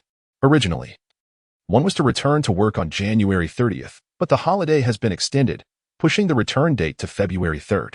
Those with savings seize the opportunity to relax, while those without savings become anxious about the prolonged holiday. They worry about how to cope with the potential shrinkage of next month's salary. This is not a matter of deliberately peddling anxiety. Living paycheck to paycheck truly cannot withstand even the slightest unexpected event. In Chapter 35, The Tulip Bubble, On the day of the banquet, the maid approached with a jewelry box, but was halted by Christie, who advised that there was no need for extravagant adornments. A single tulip pinned to her gown would suffice. The maid then mentioned that new tulips had bloomed in the flower field and she would fetch one for her. Christie agreed, and soon she held a yellow tulip, its hue rich and understatedly elegant, which greatly pleased her. She donned a new gown, affixed the tulip to her chest, and then entered the carriage, setting forth towards her destination. The venue for the banquet was a vast estate, where, in the center of the open-air hall, a wreath composed of 99 tulips was elegantly displayed. Not far away lay a flower bed, within which a gardener had meticulously nurtured exquisite tulips. My goodness! This particular tulip is a striking shade of purple. How breathtaking! I have never encountered a tulip shaped like a crown. The white ones are equally stunning, embodying both nobility and grace. Guests congregated in small clusters, murmuring softly among themselves. As Christie passed by, she inadvertently overheard their conversations, and a smile tugged at her lips. In the past, gatherings were all about flaunting gowns and jewelry. Who would have imagined a day would come when one would forsake adornments in favor of a passion for tulips? Had she truly been away from such soirees for too long? The prevailing trends had diverged so greatly from her memories.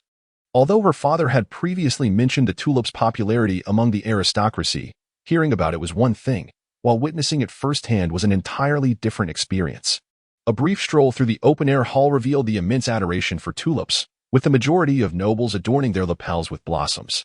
Some were red, some yellow, others pink, each exhibiting a unique hue. Aside from a few extraordinary specimens with unusual shapes and vibrant colors, most were of the conventional variety. A minority of nobles sported brooches, yet, despite the preciousness of their gemstones, they paled in comparison to the tulip's regal elegance. Others chose to wear different flowers or, quite simply, nothing at all. While the other guests remained silent, their eyes betrayed an unspoken disdain. The choice to wear tulips and the quality of those chosen seemed to delineate social hierarchies. Individuals like Christie, whose fortunes had waned, would have faced scorn at such gatherings in the past. Yet today, the noblewoman Helen approached her, inquiring with genuine interest, "Where did you acquire your tulip? The color is truly lovely." Christie bowed slightly and gently remarked, "It was grown in my own garden. With the recent warm weather, the flowers have bloomed, so I casually picked a stem." Helen's eyes brightened. "Do you have tulips in your garden? What variety?" Christie replied, "Just some ordinary types." "That sounds wonderful." Helen subtly inquired, "Might I have the honor of visiting your residence?" Christie, filled with curiosity, wondered where this information had originated. Was it from the Duchess herself? Puzzled, she nodded, considering that the Duchess might be in need of tulips, and they just happened to have some in their flower field. A flower field? Bonnie's eyes sparkled with excitement. "If you host a tea party to admire the flowers, please be sure to send me an invitation." Christie thought, why is everyone so fascinated with her home? It's merely a matter of enjoying tulips. There's no need for such an extravagant visit, is there? As her thoughts whirled, Christie donned her social smile. "Very well, should the opportunity arise, I will invite you all over." At her words, Helen and Bonnie simultaneously expressed their satisfaction. As the banquet was about to commence, the Duchess made her formal entrance in a black gown. Around her neck hung a necklace adorned with blue gemstones, while pearls adorned her head, and she wore a delicate lavender tulip on her chest. That tulip was exquisite, neither too much nor too little. It was perfectly balanced, mysterious, enchanting, and elegant. Both the flower and the woman left everyone in awe. Truly breathtaking. The Duchess adorned with a tulip appears far more exquisite than those found in the garden.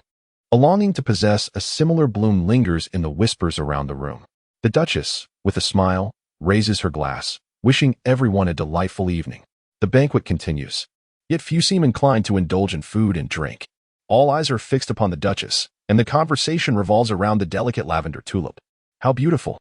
Helen cannot help but exclaim, convinced that the tulip worn by the Duchess must be of the rarest variety. A flicker of envy crosses Bonnie's eyes. She too yearns for a unique treasure, a tulip that belongs solely to her. Yet, the reality is stark. Her household does not cultivate tulips, not even the commonplace varieties. Helen gazes longingly at the Duchess, then suddenly turns to Christie. "Is it difficult to grow tulips? How can one cultivate a new variety? How many years would it take?" Christie replies, "To simply keep a tulip alive is a challenge. The notion of improving a variety has never crossed my mind." Helen's disappointment is palpable. However, upon reflection, she realizes that if such exquisite specimens were easily cultivated, they would cease to be treasures. unless one possesses the financial and material means akin to the Duchess.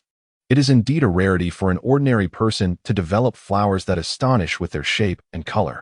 With this understanding, she feels a blend of admiration and melancholy, biting her lip and falling silent. Bonnie's attention remains largely on the Duchess, her face a portrait of envy and resentment, her eyes nearly brimming with tears. Christie, sipping her drink, quietly inquires, "Does the Duchess frequently host banquets?" Helen shakes her head. "No, she does not." Bonnie finally allowed her gaze to wander away. At every banquet, the Duchess adorned herself with new tulips. Merely admiring her attire and accessories was a conversation that could last indefinitely. Observing her, I felt my self-control wavering. I longed to wear a different variety of tulips each day, just like her. Perhaps due to her business acumen, Christie's perspective on matters had shifted. Upon hearing Bonnie and Helen speak, her initial reaction was not envy, but rather a contemplation of the extravagant costs associated with hosting gatherings every fortnight just to showcase newly acquired tulips. Noticing the fervent admiration from both gentlemen and ladies directed towards the Duchess, Christie sensed an unsettling undercurrent. The small figure in a suit quietly appeared on her shoulder, suggesting that the Duchess was, in essence, promoting the tulips. What? Christie was taken aback. Yunluo further elucidated that when those in power exhibit a marked preference for a particular product, others tend to follow suit blindly, thus establishing what is termed a fashion trend. The most extreme example being the Chu King's preference for slender waists, leading to the starvation of many in the palace. Whether driven by simple mimicry or a desire to emulate her beauty, the number of individuals purchasing tulips would certainly increase following the banquet. If someone had stockpiled a substantial quantity, the appreciation of the product would render the costs of the gathering negligible. Christie was astonished. "Are you suggesting that the Duchess is involved in speculation?" Yunluo replied, "Not necessarily. It could also be a form of promotion." Yunluo, if someone claims they will bear the expenses of the banquet and additionally offer a substantial reward, in exchange for merely making an appearance and engaging in casual conversation with the guests, would you be willing to accept such an offer? Christie remained silent. Of course, she would. Such a favorable proposition is rare to find. Yunluo glanced around, and after a moment, concluded that the price of tulips would soon rise again. Christie felt a tumult of emotions. Although her home contained a considerable number of bulbs, promising a harvest of flowers next year, the rapid increase in tulip prices was advantageous to her. Yet, the swift ascent felt unsettling, instilling a sense of unease. Christie pondered silently, wondering how much longer this inflation could persist. She felt a twinge of fear and a desire to withdraw. "Yunluo, I will inform you before the collapse." Yunluo, until then, it is impossible to predict how wildly people might behave. Yunluo, value investing is based on price assessment. Speculation operates differently. It simply revolves around trading. Christie, she realized she was once again struggling to comprehend the system's discourse. "Yunluo, you once promised me you would heed my counsel. Yet countless times you have contemplated selling the bulbs. Haven to you?" Christie hesitated to admit it, but indeed, the thought had crossed her mind more than once. "Yunluo, I have long advised you to refrain from taking any action other than waiting. Yunluo, continue purchasing tulip bulbs until I instruct you to sell." It sounds simple, yet is challenging in practice. "Yunluo, opportunities in life are few and far between. I can indicate the direction, but the extent to which you proceed is entirely up to you. Following the system's commands to purchase and waiting for it to dictate the sale appears deceptively simple. Yet, within a mere 6 months, she has contemplated disposing of the tulip bulbs countless times. The struggle to persevere is overwhelming."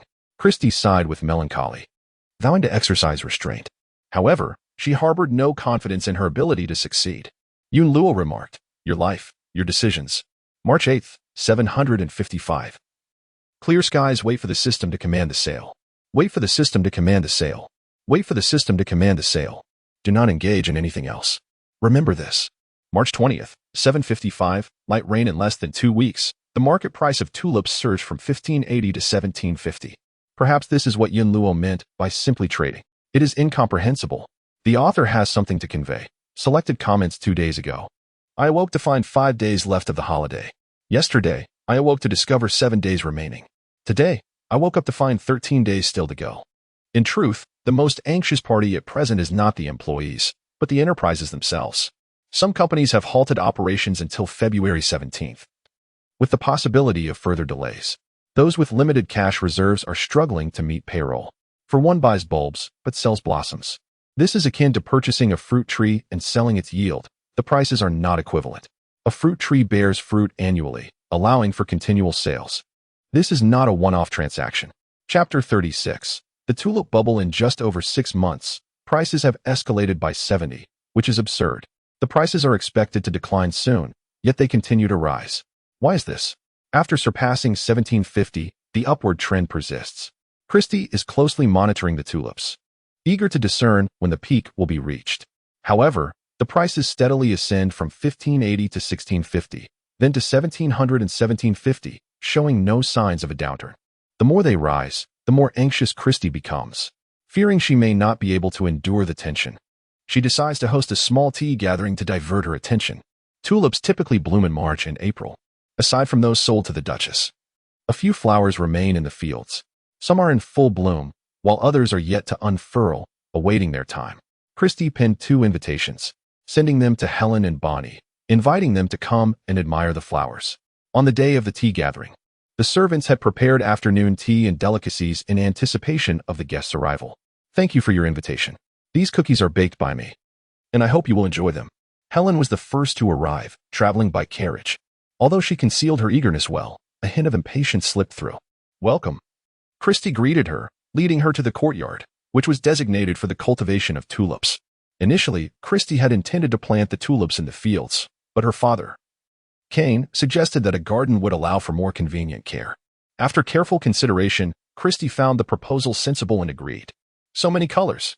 How beautiful, Helen exclaimed, captivated by the sight of a vast expanse of tulips in varying hues, seemingly reluctant to tear her gaze away. Let us have tea, Christie smiled, inviting her to sit. Not long after, a second guest entered. Unsure of your preferences, I selected a brooch. Hoping it meets your satisfaction, Bonnie stated graciously. Christie paused momentarily. Interactions among friends generally resemble Helen S., who would typically offer small tokens like cookies or tea. Bestowing a brooch, however, felt rather peculiar. Upon opening it, she beheld a splendid gemstone brooch, featuring a large, pristine green gem at its center, surrounded by delicate, sparkling stones that resembled a constellation of stars, clearly of considerable value. This is far too extravagant, Christie thought, contemplating returning the gift to Bonnie. To her surprise, Bonnie stepped back, asserting, I chose this brooch for you because it suits you. Please don't be modest, accept it. Christie hesitated, uncertain of Bonnie's intentions. To accept it outright could lead to future demands, making it challenging to decline. Just then, Helen glanced over and remarked, You're willing to give away such a gemstone brooch? Are you perhaps hoping to purchase tulips? Bonnie's face flushed crimson, her anger palpable. Before entering, she had meticulously planned how to present her gift and subtly propose her request. However, encountering Helen, who had no sense of the atmosphere, had shattered her intentions. Now, even if she desired the tulips, it would be embarrassing to admit it. Bonnie, both furious and vexed, shot a malevolent glare at Helen. So, it was for the tulips. Christie suddenly realized that she need not spend any money. She could simply choose a stem she liked when leaving, considering it a gift from her. Oh, how could I accept this? Bonnie exclaimed, taken aback, then became awkwardly hesitant. Helen's relationship with Bonnie was not particularly amicable.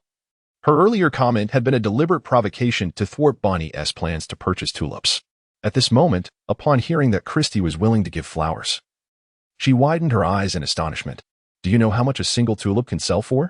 Indeed, Christie replied. I keep a close watch on the fluctuating prices of tulips every day. Then you still. Helen's words faltered, leaving her unsure of what to say next. Christie smiled gently. It's just a flower. If you all like it, that's what matters. What generosity. Bonnie sighed, her emotions a tangle, and after a long pause, she remarked, You possess so many tulip bulbs, yet it seems you do not grasp their true value. Aren't they merely flowers? Christie mused, admitting to herself that she failed to comprehend why tulips had surged from 1020 to 1750, seemingly poised for further increase. Tulips are not just ordinary flowers, Bonnie asserted with conviction.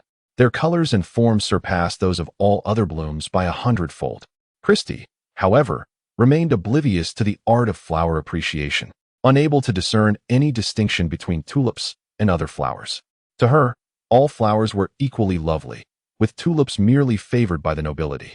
Noticing Christie's indifference, Helen stated solemnly, No other flower in the world is as sought after as the tulip. Consider this. It is a flower beloved by duchesses. To my knowledge, several marchionesses and countesses also display a marked preference for tulips. Christie was perplexed, even with the admiration of numerous nobles. An increase of 20-30 in price sufficed to demonstrate the upper class's esteem. Why, then, could the market price soar by a staggering 70? Seeing that Christie remained in a state of confusion, Bonnie whispered, I assure you, the current price is not exorbitant. It will only continue to rise. It matters not if you do not comprehend. Simply refrain from selling the tulip bulbs you possess, for their value will soar in the future. Christie, puzzled, inquired why Bonnie believed this. She had long regarded the price of tulips as inflated, anticipating a decline. Yet, an increasing number of individuals insisted that the price was reasonable and would inevitably climb, a secret revelation. Lowering her voice, Bonnie added, I share this with you solely because you have gifted me tulips. Please do not divulge this information to others. Christie felt increasingly bewildered. From where had this information originated? Was it credible? Would belief in it lead to her being deceived? In her hesitation, Helen interjected earnestly, what a coincidence. I hold a similar perspective. Currently, tulips are not overpriced, and their value will indeed rise. Is this also information you've heard? Christie asked. Helen shook her head, asserting, this conclusion is derived from my own research and analysis. Without waiting for further inquiry, she elaborated, last October, few were aware of tulips, and their price fluctuated around 1,000 to 100. As more nobles became aware of tulips, many developed an affinity for this flower upon seeing it in person. This phenomenon resembles a new product entering the market. Initially, only a handful are aware of it. As its popularity spreads, it is only natural for its price to increase. For instance, if previously there were 100 individuals who appreciated tulips, and now that number has surged to 300, it would be reasonable for the price to double.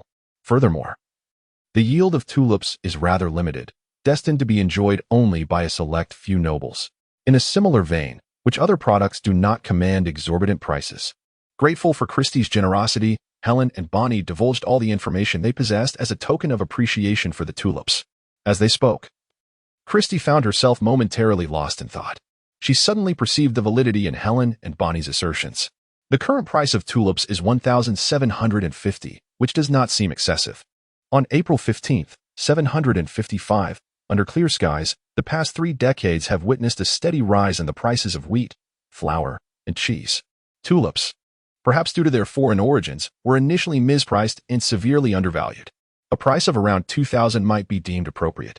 Shortly thereafter, the price of tulips surged past 1,800. Christie, accustomed to such fluctuations, felt no surprise. That afternoon, her father Cain sought a conversation with her. The discussion took place as usual in the study. Father, Christie announced as she entered and greeted him. Please, have a seat, Cain replied. Christie settled onto the sofa, followed by Cain, who took a seat opposite her. What are your plans for the tulip bulbs in the garden? Cain inquired directly. He further asked, are you waiting for the price to peak? In your opinion, what constitutes a peak? She had contemplated selling them all when the price reached 1,400. Now, at 1,800, she believed it might climb to 2,000. As circumstances evolved, her thoughts might very well change again. Cain gazed deeply at his daughter and asked, what are your thoughts? Please, share them with me. Recently, an overwhelming number of events have transpired, leaving Christie at a loss for words. Regardless of whether the price of tulips rises or falls, selling them will yield a profit. I hold my own thoughts and speculations about the future. However, the accuracy of these predictions is of little consequence.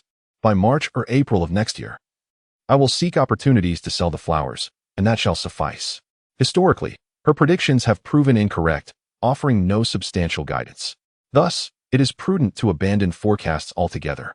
If prices rise significantly, one profits more, and if they rise modestly, one profits less. Either scenario is acceptable. Cain nodded in agreement. Christie countered, inquiring why her father mentioned the tulip bulbs in the garden. Cain's expression turned serious as he replied, I have investigated and found that some are hoarding bulbs, intending to inflate the price of tulips. My analysis suggests a significant surge is forthcoming. This is a rare opportunity worth pursuing. Should you wish to withdraw, I would be willing to purchase the bulbs from you. If you intend to continue, I shall seek alternative avenues to acquire a batch of tulip bulbs. Christie felt a tumult of emotions, uncertain of how to respond. After a moment of contemplation, she tentatively asked, do you believe the current price of tulips is high? Cain smiled knowingly and replied, Whether it is high or not is inconsequential. As long as it has the potential to rise even higher, I stand to gain. The words of the system echoed in her mind.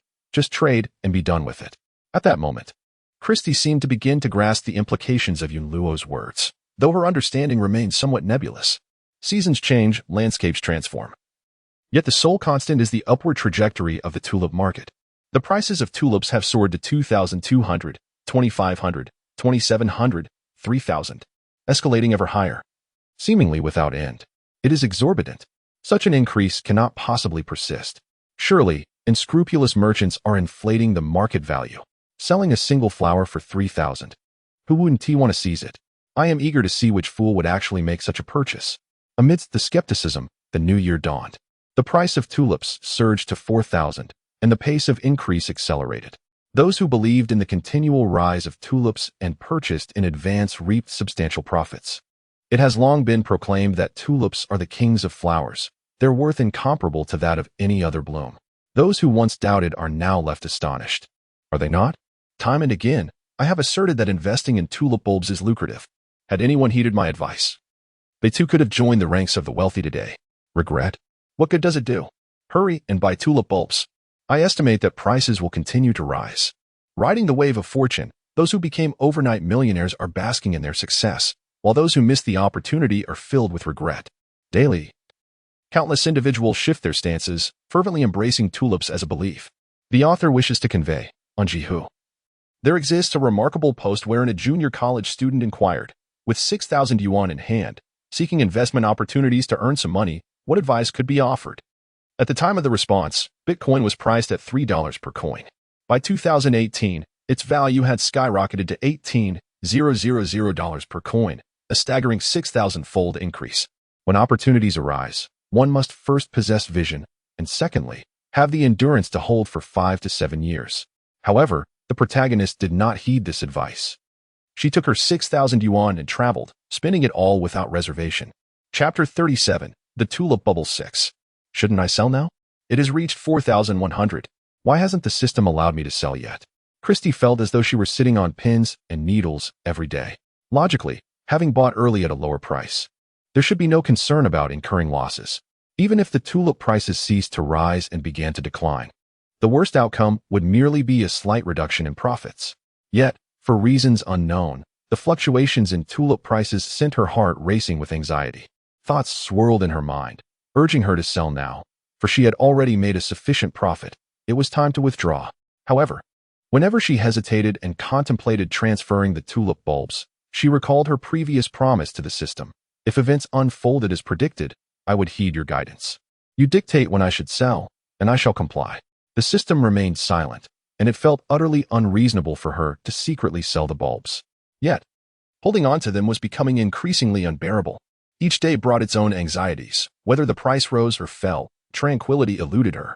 In her indecision, a sigh echoed in her ears, lacking understanding of the underlying principles. The disparity between risk and her capacity to bear it indeed made it difficult to endure until the end. If she could no longer withstand the pressure and truly wished to sell, then perhaps she should divest all her tulip bulbs. Catching sight of the suited figure, Christie felt a shiver run through her. She swore, as if caught in wrongdoing by an elder. No, I have never thought such a thing. Yunluo observed her host quietly, reassuring her, do not feel guilty. I understand how challenging it is to persevere, especially in the absence of clarity regarding the underlying principles. In truth, I typically would not advise a host to undertake such actions. However, your circumstances are exceptionally unique. In recent years, investing in tulips has emerged as the singular opportunity for wealth accumulation. Should one miss this chance, there will be no further opportunities until the system departs. On the other hand, the speculative maneuver is remarkably straightforward. Purchase, hold, and, when the frenzy ensues, sell all goods, bringing the endeavor to a close. Christie clasped her hands together, hesitantly inquiring why the principles could not be imparted to her. Yunluo sighed, recognizing that understanding the principles and applying them effectively are two distinct matters. If one merely learns the theory, initial comprehension may elude them. Attempting and practicing simultaneously might prevent one from seizing this windfall opportunity. By the time one masters the necessary skills, the moment may have already passed.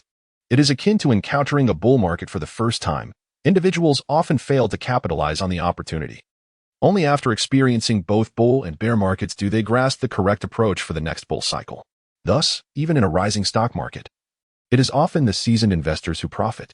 Out of necessity, Yin Luo had no choice but to provide hands-on instruction. Fortunately, the operations within the speculative market are exceedingly simple: buy, wait, profit, and sell. Ultimately, the extent of one's earnings hinges on the host's patience. Christie believed in this assertion. She had contemplated selling the bulbs when the price reached 1,400, and now it had escalated to 4,100. With no signs of a decline in tulip prices, it appeared poised for further ascent. Determining when the peak would be reached truly eluded her grasp. What is particularly frustrating is that, despite the system's reminders, she struggles to persevere, contemplating the transfer of the bulb 20 or 30 times a day. Entangled in her thoughts, the days pass by. Yin Luo, at that time, you will naturally understand what hype truly is. Yin Luo, until then, if you are interested, I can engage you in a simple game for clarification. If possible, she still hopes to clearly comprehend her actions. Very well. Yin Luo responded affirmatively, then pointed to the black box on the table, earnestly stating, I forgot to mention, I actually possess supernatural abilities. Inside this box lie 3 miraculous pills, capable of curing all ailments. At these words, Christie's eyes lit up with eagerness as she inquired, Can you give me one of those pills? No. Yin Luo decisively shook her head. Just as a flicker of disappointment crossed Christie's gaze, the suited little man added, However, you can purchase one. Christie's spirits lifted. After all, she is now a wealthy woman. 30,000. Considering the pill's extraordinary effects, the initial offer was not insignificant. Without hesitation, Yin Luo raised the bid, 35,000. Christie's eyes widened. The item belongs to you. How can you participate in the bidding? Yin Luo, you may pretend not to know that it is mine. Christie, caught in thought, wondered if pretenses were even possible. Realizing that the pills could cure countless ailments and potentially save lives in critical moments, Christie gritted her teeth and declared, 40,000. 43,000. Yin Luo countered, refusing to relent. 45,000. The two individuals took turns making bids, swiftly escalating the price to 100,000. Once the figure surpassed 100,000, Christie's bidding pace noticeably slowed. She continuously calculated her assets and the true value of the pills. At that moment, Yin Luo casually remarked that there were 3 pills, and after purchasing, she could transfer 2 of them. Christie's eyes brightened. When reselling to others, she could certainly raise her bid. Thus, she would merely be fronting the cost. If executed wisely, the selling price of the 2 pills could equal the purchase price of the 3, allowing her to acquire 1 pill for free. With this thought, Christie's bids became resolute once more. The two continued to compete, driving the price up to 200,000. Christie had just made a bid of 203,000 when Yin Luo smiled slightly, declaring, The item is yours, I shall withdraw. How shall I transfer the funds to you? Christie's exhilaration flushed her cheeks, and she almost impatiently inquired. No need for payment, simply open the box, Yin Luo replied. Inside are 3 miraculous pills that cure all ailments. The thought sent Christie's heart racing, her fingers trembling uncontrollably. After several deep breaths, she managed to compose herself and apprehensively opened the box. Upon doing so, she glanced inside and felt as though she had turned to stone. There were no pills, only a few biscuits. Gradually, Christie remembered that this box was specifically designed for afternoon tea. No wonder it looked so familiar. Now do you understand what speculation is? Yin Luo inquired. Christie appeared dazed, as if she grasped the concept yet remained perplexed. First, one must have a tangible object of trade. Yin Luo, in the game. The object of trade is the item contained within the box. To entice others into paying exorbitant prices, I deliberately spread falsehoods, claiming it holds a panacea that cures all ailments. As you place your bid, I intentionally compete with you, continuously driving the price upward. When it surpasses 100,000, you begin to waver. Thus, I take the liberty of suggesting that you could acquire the box first and subsequently resell the pills to others. Once you are firmly convinced that purchasing the box is an infallible investment, the price skyrockets. I will then cease bidding and relinquish the item to you. This is the essence of speculation. Christie, agitated, exclaimed, I believed in you, which is why I was led to believe there were pills inside the box. Otherwise, I would never have offered over 200,000. The mechanisms of speculation are invariably similar. Do you truly think that tulips possess a value of 100? Yun Luo retorted. It is merely their association with the upper echelons of society that imbues them with connotations of nobility and luxury, thus facilitating the inflation of their price, and nothing more. Christie remained silent. In reality, the object of trade is the tulip. To persuade others to spend lavishly, rumors are intentionally circulated, extolling the flower's charm and elegance, captivating even the Duchess. The price ascends without justification, reminiscent of covert manipulation. When the price reaches a certain threshold, individuals become convinced that purchasing tulips is a surefire investment, much like her father. People rush to buy, further inflating the price. The more she pondered, the more a chill crept over Christie. Wagering one's entire fortune. Is this truly the nature of the bidding game? The one who withdraws in time before the game's conclusion emerges victorious. But what of those who ultimately acquire the flowers? What shall they do? Yun Luo states, when profits reach 20, capital stirs restlessly. At 50, it takes reckless risks. Upon hitting 100, it dares to flirt with peril. And at 300, it tramples upon all earthly laws.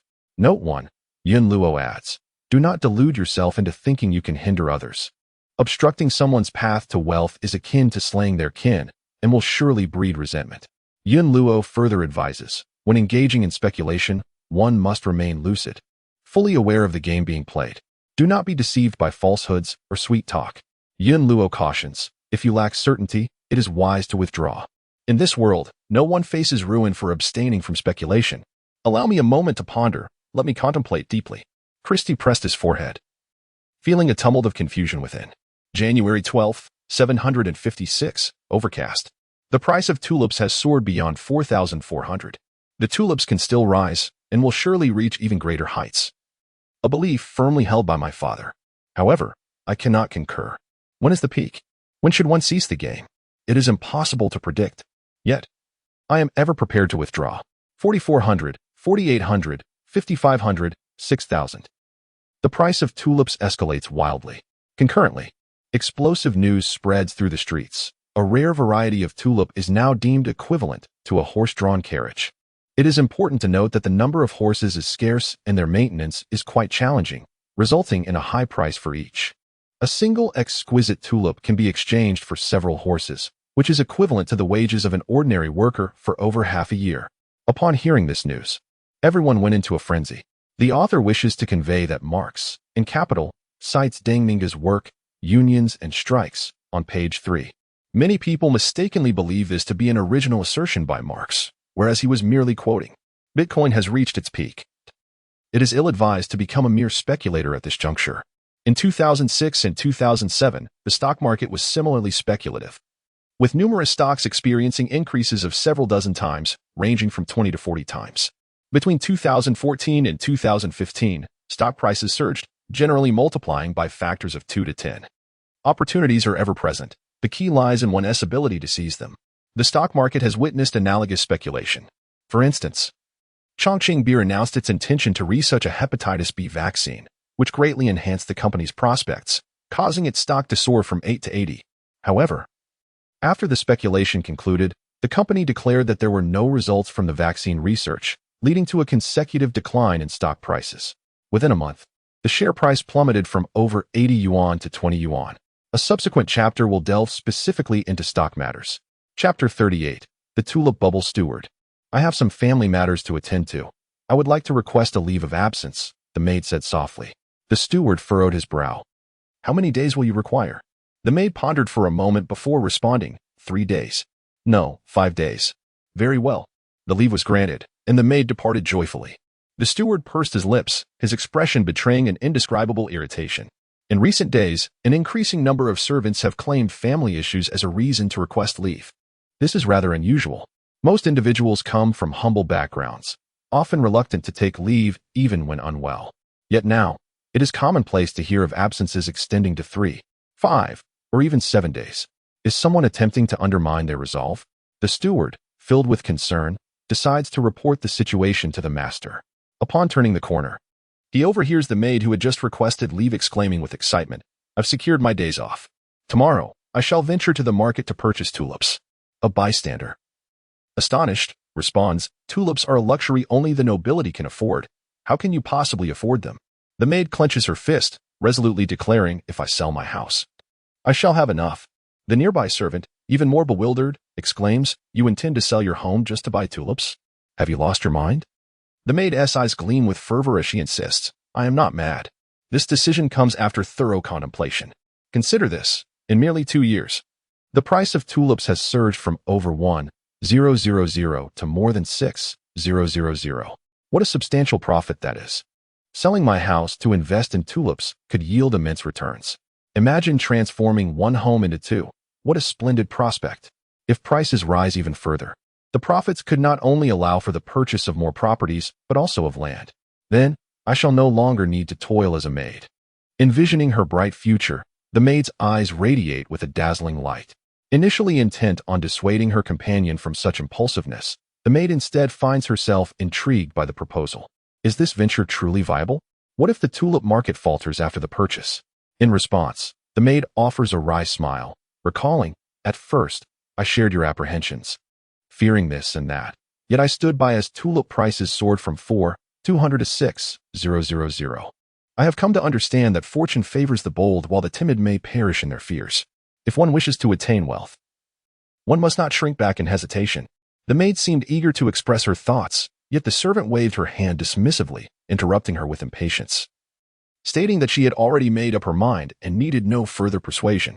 The maid replied, I am not here to persuade you, but rather to inquire where one might purchase tulips. The servant, intrigued, shared all that she knew. The two engaged in animated conversation, oblivious to the butler who quietly passed by and departed unnoticed. It turned out that the leave of absence was intended for the purpose of acquiring tulips. Despite their inability to afford them, they preferred to sell their house rather than miss out on the opportunity. What were these individuals thinking? The butler, quite at a loss for words, felt it was not his place to offer further advice and ultimately could only shake his head and slip away silently. Coincidentally, Cain was contemplating similar matters. That evening, during dinner, he casually inquired of his daughter, how much money do you have left? Christie's heart skipped a beat at the question. Cain then asked, could you lend me some money? Christie set down her utensils and gazed intently at her father. What do you intend to do? Cain, filled with ambition, declared, given the current situation, it appears that tulip prices will continue to rise. I plan to make a significant investment. Christie, puzzled, responded, did you not purchase a batch of tulip bulbs? Cain replied with conviction, such opportunities are rare, and it would be a shame to let them slip by. I intend to invest all the funds at my disposal. In truth, this was a conservative estimate. It was projected that after recovering from their losses, their family would emerge even wealthier than before. Christie gazed at her father, momentarily rendered speechless. The man before her, so convinced of his ability to generate wealth, bore an uncanny resemblance to her former self during their gaming days. He was consumed by the belief that his merchandise would be snatched up by countless buyers, and that the value would only appreciate over time. She had been caught in the same delusion, thinking that various strategies would yield greater profits, unaware that the very premise was fundamentally flawed. In the realm of gaming, when the game was over, it was truly over. One misstep could lead to devastating consequences. An unsettling silence enveloped them. Cain, with gentle persuasion, reassured her, I promise, once I earn money, I will repay you along with the interest. Christie bit her lip, remaining silent. Cain, feeling a tinge of helplessness, suggested, if you still have concerns, let us forget this matter altogether, as though I never brought it up. He picked up his utensils, ready to eat, when Christie, with utmost seriousness, inquired, Father, are you truly considering selling all the land we own? Please do not do that. Why? Cain asked, puzzled. The simplicity of her question momentarily left Christie at a loss. Gritting her teeth, she refrained from elaborating on the system, merely stating that she had encountered similar cases in her readings. This is speculation. Once people begin to frenzy, it signifies the game is nearing its conclusion. Christie wished to dissuade him, yet as the words lingered on her lips, she hesitated. Tulips were cherished by many. Perhaps the outcome could be different? Was her fervent attempt to prevent her father truly justified? If it turned out that her interference in his investment would thwart their family's prosperity, what then? Contemplating this, Christie's confidence wavered. She found herself in a state of indecision, uncertain of how to proceed. Finally, she resolved, let us forget this matter, as if I had never mentioned it. Calm down, Cain. I shall not interfere with your dealings in tulips, and you must not hinder my decisions. Christie picked at her dinner, suddenly losing her appetite. She pondered the necessity of summoning the system for clarification. After the meal, Christy retreated to her room and softly called. Yunluo, are you there? The suited figure appeared, replying, I am here. Christy recounted the events of the dinner, then mustered her courage, saying, I believe my father's words hold merit. Tulips are so precious, perhaps there might be exceptions. Yunluo responded, did I not inform you that when engaging in speculation, one must maintain a clear mind? Be aware of the game you are playing. Do not let deceit cloud your judgment, nor should you be swayed by sweet talk. Yunluo continued, look at you, swayed by mere words from others. In the game of speculation, there are no exceptions. To think this time is different indicates that you have succumbed to flattery. Christy, feeling lost, curled up in a corner, struggling to discern the truth and unsure whom to trust. Even with the system and her father holding opposing views, she found reason in both arguments. Yunluo added, if you cannot hold on, it is acceptable to withdraw now, as you have already gained 5 to 6 times your investment. Christy's face reflected her distress. I truly lack the confidence to do so. Over the past year since purchasing the tulip bulbs, she had contemplated selling countless times. Buying, holding, and selling at a peak sounds simple, yet in practice, it is more challenging than ascending to the heavens. Day by day, she had finally arrived at this moment. Christy's mind was a tumult of conflicting thoughts. After a lengthy pause, she inquired, you previously mentioned that you would notify me when we reached the peak. Now that you are advising me to sell, does that imply we have indeed hit the summit? Yunluo replied, not at all. People have merely begun to succumb to madness. She continued, my recommendation for you to withdraw is twofold. Firstly, because you have already accrued a substantial profit, and secondly, because it seems you are nearing your breaking point. Recalling her father's reckless investments, driven to the brink of insanity, Christy felt an overwhelming weight of familial responsibility upon her shoulders. Gritting her teeth, she declared, I have endured for over a year. It is illogical to falter now. I shall not retreat. I am determined to continue. Yunluo affirmed, it is your life. You must make your own decisions. Christy had witnessed the price of tulips surge from 1,020 to 6,000, considering herself well-versed in the ways of the world. Yet, it was only in the later stages of speculation that she comprehended the true essence of frenzy. Individuals were willing to liquidate their possessions to partake in the tulip craze, and they were not few. Rather, they were a multitude. Some believed that the tulip fever would endure indefinitely, that poverty would vanish without a trace, and that all would become affluent. Nobles and commoners alike, craftsmen, servants, merchants, and even the elderly women mending garments in second-hand shops, all were swept into this speculative whirlwind. What once seemed outrageous, selling an ordinary tulip for 6,000, had now doubled to 12,000 in the span of a month. This is utterly insane. This is beyond madness. Christy gasped, repeating the phrase in disbelief each day. Even more astonishing was the fact that, despite the escalating chaos, the system had yet to suggest selling. At long last, a newly cultivated, one-of-a-kind tulip fetched an astronomical price, equivalent to that of a luxury apartment in the city center, amounting to 30 years' worth of an average salary. It was at this moment that Yunluo made her appearance, swiftly transferring all the tulips and their bulbs in her possession. Christy had awaited this moment for an entire year. Upon hearing the words, she felt a profound sense of relief and replied, all right, I shall heed your counsel. Christy, in her heart, resolved to sell her bulbs, even if it meant accepting a slightly lower price. To her astonishment, the public was utterly fervent about the tulips. Upon learning of her willingness to part with them, a frenzy ensued, with many clamoring to acquire her stock. Some even offered to raise their bids, proclaiming they would secure the bulbs through the pledge of gold, silver, jewelry, or real estate. Christy, however, did not acquiesce. She opted to sell the bulbs in batches, her sole stipulation being that the buyers must pay in full. If they lacked sufficient cash, they could settle with jewelry or land. Within a mere 2 days, her tulip bulbs were completely sold out, and Christy found herself suddenly affluent. Yet, she did not revel in her newfound wealth. After attending to various matters, she approached her father and earnestly cautioned him, Father, the speculation is nearing its conclusion. You must sell all the tulip bulbs you possess. Upon hearing his daughter's words, Cain chuckled, expressing his belief that prices would continue to rise. Christy, unwavering in her conviction, felt her face pale with frustration and urgency as she exclaimed, Isn't the fortune you've already amassed enough? Why are you so reluctant to seize? The author has something to convey. The phenomenon of speculative trading extends beyond sneakers to agricultural products such as garlic and pu'er tea. In 2009, speculative capital manipulated the entire garlic supply chain, asserting that garlic possesses antiviral properties and could combat the H1N1 influenza virus, leading to artificially inflated prices. The acquisition price in 2008 was 0.5 yuan per gene, which surged to 8 to 9 yuan per gene at its peak in 2009, representing an increase of 16 to 18 times. Do you not feel as if you are living in an alternate reality? Capital is rampant in speculation, reaping immense profits. Yet many remain oblivious. The historical truth of the tulip bubble, before the bubble burst.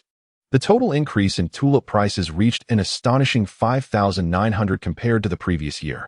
A tulip named the Forever Augustus was valued equivalently to a luxurious mansion along the Amsterdam canals, amounting to 45 times the annual income of the average citizen.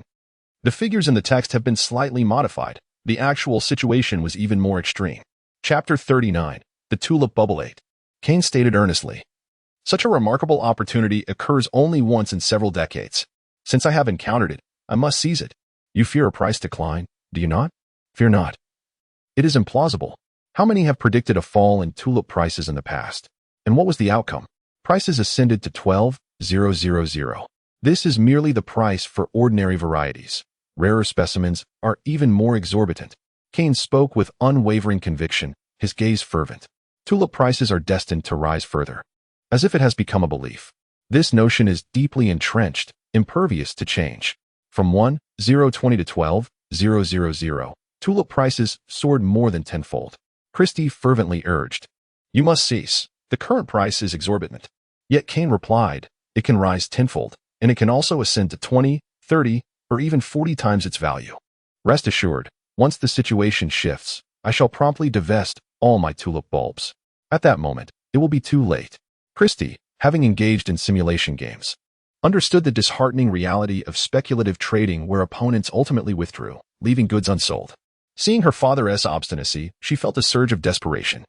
"Can you not heed my counsel just this once?" Kane retorted with gravity, "When you traded tulip bulbs before, I never interfered. Now, you must refrain from meddling in my affairs." Christie bit her lip, rendered speechless for a while. She pondered whether to secretly sell the tulip bulbs behind her father's back, thinking that once sold, he would have little ground for reproach. However, apprehension crept in. What if he discovered her actions and, in a fit of rage, repurchased the bulbs at an inflated price? The back and forth of buying and selling seemed a futile endeavor. With a furrowed brow, Christie racked her brain for a strategy. After much contemplation, she devised several ideas, only to dismiss them one by one as inadequate. Just as despair began to take hold, Yinlu perched upon her shoulder and advised her, "If you are willing to compromise, the condition must be to withdraw your principal. At worst, pretend this speculation never occurred." With this newfound clarity, she solemnly proposed a new request.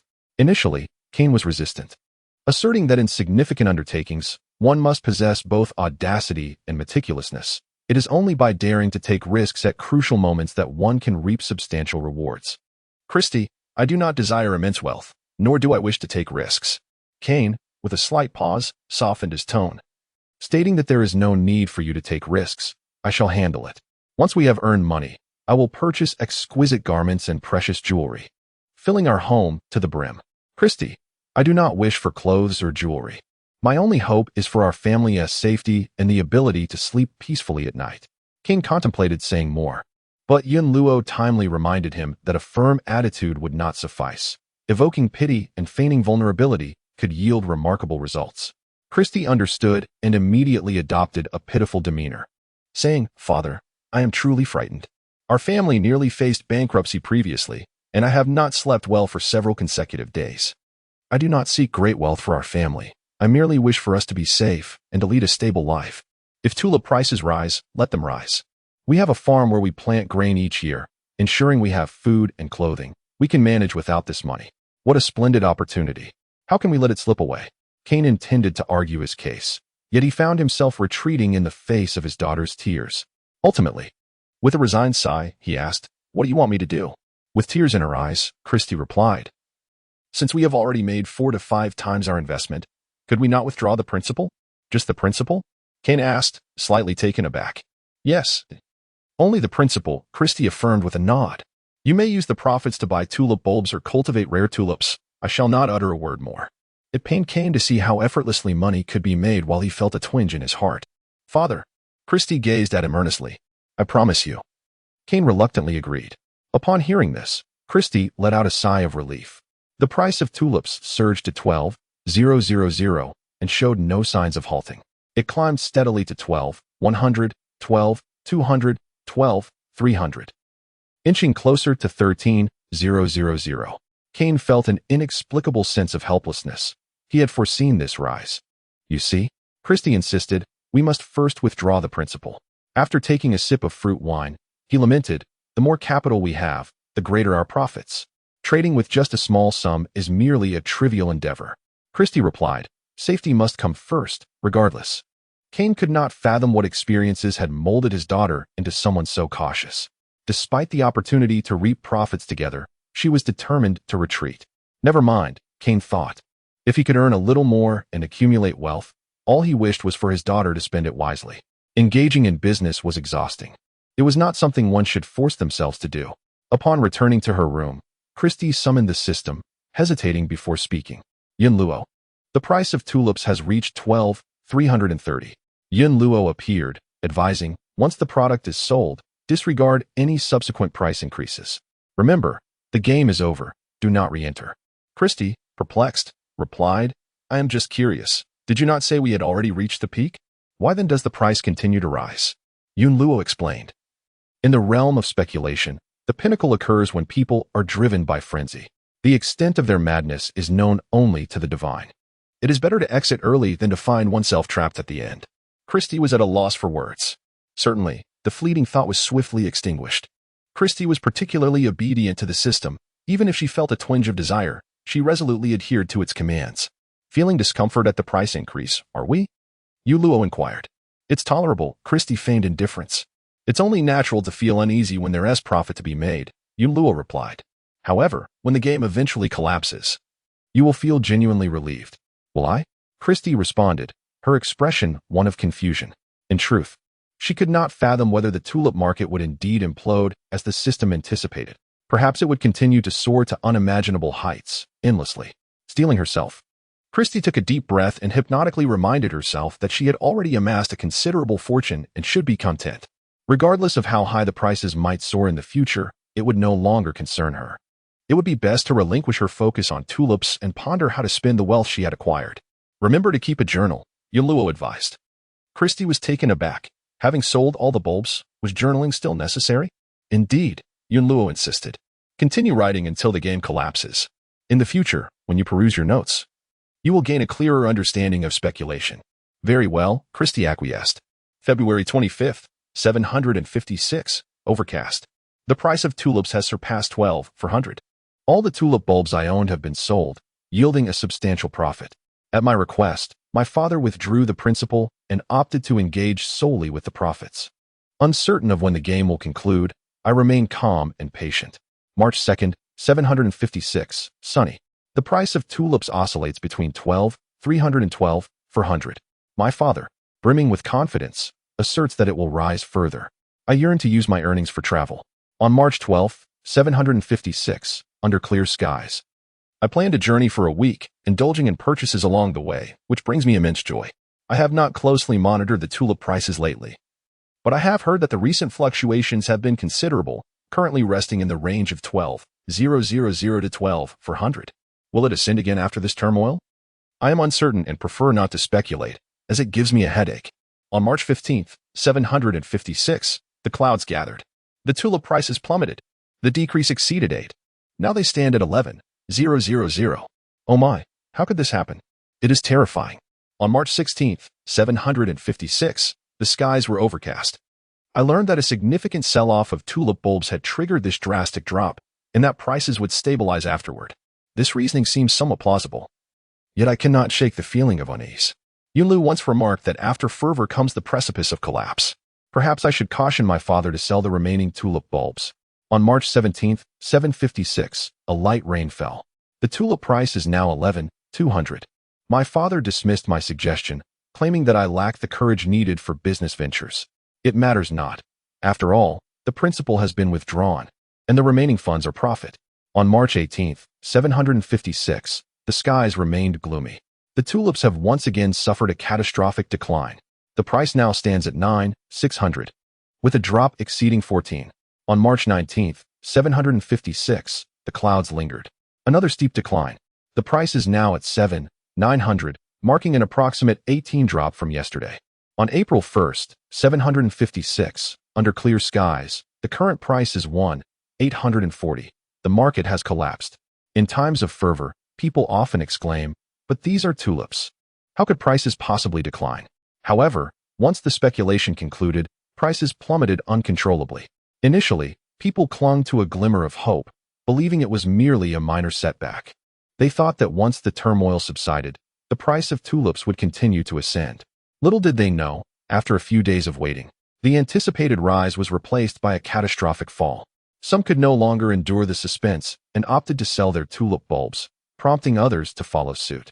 As the number of sellers increased, prices continued to spiral downward. Witnessing the market value decline further incited anxiety, leading to even more selling. Amidst this frenzy of liquidation, no one was willing to purchase, resulting in a complete price collapse. Christie watched in disbelief as prices plummeted daily by 8 to 20. What began as incredulity soon morphed into numbness within a mere span of over half a month. She finally comprehended why the system strictly prohibited re-entering the market after selling. Her father was a living testament to this cautionary tale. He had refrained from selling at 11,000 and naturally was even more reluctant at 9,600. He thought that since these were all purchased with profits, he could afford to wait a little longer, without the need for hasty divestment. Clinging to this notion, he waited for 3 days, only to witness the price plummet from 9,600 to a staggering 6,900. Realizing the dire situation, he felt an urgent need to sell, regardless of how low the price had fallen. Unfortunately, he could no longer find anyone willing to take over his bulbs. The daily transaction volume dwindled to a pitiful level, as countless individuals clutched their tulips, desperately trying to sell, yet unable to find buyers. Concurrently, the price of tulips nosedived dramatically, whether ordinary or rare varieties. Prices had plummeted by more than 80 from their peak. Thousands who had entered the speculative frenzy along the way found themselves destitute, burdened by insurmountable debts. The author has something to convey. A few years ago, there was a fervor for Tibetan Mastiffs, with various king of dogs emerging and prices soaring to millions, even tens of millions. Subsequently, incidents of aggression and injury became rampant. Their loud barks disturbed the peace, and their large size and appetite rendered them unaffordable for many. The narrative faltered and ultimately collapsed, leading to the abandonment of numerous Tibetan Mastiffs. Much of this is common financial knowledge, unnecessary to glean from videos on platforms like Bilibili or Douyin. During the tulip mania, prices skyrocketed to 29 times in just 30 days, only to plummet by 90 within a week. The data mentioned has been adjusted. In May and June of 2015, the stock market bull run came to an end, with some seasoned investors exiting the market as early as mid-April. Fund managers who warned of risks in May and June were met with harsh criticism. The most absurd situation is the exertion of utmost effort and energy to manage a mere fraction of capital. The most alarming aspect is the gambling mentality and reckless energy used to handle funds that are pivotal to one's livelihood. Speculation often aligns with the latter. Chapter 40. The Tulip Bubble. Cain once boldly proclaimed his intentions to earn substantial wealth to purchase jewelry and clothing for his daughter. Yet he found himself inundated with unsellable tulip bulbs. For several days, he withdrew from society, reticent and seemingly ashamed to face others. Christie, on the other hand, felt elated, remarking, "Father, fortunately, you sold some bulbs in advance." Cain sighed, lamenting that had he heeded her advice and ceased trading earlier, he would have been better off. Christie replied earnestly, "It could be worse. At least we haven't lost any money." Cain remained silent. A month ago, the price of tulips was 12,400. Now, a month later, the price has plummeted to 1,840, and they remain unsold. This clearly cannot be deemed satisfactory. Although a careful calculation reveals that he has neither incurred a loss nor gained significantly, the opportunity for substantial wealth has slipped through his fingers. Reflecting on the fleeting chance for immense fortune, Cain is overwhelmed with regret, pondering why he did not heed his daughter's counsel. Seeing her father's gloomy countenance and self-reproachful demeanor, Christie hastens to console him, asserting that it is of little consequence if they did not profit. For the most important thing is that they are safe. She had prudently withdrawn in time and managed to secure a considerable profit. As it stands, their family's wealth is greater than before, providing guarantees. Despite her gentle reassurances, which carry no hint of reproach, Cain remains unable to absolve himself. After a prolonged silence, he sighs heavily, lamenting, "I am sorry, father." Christy cannot comprehend why her father, who has indeed made money, cannot find solace. There are many who are in far worse circumstances. After dinner, Christy takes a leisurely stroll to aid digestion. Upon reaching the garden, she suddenly hears a faint voice of desperation emanating from a corner. "Please, steward, I beg of you, help me." A maid implores, her voice trembling with anguish. "Get up." The steward barks, "What sort of disgrace is this?" Kneeling on the ground, the maid refuses to rise, her sobs growing more pitiful. "I truly have no other options. If you do not assist us, my family will not survive."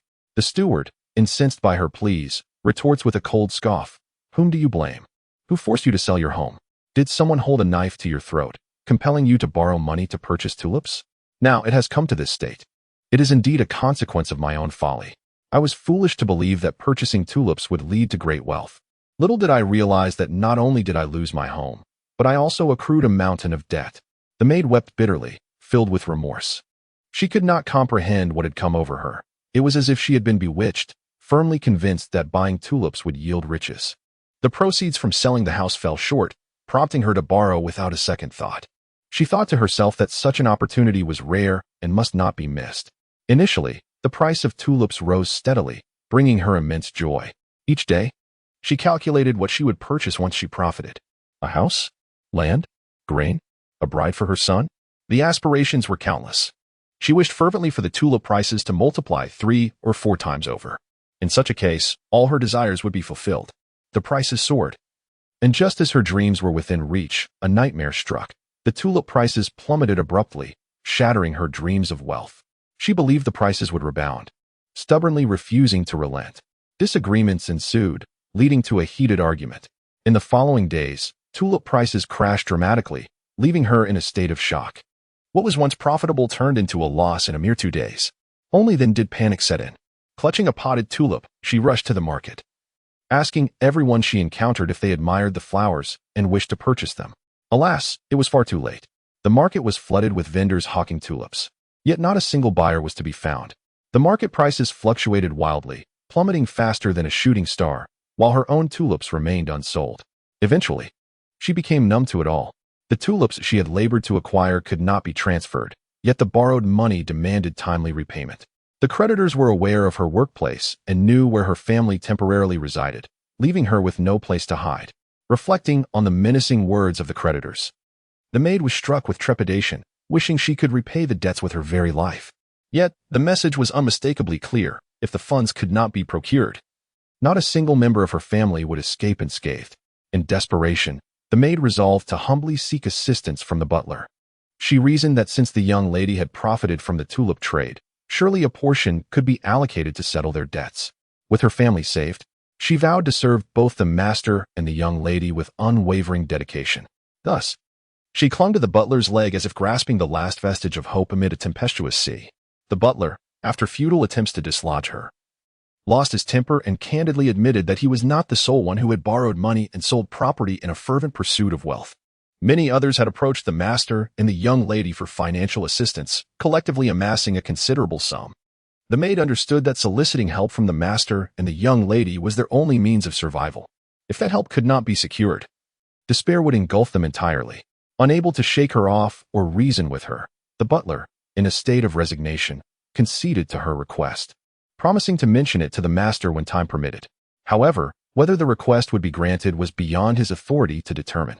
Thank you, she expressed, finally releasing her grip upon receiving a promise. Witnessing this scene, a chill crept into Christie's heart. She suddenly pondered what their family would become if it were solely reliant on her father's management without the system. A shiver coursed through her, prompting Christie to restrain her thoughts. Days passed, one after another. Christie believed that with the tulip market plummeting by 80 and the speculation at an end, life would soon return to its tranquil state. Unexpectedly, the affair is far from over. A month later, the price of tulips plummeted to 880, with some ordinary varieties selling for even less than an onion. Christie appeared somewhat dazed. As she opened her notebook, She noticed a clear record of December 20th, 1634, marked by overcast skies and a breakthrough at 1400. Had she not promised Yunluo, she felt she would have succumbed to the urge to liquidate all her tulips. It turned out that the price of 1400 was indeed exorbitant. Yet what of that? Prices could still soar. As long as the capital sought speculation, nothing posed a problem. She recalled when the market price surged to 12,400. Many were convinced that future prices would ascend even higher. Strangely, Christie suddenly remembered Yunluo's words. Commodities valued at 1,000 could be sold for exorbitant prices of 10,000 through speculation. In reality, there are far more fools in the world than one might imagine. Value investing scrutinizes price, while speculation plays by different rules. It simply thrives on market manipulation. When engaging in speculation, one must maintain a clear mind and understand the game being played. Do not be deceived by falsehoods, nor trust in sweet-talking. There are no exceptions in the game of speculation. Her clothes were drenched in cold sweat. It was only at this moment that Christie comprehended the nature of the game she was entangled in. Fortunately, Yunluo was there. She felt an immense sense of relief. As she pondered, the suited figure appeared before her, stating, "I must take my leave." "No," Yunluo shook her head. "There are too many in need of assistance. I cannot keep up." Was she to go to others and rescue those like her? Christie, feeling dejected, nonetheless endeavored to muster her spirits. "Go on, and thank you," Yunlu remarked. "This has been the most worry-free group I have ever managed." Casting a profound glance at her host, she continued, "In this game, not only ordinary citizens face bankruptcy, but also nobles and merchants. In order to repay their debts, these individuals will sell their properties and lands at a loss. If one possesses spare funds, it is advisable to purchase fertile lands in bulk and subsequently lease them to farmers." Christie, as if receiving a momentous directive, nodded seriously in acknowledgement. "Very well, then. Farewell." With that, the well-dressed figure vanished. Epilogue April 1st, 759, clear skies. 3 years have elapsed since the tulip market's collapse. Yet individuals continue to toil under the weight of their past folly. Homes have vanished, leaving them with no option but to rent. The burden of debt is heavy, and interest rates are exorbitant. Even when unwell, taking leave is a luxury they cannot afford, for the family's sustenance hangs in the balance, urgently requiring wages for procurement. Clothes are tattered, with no means to purchase replacements. When illness strikes, there are no funds for medication. The once blissful and tranquil existence has receded far from their grasp. As she penned these thoughts, Christie found herself unwittingly pausing, lost in contemplation.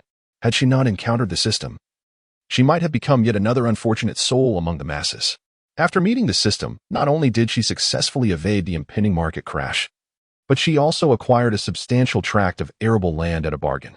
Now, with wealth and land to her name, she has undeniably ascended to the status of a prosperous individual. A knock reverberated at the door. "Come in." Christie neatly stowed her notebook. The butler, with utmost respect, reminded her, "Miss, it is the beginning of the month once again." "I am aware," Christie replied. The butler inquired once more, "Shall we proceed as before? Distributing grain for 3 days?" Without hesitation, Christie affirmed, "Indeed."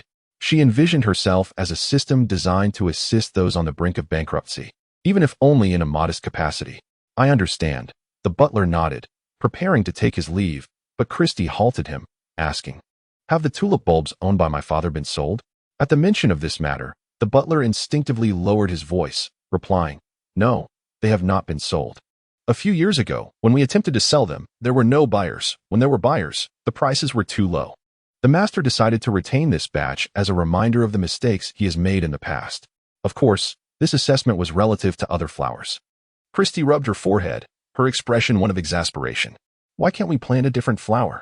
Nowadays, the sight of tulips made her uneasy, despite her repeated suggestions. Her father remained resolute in his decision not to sell. Christie couldn't help but chuckle. Ultimately, this was merely a speculative game. Once the game concluded, it should be cast aside and entirely forgotten. As her gaze wandered, she inadvertently caught a glimpse of the butler's solemn expression, as if he genuinely believed this to be the case. Christie was momentarily taken aback before realizing that most participants in this game were oblivious to the reasons behind the tulip's rise and fall. They would be unaware that, unless subjected to speculation once more, the tulips could never reclaim their former glory of 12 for 100. Throughout the entire affair, they remained clueless about the nature of the game they were playing.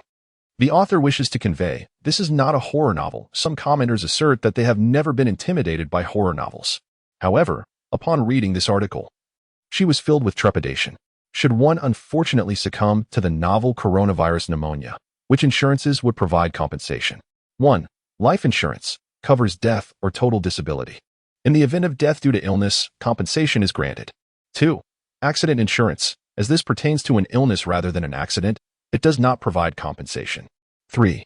Critical illness insurance. This type of insurance only covers diseases specified in the contract and requires meeting certain conditions for compensation.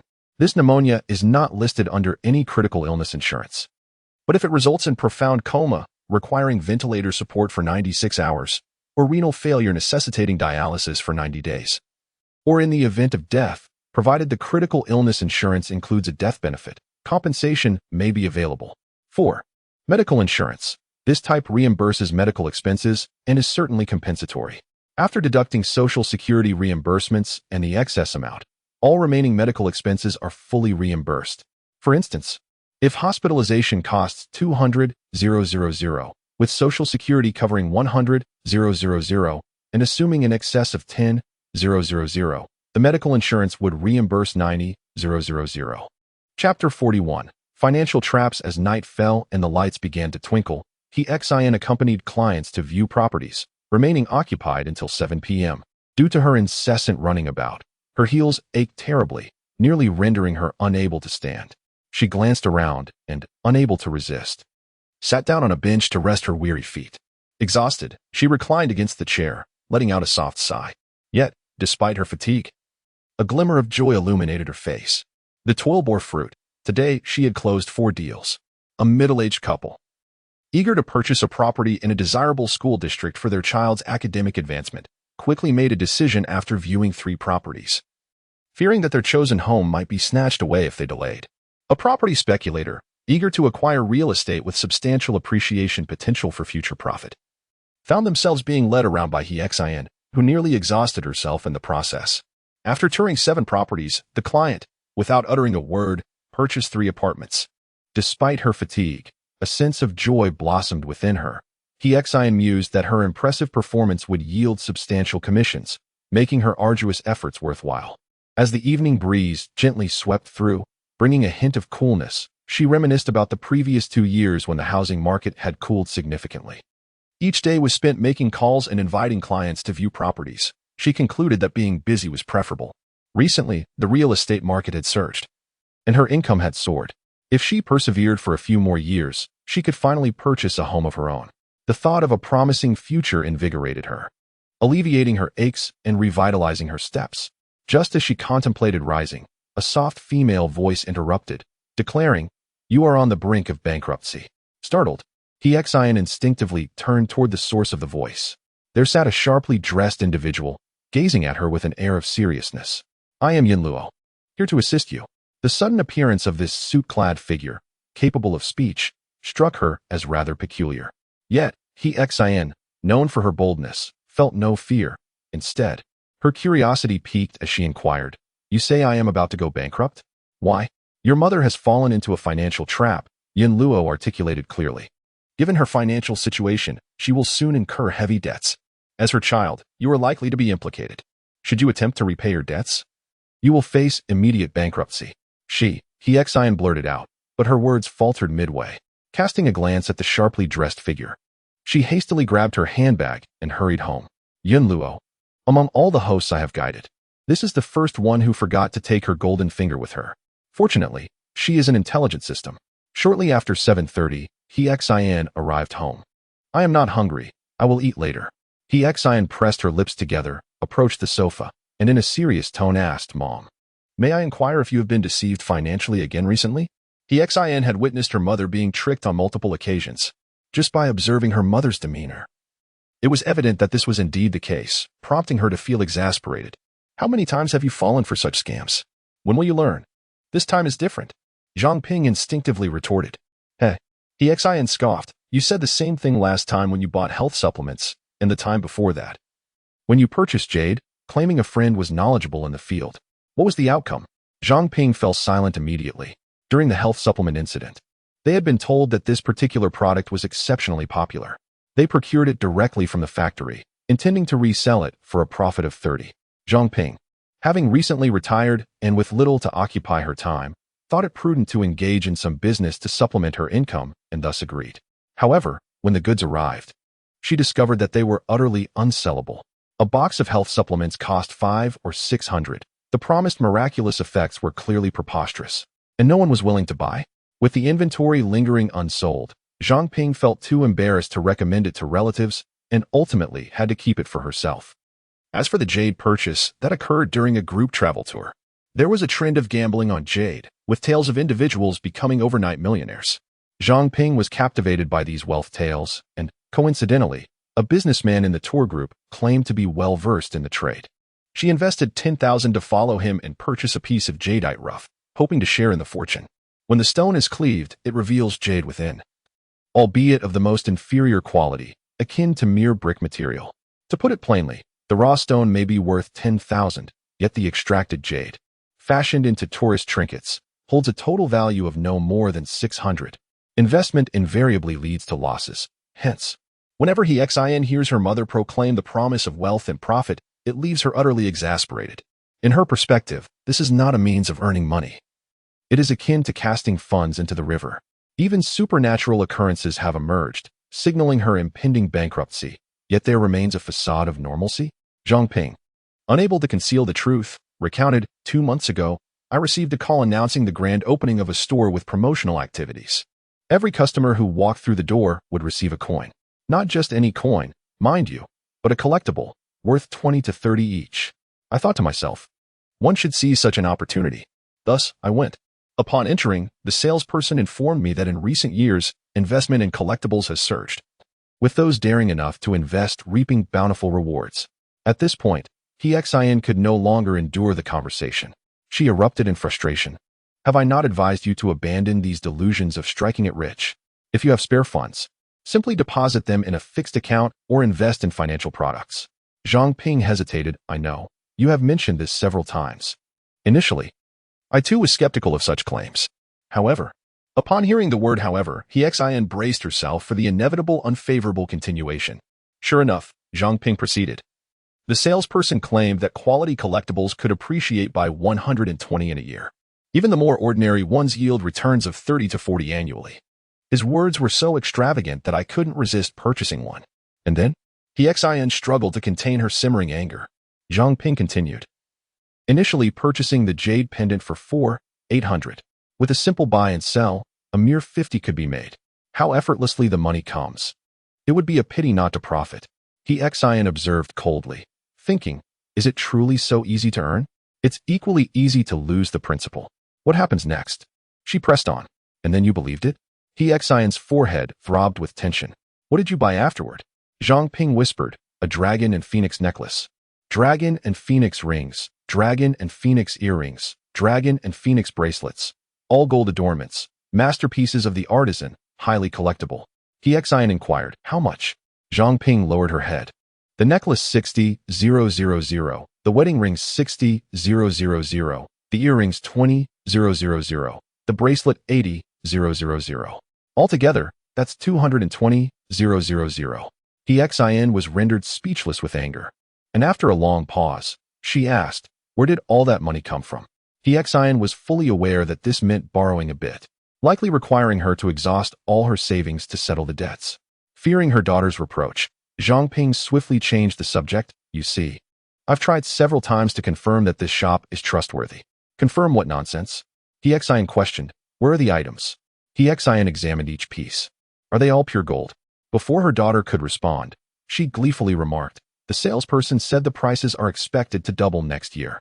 By then, we can return the jewelry, pay off the debts, and the profits will serve as your dowry. Zhang Ping's eyes sparkled, clearly filled with hopeful visions of the future. After inspecting everything, Xin, with an impassive expression, declared, you have been deceived. Zhang Ping exclaimed. Impossible. She vehemently rebutted. To avoid repeating the same mistake, she was particularly cautious, ensuring not a single detail was overlooked.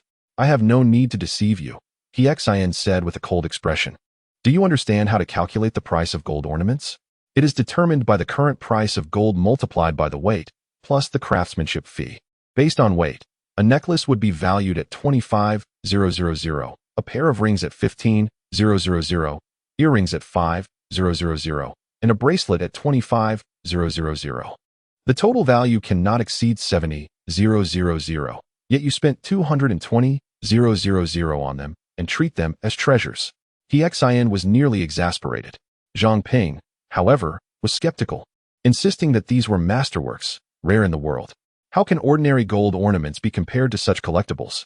Xin articulated clearly, for publicly listed companies and renowned artists. The craftsmanship fee typically hovers around 1,000. For smaller items, it ranges from 80 to 200. If the item is valued at 25,000, how can the craftsmanship fee be 35,000? Do you think that is plausible? Zhang Ping was rendered speechless. Look at this. The jade pendant is 4,800. The gold inlaid jade guanine pendant is 6,500. The gold bar is 8,000, and the dragon and phoenix gold ornament is 220,000. The prices of these items keep escalating. Is it not evident that you have been duped? The jade pendant yields a profit of 50, the pendant 200, and the gold bar 250, totaling 500. Once the store vanishes without a trace, the dragon and phoenix ornament will be worthless, costing you 220,000. It was a thunderclap revelation. Zhang Ping stood frozen, trembling and murmuring. How could this happen? I have told you countless times that what you have encountered are scams. Do not engage with them. Why will you not listen? Xin, in a state of frustration, lamented that thoughts of sudden wealth and overnight riches had led to losses that could cover a year's expenses for her family. Why can't you live a more grounded life? I toil tirelessly outside to earn a living, while you remain at home in retirement, engaging in no substantial endeavors and relentlessly hindering my efforts. Zhang Ping, with reddened eyes and a choked voice, expressed, I too wish to earn more to provide you with a dowry. The author wishes to convey, on January 29th, many provinces have included suspected cases of novel coronavirus pneumonia within the scope of medical insurance, ensuring they receive free treatment on par with confirmed cases previously. This was at personal expense. On January 27th, the XPay insurance platform established a health compensation fund for medical personnel nationwide. During the period recognized by the National Health Commission as an epidemic, should medical staff unfortunately contract the novel coronavirus pneumonia while combating the outbreak, they may apply for a compensation of 100,000 yuan upon diagnosis. If they tragically succumb to the illness, a compensation of 500,000 yuan may be claimed. On January 31st, the homepage of Mutual Treasure launched a special protection plan for COVID-19. All members of Mutual Treasure, upon joining, can apply for a maximum of 100,000 yuan in special compensation if diagnosed with the novel coronavirus and, regrettably, pass away as a result. The entirety of the special protection cost will be borne by Ant Financial, relieving members of Mutual Treasure from any shared expenses. Some inquire whether it is still timely to purchase insurance. There is a waiting period associated with insurance purchases.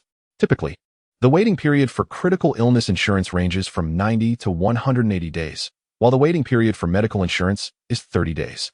This applies only to the first year from the effective date of the contract. Renewals do not have a waiting period. Why is there a waiting period? It is to prevent applicants from committing fraud by insuring pre-existing conditions. Generally, when insurance is purchased with comprehensive coverage, compensation will be provided in the event of a claim. Typically, one perceives insurance as a deception, choosing not to invest in it. However, when calamity strikes and compensation is required, it is often too late to procure it. Chapter 42. Financial Traps 2. I merely wish to assist you in saving some money, Zhang Ping murmured. Xin, speaking candidly, replied, simply depositing your funds in the bank without any further ado would be of great help to me. What shall we do now? Zhang Ping fretted. Xin coldly retorted. First thing tomorrow, return the jewelry. I shall accompany you. No. There's no need, Zhang Ping insisted, waving her hands. I can manage on my own. What if you are easily swayed by someone and end up neither returning the jewelry nor purchasing other collectibles? Xin questioned. Zhang Ping stammered. That won't happen. Xin, unconvinced, firmly demanded to accompany her. What harm is there in taking a day off? It will only cost you a day's wage. The money you squandered could sustain me for an entire year of toil. I also wish to recover all that I lost in one fell swoop. Zhang Ping felt a flush of embarrassment on her face. Let's speak calmly. There's no need to raise your voice. Look at the daughters of others. None of them are as fierce as you. She retorted, feeling unjustly accused. If it weren't for my mother's greed leading her into a trap, would there be any reason for my anger? Xian laughed bitterly. That is because others have mothers who do not covet trivial gains. They need not live in constant anxiety about impending bankruptcy. Seated on the sofa, Zhang Ping revealed a countenance of guilt and frustration.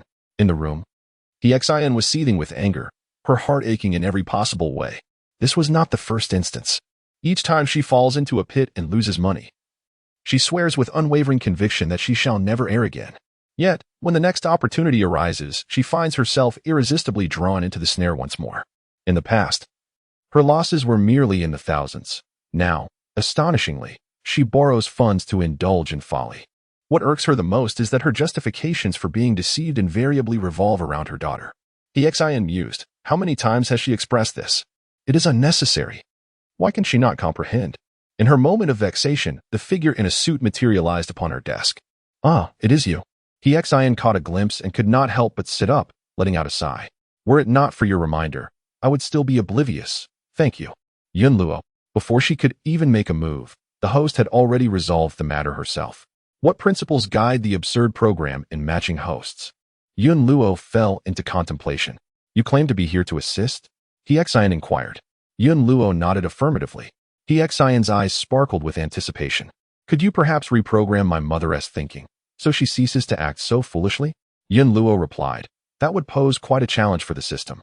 Observing the figure in a suit fall silent, Xian realized she was indulging in fanciful thoughts. Then, what can you accomplish? She asked. Xian remained silent for a moment before inquiring again. Is it yet another scheme to teach people how to invest and profit? Yun Luo. She instructs on genuine investment, which is entirely different from those deceitful contrivances. Yun Luo intended to elaborate further, yet Xian had already lost her patience. I apologize, but my mother's antics have nearly caused me psychological distress. I do not intend to engage in any high-risk investments. Saving money, purchasing a home, investing wisely, leading a stable life is all I desire.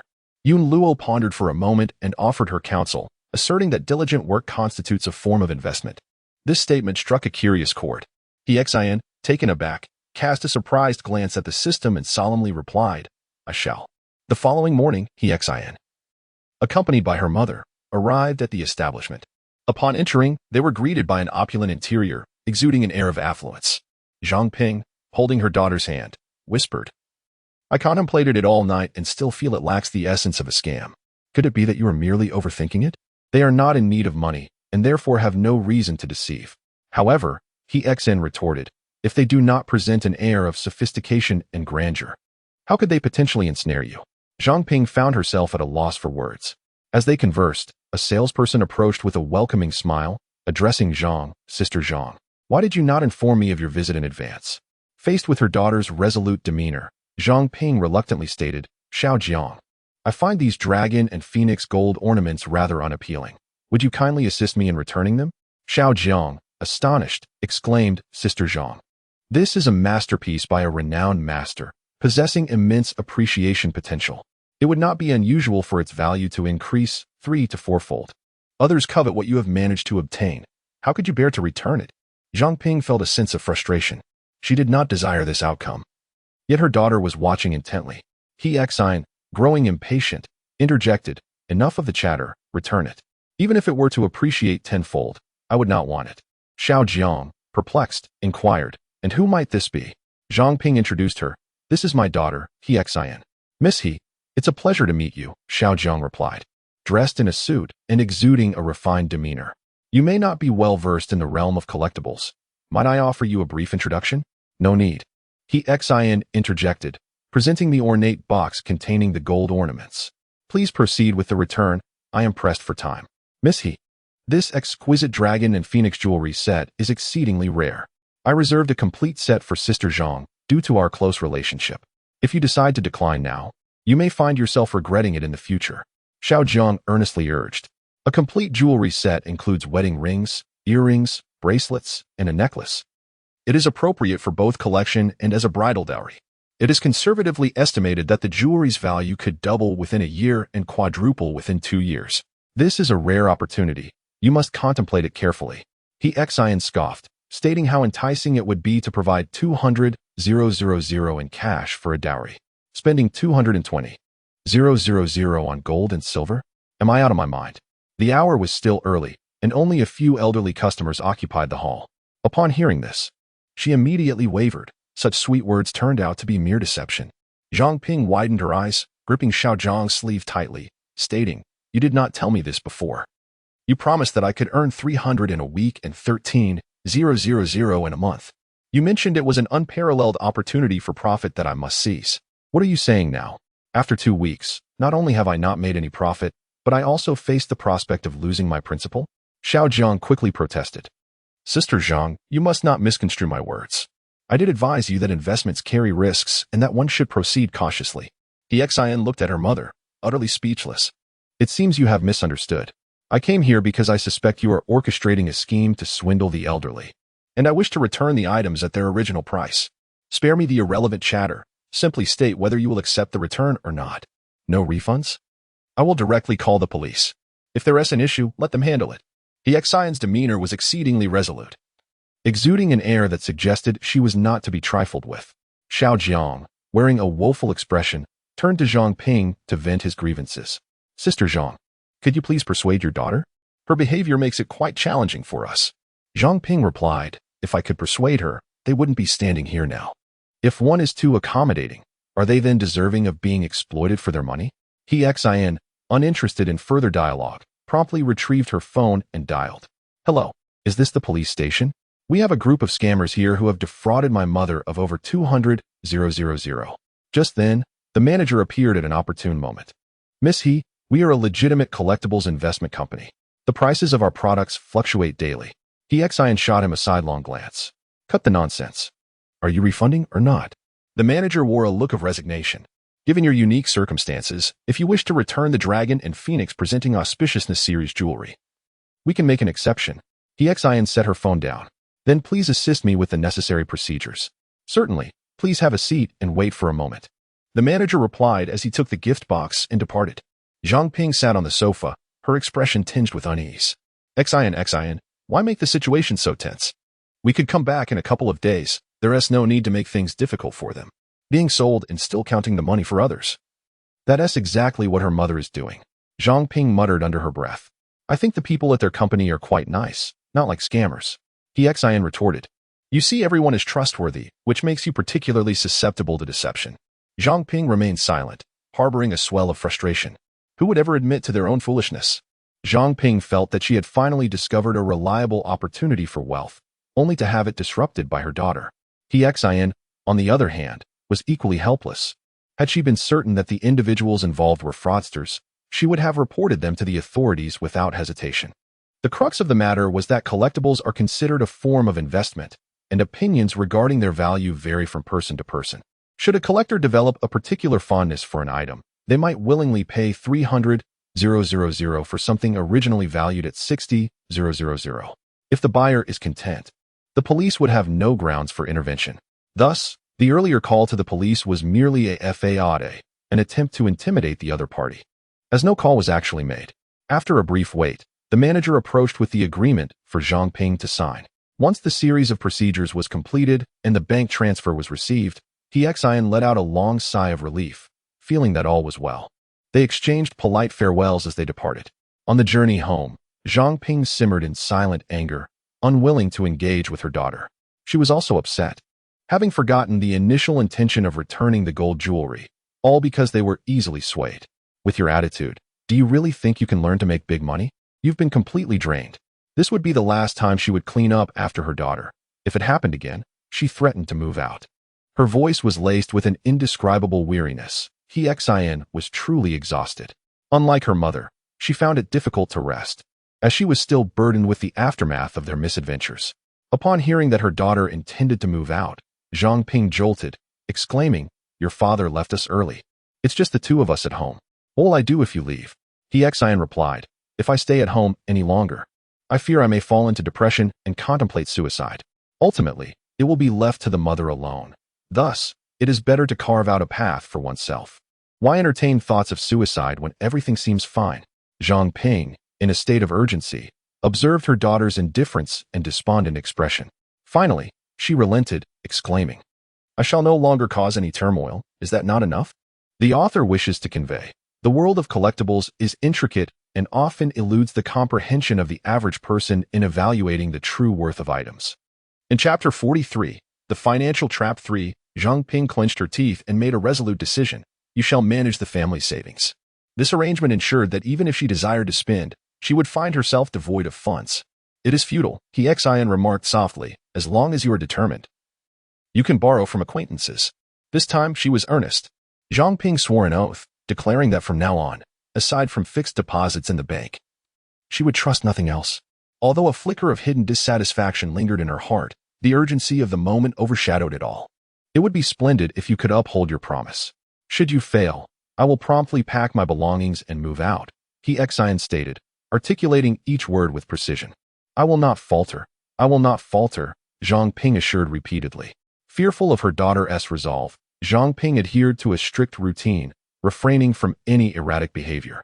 As time passed, more than half a month slipped away. One day, Zhang Ping visited a tea house to observe people playing cards and suddenly noticed the absence of several familiar faces. Curiosity piqued, she inquired, where are Lao Su and Lao Lu? Why have they disappeared? Don't even mention it, replied her card-playing friend, Leonti, candidly. Both have retired, attempted investing like others, and as a result, lost all their retirement savings to deceitful schemes. They've been shuttling between the investment firm and the police station, claiming they wish to recover their money. Old Jean lamented. How can one recover the lost money? The swindler has already fled. Zhang Ping felt a surge of anxiety, questioning how one could be so careless. Their retirement funds have vanished, and this is no trivial matter. Greed indeed. Antley scoffed. I warned them before.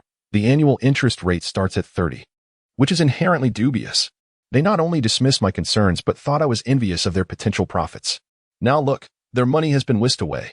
If only they had heeded my advice, they would have been spared this misfortune. They were never wealthy. Their retirement savings were modest. Now, every last penny has been deceived from them. What will they do in the future? Zhang Ping felt a wave of sympathy for them. Old Jean teased. At least they have amassed quite a collection of artifacts. Perhaps they can rely on these treasures for their old age, and who knows? They might even become heirlooms for future generations. Zhang Ping was taken aback, instinctively asking, what kind of artifacts? The scam specifically targeted the elderly, enticing them to purchase collectibles under the pretense of investment value, claiming that within a year or two, the prices would double. Old Jean briefly recounted how Old Su and Old Lu were lured by the promised returns and ended up losing everything. A collectible scam? Zhang Ping's heart raced. Her mouth suddenly dry. What is the name of that investment company? Old Jean hesitated. I think it had you in its name. It's located on the second floor of XX Street, specializing in collectible investments. Upon hearing this, Zhang Ping's heart sank. She had felt pity for Old Su and Old Lu, never imagining that she herself had nearly fallen into the same trap. That investment company was precisely where she spent 220,000 yuan on the dragon and phoenix gold ornaments. Zhang Ping clung to a glimmer of hope and inquired deliberately, which company? Surely it can't be true. She had heard whispers that the firm in question was quite affluent, adorned with extravagant decor. Ah, you see, this is precisely what you do not comprehend, Antley asserted with conviction. Such opulence is how they ensnare the unsuspecting. Zhang Ping pressed her lips together and further queried, how did Old Su and Old Lu realize they had been deceived? Old Lu had made his purchase early on, ultimately falling victim to this vast pitfall, while Old Su's plight was particularly pitiable. Do you know? She continued, a few days ago, he acquired a collectible. But after 3 days, he had a change of heart and sought to return it.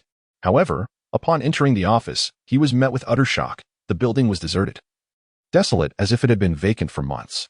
If absconding with funds does not qualify as a scam, then what does? Zhang Ping exclaimed, her anxiety mounting. What about the staff's contact number? It's unreachable, Antley replied.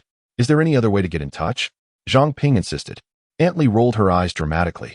If one could reach them, we wouldn't be calling it a scam. It was as if they had vanished into thin air, collectibles sold to others, leaving victims to realize too late that they had fallen into a trap. Old Lu and Old Su had already reported the incident to the police. Rumor had it that inquiries revealed over 1,000 victims, with the amount involved exceeding hundreds of millions, all retirees. Zhang Ping felt a chill run through her. The facts laid bare were undeniable. This was a financial fraud, ensnaring people in a web of deception. Had it not been for her daughter's quick thinking to return the jewelry the following day, they would have suffered losses of over 100 to 200,000, having even borrowed money, leaving her in despair. Thus, it is said that one must not be overly greedy. Old Jean, resonating with this sentiment, remarked that keeping money in the bank is the safest option. As for everything else, at their age, it is best not to engage in reckless ventures. Zhang Ping remained silent, listening to Aunt Li and Old Jean exchanging words, feeling as if her face had endured countless slaps, each stinging painfully. With a sigh, she mused that it seemed she truly lacked the fortune to prosper. Aside from hindering her daughter, she felt utterly incapable of achieving anything meaningful. What is going on? She secretly braced herself. Zhang Ping lamented. Today I visited the tea house to observe others playing cards and inadvertently learned that a fellow player had been deceived out of money. Others chimed in, mentioning that the victim had exhausted all their savings to purchase collectibles, only for the shop to vanish without a trace. Xian immediately grasped the situation, asking, "Isn't that the same place where you bought the gold jewelry?" Zhang Ping nodded, confirming it was indeed that establishment. I even made a special trip to take a look and found it completely emptied. The staff had long since fled. Xian was unfazed, stating, "Did I not warn you earlier that this was a scam?" Zhang Ping opened her mouth, but words failed her. While she had been cautioned, she had never truly believed it. Only at this moment did she realize that the staff's amiability and friendliness had all been a fade. Her daughter was right. They had been evasive and had gone to great lengths to concoct excuses simply to avoid refunding her money. Initially, upon hearing that Lao Lu and Old Jean had been scammed, she thought it was merely a matter of their own lack of caution. It was not until she recognized her own near miss that she awakened to the truth. It was not negligence, but rather an insurmountable defense against deceit. Her thoughts became a tangled mess, with only one notion crystallizing. Xian, from now on, I shall heed your counsel. Given the current circumstances, her daughter appeared far shrewder than she ever imagined. Xinhua was uncertain whether her mother was speaking earnestly or merely jesting. She simply acquiesced with a casual murmur. Listen to me, just deposit in a fixed bank account. Refrain from purchasing anything else. As the seasons transitioned from spring to autumn and winter approached, 6 months slipped by in the blink of an eye. Upon reflecting on the past, Xinhua was astonished to realize that her mother had indeed been serious this time. For a full half-year, she had adhered to her mother's advice, steering clear of any mischief.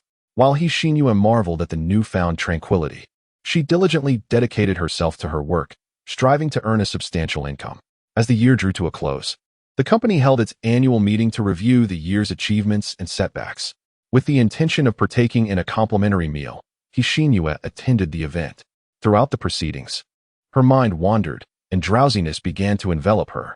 Suddenly, the leader raised his voice, exuding an exuberant enthusiasm as he declared, "In recognition of our outstanding employees and to motivate everyone to exert even greater effort in the forthcoming year, the company has decided to award equity to the following 5 individuals." With that proclamation, a series of names were announced, and Xinhua found herself among them. In a moment of astonishment, she, along with the others, signed the equity transfer agreement. The atmosphere in the room ignited with fervor. The company would not overlook any exemplary employee. The leader's words resonated with conviction, affirming that the top 5 sales performers in the following year would also receive equity incentives. The excitement was palpable, with many employees' cheeks flushed with enthusiasm. Numerous individuals silently resolved to work harder in the coming year. Clutching the agreement, Xinhua felt a twinge of confusion. Did you foresee that the top 5 in sales would be granted equity rewards? She spoke into the air, the scene appearing rather daunting. In the next moment, a well-suited figure appeared, affirmatively responding. Xinhua's expression turned slightly perplexed. What is equity? Can I opt out? Yun Luo. This is indeed a remarkable opportunity. Yun Luo, to possess equity means you have become a shareholder of the company. What does this imply? What is its significance? Xian was utterly perplexed. Her life plan did not include the acquisition of equity. Yun Luo, to illustrate, if the company's market value is 1 billion, and you hold 1/10,000th of the equity, it is akin to a group of individuals forming a company, where you invest 100,000. In recent years, the real estate sector has been thriving, and property enterprises are rapidly advancing. If all goes well, in a few years, the company's market value could reach 2 billion. Thus, your 1/10,000th equity would be worth 200,000. Should the profits be substantial, and the company chooses not to reinvest all earnings for growth, but instead allocates a portion for dividends. Your 1/10,000th equity entitles you to 1/10,000th of the dividend amount. EXIN concluded, therefore, that holding 1/10,000th of the equity entitles her to 1/10,000th of the company's annual net profit. Yun Luo, precisely. EXIN gasped, for this constitutes a considerable sum. Yun Luo, this is to incentivize employees to dedicate themselves to the company. Yun Luo, at a time of rapid growth, if every salesperson exerts their utmost effort, the company's market value could potentially double within a year. Yun Luo, in comparison to the significant increase in equity value, the small portion given away is negligible. Yun Luo, moreover, only the top 5 salespersons receive equity rewards. Offering a share of equity to retain talent is beneficial for the company's long-term development. EXIN pondered for a moment and inquired, can I liquidate it? For instance, selling equity back to shareholders at the current price is theoretically feasible, but I would advise against it unless the host intends to resign from the company. In that case, it is best to forego the idea. EXIN felt disheartened. She had adapted well to her work, was satisfied with her salary, and enjoyed harmonious relationships with her colleagues, making her quite content in her position. Yun Luo remarked, since it's essentially a gift, you should just accept it. She continued, the year-end dividends accumulate to a considerable sum. Yun Luo added, if the company expands to a significant scale and successfully lists on the stock exchange, that would indeed lead to great wealth. EXIN offered a wry smile. Please don't mention wealth. It makes my stomach hurt. Yun Luo noted, this host is refreshingly genuine and unpretentious. The author wishes to convey, when the company founder rings the bell at the Shanghai Stock Exchange or the New York Stock Exchange, the news will announce, XYZ company is now listed. The bell-ringing ceremony is a significant tradition that precedes a company's public offering. After listing, the Shanghai Stock Exchange will determine pricing and allocate the total share capital. For instance, if there are a total of 1 billion shares, holding a 1/10,000th stake equates to owning 100,000 shares, which can be bought and sold. Total share capital multiplied by the market price per share equals the company's total market value. Reader A informs, recently, all major insurance companies have eliminated deductibles and waiting periods for reimbursement policies, as well as restrictions on consultations at certain hospitals, making it the most advantageous time to purchase such insurance. Additionally, I am aware that several insurance companies have introduced policies specifically targeting COVID-19, priced at $98 for coverage with no waiting period. In the event of death or total disability caused by the virus, a sum of $200,000 is payable, making it an indispensable form of insurance for everyone. Reader B informs, last year, our bureau received numerous complaints from elderly individuals who were misled into purchasing art pieces under the guise of investment, only to later seek refunds that were unattainable, amounting to over 3 million in total. Despite being a small county, we rank 4th from the bottom in terms of economic performance within the province. Such schemes are designed to deceive the elderly, who often find themselves lonely and isolated. The persistent visits from salespeople, who affectionately address them as uncles and aunts, coupled with small gifts of fruit and eggs, create an illusion of camaraderie. With an expenditure of less than 100 yuan, they manage to swindle the elderly out of hundreds of thousands intended for their retirement by enticing them to buy art pieces. The true value and potential appreciation of these items remain ambiguous. The scams mentioned in the text bear a resemblance to this case, with a plethora of victims in recent years. Chapter 44. Financial Traps. For borrowing to purchase collectibles nearly consumed her life savings. Following these events, Zhang Ping indeed maintained a period of tranquility. She took leisurely walks daily, indulged in her favorite shows, and when boredom struck, she visited tea houses to observe others playing cards, passing the time. Time flew by, and soon it was July. On this particular day, Zhang Ping visited the tea house as usual to watch card games while enjoying the air conditioning. Arriving early, the players had yet to assemble, leaving one seat vacant. Aunt Li suggested, shall we start with the 4 of us? Zhang Ping repeatedly declined, stating, I do not know how to play. She preferred to sit idly and perhaps engage in a few casual rounds without monetary stakes. Aunt Li reassured her, the others will arrive shortly. Unable to refuse any longer, Zhang Ping reluctantly took a seat. The card players were all retirees, enjoying the game while engaging in idle chatter.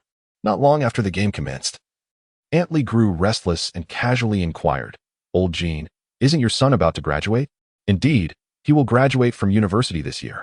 The mention of his son brought a smile to Old Jin's face, He'll begin his internship in May or June, and he found the position himself, causing no worry for the family. It's gratifying when children are responsible. It brings peace of mind to parents. Aunt Lee clicked her tongue in admiration. Sister Wu's daughter graduated last year, but she flitted from one job to another, 3 months here, 2 months there, never settling down. I hear this year she is even lazier, opting to stay home and prepare for the civil service exam. Frankly, she doesn't seem the type to succeed. But look at old Jing's daughter. She worked during the day and studied at night, and she ultimately succeeded. Aunt Lee's enthusiasm was met with silence from the other three. She pursed her lips, inwardly dismissing the atmosphere as dull. Last year, the card game had included 4 players: Aunt Lee, Old Jean, Old Lou, and Old Sue. However, Old Lou and Old Sue had been disheartened after being swindled out of their pension funds and had recently refrained from socializing. It was rumored that they were discreetly seeking employment, hoping to work a few more years while they still could. With their former companions absent, Old Jean and Aunt Lee had to find new players. Among the 2 new acquaintances, one was taciturn, focused solely on the game without engaging in conversation, while the other was eloquent and charming. Unfortunately, the loquacious one had matters to attend to and would arrive later. The 3 present remained as silent as statues, listening to Aunt Lee's monologue without any response. Finding the discussion uninteresting, she lost the motivation to speak further.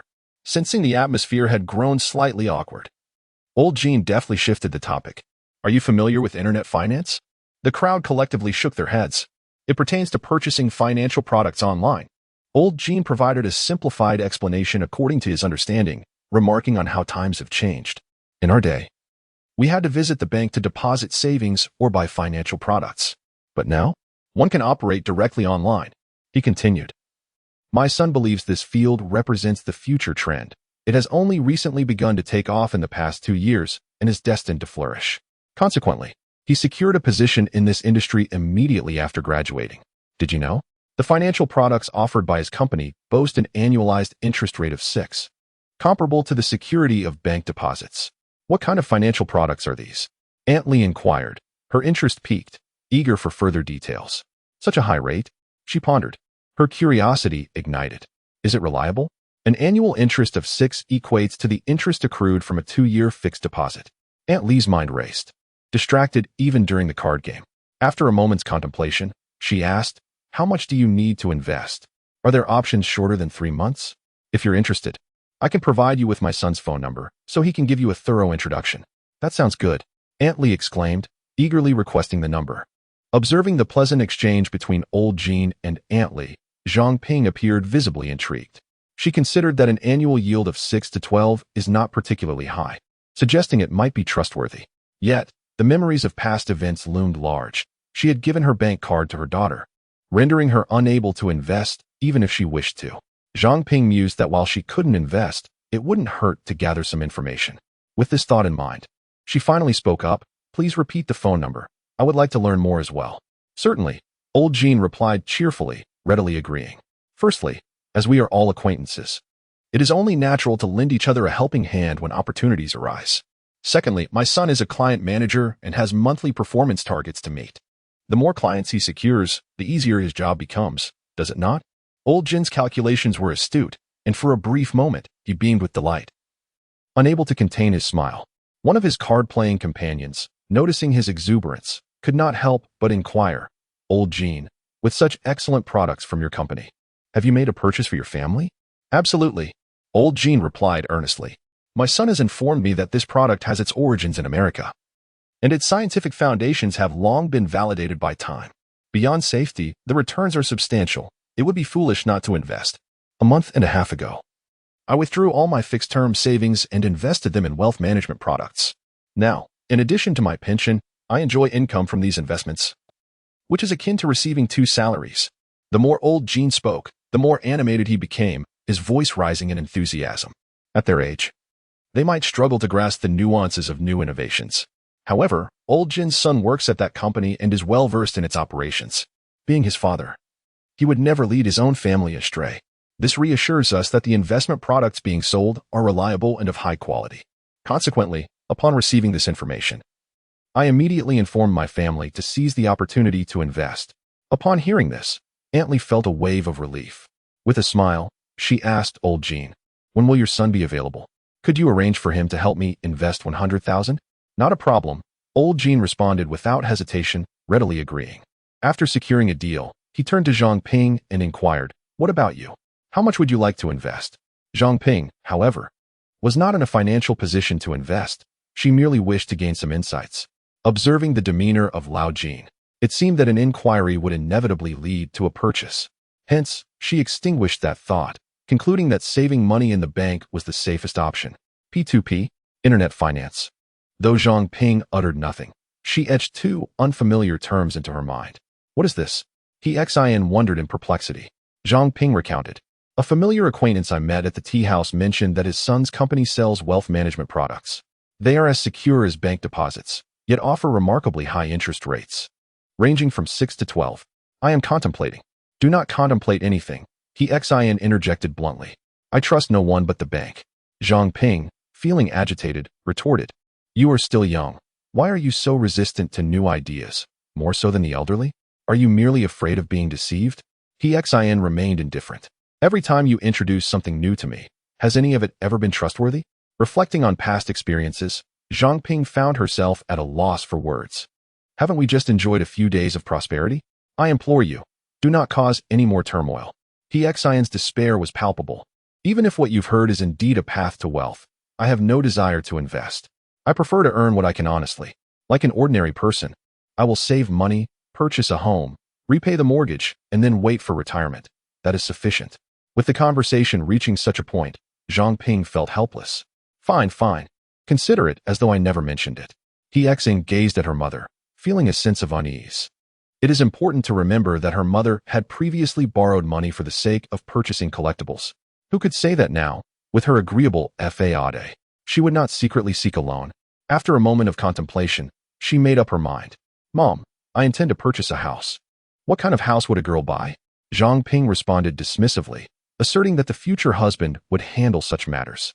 Xin suppressed the urge to roll her eyes, patiently explaining, isn't our company a real estate enterprise? Currently, there are additional benefits for employees purchasing homes. To put it simply, if I take out a loan to buy a house now, I could sell it in a few years for a profit of 50 to 60,000. Even if the property market declines and I cannot sell it, I can still live in it. Having a property in a good school district will ease the pressure when it comes time for my child's education. Initially reluctant, Zhang Ping began to see the merits of buying a house as she listened, her attitude gradually softening. In a crucial moment, Xin revealed her trump card. In fact, the savings I have are sufficient for the down payment. If you would be willing to lend me some of your savings, I could manage the monthly mortgage repayments more comfortably and pay less in interest. Zhang Ping, already susceptible to persuasion, found it hard to refuse upon hearing this. She readily agreed, stating, We are family. What is there to discuss about lending? Thank you, Mom, Xin replied with a beaming smile. Yet, as she spoke, her mind was racing. Purchasing a house would deplete all the family's savings. Moreover, with debts to repay each month, there would be no money left to squander, which would surely encourage a more prudent lifestyle. Unbeknownst to her, the golden autumn of October had arrived. As Zhang Ping routinely visited the tea house to observe card games, she entered to find her fellow players disinterested in their game, instead gathering in small clusters to discuss something. What was happening? She wondered, unable to resist the urge to join their conversation. Upon inquiry, it was revealed that Aunt Lee had invested 100,000 in a wealth management product as a trial. To her delight, the principal and interest were returned punctually after 3 months, with no delays whatsoever. This news sparked a fervor among the elderly. For those who have retired, who doesn't have some spare money? Who wouldn't wish for a higher annual interest rate on their investments? Following the dissemination of Aunt Lee's experience, everyone began to surround old Jean with questions. How does one purchase such wealth management products? Are they reliable? Asked one. Another inquired, what exactly is this? Please elaborate. Faced with the eager, inquisitive gazes, old Jean, brimming with confidence, took center stage to enlighten the curious crowd. Zhang Ping, observing from the sidelines, noted that the card games had come to a standstill, with everyone diligently jotting down notes. An irate woman, surnamed Wei, expressed her frustration at the lack of card playing, questioning the purpose of their visit to the tea house. Nearby, an elderly gentleman muttered that it didn't matter when one played cards. Keep it down, don't make a fuss. Annoyed, Mrs. Wei fell silent, casting a glance at old Jean and his surrounding audience. Unable to hold back, She cautioned, "Let us not forget about old Lou and old Sue. What seems to be a profitable venture might just be a means of enriching others." Her words caused a stir, tightening the hearts of several elderly listeners. The previously inflamed excitement was suddenly tempered with caution. Upon hearing Mrs. Way's remarks, old Jean was taken aback. "My son works at the company, and we have invested our money there too. How could it be a scam?" He retorted, "If you choose not to earn this money, that's your decision. But there is no need to hinder others from doing so." He then addressed the crowd earnestly, stating, "Please, do not misunderstand. I am not here to force a sale. Merely sharing information for those interested. As for whether to invest or not, that is entirely up to your discretion. Idleness often leads to the temptation of casual listening, a notion embraced by many. Little do they realize that such indulgence can ignite a desire that ensnares them, rendering escape impossible." The author wishes to convey, as the P2P industry flourishes in the United Kingdom, a parallel growth has emerged in the United States, propelling the entire sector into rapid development. The inaugural P2P platform in the U.S. was established in 2006. While China's P2P landscape has faced consecutive collapses, the U.S. has remained insulated from such upheavals, attributed primarily to stringent regulations and elevated thresholds. When P2P institutions deploy investors' funds to extend loans to borrowers, this activity is classified as the sale of securities. Registering with the Securities and Exchange Commission (SEC) is a relatively intricate process necessitating a plethora of documentation and associated fees. In 2008, Lending Club, one of the two leading P2P platforms in America, was compelled to shutter its operations for failing to meet compliance standards. It was only after a 6-month overhaul, adhering to SEC mandates, acquiring a banking license, and enhancing its information disclosure practices that it was able to reopen. An additional pivotal factor is the credit scoring system. The United States employs the FICO scoring model to establish a standardized quantification of individual creditworthiness. This FICO model comprises 5 components: payment history, number of credit accounts, length of credit history, newly opened accounts, and credit utilization, which contribute to the overall score in proportions of 35, 30, 15, 10, and 10, respectively. In the United States, P2P investors autonomously select their investment targets based on FICO credit scores. The higher the FICO score, the lower the associated risk, albeit with diminished returns. The platform does not guarantee investment activities. The flow of funds is remarkably transparent, and the projects are genuine and reliable, measurable by a standardized credit score. Chapter 45. Financial Pitfalls. Xin devoted herself entirely to her work, her thoughts consumed with the intricacies of selling properties. When she became aware of it, P2P investing had already gained popularity, with many around her participating.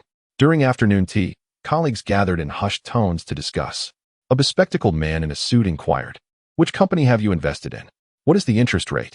Adjusting his glasses, he replied, "XX Venture Capital. This is a well-known P2P company in the country, established for a considerable time, with robust financial backing and minimal risk of failure." Nearby, a young woman with chestnut wavy hair, her mouth slightly agape, exclaimed, "What are you talking about?" Upon her query, someone promptly enlightened her. Captivated by the prospect, she learned of the annual interest rates ranging from 10 to 15. "Is that true? Could I incur losses?" Ultimately, she invested twice, and her funds arrived punctually. "In my opinion, this product is quite reliable," she concluded. Consequently, she pulled together $50,000 and purchased a 1-year term. The man in the suit remarked, "Although this is considered a new phenomenon domestically, many are just beginning to engage with it. However, it has been well established abroad for many years without incident. It's akin to purchasing bank financial products, investing on the same day. The funds are deducted, and on the agreed date, both principal and interest are returned to you. Are you familiar with XX Treasure? It has recently become exceptionally popular. This is essentially a conventional money market fund, which has long been utilized abroad as a substitute for fixed-term deposits. In our country, there are few individuals well-versed in finance, and many mistakenly perceive it as a rare commodity. I believe that P2P lending is akin to money market funds, both being commendable products. However, due to the late awakening of the populace, initial unfamiliarity breeds hesitance. As time progresses, an increasing number of individuals will experiment with and adopt these financial tools, leading to a gradual transformation in perception." Upon mentioning this, he smiled confidently. suggesting that those of us who possess financial literacy and awareness should engage with such opportunities at the earliest. Who would still prefer to visit a bank when we can acquire financial products offering an annualized return of 10 to 15? The girl with the ponytail nodded in agreement, echoing my sentiments. Quality investments withstand the test of time. Before long, everyone will recognize P2P lending as a valuable product. The girl with chestnut wavy hair, brimming with impatience, exclaimed, "How do I purchase it? Please teach me." For those who only know to deposit their money in banks, a safe and reliable financial product with an annualized return of 10 to 15 is undeniably enticing. It's quite simple. First, download the app. The ponytailed girl enthusiastically guided.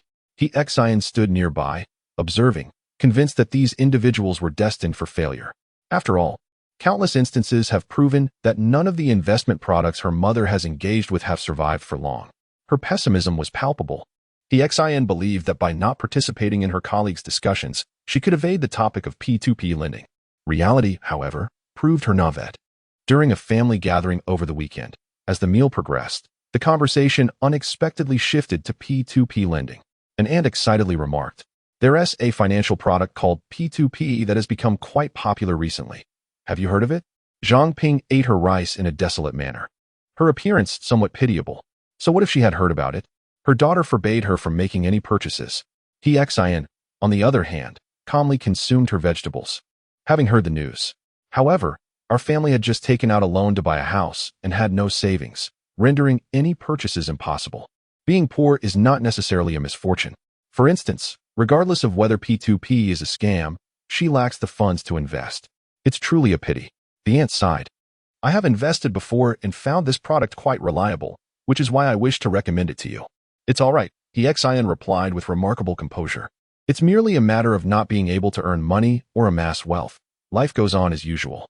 Zhang Ping harbored deep suspicions that her daughter had been picked from a rubbish bin. This conservative and cautious investment approach was even more extreme than that of Xian's grandmother. "It's fine. Go ahead," Zhang Ping urged, turning her head with enthusiasm. "Currently, we may be short on funds, but we can save up. In a few years, we will have some. First, let's learn. Once we have money, we can invest immediately." The aunt remarked, "To be honest, I don't understand much about these matters, but Anan knows. She is currently working at a P2P company." Anan, the aunt's daughter and Xian's cousin, was engrossed in her phone when suddenly her name was called, clearly taken aback. The aunt pressed, "Stop playing," quickly introduced them to P2P Wealth Management. Anan tucked her phone into her pocket, cleared her throat, and began. P2P is an abbreviation for peer-to-peer, meaning person-to-person. Wealth management companies gather public funds and then lend them to individuals in need of financial resources. Upon hearing this, Xian could no longer contain herself and interjected. "May I ask a few questions?" Anan concurred, "Certainly." Xian inquired, "What is the annualized interest rate for the financial products?" Anan replied, "It varies by term. The longer the duration, the higher the interest rate. For example, in our company, the annualized rate for 3 months is 8, while for 1 year, it is 15. Xian further questioned, "Why lend money to those with financial needs? The bank's borrowing rate is only 5 to 6. If those individuals require funds, why do they seek high-interest loans from financial companies instead of banks?" Anan chuckled, "You do not understand. Borrowing from a bank is particularly cumbersome, requiring a plethora of documentation for approval, and disbursement is slow. In contrast, borrowing from a financial company is vastly different. The approval process is remarkably swift, typically completed within 1 to 2 days. Xian countered, "By conventional reasoning, even if borrowing from a bank is troublesome, one would still prefer the lower interest rate, unless they are entirely unable to secure a loan through standard channels." Anan's expression faltered, her smile fading. After a brief pause, she explained, "Our company has set aside a dedicated risk reserve. Even if a few customers default, it would not disrupt the normal operations of the company." Xian pressed on, "What if the majority default? The bank's financial products yield an annual return of 4, while government bonds yield 5, both of which are fundamentally risk-free returns. Regardless of the investment, risk and return are directly proportional. The yield on your company's financial products is only marginally lower than informal lending rates. How can you assert that your offerings are as secure as bank investments?" Anan's face flushed with indignation, eager to clarify, but Xian interjected, "Ah, I almost forgot. 8 and 15 are merely the interest you pay to the investors. The platform necessitates the collection of transaction fees to cover employee salaries and contribute to social insurance, while also ensuring its own profitability. Consequently, how much interest must the borrower pay to secure a loan? It is likely comparable to the rates of informal lending. In essence, your company serves merely as an intermediary, facilitating the alignment of funds and enabling transactions. High risk accompanies high returns, which is entirely unsuitable for elderly investors. Contrary to your claims of safety. In an Auntie, Zhang Ping. After the meal, Zhang Ping voluntarily decided to leave with her daughter. The aunt escorted them to the door, not uttering a single word of retention. Zhang Ping harbored doubts, presuming that the other party would not extend another invitation to her and her daughter in the coming year. Before departing, Xian specifically advised, Andy, I suggest you refrain from purchasing financial products from P2P companies. They are unsafe. She then turned to her cousin Nin, saying, this does not sound like a trustworthy company. You should hastily resign and seek other employment. Silence. Zhang Ping, unable to contain her irritation, swiftly pulled her daughter away.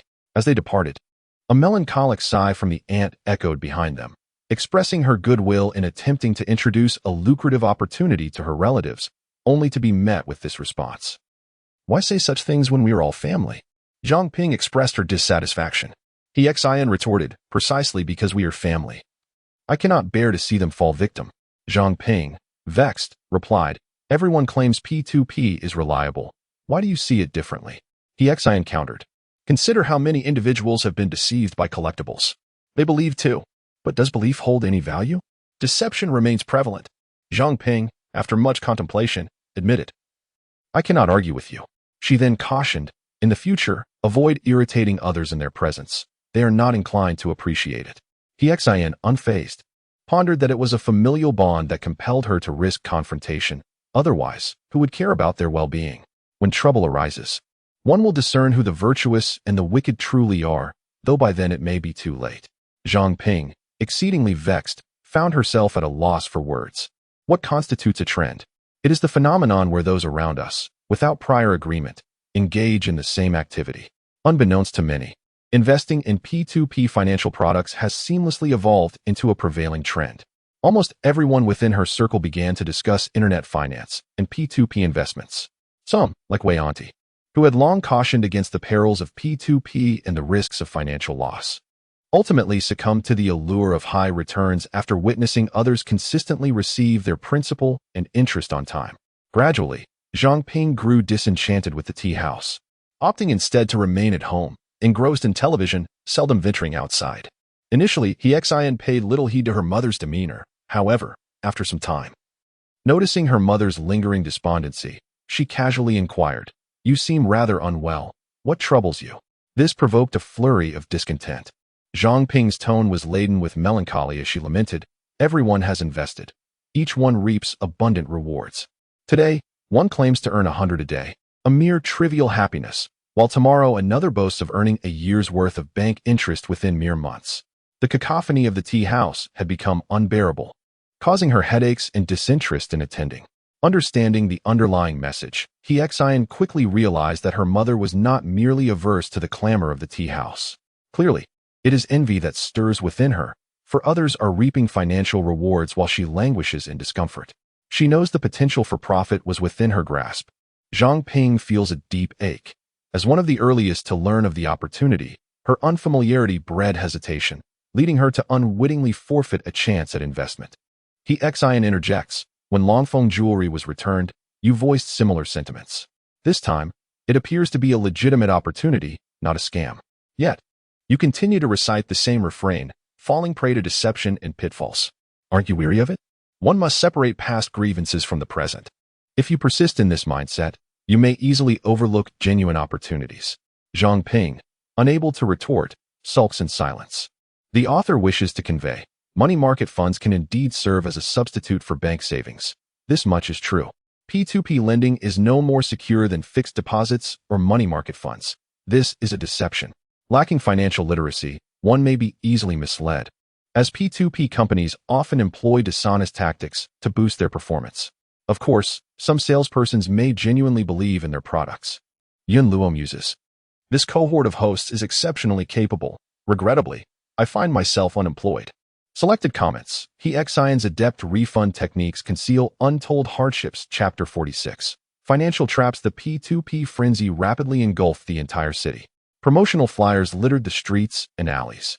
Young, middle-aged, and elderly individuals alike were drawn to P2P investment platforms by friends and family, all eager to amass wealth together.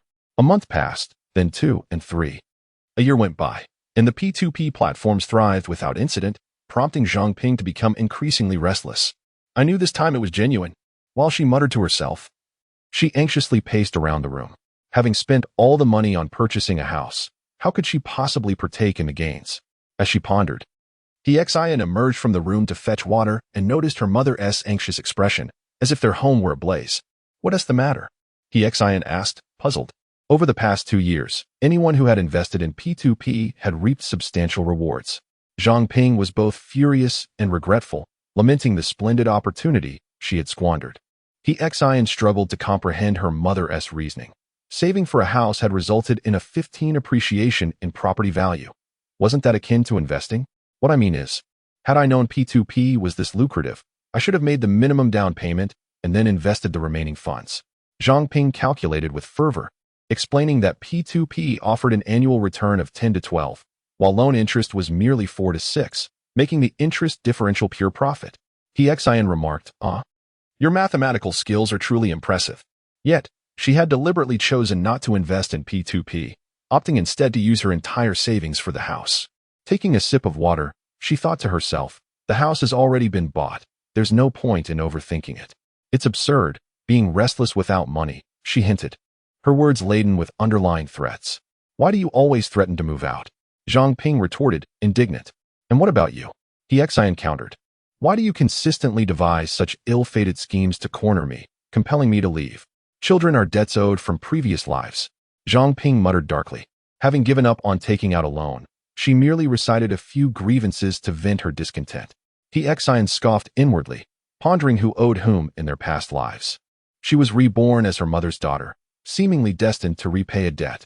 Investing in P2P lending, the outcome was uncertain. Yet the likelihood of becoming a solitary elderly person was almost guaranteed. I shall not concern myself with it. Do as you wish. Having such a daughter is truly a misfortune. Zhang Ping, feeling wronged, curled up on the sofa, muttering to herself.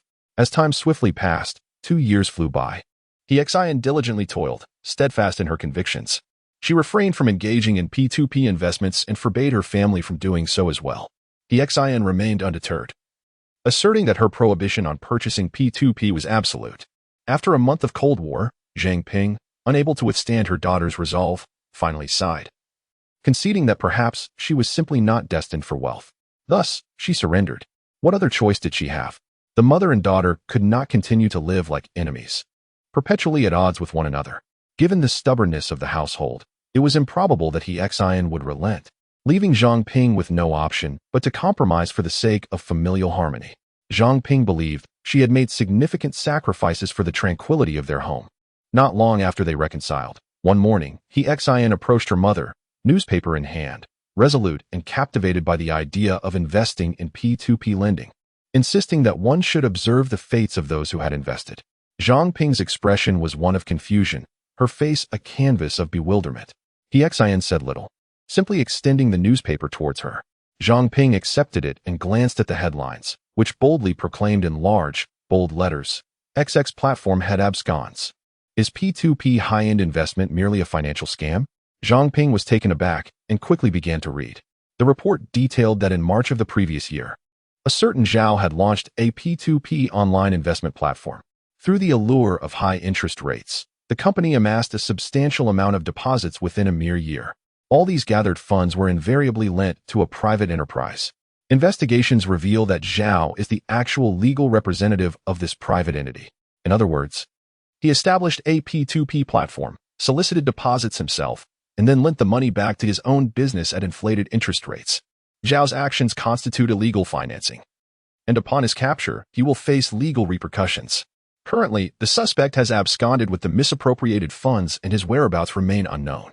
Those with information are encouraged to provide leads to the police. Xian, how can you discern which P2P platforms are legitimate and which are scams? Zhang Ping opened her mouth, but found herself at a loss for words.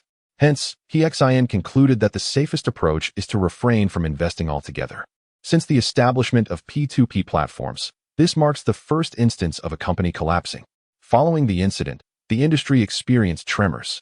The ensuing panic led to a run on funds, overwhelming the P2P platforms, which hastily issued announcements to reassure investors, urging them to remain calm and patient.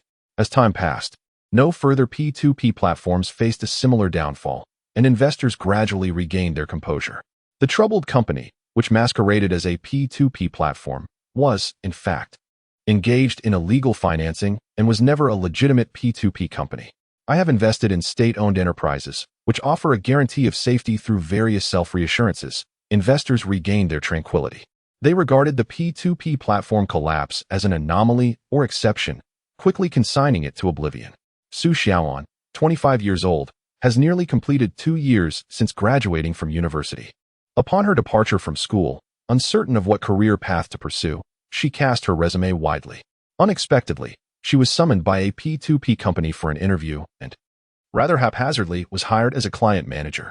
Upon her initiation into the company, she relied on promoting online financial products to earn a living through commissions. Over the years, the online finance sector burgeoned, attracting an increasing number of individuals interested in P2P investments. With a combination of a base salary and commissions, her monthly earnings soared to around 6,000 or 7,000. Additionally, the company offered weekends off and provided social insurance and housing fund contributions. Su Xiaoan felt a sense of pride and satisfaction, convinced that she had made the right choice in her career path. However, during a family gathering, her cousin criticized P2P investments vehemently, even suggesting that she consider changing her career. Su Xiaoan thought to herself that individuals who are ignorant of new concepts and unwilling to learn are truly alarming. As for her cousin's remarks, she dismissed them entirely. What authority does an outsider have to offer unsolicited opinions? As online finance continued to flourish, Su Xiaoan's monthly income surged, at one point exceeding 10,000, reinforcing her belief that her decision was indeed correct.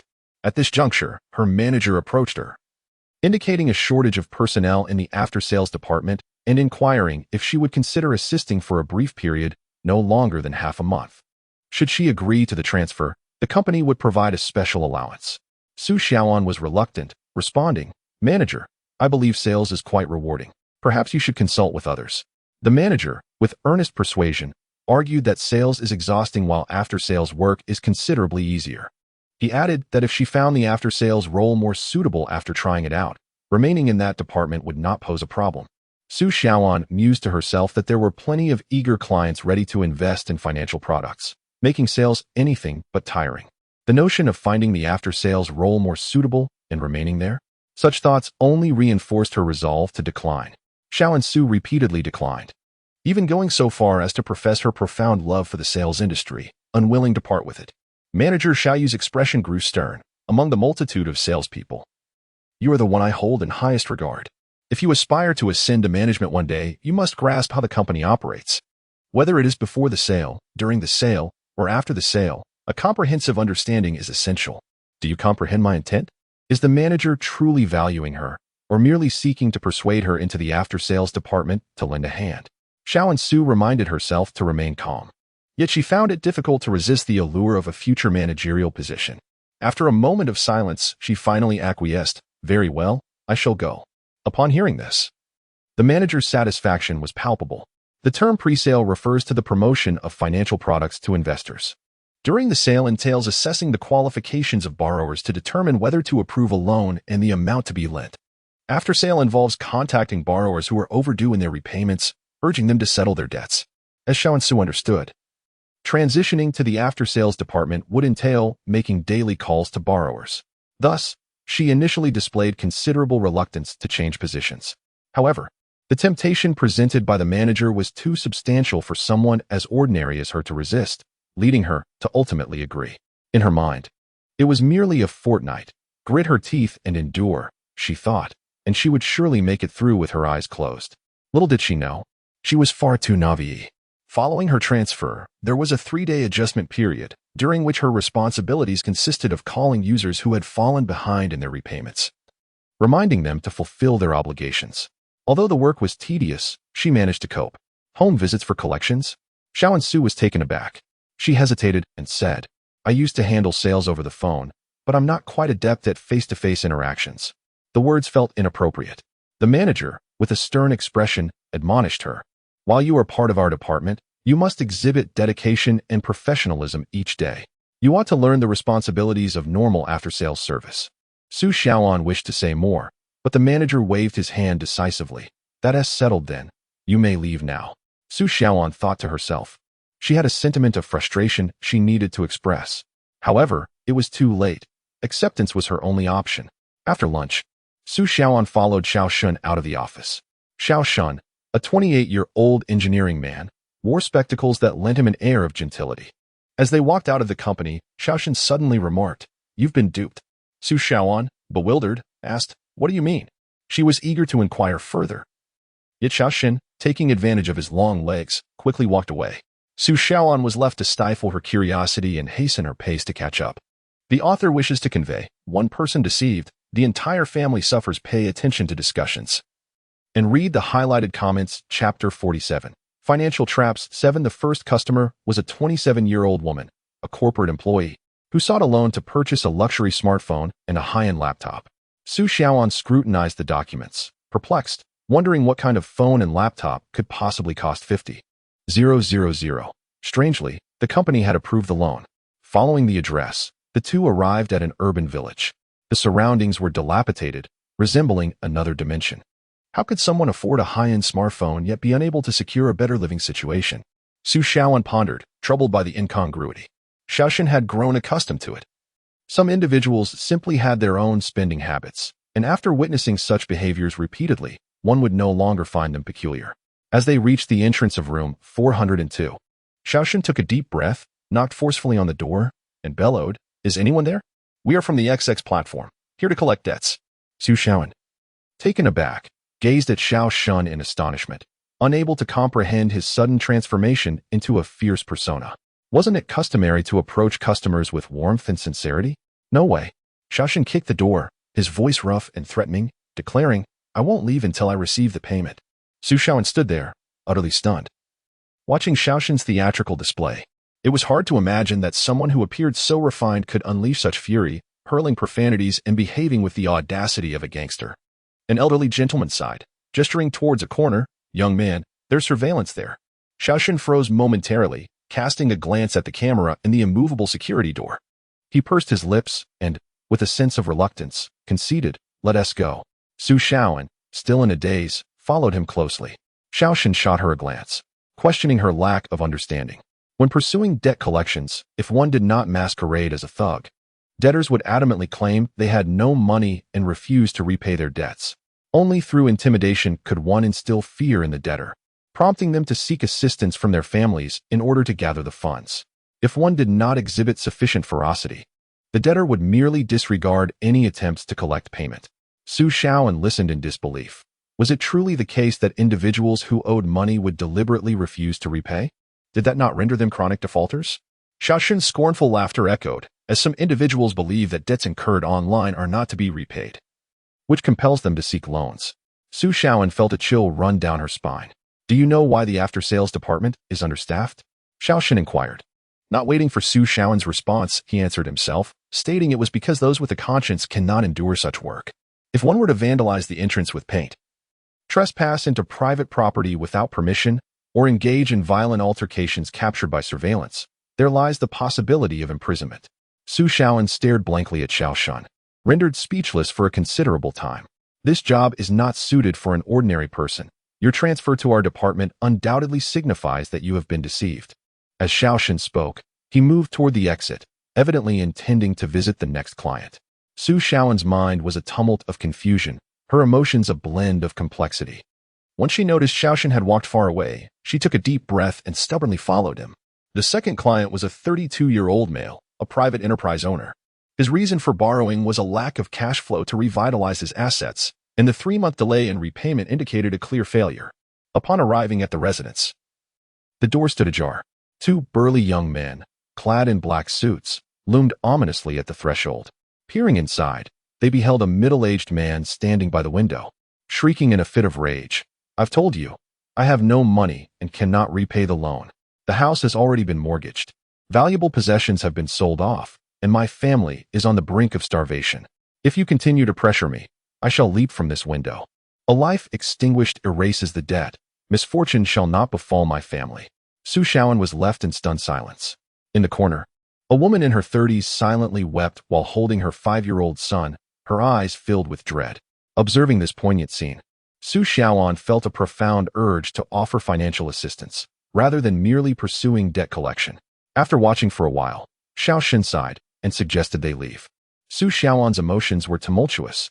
On their way back, she could not help but inquire why they still sought loans despite their dire circumstances. Xiao Xin replied, "Business people often encounter insurmountable obstacles. If they can secure a loan, they might manage their cash flow and, perhaps, navigate through their difficulties. Without borrowing, they would be burdened with overwhelming debts, inevitably facing bankruptcy. Given that failure is a certainty, it is better to take a risk. What if they manage to survive?" Su Shaoan found it hard to believe that the company would approve a loan for such a client. It felt as though they were mocking the investors' funds. Xiao Xin scoffed, stating that only students, oblivious to the value of money, would not be cautious about such matters. No sensible adult would borrow from a P2P platform unless they were truly desperate. With an annual interest rate of 24, the platform had absorbed a vast amount of capital. If they did not lend it out, who would pay the interest? These loans would become non-performing, necessitating the allocation of risk reserves. Su Shaoan felt as though her worldview had been shattered and her beliefs dismantled. During her training, the manager had repeatedly assured them that the company's products were as secure as bank deposits. Having heard this so often, she had come to believe it without further inquiry. In retrospect, how could they be considered as safe as bank deposits? It was blatantly deceptive. Suddenly, Su Shaoan recalled her cousin Hexin's words. Why seek high-interest loans from financial companies when one could simply approach a bank for funds? According to the reasoning of an ordinary person, even if borrowing money is troublesome, one would naturally opt for lower interest rates, unless they are utterly unable to secure a loan through conventional means. Your company operates merely as an intermediary platform, bridging the gap for funding and facilitating transactions. High risk equates to high returns, making it entirely unsuitable for elderly investors, and it is certainly not as secure as you claim. In summary, it does not seem to be a reliable company. Perhaps you should hastily resign and seek alternative employment. I initially believed my cousin to be conservative and resistant to new experiences, only to realize that she possesses the clearest understanding of the situation. Who are these so-called industry insiders? It is laughable, deceived yet remaining oblivious. Su Shaoan felt a bitter taste in her mouth, a flicker of regret rising within her. "You must be hungry after a long day," Zhang Rong remarked as she busied herself with dinner preparations. "Mom, I need to talk to you." It was imperative to speak the truth. The family's savings had been entirely invested in the company's financial products. Gritting her teeth, Su Shaoan recounted the events of the day. With a sudden clatter, Zhang Rong's hand trembled, sending a porcelain bowl crashing to the floor in a myriad of fragments. "Are you saying that investing in your company's financial products carries significant risk?" Her voice quivered, her face betraying an indescribable panic. "Yes," Su Shaoan admitted, her resolve faltering. "How could you deceive me into believing it was as safe as bank investments?" Zhang Rong demanded, overwhelmed by the shocking news.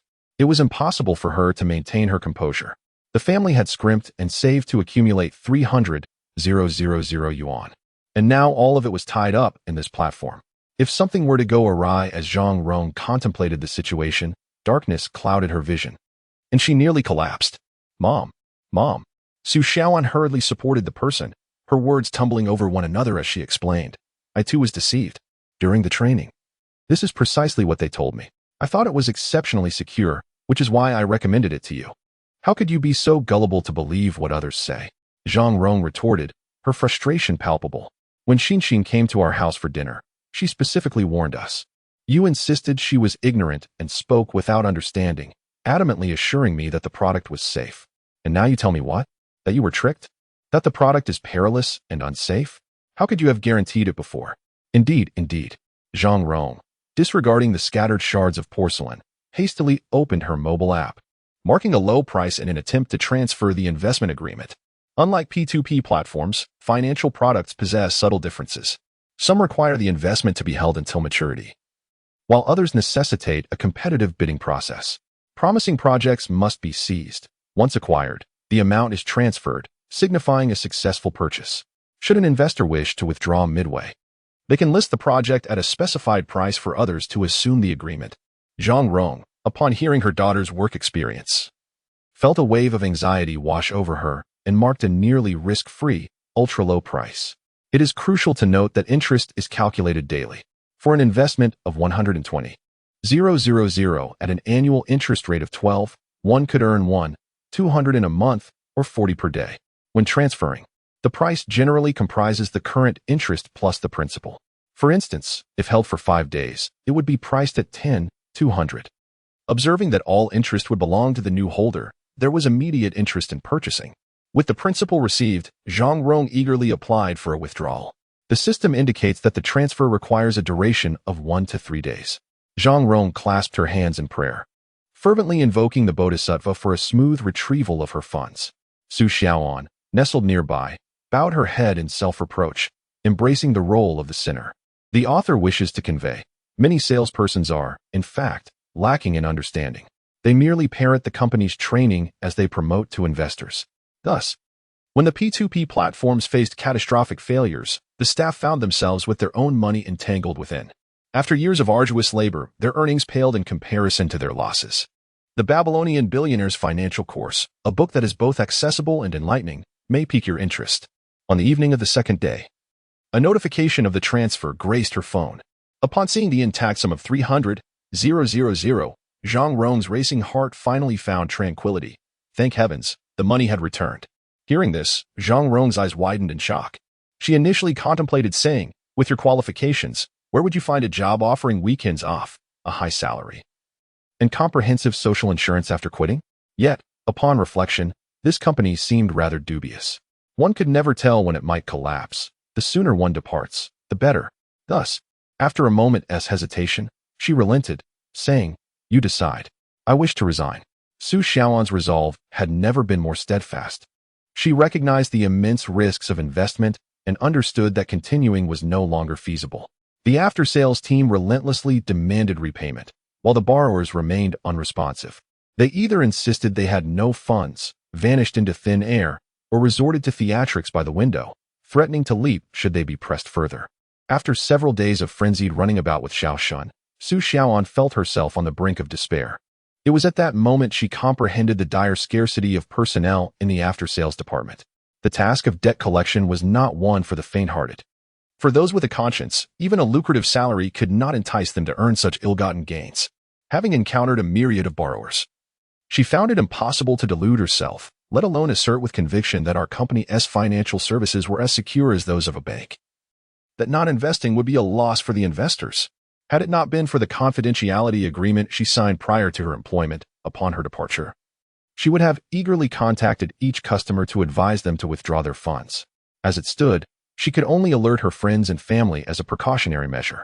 How could diligent work lead to such deceit? Zhang Rong lamented, what a misfortune.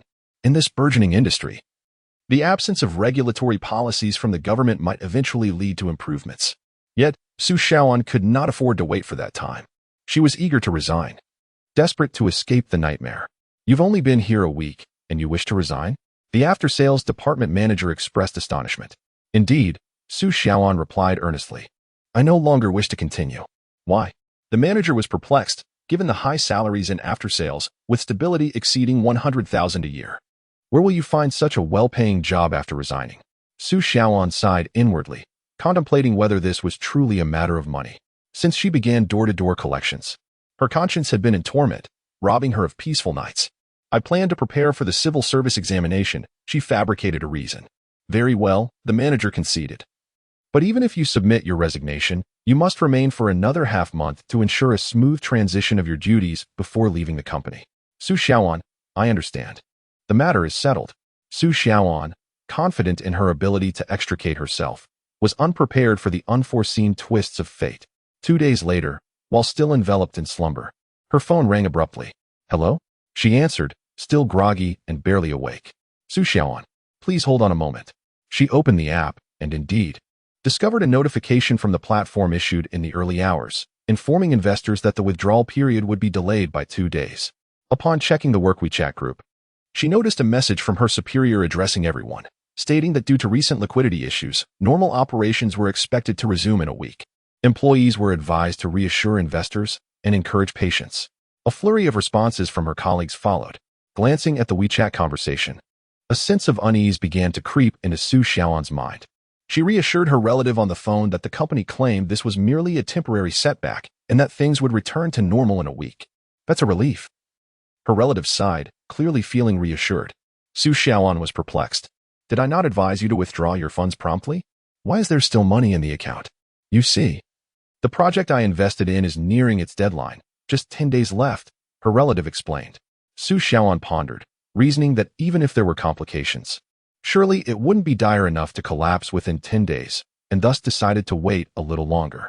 Rest assured, once the project concludes and the funds are available, I will withdraw the money immediately, without hesitation. Yet, an ominous intuition lingered within Su Xiaoan. I believe it would be prudent not to wait any longer. Perhaps I should transfer the project and withdraw the funds right away. I will consider this carefully. Lost in contemplation, the relative abruptly ended the call. Su Xiaoan lamented that the other party had disregarded her advice, yet upon reflection, she pondered why they had ventured into P2P online investments. Why they had fallen into such a trap. Was it not her own enthusiasm that had enticed them? What an absurd situation. Su Xiaoan buried her face in the quilt, feeling as if she had dug a deep pit for herself. Upon learning of the delayed withdrawal times, many investors became anxious, inundating customer service with inquiries about potential issues within the company. Only a handful of investors remained unconvinced, insisting on transferring their current projects to withdraw their funds. Days passed, one after another. 8 days later, the company's phone was overwhelmed with calls. They had promised payment within 3 to 5 days. And yet it was now the 6th day. Why had the funds not yet arrived? I have been waiting for 7 days. Why has the platform dispersed the money? Surely you are not attempting to deceive us. Customer service representatives, overwhelmed with the influx of calls, were at a loss. However, they too were unaware of the reason for the payment delays. What does the finance department have to say? Inquired the manager of the customer service team. After some time, an employee reported, "Boss, all the finance department's phones are unreachable." Everyone exchanged glances, a collective realization dawning that the situation was dire. In a moment of stunned silence, a group of police officers surged into the company. The owner had turned himself in at the police station earlier that morning, requesting everyone's cooperation for their investigation. Why would the owner voluntarily confess? The staff stood in shock, initially believing it to be a joke. Yet the police were unyielding, taking all employees into custody, including the bewildered Su Xiaoan, who was merely 5 days away from her resignation. Another financial platform had collapsed, with yet another online investment platform failing. One couldn't help but question, is it still wise to invest in such ventures? After the platform's catastrophic collapse, how should investors safeguard their rights? The online discourse is fervent, with a multitude of opinions circulating, while some merely observe the chaos. The investors who have placed their trust in the platform's financial products and are now unable to withdraw their principal are on the verge of despair. They neglect their work and flock to the police station to file complaints. The predicament is exacerbated by the fact that this is an online financial service, with investors scattered across the nation, making it exceedingly difficult to assert their rights. A palpable atmosphere of anxiety prevails. Some timid individuals, fearing that their own platforms may also falter, cannot resist the urge to withdraw their funds. As more people take this action, a run on the banks ensues, leading to several P2P companies experiencing financial strain and liquidity crises. Consequently, online financial firms hastily release announcements regarding payment delays. However, such developments only intensify investors' panic. As time passes, the risk of a stampede effect looms larger, until the police department finally presents its investigative findings. Why has XX Financial failed to meet its payment obligations, rendering it incapable of repaying investors' principal and interest? In truth, the concept of a run does not exist in properly regulated P2P financing. Borrowers post their loan requests on the platform, while investors bid to lend to them. Upon maturity, borrowers repay the principal and interest, allowing investors to profit and the transaction to conclude smoothly. If a borrower encounters operational difficulties and cannot repay as scheduled, the platform should act on behalf of the investors to pursue debt recovery from the borrower. In this scenario, the platform merely serves as an intermediary, without engaging in the transaction itself. So why did XX Financial collapse? The fundamental reason lies in operational violations. The financial management platform lacks the capability to identify a multitude of suitable investment targets and does not possess sufficient risk control measures to discern the quality of these investments, such as the potential for fraud from individuals with serious health conditions seeking loans. With an influx of funds, what can be done? The proprietor opts to fabricate investment opportunities. Are there no reputable enterprises? Create one. Are there no appropriate projects? Invent a batch. Ultimately, out of a $2 billion fund, $5 billion consists of fictitious investments. The dangers of these counterfeit investments are profound. Without genuine borrowers, the platform must bear the interest payments itself.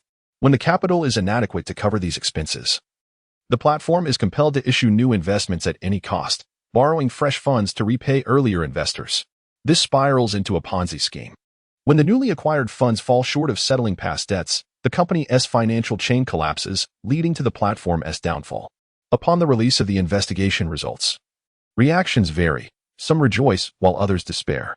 My investment platform boasts a state-owned enterprise background, so it must be legitimate. Well, it's fine now. Everyone disperse. The platform I am involved with has few offerings, and each appearance requires a rush to secure them, ensuring there are no issues. By this logic, those experiencing a bank run must be suspicious. What should I do? I have invested 500,000. This is a disaster. I have over $1 million in online financial management. Not only is my money at stake, but also my relatives' funds. Damn it, I plan to diversify a 100,000 investment. Instead, I invested in 3 P2P companies, and all 3 issued announcements citing financial strain and delayed payments. Had I known, I would not have been tempted by such trivial gains. I have scrimped and saved for 3 years to accumulate this money, and now it seems it will all go to waste. Oh, the misfortune. Are you all foolish? Take, for instance, a P2P company that has only been operational for 6 months. Even if it is a scam, it could sustain itself for a year or so, allowing sufficient time for the perpetrators to vanish. Do not be too complacent. As I am aware of a P2P company that, after merely 3 months, became unreachable, and its owner absconded. As long as you continue to engage, you never know when it might be your turn. This summer is destined to be chaotic. From June to July, in a mere 2 months, 150 P2P companies encountered withdrawal difficulties, with owners fleeing and platforms becoming unreachable or collapsing. Some platforms have opted for liquidation, taking 3 to 6 months to exit the industry in an orderly manner. Although there may be delays in payments, at least the principal is returned, and interest is repaid as agreed. Meanwhile, numerous investors have faced devastating losses, plummeting from middle-class status to poverty overnight. Investments in real estate, borrowing to earn interest differentials, and enticing friends and family to join the platform for mutual profit have led countless individuals to pay a grievous price for their momentary impulses. The author wishes to convey a message. Information sourced from Baidu indicates that investing in P2P is perilous. Proceed with caution. From June 2018 to mid-July 2018. Within a mere 50 days, 163 P2P online lending platforms faced withdrawal difficulties and other issues. Xpayment once had a similar product, offering interest rates of 5 to 6. It was considered relatively reliable due to its extensive and quality client base. Sesame Credit provides scores for all clients, allowing those with higher scores to borrow more, while those with lower scores are limited or denied. The funds garnered are used to facilitate loans for Huabei and Jiabei. The cost of deposits stands at 6, while the yield from loans ranges between 10 and 15. Given the substantial volume, the interest margin sufficiently covers labor costs, leaving a profit. In Chapter 49, Financial Traps, Zhang Ping sat at home engrossed in her television, utterly oblivious to the turmoil outside. It was her sister, Zhang Rong, who called to inform her of the collapse of the P2P platform. During the call, Zhang Rong expressed her heartfelt gratitude, admitting her previous ignorance about P2P and how she had nearly fallen victim to it. Fortunately, she had discovered the truth in time and ceased her involvement. In the past, she had thought that Xinxin's words were overly blunt and straightforward, but now she realized the wisdom in her honest counsel. Xinxin, being perceptive, had spoken out of concern to prevent her relatives from being deceived. Regrettably, Zhang Ping had shown no appreciation for this and had even sulked. Feeling deeply remorseful for her behavior, she requested Zhang Rong to convey her apologies to Xinxin, promising to treat them to a meal as a gesture of reconciliation. Zhang Rong's demeanor was sincerely earnest, brimming with gratitude. After hearing this, Zhang Ping was utterly bewildered. What was happening? Why was she apologizing and offering to treat her to dinner? Was it not the fault of that unreliable P2P platform, An online financial scheme? Zhang Rong's frustration was palpable as she explained that Unin's workplace had encountered a crisis, and other companies were not faring any better, with over 100 going bankrupt. They had recognized the warning signs early and managed to withdraw their funds without incurring losses. However, Old Yuan, lured by 10 days of interest, had been unable to retrieve his money in time and was now on the brink of madness. Unin submitted her resignation, but the manager ordered her to stay on for the handover, leaving her trapped. Currently, the police were investigating, and the outcome remained uncertain. Zhang Rongyue's frustration grew as she lamented that had they heeded Xian's warnings, they would not have faced these subsequent troubles. Lao Yuan, a distant relative of hers, had been forewarned to withdraw all his funds, yet his failure to heed this advice was ultimately his own responsibility. However, upon closer examination, one must question why Lao Yuan had engaged with P2P platforms and invested his money therein. Was it not due to being misled by Anin? Consequently, Zhang Rong felt a profound sense of involvement and worry. The thought that they could have avoided this predicament engulfed her in regret, nearly suffocating her with its weight. What? A P2P company has gone bankrupt? Lao Yuan has been swindled? Was everything Xian said indeed true? Was she the most astute and rational one among them? For a moment, Zhang Ping stood in stunned silence. Though Xian remained steadfast in her belief to avoid P2P investments, the fallout from various platforms still impacted her life. While accompanying clients to view properties, they had scheduled a signing a week later, but just 2 days later, a panic call from the client shattered their plans. The contract could not be signed. A friend had recommended investing in P2P online financial products, and lured by enticing benefits for newcomers, with a short investment period of merely 1 month and an annualized interest rate of 12. The client had invested their entire down payment. Xian felt an immense sympathy for her client's unfortunate situation. After hanging up, she gazed at her phone in exasperation, about to purchase a home, yet still squandering their down payment in such a reckless manner. What were these people thinking? Could they truly believe that P2P products were as secure as traditional bank investments? Shaking her head, she decided to take a sip of water and rest for a moment. In the corner, her colleagues had gathered to discuss the matter. The girl with the ponytail lamented, "There are far too many swindlers these days. I invested in XX Loan, which claimed to be a state-owned enterprise and even appeared on television, only to abruptly declare bankruptcy. The police arrested individuals, and upon investigation, it was revealed that the supposed state enterprise background was fabricated. The television appearance was merely a paid advertisement, and the so-called quality investments were also fictitious. I truly do not know what else to say." The bespectacled man in a suit wore a grim expression. "My investment in XX Venture Capital has also encountered troubles. They said it would last 6 months. Who knows if it will extend to a year or even 2. The domestic P2P scene is utterly unreliable." The girl with chestnut wavy hair looked pale, her lips trembling. "Initially, we cautiously invested 10,000. After 3 months, the principal and interest arrived as promised. Then we invested 50,000 for 6 months, and for the third time, it was 100,000 for another 6 months. As she spoke, her voice quivered with despair. "Over $1 million. If it weren't for the relocation, where would my family have stored so much money? Now our funds are hopelessly tied up. It's all gone. In a couple of days, I plan to resign and go with my mother to report this to the authorities in another province." Waiting for the police to provide an explanation. Upon hearing this, the ponytailed girl and the suited man exchanged uneasy glances. How could colleagues fall victim to such circumstances? Wasn't it due to their enthusiastic recommendations? They had hoped to prosper together, only to find themselves ensnared instead. Both sighed in unison, their consciences weighed down. Feeling a profound sense of torment, Yixin paused momentarily. Ever since she had spoken candidly at her aunt's house, her mother had not given her a kind word in a long time. Every time they met, her mother wore a troubled expression, as if uncertain how to deal with her. Was there any joyful news to share? Xian inquired about the P2P debacle, questioning what sort of joyful occasion it could possibly be. Zhang Ping sighed with dismay. "The weather was splendid today, so I took a stroll around the tea house. Guess what? Upon my arrival, I was taken aback by the dismal scene. Hardly anyone emerged unscathed. There were 2 individuals who solely trusted banks and kept their funds in fixed deposits, narrowly escaping disaster. The rest not only lost their principal, but also found themselves buried under a mountain of debt. Thankfully, you intervened at that critical moment." Xian asserted, "I have always been right, yet you never believed me. You were once infatuated, resolutely determined to invest in P2P. I exerted considerable effort to dissuade you. Once was not enough. I had to reiterate my warnings a second and third time, or you would become irate. Now look at what has come of it.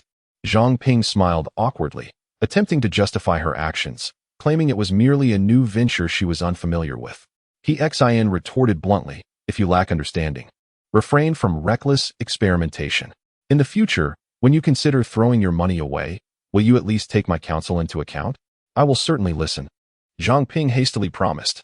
He Xin replied, you may agree verbally, but if I let my guard down even for a moment, you might find trouble once more. Her expression remained impassive, clearly skeptical. I truly mean it, Zhang Ping insisted solemnly, as if making a vow. Mother, upon reflection, I recognize that you have been right these past few times. You possess greater wisdom than I. From now on, I will heed your advice. He Xin responded. I am not exceptional. I simply lead a pragmatic life, never harboring dreams of sudden wealth. Nevertheless, she felt immense satisfaction at her mother's newfound awareness. It was a hopeful sign that perhaps her mother would progress, no longer rushing headlong into traps as she had in the past. Upon returning to the room and settling on the edge of the bed, a diminutive figure in a suit appeared unexpectedly, declaring, I am about to leave. Upon noticing Yun Luo, He Xin momentarily lost her focus, exclaiming, You are still here? Yun Luo, having long been bound to her host, could hardly venture elsewhere. Observing the small figure pursing their lips, seemingly displeased, He Xin hastily rephrased her statement. What I meant to say is, it has been a while since we last met. Yun Luo replied, It is because the host has managed everything exceptionally well, requiring no assistance from others. The golden touch had been rendered redundant, merely spectating as the host showcased their prowess. That cannot be said, He Xin replied, her expression gravely serious. Had you not informed me that my mother purchased collectibles, I might have remained oblivious to the potential bankruptcy that loomed over us. I will always remember your assistance and remain profoundly grateful, she added. Yun Luo contemplated that her appearance might be due to the program's belief that the host should not be burdened. She diligently fulfilled her duties and lived earnestly, deserving of a favorable outcome. I perceive that you navigate life with clarity. There is no need for parting wisdom, Yun Luo stated. He Xin chuckled self-deprecatingly. With a mother like mine, if one does not maintain a clear mind, this household would have collapsed long ago. After a moment of contemplation, Yun Luo slowly advised. Should the company go public, transforming equity into tradable stocks, I suggest you hold on to them rather than selling. Yun Luo continued, a commendable company possesses growth potential. In the future, merely the dividends will suffice for your sustenance and comfort. Indeed, I shall not sell, He Xin affirmed. I have considered it. After all, the equity was given freely, so I might as well keep it. Wishing you a future adorned with brilliance and a life filled with ease, she concluded. No sooner had she spoken than Yun Luo vanished from sight. She clenched his fist, as if vowing to persevere. Epilogue 3 months later. In a hotel in City X, a double room accommodated a father and son, a mother and daughter, as well as a couple. The rent was shared among the 6. All sleeping on makeshift beds. The elder, in his 50s or 60s, and his son, in his 20s, were none other than old Jean and his son. Dad. After a long day, you should rest for a while, Jean Hongwen softly persuaded. How can I possibly sleep? Old Jean exclaimed, visibly distressed, with several sores forming in his mouth. Others followed me into P2P online investments because they trusted me. And what happened? The boss vanished without a word, taking all the money with him. Jean Hongwen dared not press further. His father had always been a man of integrity, never having wronged anyone. Now, in his twilight years, faced with such misfortune, burdened with debts to friends and acquaintances, his heart must be heavy. Who can he blame? It is his misjudgment of the situation, his choice of the wrong industry that has ensnared the family, he thought. No, until this matter is resolved, I cannot find peace. I will remain here and wait. Old Jean insisted stubbornly. Jean Hongwen sighed, feeling helpless. Glancing to his left, he noticed a mother and daughter duo. The mother, in her late 20s, had a daughter of merely 4 or 5 years. It was said that she was a full-time housewife who sold their home without her husband's knowledge, subsequently investing over 2 million yuan across 6 P2P platforms. Unfortunately, she encountered a series of disasters, leading to the collapse of all platforms. Upon learning this, her husband was furious and threatened divorce. To the right sat the couple, business people who had once operated smoothly in their trade. Despite the arduous hours they endured, rising early and toiling late, They managed to earn a respectable income of over 100,000 each year. Since the day I stumbled upon a P2P promotional flyer, everything has transformed. Raising funds and lending to those in need resembles informal money lending, does it not? An annual interest rate of 24 seems quite reasonable, not excessively high. After much deliberation, the couple decided to retire, having already purchased 2 properties and possessing over $1 million in savings, which they believed would suffice. Little did they anticipate that the owner would abscond. Countless others share a similar fate. Each day, 200 to 300 individuals gather anxiously outside the police station, waiting in desperation. Some, unable to endure the uncertainty, concede and leave. Among them are individuals who once belonged to the middle class and need not endure hardship. Yet, in a moment of poor judgment, they squandered a promising opportunity. The author wishes to convey a message, the P2P variant, Qianbao Network. Here is how it operates. When users register as members of Qianbao Network and pay a certain amount as a deposit, they can access the task hall to undertake various tasks such as watching advertisements, completing surveys, and playing games, thereby earning a certain return upon completion. This website operated for 4 years before it became unsustainable, leading the owner to surrender. When the news broke, many members were incredulous and even went so far as to defend the website, claiming that others were spreading rumors and that the owner was a good person. Amid the anxious waiting, the Public Security Bureau issued an announcement requiring individuals implicated in the illegal fundraising activities of P2P platforms to return all earnings received during their employment, salaries, commissions, bonuses, and the like, into a designated account. This included everyone from department managers to supporting staff and others who aided in the capital acquisition. At this moment, everyone was left in a state of disbelief. Why?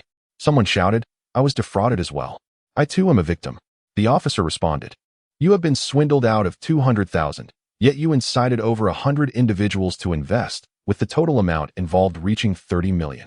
If the implicated parties actively cooperate, voluntarily return the ill-gotten gains, and sincerely confess their wrongdoing, leniency may be considered. However, failure to cooperate. The officer left the latter part unspoken, yet it was evident that it was not a pleasant prospect. Officer, I resigned half a month ago. Su Shaoan fervently distanced herself from any involvement. The officer perused the documents, his expression revealing a depth of meaning. She had worked at the company for 2 years and conveniently resigned just before the platform's collapse. Her performance over the years had been commendable. Thus she could not be deemed a minor participant, nor could she escape punishment. Su Shaoan felt a tumult of anger and anxiety. Had her cousin alerted her to resign earlier, she would have been insulated from the repercussions of the platform's downfall. Yet now, due to her indecisiveness at the time of resignation, she found herself repeatedly summoned to the police station for investigations. From the implications in the officer's words, even if she were willing to cooperate and return the illicit gains, it would only lead to a lighter sentence, not an exemption from punishment. With numerous individuals implicated, the investigation dragged on for an extended period. Ultimately, Su Shaoan returned all her illegal earnings, but a stain remained on her record, rendering her ineligible for any future examinations or political assessments. Upon learning the outcome, Su Shaoan felt a wave of darkness wash over her. She had never anticipated that a position she regarded as prosperous and well compensated would lead her to such an embarrassing predicament. Merely devoted to diligent work, what wrong could have possibly been committed? He Shaoan wept inconsolably, lamenting, I too have been deceived. 3 years hence, the remaining funds of the frozen platform were liquidated, its proprietary assets auctioned off to reclaim debts from those deliberately defaulting. In severe cases, litigation was pursued. After 3 arduous years, a mere 33 refund ratio was achieved, with employees, financial advisors, and victims of the fraudulent fundraising who had not registered for information review and had not reported the incident, excluded from the compensation. Upon the announcement, reactions varied. Some expressed joy while others lamented. Many remarked, after such a lengthy wait, receiving only a third is utterly insufficient. It is disheartening to have caused such significant financial losses. How can one face others in future encounters? Conversely, some were untroubled by such concerns, having severed ties with relatives and friends at the onset of the platform's troubles. For certain individuals, monetary losses paled in comparison to the psychological toll, the scorn of relatives, the reproach of friends, and personal guilt cast a shadow over their spirits, leading to profound melancholy. Tragically, some even succumbed to despair, departing this world without witnessing a resolution. While some grappled in the depths of despair, others, like Hexin, remained unscathed, leading their tranquil lives. Through diligent labor, she garnered a substantial monthly income. Upon receiving her salary, she promptly settled her mortgage, depositing the remainder into the bank. Though her existence was monotonous, it was steadfast. With her mortgage dwindling and savings increasing, she felt an overwhelming sense of security. Moreover, as few colleagues shared her fervor for work, Hexin consistently received stock rewards at the year's end, accumulating a noteworthy share over the years, now amounting to 5/10,000ths. In light of the rapid development of real estate enterprises over recent years, the annual return on equity has consistently surpassed 30. Return on equity is net profit divided by net assets. Within a mere 5 years, the company's market capitalization surged from $1 billion to $4 billion. By the end of this year, the company anticipates a profit of $1.3 billion. It is said that the leadership convened a special meeting to decide on distributing 30 of the net profit as dividends. She possesses a mere 0.05 stake. Thus, the dividends amount to $1.3 billion multiplied by 0.3 multiplied by 0.0005, resulting in 195,000. This signifies that the annual dividends alone exceed her yearly salary. No wonder Yun Luo remarked that a good company possesses growth potential. In the future, dividends will suffice for sustenance. Hexin let out a soft sigh. The company has passed the review and is finally going public.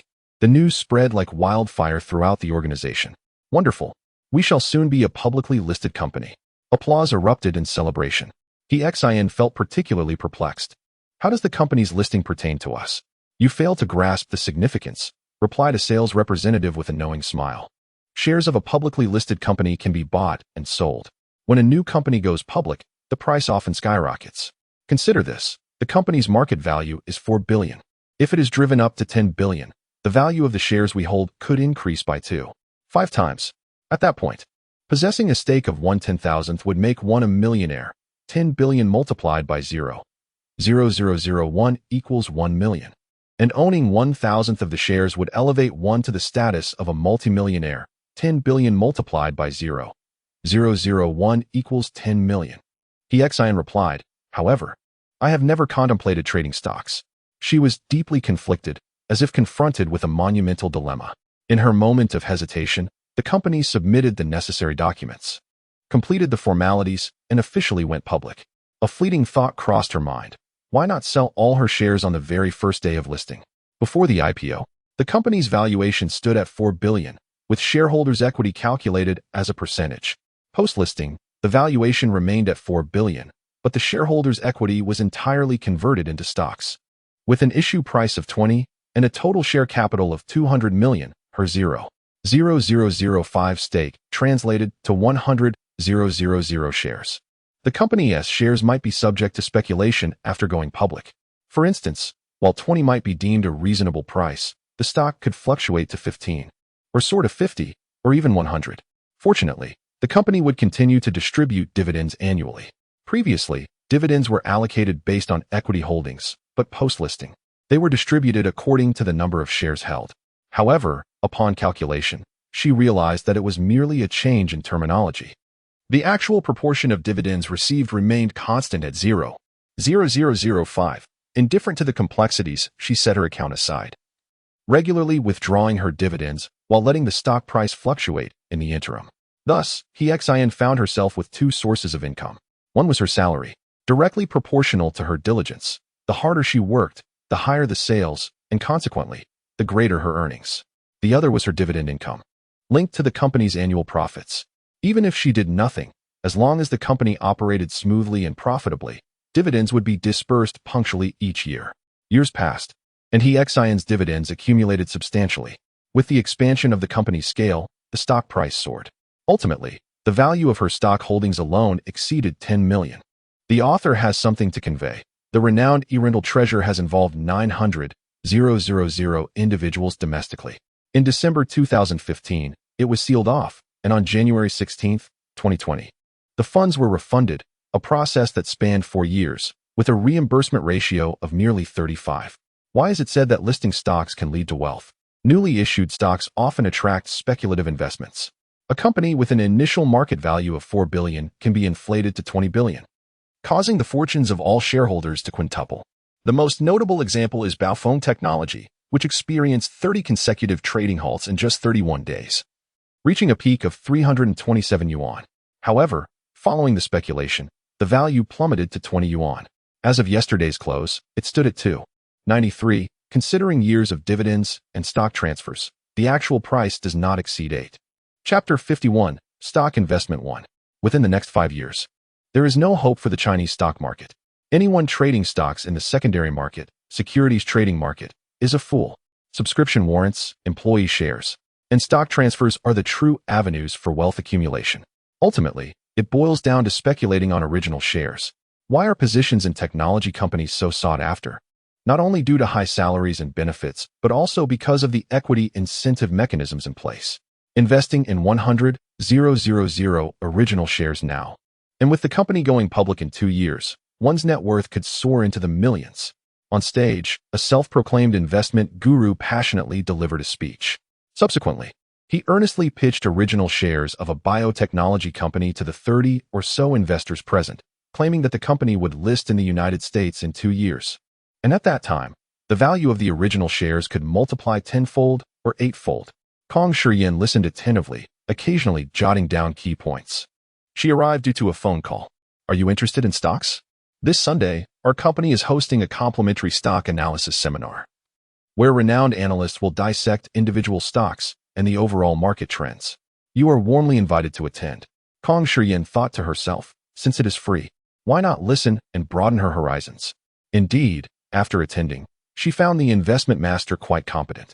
The potential for wealth through equity realization is a well-known path to prosperity. However, many are hindered by inadequate education, irrelevant expertise, or a lack of opportunities, preventing them from acquiring shares in soon-to-be-listed companies. Now presented with a chance, she was eager to take a risk. As the saying goes, fortune favors the bold. Don't be foolish. He is merely a charlatan. A woman's voice echoed softly. If you trust him, your entire savings will be swindled, leading to your immediate bankruptcy. Kong Shiyan was taken aback and instinctively glanced towards the source of the voice. There stood a small figure in a suit on the table, gazing at her with utmost seriousness. In a fluster, she furtively scanned her surroundings, fearful that others might think her the speaker. Yet, as she observed, everyone else remained engrossed in the presentation, seemingly oblivious to her plight. They cannot hear me, nor can they perceive my presence, the suited figure continued. I am Yin Luo, here specifically to assist you in navigating this impending financial crisis. On what grounds do you claim they are deceitful? Kong Shiyan whispered. Yun Luo replied, if a public listing can yield tenfold or eightfold returns, why would they relinquish original shares to you? Wouldn't it be more lucrative for them to retain the profits themselves? This reasoning struck a chord, leaving her momentarily speechless. After a prolonged silence, Kong Shiyan inquired whether there were indeed employees who received equity rewards, leading to instances of overnight wealth following the company's listing. Why could others prosper while it seemed to her a trap? Yun Luo responded, emphasizing that they were employees. She elaborated that some equity incentives were granted at no cost, while others were offered at a low price, leaving the decision to purchase entirely to the employee's discretion. The crux of the matter, she noted, was that employees were acutely aware of the company's profitability. In this biopharmaceutical firm, whether it incurred losses or profits each year was a mystery to the 30 or so individuals present. An analyst had proclaimed that the company would go public in the United States within 2 years. Kong Shiyan instinctively countered this assertion. Yun Luo retorted, asserting that anyone could boast.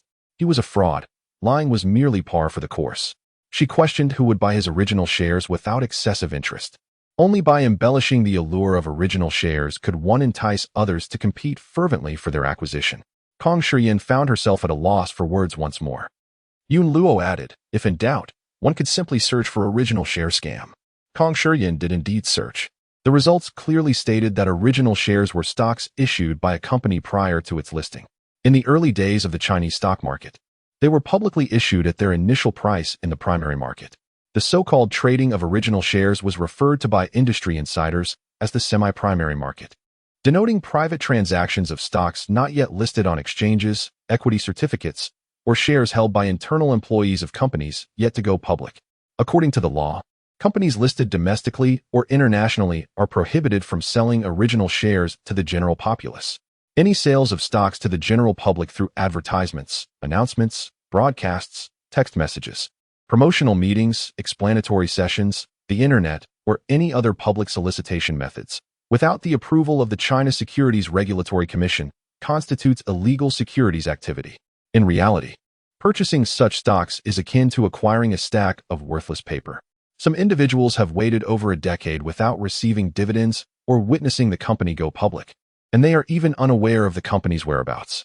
Upon reflection, Kong Shiyan realized why most of those invited to the stock evaluation meeting were elderly. It was clearly an attempt to deceive for financial gain. Who doesn't have elderly family members? Is it not unethical to engage in such practices? Kong Shiyan felt a surge of indignation.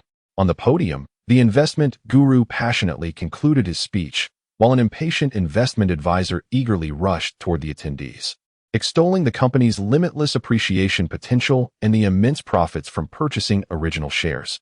Some elderly individuals, captivated by the promises, immediately paid their deposits. Just then, a voice rang out, proclaiming, "This is a scam. The claim that original shares will be listed in the United States is utterly deceitful. What you are purchasing is merely a stack of worthless paper. Beware and do not be deceived." The speaker was none other than Kong Shiyan. Unable to bear the situation any longer, she felt compelled to speak out. Her sudden outburst left everyone stunned. "If you do not wish to buy, you need not participate. But there is no reason to obstruct our path to prosperity. My son works at a biopharmaceutical company, and he claims that this industry is exceptionally lucrative. If we miss this opportunity, we may not encounter another." Kong Shiyan was taken aback. She never anticipated that the one attempting to silence her would not be the event organizers, but rather an elderly attendee of the stock evaluation meeting. Kong Shiyan was particularly anxious, for what I said was entirely true. This is nothing but a scam. Many have fallen prey to it. A simple online search would reveal the truth. Yet, how could a group of elderly individuals possibly grasp the nuances of the internet? Consequently, no matter how fervently Kong Shiyan pleaded, they remained unmoved. "Miss, please do not disturb the other investors. Kindly step aside." Several bodyguards encircled Kong Shiyan, evidently intending to escort her out. Gritting her teeth, she had no choice but to acquiesce. Just as she was about to take a step forward, the police burst through the door. A glimmer of hope illuminated Kong Shiyan's face as she exclaimed, "Officers, this is the place where they are swindling people. I am the one who reported this." At her words, the staff's expressions shifted, revealing a flicker of panic. By the time they finished taking her statement, it was already 5 in the afternoon. Throughout the ordeal, the criminal gang remained silent, while the elderly investors continuously defended them. Even as the officers repeatedly cautioned that selling original shares is a classic scam, some still refused to accept the truth. On her way home, Kong Shiyan walked heavily, utterly exhausted. What should have been a pleasant weekend turned out to be more tiring than a day at work, an undeniable frustration. Upon returning home, she collapsed onto her bed, letting out a lament. Why is it always a scam? Are ordinary people destined to never attain wealth? Not necessarily. A suited figure appeared, explaining that for the vast majority of ordinary individuals, investing in the stock market is the sole avenue to enhance family wealth and improve living standards. "What was your name again?" Kong Shiyan straightened up, a hint of embarrassment crossing her face. "I haven't had the chance to properly thank you." "Yun Luo," the figure replied. "Yun Luo, there is no need for gratitude. The best appreciation I could receive is your avoidance of pitfalls. Once, I had a host who, despite my incessant warnings, fell prey to deception. In contrast, this current host is quite commendable, for she is at least willing to heed advice." Kong Shiyan, filled with curiosity, remarked, "Everyone I know who dabbles in stock trading seems to end up nearly losing their shirts. How can one enhance their family wealth in such a manner?" Yun Luo, imagine a company valued at billions, generating a net annual profit of 15. If 5 is allocated for dividends, and the remaining 10 is reinvested to expand production, would you be inclined to invest? Kong Shiyan's eyes widened in excitement. "Of course I would. A yearly 5 dividend is enticing. Traditional investment products yield only around 4% annually. Not to mention, with 10 of the profits retained, the company's continuous expansion would only increase future dividends." However, her enthusiasm waned as she sighed. "But where can one find such an excellent business opportunity? And why would anyone offer me a chance to profit without cause?" Yun Luo, such splendid opportunities abound within the stock market. Yun Luo, what I mentioned earlier pertains to banks. Fortune 500 companies typically offer annual dividends of 5 to 6, with stable operations. Yun Luo. However, there are very few who are willing to purchase bank equity at a low price and live off the interest each year. Yun Luo. Many venture into the stock market merely to follow trends and seek quick profits. Kong Shiyan, taken aback, was left momentarily speechless, overwhelmed by the revelation. After a moment of contemplation, Kong Shiyan finally untangled her thoughts. The larger the scale, the greater the profits and the more substantial the dividends. Isn't this an exceptionally lucrative venture? Why do people refrain from purchasing?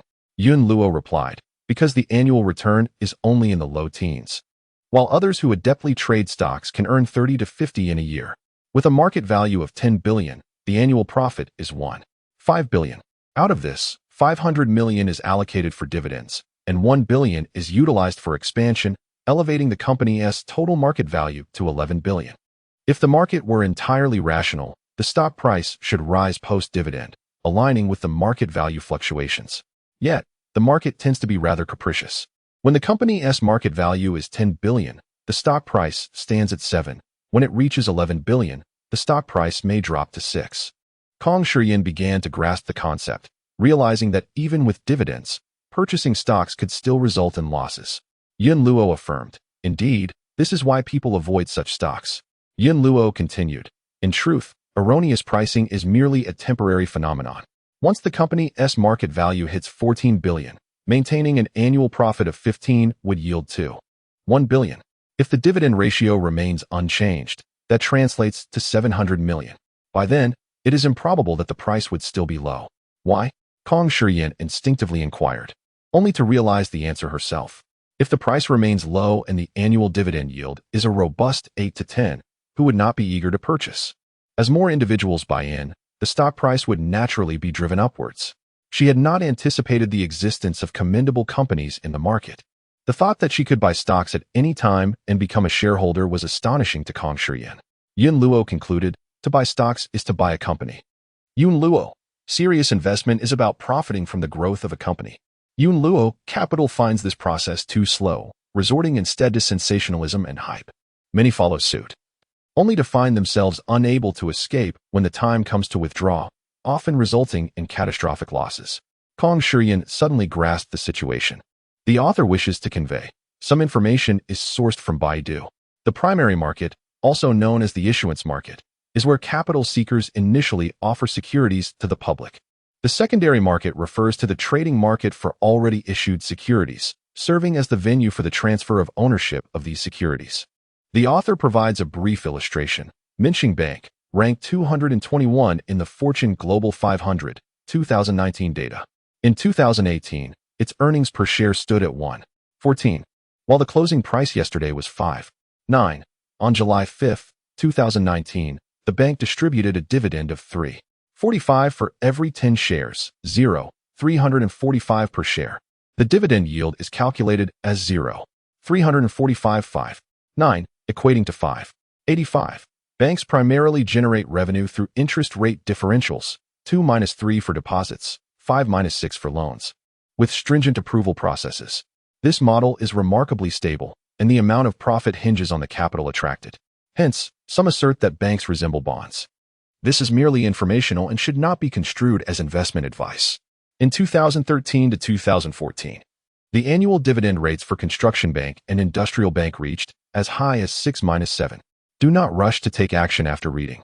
Plan thoroughly after reviewing the entire text, as there are some pitfalls I have yet to address. In simpler terms, individuals invest in the stock market and businesses with promising growth prospects. In the realm of investment, one may observe the dynamics of compound interest, where a cousin possesses technical prowess and the prospects of a vegetable store flourish, inviting the host to partake in equity investment. Meanwhile, there are those who engage in speculative activities within the stock market. For instance, akin to the tulip bubble, narratives are spun to inflate market prices, enticing collective fortune. Yet, when the game concludes, some vanish abruptly, leading to a precipitous decline in stock prices, leaving chaos in their wake. Inquiries arise regarding the withdrawal of dividends. 2 days post-dividend day, the allocated amount is automatically credited, available for use, easily transferred from the securities account to the bank account. I have exerted my utmost. If comprehension eludes you still, I find myself at a loss. Viewing stocks through the lens of an investment firm may prove insightful. Should it be challenging? Consider truncating several zeros, envisioning a transaction of 1 million for clarity's sake. Chapter 52. Stock Investment 2. Aside from bank stocks, are there other commendable companies? Kong Shiyan inquired. Yin Luo affirmed, indeed. Yin Luo, do you recall the fervor surrounding real estate a few years back? Kong Shiyan, indeed. Reflecting on this matter, she could not suppress a sigh. At that time, I was still a student and could not afford a home. Upon graduation and entering the workforce, my income burgeoned. Yet housing prices skyrocketed, rendering it impossible to gather a down payment. Yin Luo, if home ownership eludes you, consider investing in stocks of real estate development companies. One particular stock, valued at 8 yuan 4 years ago, plummeted to a low of 5 yuan, yet now stands at 37 yuan. Kong Shiyan, a staggering increase of 6 times over 4 years. That is exceedingly lucrative. Yin Luo, in the pinnacle years of the housing market, the company's net profits surged remarkably. Within approximately 3 to 4 years, market value could double for some rapidly expanding enterprises. A doubling could occur in merely 1 to 2 years. Apart from real estate, several other industries have also reaped benefits. The purchase and renovation of homes necessitate cement, leading to a remarkable surge in cement sales. Following the completion of home renovations, the acquisition of appliances such as refrigerators and air conditioners has spurred the rapid growth of the home appliance sector. Furthermore, industries related to furniture, bedding, kitchen and bathroom supplies, and interior decoration are also thriving. Kong Shiyan remained silent for a long time, while she lamented that ordinary individuals are destined to remain financially stagnant. She failed to recognize the myriad opportunities present in everyday life, opportunities she had overlooked. Having missed the real estate wave, she pondered whether she would encounter similar prospects in the future. Feeling disheartened, she listened as Yin Luo remarked, opportunities are ever present. It merely depends on your ability to discern them. Yin Luo continued, in addition to trading stocks, investors can also participate in the initial public offerings, IPOs, within the securities market. A successful investment in a single IPO can yield profits ranging from 20 to 60,000, depending on luck. For particularly outstanding companies, earning over 100,000 from a single new stock is not out of the realm of possibility. Generally speaking, Yin Luo explained, by consistently engaging in IPOs, one can achieve a risk-free return of around 10% annually, with the potential for 30% under fortunate circumstances. Kong Shiyan began to introspect. She often complained about the lack of investment channels, feeling that her only option was to leave her money in the bank. While this was indeed a secure choice, the interest rates were far too low to ever keep pace with inflation. Although she had long been aware of the stock market, she had been deterred by others' experiences of loss and had never taken the time to delve deeper into it. Without education or personal initiative, who would willingly share opportunities for wealth with her? With this realization, Kong Shiyan resolved to dedicate herself to learning. She must not remain impoverished for a lifetime. Kong Shiyan is a veterinarian at a pet hospital, earning a salary that can be considered moderately above average. However, with fixed monthly expenses such as rent, saving money proves to be quite a challenge. Fortunately, she developed a financial awareness early on during her university years. After 3 years of diligent work, she has managed to save 60,000 yuan, setting aside 10,000 for emergencies while transferring the remaining 50,000 into a newly opened securities account. Intending to embark on the path to wealth, Yin Luo glanced at her host, noting that given her salary level, saving 60,000 is no small feat. There's no other way. Kong Shiyan murmured, for a child from an ordinary family like mine, I can only rely on frugality to accumulate my first pot of gold. What if an opportunity to get rich arises and I find myself without funds? That would be utterly disheartening.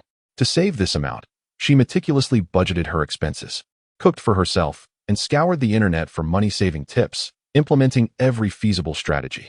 Her salary remains relatively stable, neither increasing nor decreasing. Convincing her boss to grant a raise seems more arduous than extracting a tooth. As she spoke, a sigh threatened to escape her lips. It is precisely because she feels hopeless about her career prospects that she wishes to learn about investing, aiming to increase her own income. Yet, the myriad of scams makes it exceedingly difficult to navigate. Yin Luo interjected, thus, it is essential to learn about investment. Kong Shiyan initially intended to open her computer and examine all the stocks in the market. However, she paused before taking action and turned to the system, asking, I wish to select a few promising stocks. Do you have any suggestions? Large domestic banks are in a mature phase, while the textile industry is in decline, often referred to as a sunset industry. How does this relate to my stock selection? Kong Shiyan questioned, puzzled. Did I not just mention it? Yunluo replied. Investing in stocks equates to acquiring a company. Selecting commendable businesses and enterprises is essential for generating profit. Kong Shiyan appeared to grasp the concept, reminiscent of the real estate and home appliance industries from a few years prior. Yunluo affirmed her understanding, prompting Kong Shiyan to extract her notebook and pen, encouraging Yunluo to continue.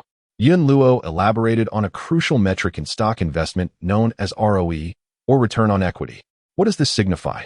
In simplistic terms, a company valued at 1 million can earn a profit of 150,000 per annum, resulting in an ROE of 15. It is widely accepted in the industry that the long-term returns from holding stocks are equivalent to the ROE of those stocks.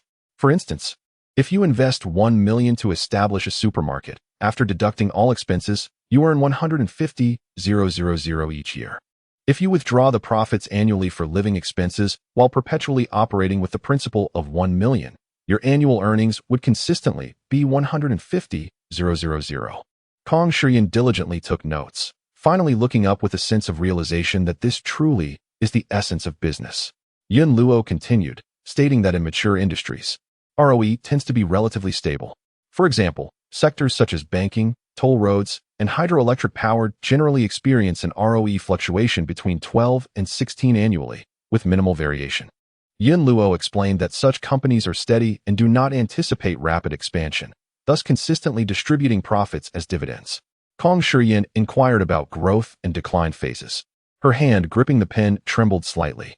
Yunluo responded, indicating that companies maintaining an ROE of over 20 consistently throughout the years are indeed exceptional.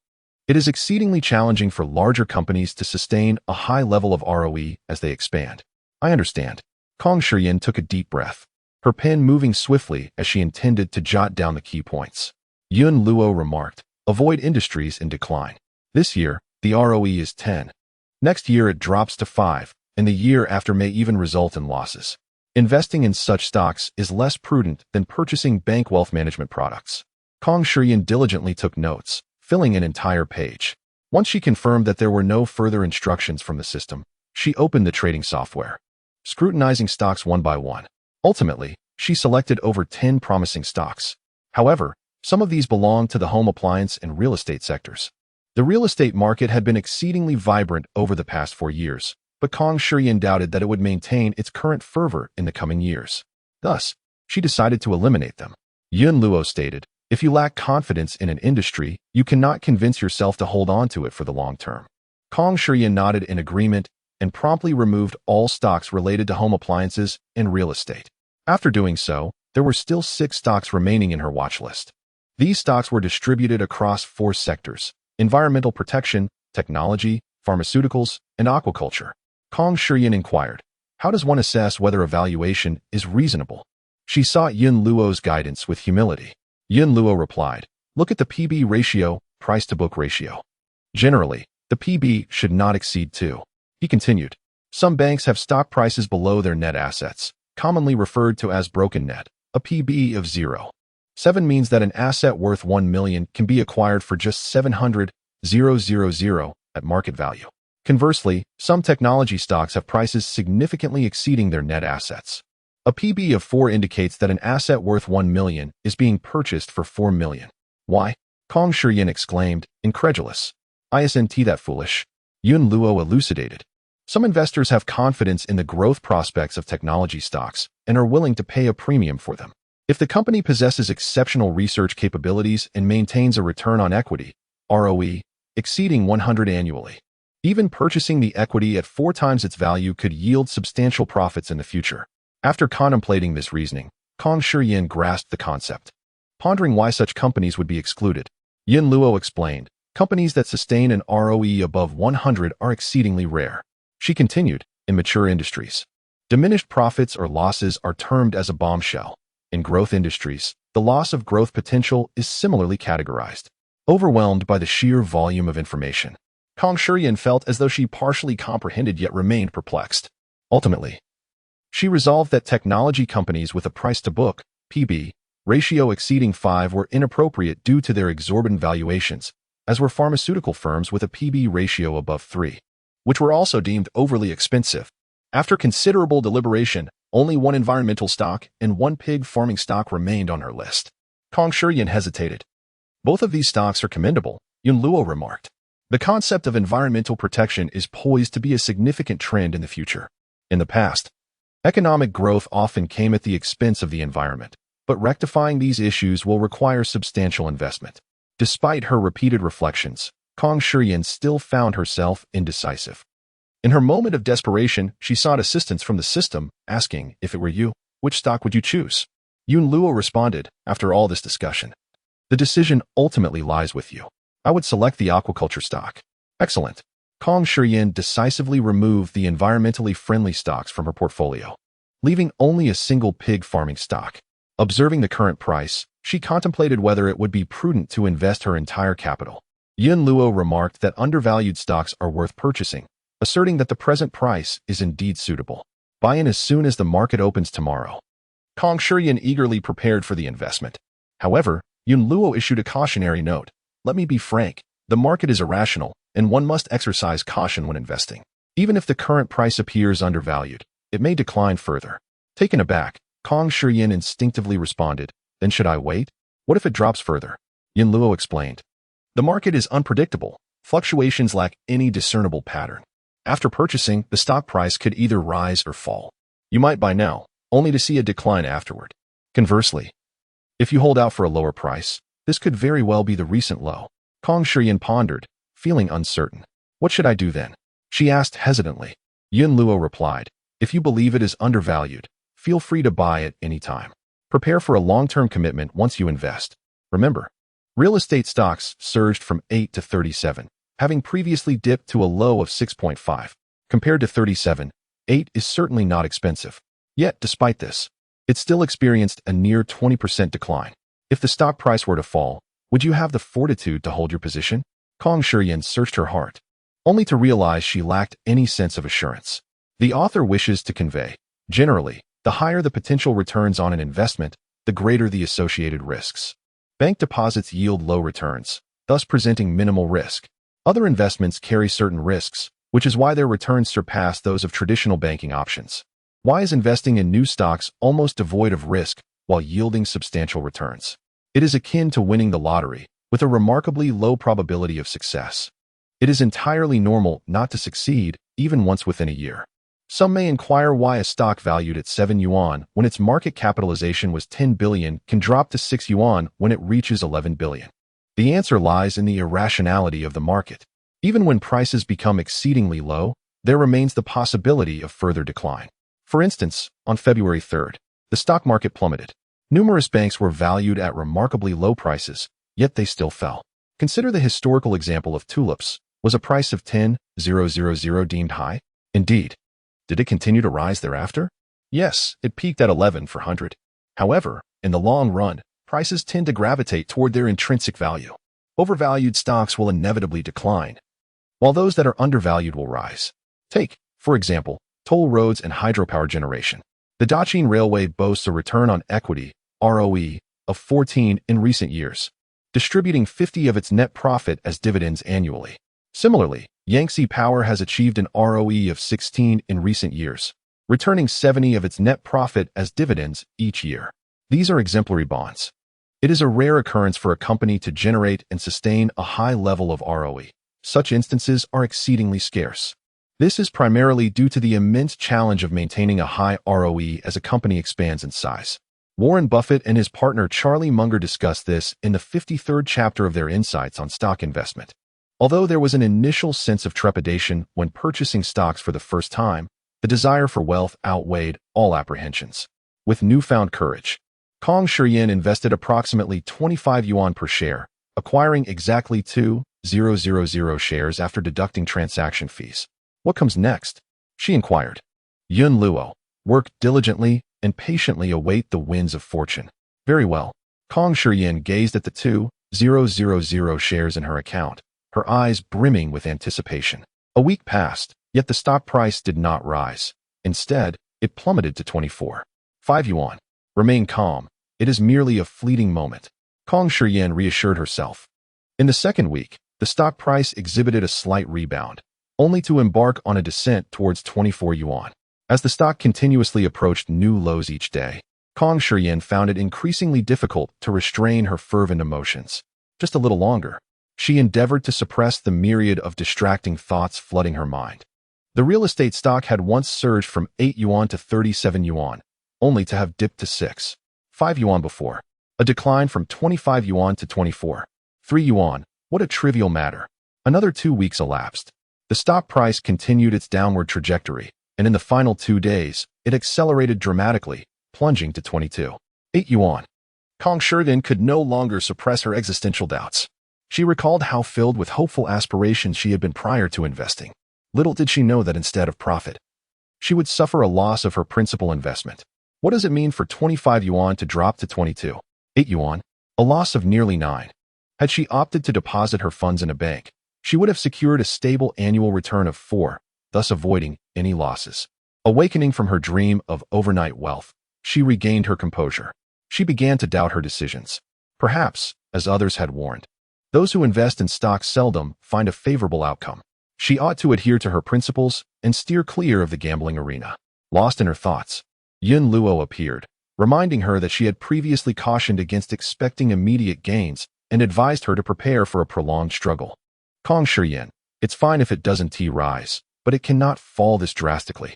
A loss of 9 on 50,000 equates to a staggering loss of 500 yuan. How long must she endure frugality to recover? Yun Luo remarked, as long as one does not sell, it remains merely a paper loss. Kong Shiyan lamented, but it pains my heart to see. Yun Luo advised, then refrain from looking. Checking your account once a week suffices.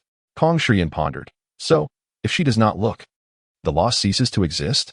The system is truly remarkable. A desire to retrieve a kitchen knife surged within her. Rubbing her temples, Kong Shiyan expressed her uncontainable anxiety. Are you certain this stock will rise? Yun Luo reassured her. It is a reputable company, generating profit, hence there will be buyers. Kong Shiyan retorted. Then why does it not appreciate in value? Her frustration erupted in a low shout. The underlying logic eluded her comprehension. Yun Luo explained. The number of qualified investors is limited. Rather than investing in solid businesses, people often prefer to chase fleeting gains. In truth, the market frequently suffers from mispricing. Poor-performing stocks soar to exorbitant heights, while high-quality bonds, like those from banks, languish unsought, plummeting to unprecedented lows. For those in the know, such conditions present rare buying opportunities. Within a mere month, her savings had dwindled by over 4,000, causing Kong Shiyan distress as she pondered how much longer she must wait for the stock price to ascend. Yun Luo reassured her, when the time is right, those that are meant to rise will inevitably do so. She added, if you cannot wait or hold on, then perhaps the stock market is not suited for you. Yun Luo concluded, abandon thoughts of wealth. Focus on diligent work instead, and consider investing your spare funds wisely. Kong Shiyan, dejected, ran her fingers through her hair and murmured, I am sorry. Stock prices fluctuate, a fact she had been cautioned about from the outset.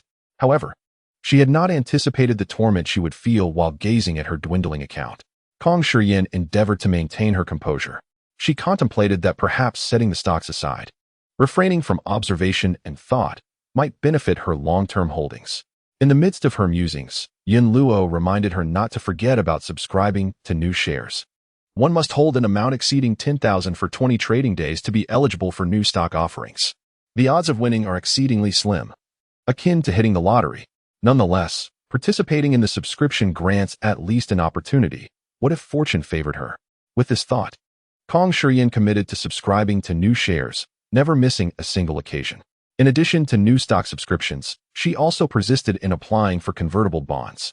The beauty of convertible bonds lies in the fact that they do not require funds from her account, allowing her to apply even with a zero balance. With potential earnings of 50 to 200 for a successful bid, if luck smiled upon her and she succeeded in acquiring a bid, at least she could treat herself to an extra chicken leg at dinner. As time passed, another month slipped away. Kong Shiyan found herself glancing at her account, several times pondering whether it might be best to relinquish the notion of striking it rich. Perhaps selling her stocks at a loss could be viewed as an investment in wisdom. She could then lead a tranquil life, shunning risky ventures, avoiding stock trading, and steering clear of the gambling den. On one occasion, with her hand poised over the mouse, she had already input the selling price and quantity. Merely a click away from confirmation. Kong Shiyin deliberated, ultimately deciding to close the page. Her reasoning was as follows.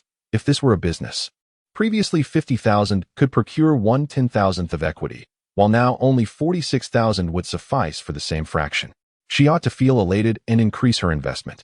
Yet, here she was, anxious and restless due to the market's decline, fearful of total loss. Upon careful reflection, one might ponder, why fear high-quality stocks with growth potential when loss-making shares still linger in the market? In the worst-case scenario, one could simply await a bull market. After all, it is often said that during such times, regardless of stock quality, all will rise in tandem. Holding steadfast until then, one might not only avoid losses but also reap profits, however modest. Kong Shiyin, after much contemplation, remained convinced of her investment strategy. Consequently, she closed her trading account and chose to live as if she had never ventured into the stock market. As time passed, Kong Shiyin gradually forgot about her investment in a pig farming stock. 3 months flew by in the blink of an eye. One day, after performing surgery on her pet cat, she overheard a colleague mention the recent positive performance of the stock market. Have you invested? They asked. Kong Shiyin was taken aback.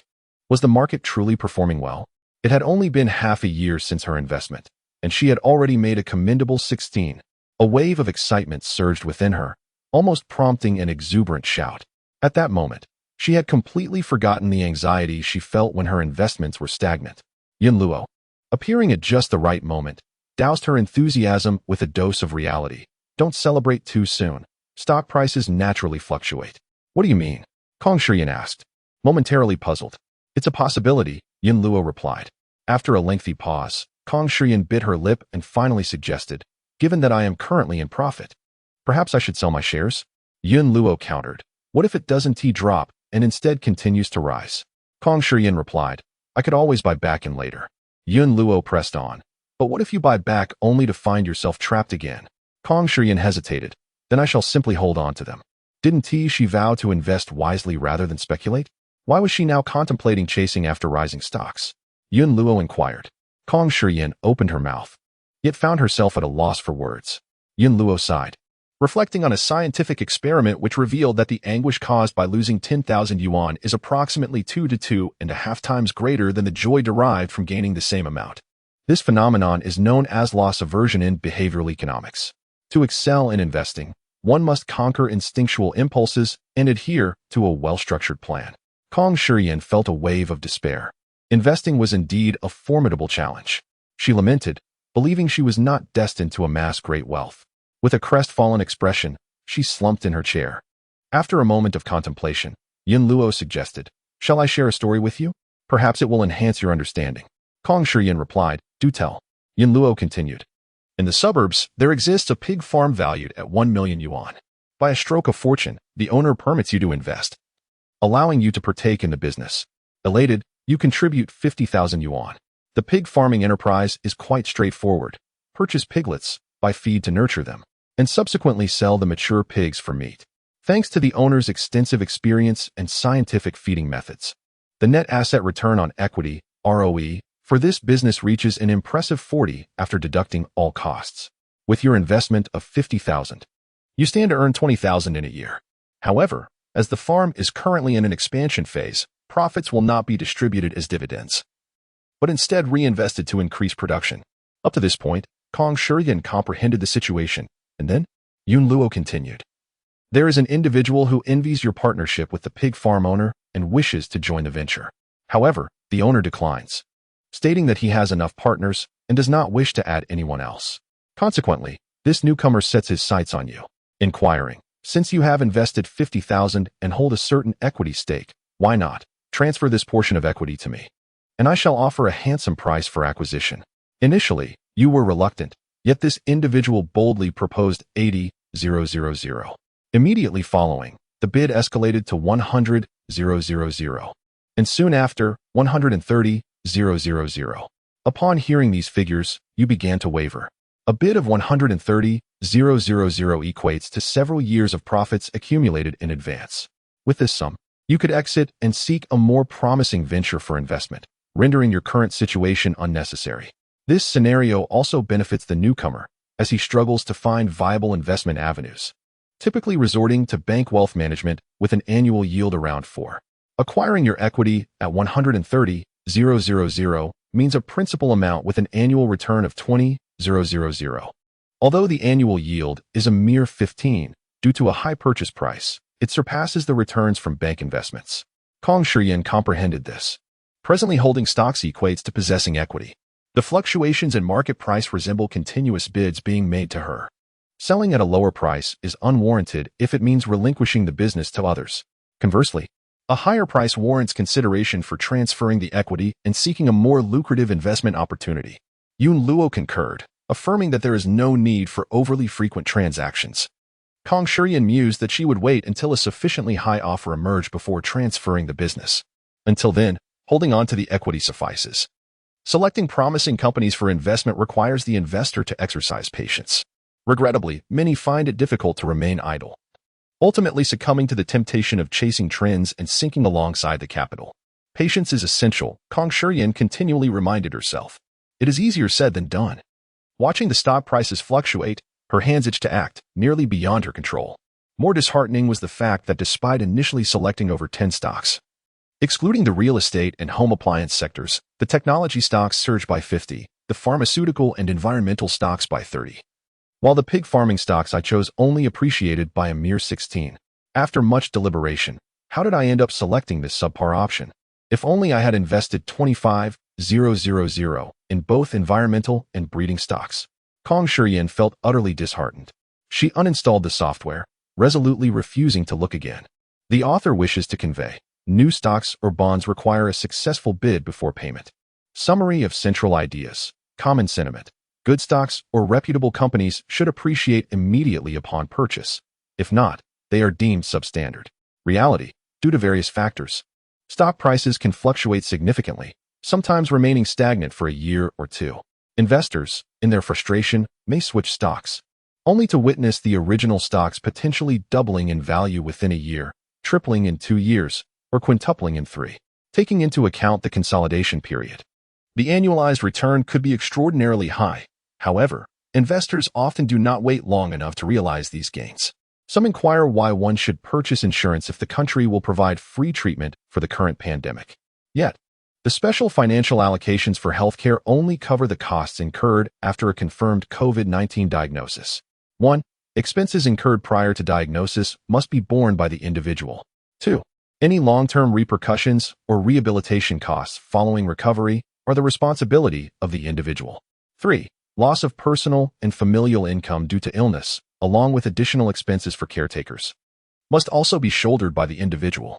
4. In the unfortunate event of death, the state may not provide any additional compensation. Who will care for the parents in their old age? Who will fund the children's education in the future? What about the daily expenses and mortgage payments?